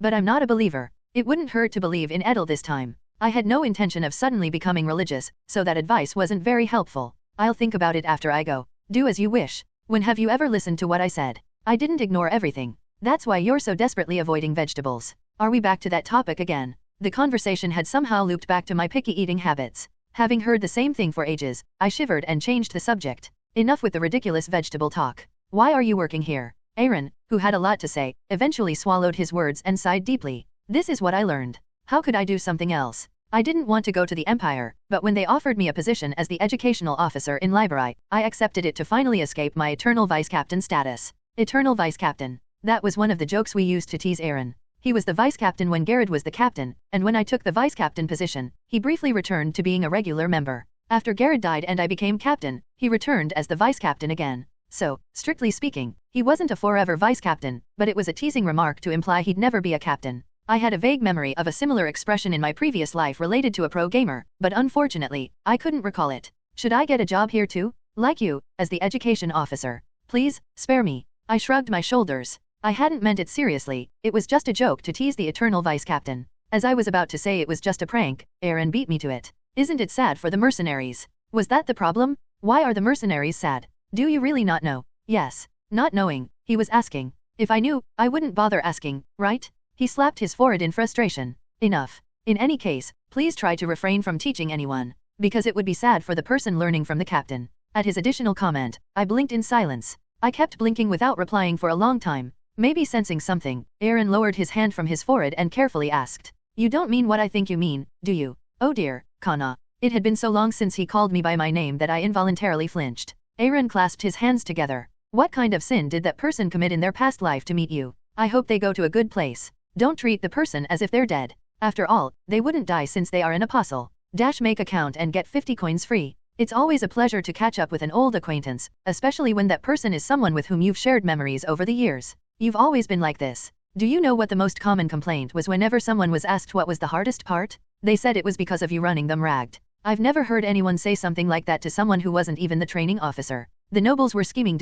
If it were only the nobles, I wouldn't have mentioned it. The fact that you managed to unite both nobles and commoners, something even Gared couldn't do, makes you quite remarkable. They're just exaggerating. Exaggerating? No way. Do you think everyone else is like you? How many times have I told you that not everyone is as brilliant as you are? Ugh, enough with the nagging. But this is really tough. They say people tend to become more annoying with age. Maybe that's why this lecture is hitting me harder than it used to. I can't believe all of this nagging started just because I mentioned I was teaching someone. The long, soul-sucking scolding finally ended when Aaron cleared his throat and reached for his cup, leaving me dazed. It felt like my spirit had been drained by something scarier than any physical attack. As I sat there, dazed, Aaron cleared his throat again and asked, "So, yeah, the person you're teaching, is he a man?" "Huh? Well, no, she's a woman." "Why?" I tilted my head at the random question that seemed a bit out of place after such a long rant. I answered, but I couldn't help but wonder why he was asking that. That's a relief. No, wait, that's not right. Just because she's a woman doesn't mean you can let your guard down. There are a lot of weird people out there, you know.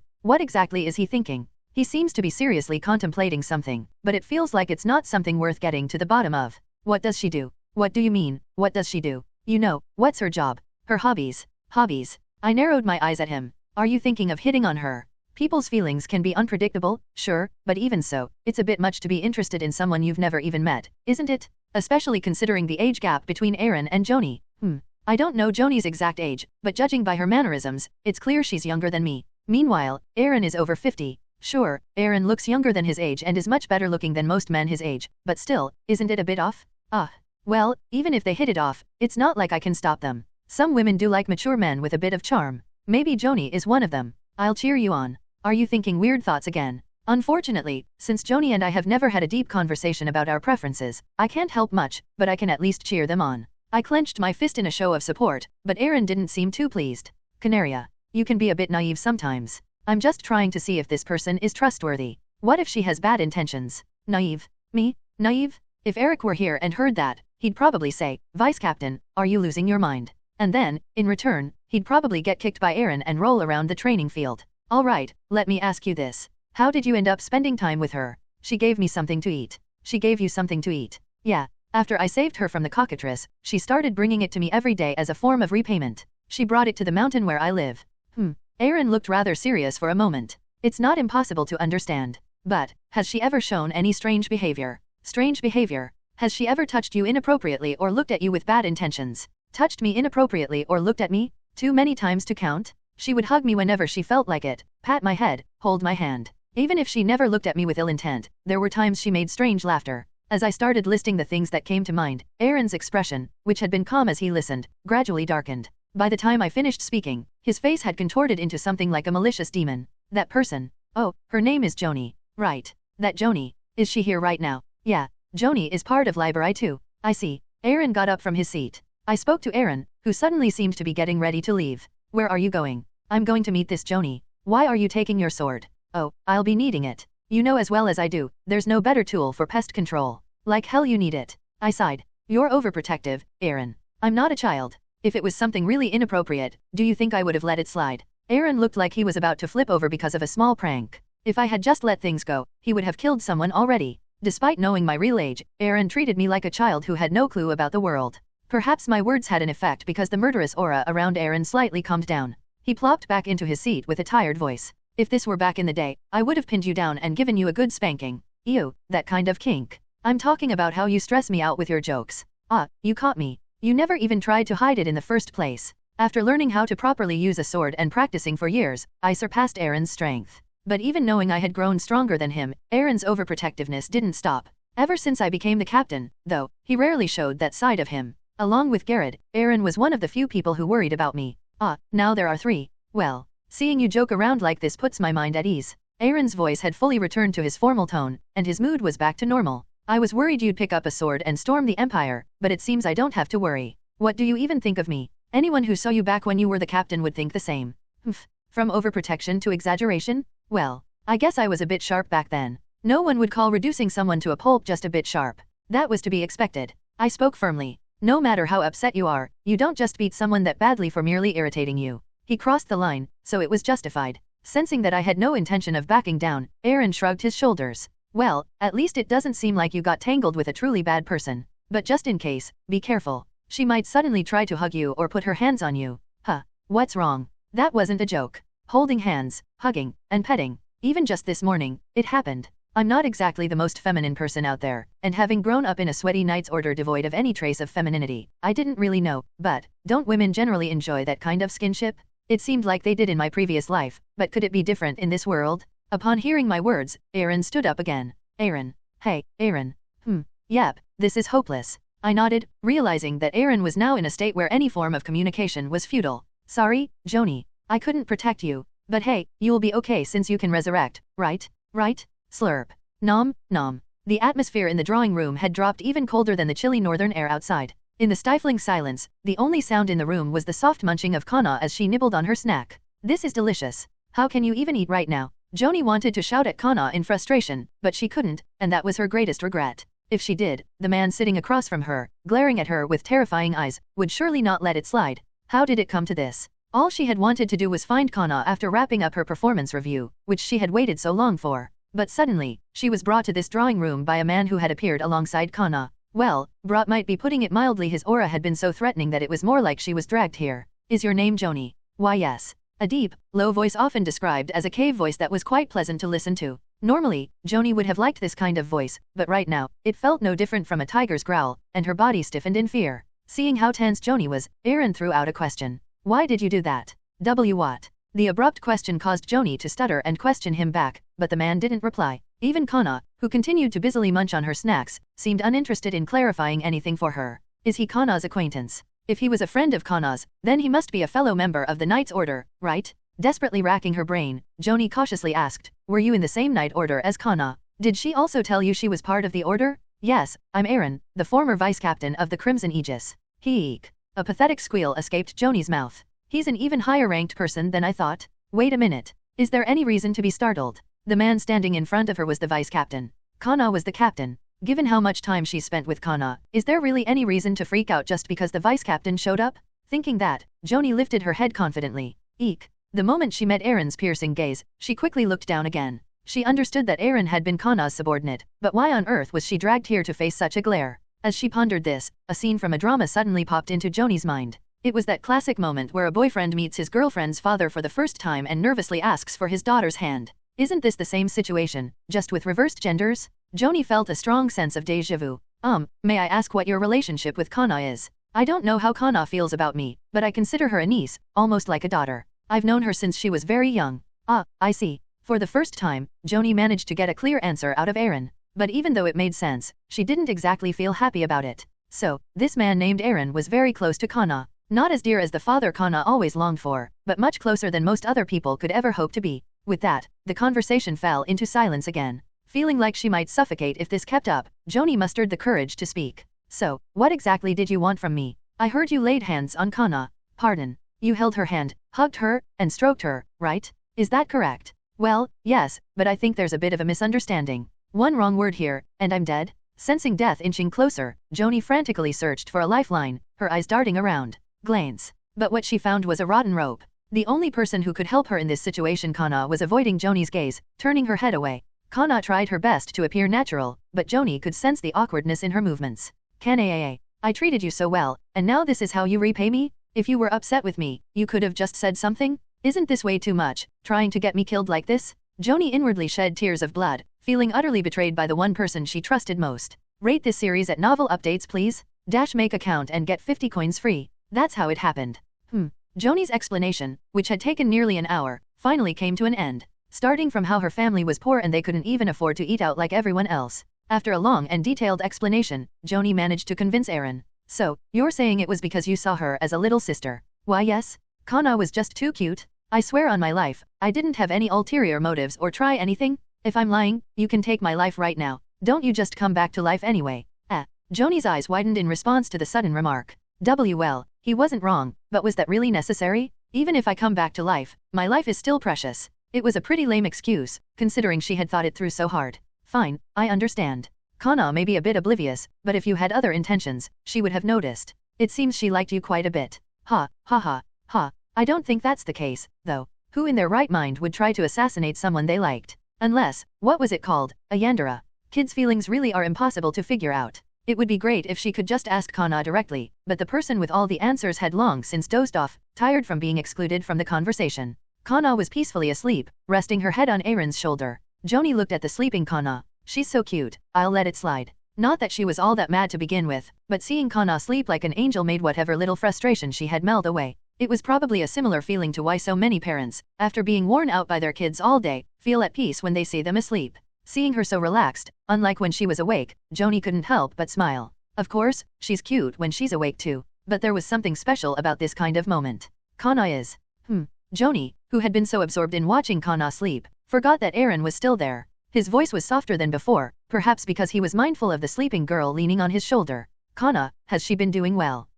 Well. Joanie hesitated. If doing well meant eating and living comfortably, she could answer affirmatively. Though she lived deep in the mountains, Kana's home had everything she needed. She didn't seem very happy. However, Joanie's answer was different. She looked really lonely. Kana had pushed people away, keeping them at a distance with a sharp edge. Now that Joanie knew more about her past, it made sense. People had tried to steal her father's precious keepsake, and if that wasn't enough, they even came at her with weapons, intending to kill her. How could anyone be friendly in response to that? If the first step is wrong, none of the rest will be right. The players who had climbed the mountain, regardless of their intentions, probably met their demise for that reason. Whether or not the Silman had been involved was unclear. But, unlike others, Kana had accepted Joanie, a fellow player. Kana let me stay by her side just because I knew how to speak granik. At that time, Joanie's granik was barely passable, only knowing a few words, but that had been enough for Kana. If she really hated people, she would have ignored me, no matter how many times I visited. Aaron let out a low hum after silently listening to Joanie's words. Just as I thought. The Kana Aaron knew wasn't fond of physical contact.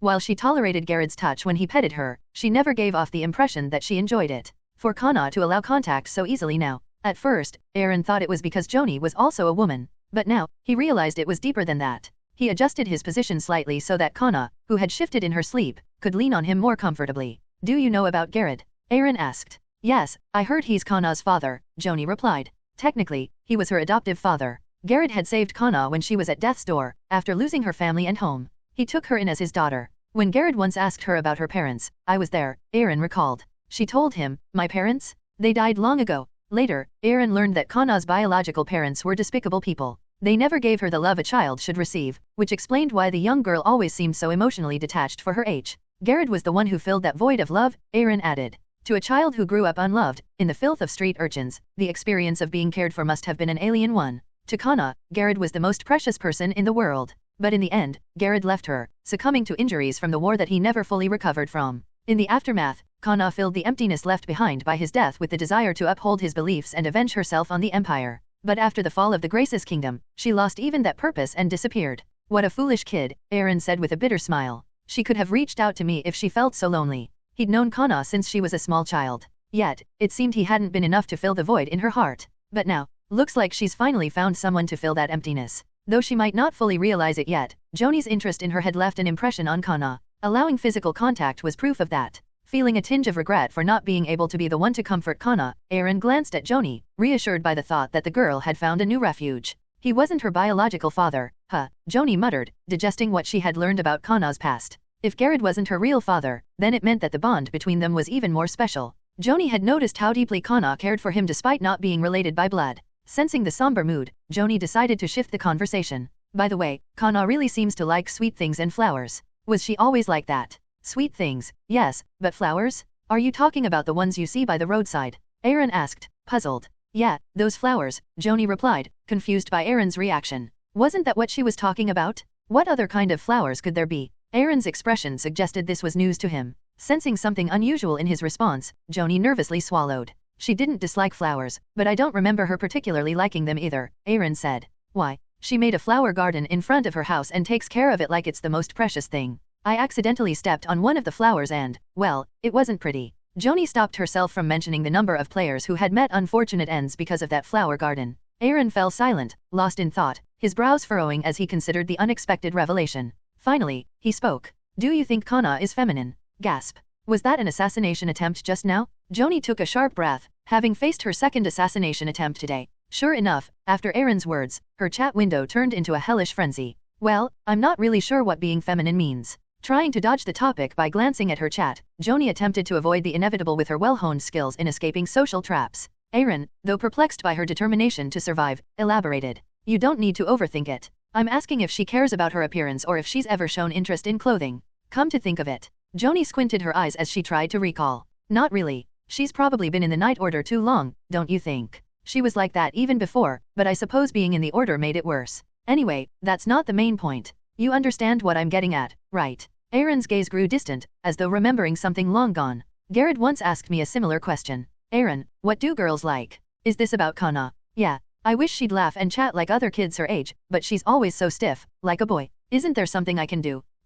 How about planting flowers? Flowers? Why flowers? Girls and children like flowers. Even if she's not interested right now, don't you think she'd take notice if she sees you planting and tending to them? Then Kana might want to plant flowers too, and that boyish side you're worried about might soften. That makes sense. I'll give it a try. Gared faithfully followed Aaron's advice. Each time Aaron visited, he saw more flowers at Gared's home, a clear sign of his efforts for Kana. Unfortunately, Kana didn't show the slightest interest, so the plan didn't exactly work. She probably didn't love the flowers themselves. She loved Gared, who loved the flowers, which is why she painstakingly gathered those flowers and created a flower bead at the grave, so Gared could see the flowers he adored, even after death. In a way, it means Gared and I were half successful. Whether in the past or now, one constant remains: children never fully understand their parents' hearts. It's only when they grow older that they realize, leading to regret.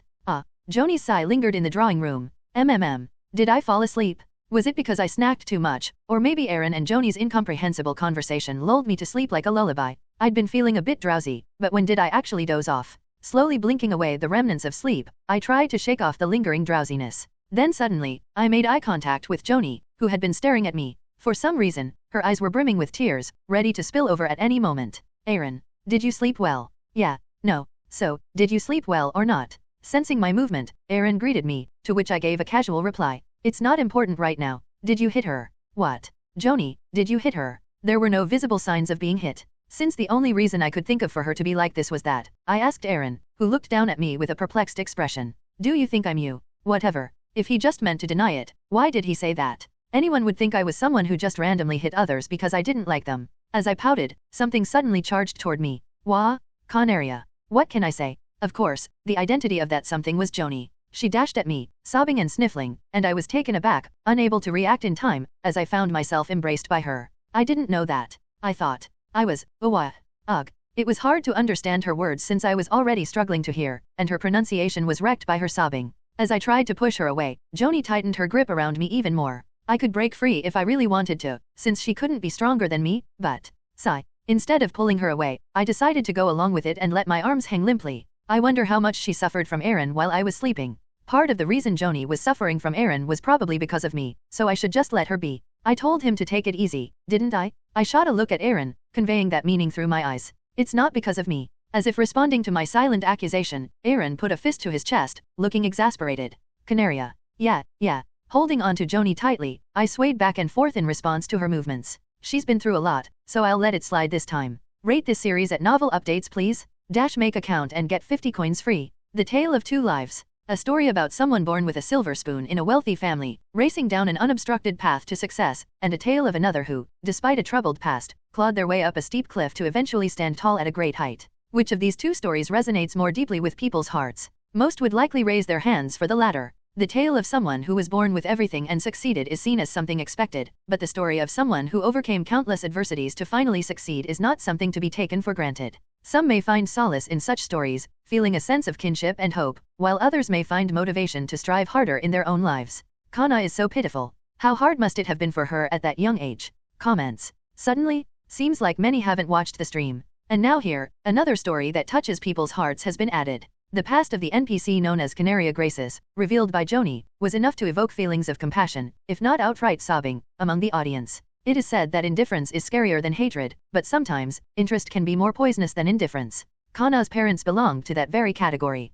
According to Aaron's explanation, they viewed their daughter not as a product of love but as a useful tool. Had they not died in an unfortunate accident, Kana might have become a plaything for some wealthy individual with a peculiar taste or perhaps would no longer exist in this world. After losing her parents, young Kana, still in need of care, wandered the slums with other children in similar situations, receiving no help whatsoever. What kind of life she led is unclear, but anyone could guess it was far from ordinary. Just when it seemed she was somehow getting by, a horde of monsters attacked the city. Although she was fortunate enough to be rescued by Gared at the right moment, the experiences she endured were hardly something a 6-year-old girl should have to face. Many people in the world have had unfortunate pasts, and countless others remain forgotten, but seeing such people in reality, it's rare for anyone to be able to simply ignore them. The reason Aaron shared Kana's past with Joanie was for that very reason. It was Aaron's implicit request to take good care of Kana. However, there was something he, as a native of the Silia world, could not possibly understand. They said it would be clear today, but why is it suddenly raining? What a cliché story. What's sad about this?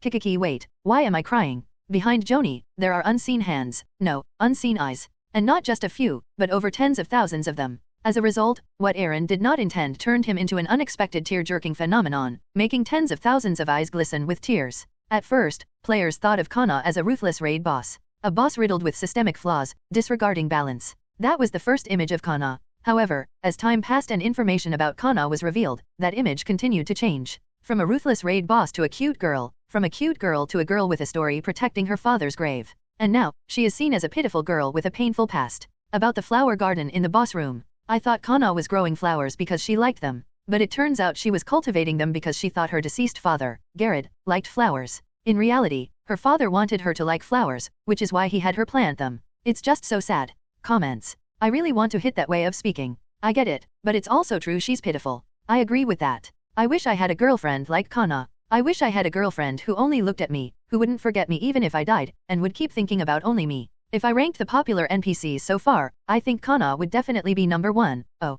pure love is the best. JPG. Comments. I usually like NTR, but I can't help but admit this. NTR fans die. So you mean you like a girl like Kana? Huh? Wait a minute. I mean her personality, not her looks. Kana's older sister, Kan. You can make excuses in front of the judge, let's go. I think it'd be sad if my girlfriend thought about only me even after I died. Me too. Shouldn't we first worry about whether we can even get a girlfriend? I want to cherish Kana so much. I want to feed her delicious food, buy her everything she wants, take her to the amusement park and play together, sing her lullabies to help her sleep when she whines about having a scary dream, catch cockroaches bravely when she's scared and then comfort her, and shower her with affection so she can forget all her painful memories. Comments. Shall we deploy, Captain? It's a bit ambiguous. If it's about catching cockroaches, then it's right to spoil her. Is it really that Kana would be afraid of just a cockroach? I feel like she'd break the house instead. A bug? While breaking the house. For every cockroach that appears, 100 million dies. It's the writer's fault for buying a house where bugs come out in the first place. By the end, it feels like she's just saying what she wants to do. Wasn't it like that from the beginning? Why is this not just a fondness but true affection? Kana petting. Of course, not everyone feels compassion. After all, it's only an NPC created by Demony News. It's a big deal, they're making a fuss about it. Anyway, pedos are rushing in just because a lowly character came out. Tisk, it's clear they pushed it out for popularity, but can't see that? It's truly disgusting, so please tone down the immersion a bit. Comments. True. If you're not going to immerse yourself, why play RPGs at all? Yes, the cool-headed, rational, and wise author is always right. By that logic, are there any games you can play? LOL, they're all just greed factories created by game companies, aren't they? Even movies and comics are made by people, LOL. This person probably only watches documentaries. Please take down this post. You're in the late stages of cool syndrome. Please prepare your family for the worst. Doctor, please. Is my husband going to die? For a moment, I was confused, haha. But no matter how strong a man is, he cannot resist the violently surging waters. Though the currents in the online world, unlike in reality, lack substance, their force is by no means weak. Thus, those swept away by the current vanished, leaving only the raging waters that seemed like they would never stop. I'm enjoying the broadcast. Please buy something delicious for Kana with this money. Russell. A look of astonishment crossed Joanie's face as she read the note in her hand. What's this? Last night, Joanie had logged out from the lodging provided by Aaron and laid down in bed for the first time in a while, falling into a deep sleep. Having spent several days sleeping in a capsule due to a guarding mission, waking up on a soft bed felt like a heavenly experience. That said, she didn't regret taking on the guarding mission. Waking up refreshed and logging into the game, she opened the door of her lodging and found herself astonished. A mountain of items piled up in front of the door. Did I order this much delivery?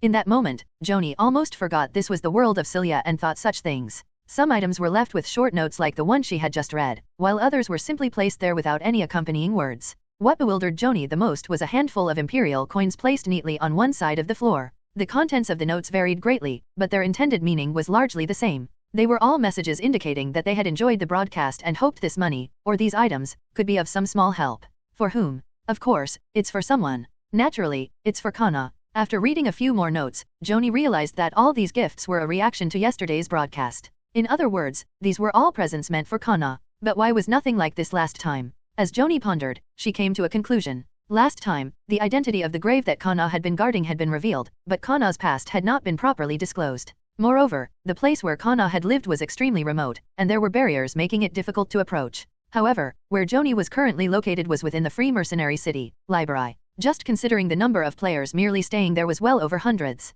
Joanie rummaged through the pile of items stacked at her door. This is money. This is also money. What is this? Is that a cookie? Yeah, that's a really expensive cookie. It's so popular that you can't buy it unless you stand in line in the morning. Wow, I've failed to get that every time there's an open run. Is it that good? It's pricey, but it really is delicious. Is it really that tasty? Joanie opened the small paper bag and took out the cookie. She stared blankly for a moment, then widened her mouth. Why are you eating that? Disappointing. I will unsubscribe. Stealing food from someone who couldn't eat it properly and had to grow up without it. Ugh, trash. Oh, come on. I was just joking. The chat room, which had been boiling like water, calmed down only after she hurriedly put the cookie back in the bag. By the way, isn't this too much? When on earth am I going to sort all of this out? Isn't it actually a bit less? Considering the number of viewers, it's actually not that much. If the channels hadn't split, there would have been a lot more piled up than this. So wouldn't there be the same amount in other channels? I feel like some people might not know about the split and left it there. Oh. While Joanie was pondering how to handle the items, she heard heavy footsteps approaching. Did you sleep well? What are all these things? Ah, that's. Aaron greeted Joanie with a morning salutation but quickly wore a look of surprise upon seeing the pile of items at the door. His expression was strikingly similar to the one Joanie had made earlier. Fortunately, unlike yesterday, it didn't take long for her to explain the situation to Aaron. I was asked to take care of a child by my colleagues, and they sent these gifts to help. Of course, she couldn't tell the complete truth, so there was a bit of embellishment. You're not talking about Canaria, are you? And no, it's not that. Well, I didn't say it, Joanie thought, even though she felt a twinge of guilt and couldn't meet Aaron's eyes. Rate this series at novel updates please. Make account and get 50 coins free. While rummaging through the piled up items, Joanie ultimately gave up on organizing them. Stretching her back, Joanie asked Aaron, what about Canaria? For the past few days, every time Joanie logged into Silia online, Canaria's face greeted her. Of course, due to the hood, her face wasn't visible, and it wasn't like Canaria was genuinely welcoming her. Regardless, this made Joanie feel strangely awkward about being alone that morning. By the number of days, she had spent more time alone, but somehow this felt different. She's probably still sleeping. She tends to sleep a lot, Aaron replied. Really? Joanie squeaked at his response. You say Canaria sleeps a lot? I've never seen her sleep. Didn't I mention she was ranked in the higher UPS? It's probably because she couldn't relax in that environment.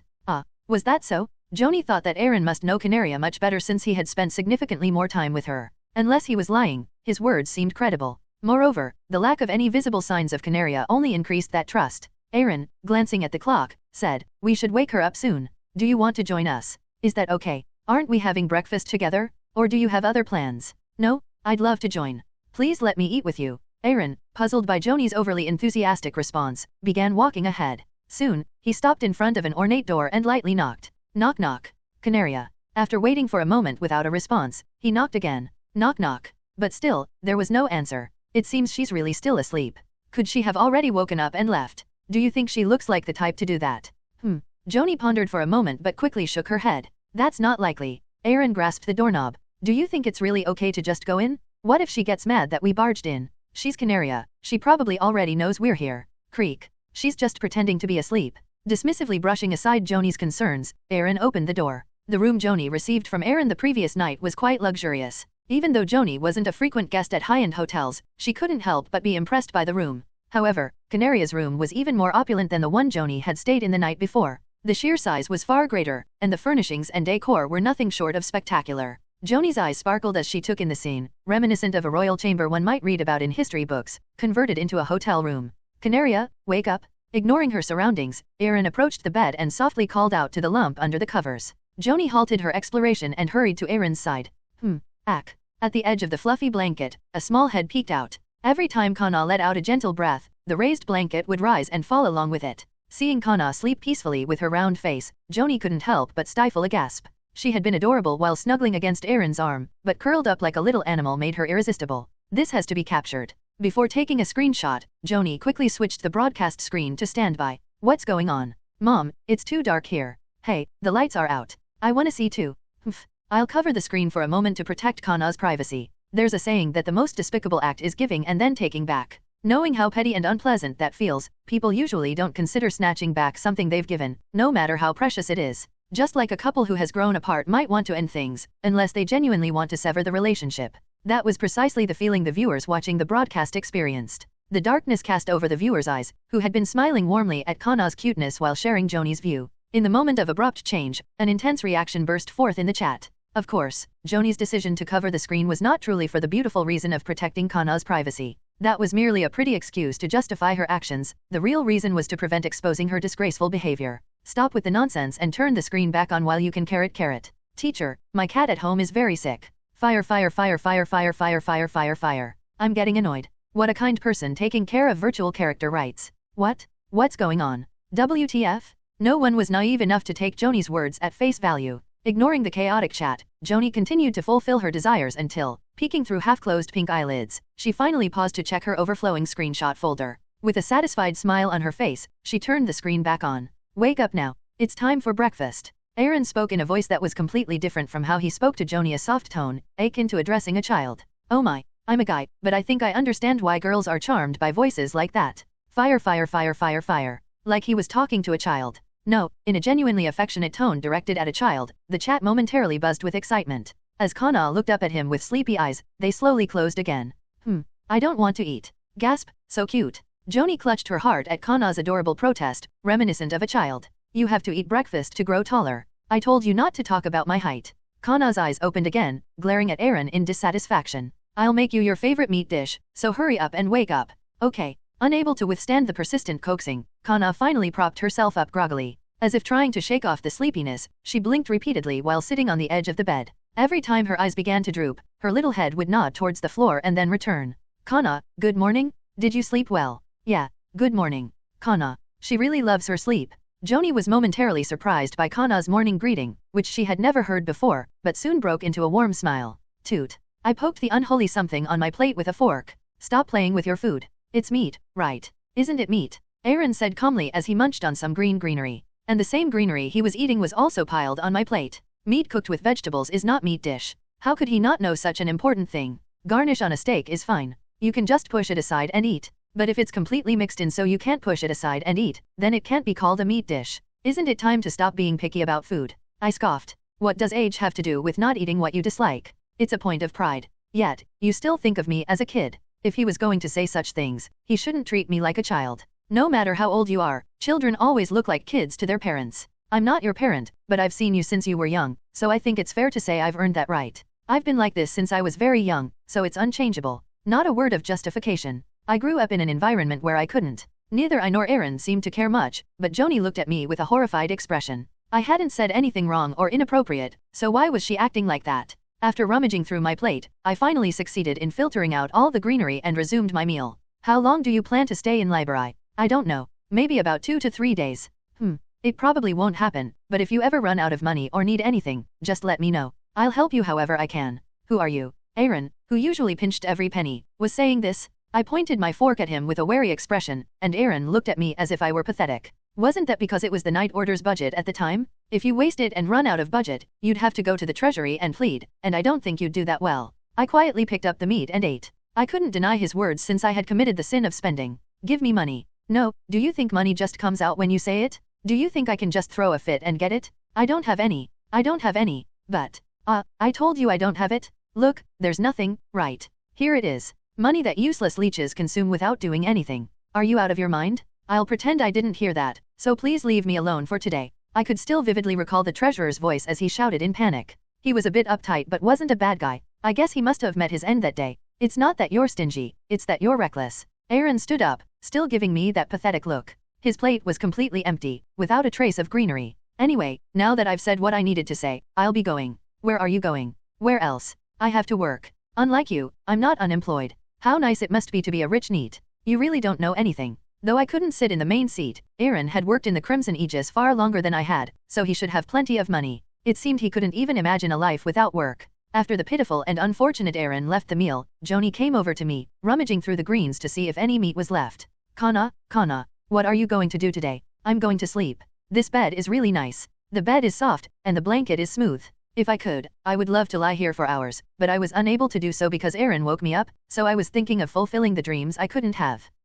Joanie looked disappointed at my answer. Aren't you going outside? Why should I? I didn't have anything to do. If you stay in the room, it'll be boring. If I sleep, it won't be boring. Come on, let's go have fun, okay? Get away from me. I frowned as I pushed away the annoying Joanie, who kept clinging to me. It felt like if I stayed still, spines would grow all over my body. She just couldn't sit still. I'll buy you something delicious. That's right, the chocolate you like. There's a place that sells super delicious chocolate. Let's go there. What do you think? Fine, just stay away from me. If I ignored her, she would probably chase me all the way to my room, whining, so I finally waved the white flag. Well, I might be here for 2 more days, so 1 day of compromise should be okay. Just for today, I'll indulge her, and I'll lock myself in my room for the remaining days. It's just a retreat for my plans, not that I was enchanted by the chocolate Joanie mentioned. If it's not good, stab. I stabbed the fork hard into the greens. Ugh, okay. Joanie nodded with cold sweat dripping down her face. It seemed my intentions were conveyed properly. Nodding in satisfaction, I brought the fork to my mouth. Yuck. As expected, this tastes terrible. Rate this series at novel updates please. Make account and get 50 coins free. It's such nice weather, right? If it had been a few weeks ago, I would have said something like, the sun is nice, but now I can speak in fairly natural sentences. Looking at things like that, it seems to hold true that everyone has their own strengths. But, is the weather really nice? I looked up at the sky for a moment. A sky filled with clouds greeted me. The sunlight that should have been shining down on the earth was unable to fulfill its role because of the clouds blocking it. It wasn't bad weather, but it wasn't exactly nice either. It was that ambiguous kind of weather. It's not raining, the air is nice, and since the sun isn't too hot, it's a perfect day for a picnic. When the positivity king of this era, Joanie, said that, I guess that must be the case. I didn't want to pour cold water on her remark about the nice weather. Isn't it much better to think positively rather than to always speak negatively? How is it? Delicious, right? Yeah. I tried the chocolate that Joanie had boasted about. Which one should I buy, this one or that one? They both suck. I helped her choose a weapon. Canaria? Try this on, okay. No. Don't say that. Alright then. I watched Joanie's excited face as she picked up a piece of clothing, only to put it down again with a sulky expression. Joanie led me around every corner of Liber. We went this way, then that way, and just when I thought we were going somewhere, we ended up in another cooking place. Sometimes we even passed through the same alley more than 3 times. Given the inefficient routes we were taking, it seemed Joanie didn't have much of a plan either. This one is pretty, and that one is pretty. Which one would look better? Can't we just buy both? You guys are just saying that because it's not your money, right? That's why you don't have girlfriends. Wait, I shouldn't say that, right? I looked at Joanie, who had a rather serious expression as she contemplated in front of the jewelry stand. Just then, our eyes met as Joanie raised her head. Joanie, who had been staring at me, shifted her gaze from the necklace she had been observing to the bracelet next to it. What was that? As I tilted my head in confusion over her strange behavior, a smell wafted through the air on the breeze and tickled my nose. Eck. I couldn't hold back a sneeze as it tickled the tip of my nose. What is this smell? It was a strange yet familiar scent. Instinctively, I began to look around for the source of the smell and soon spotted a restaurant with a bright red sign. It's Burning Phoenix. Do you remember the spicy fried rice we had last time? This place sells that. Joanie, who had come up next to me, said. Last time we got it from a branch, and this is the main store. Since my stomach is a bit empty now, shall we have lunch there? Shaking my head, I replied. I didn't want to experience my tongue burning a second time. Wasn't it something you liked? Not at all. I was thinking of having it after a long time. Cough, cough. What is this? You call this food? Gah. Suddenly, a harsh shout cut off Joanie's words. The commotion was happening at a place called the Burning Phoenix. With faces as red as the sign outside, a man was coughing incessantly while a flustered employee next to him was pacing back and forth, and other customers and passers-by were watching the scene unfold. The man, clutching his throat and coughing, roughly swatted the employee's hand away. I came here because it's famous, and you serve me this trash? You've ruined my mood. Sir, you need to pay before leaving. How dare you ask me to eat this and pay? I can't pay. No, I won't pay. Oh, please? If you've eaten it, you have to pay. Rather, I should be the one receiving money? I held back my anger, but if this is how it is, I can't hold back any longer. I think I need to see a priest, so hand over the medical fees. Even in Liber, the stronghold of mercenaries, there are such nuisances. Should I call it courage, or is it just reckless bravado? The man trying to leave the store was engaged in a tussle with the employee who was blocking him. Although the man looked like he could easily shake off a frail employee, he seemed to be mindful not to escalate the situation too much. Instead, he kept irritably pushing away the persistent employee. Whack. Do you know who I am? I'm an expert class, gold tier mercenary. Suddenly, the man forcefully shoved the employee aside and pulled out a card from his pocket. The card he displayed shimmered with a faint golden light. Gold tier mercenary. An expert class. Let's handle this amicably. I won't hold you accountable, so stop bothering me. Seeing the crowd react with murmurs at the sight of the card, the man wore a proud expression. Gold tier. Is it really that impressive? I tilted my head in confusion. Gold tier should only mean expert level, yet it didn't seem worthy of such boasting. After all, Joanie right next to me is also a gold tier. As I contemplated this, I let out a small gasp. There's a difference in standards from the apostles. I had forgotten that for regular mercenaries, an expert level is quite high. Eventually, the uproar caused by the man led to the emergence of someone who appeared to be the owner, likely the apostle of the store. What's going on? Oh, manager. You're the owner? I almost died from frustration. I ate your food, and now my tongue is numb. How are you going to take responsibility for this? I see how it is, Suzanne. I told you to call me immediately if something like this happens. I'm sorry. I didn't mean to have you apologize, so lift your head. But more importantly, sir, you're asking for compensation? Didn't I explain this to you when you ordered? So, basically, you're saying you should be able to walk out without paying for the food and just for the medical fees. I understand. Just go. With the owner's words, the atmosphere shifted drastically. That's how it should have been from the start. Manager. A man with a beaming smile and the disgruntled face of an employee. That was enough for me to understand the meaning behind the boss's words. Indeed, the most entertaining spectacle is watching a fight. Now I get it. Taking a step forward while watching the fight with keen interest, I found myself standing before the man. Canaria. Just wait. His voice and face felt strangely familiar, and now I understood why. As I moved closer to stand in front of him, the man, who was about to leave, made a puzzled sound. What's this kid doing here?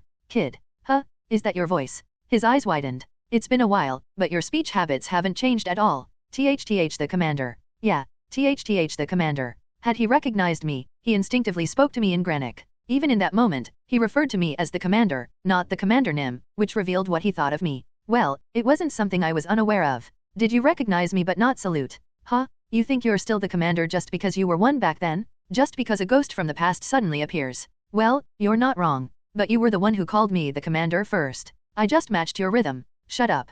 Kids these days. As soon as they're hit with a truth bomb, they lash out. I clicked my tongue. What was the guy's name again? I remembered he was with the same order as I was, so he was part of the Crimson Aegis. I knew what he did, but I couldn't recall his name. He was a commoner who had clung to the noble faction, flattering them at every turn. I could understand a commoner aligning with the nobility, but he took advantage of their influence in such a slimy, juvenile way that I never liked him. What was your name again? How dare you mock me like that? Sorry. I meant to ask because I genuinely didn't remember. It was indeed rude to forget someone's name, so I sincerely apologized, but the man's face turned even redder. Forget it? I have things to do, so get out of my way. Thud. Clunk. The man moved, not hiding his impatience. I stepped aside to follow his movements. His eyebrows twitched. What's this? Move aside quickly. I don't want to meddle in your affairs. At this point, pretending to be a champion of justice felt hypocritical given my deep sins. So this is just me letting off steam. I was quite annoyed by him because of what he did back then. I lifted my arm, hidden beneath my cape.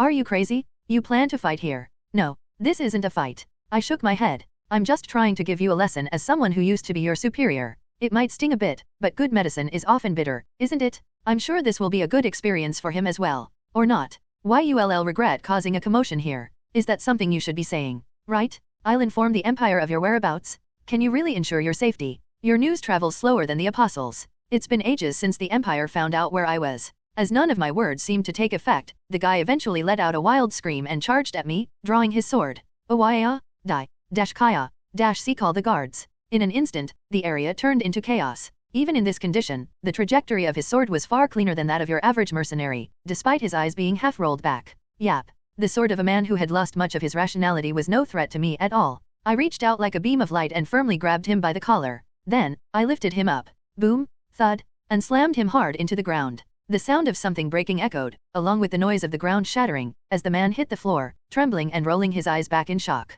Looking down at him, I suddenly recalled a name and snapped my fingers. Right, it was James. That was his name. Now I remember. His expression, appearing very aggrieved while unconscious, was probably just my imagination. How long has it been since you went out and caused trouble again?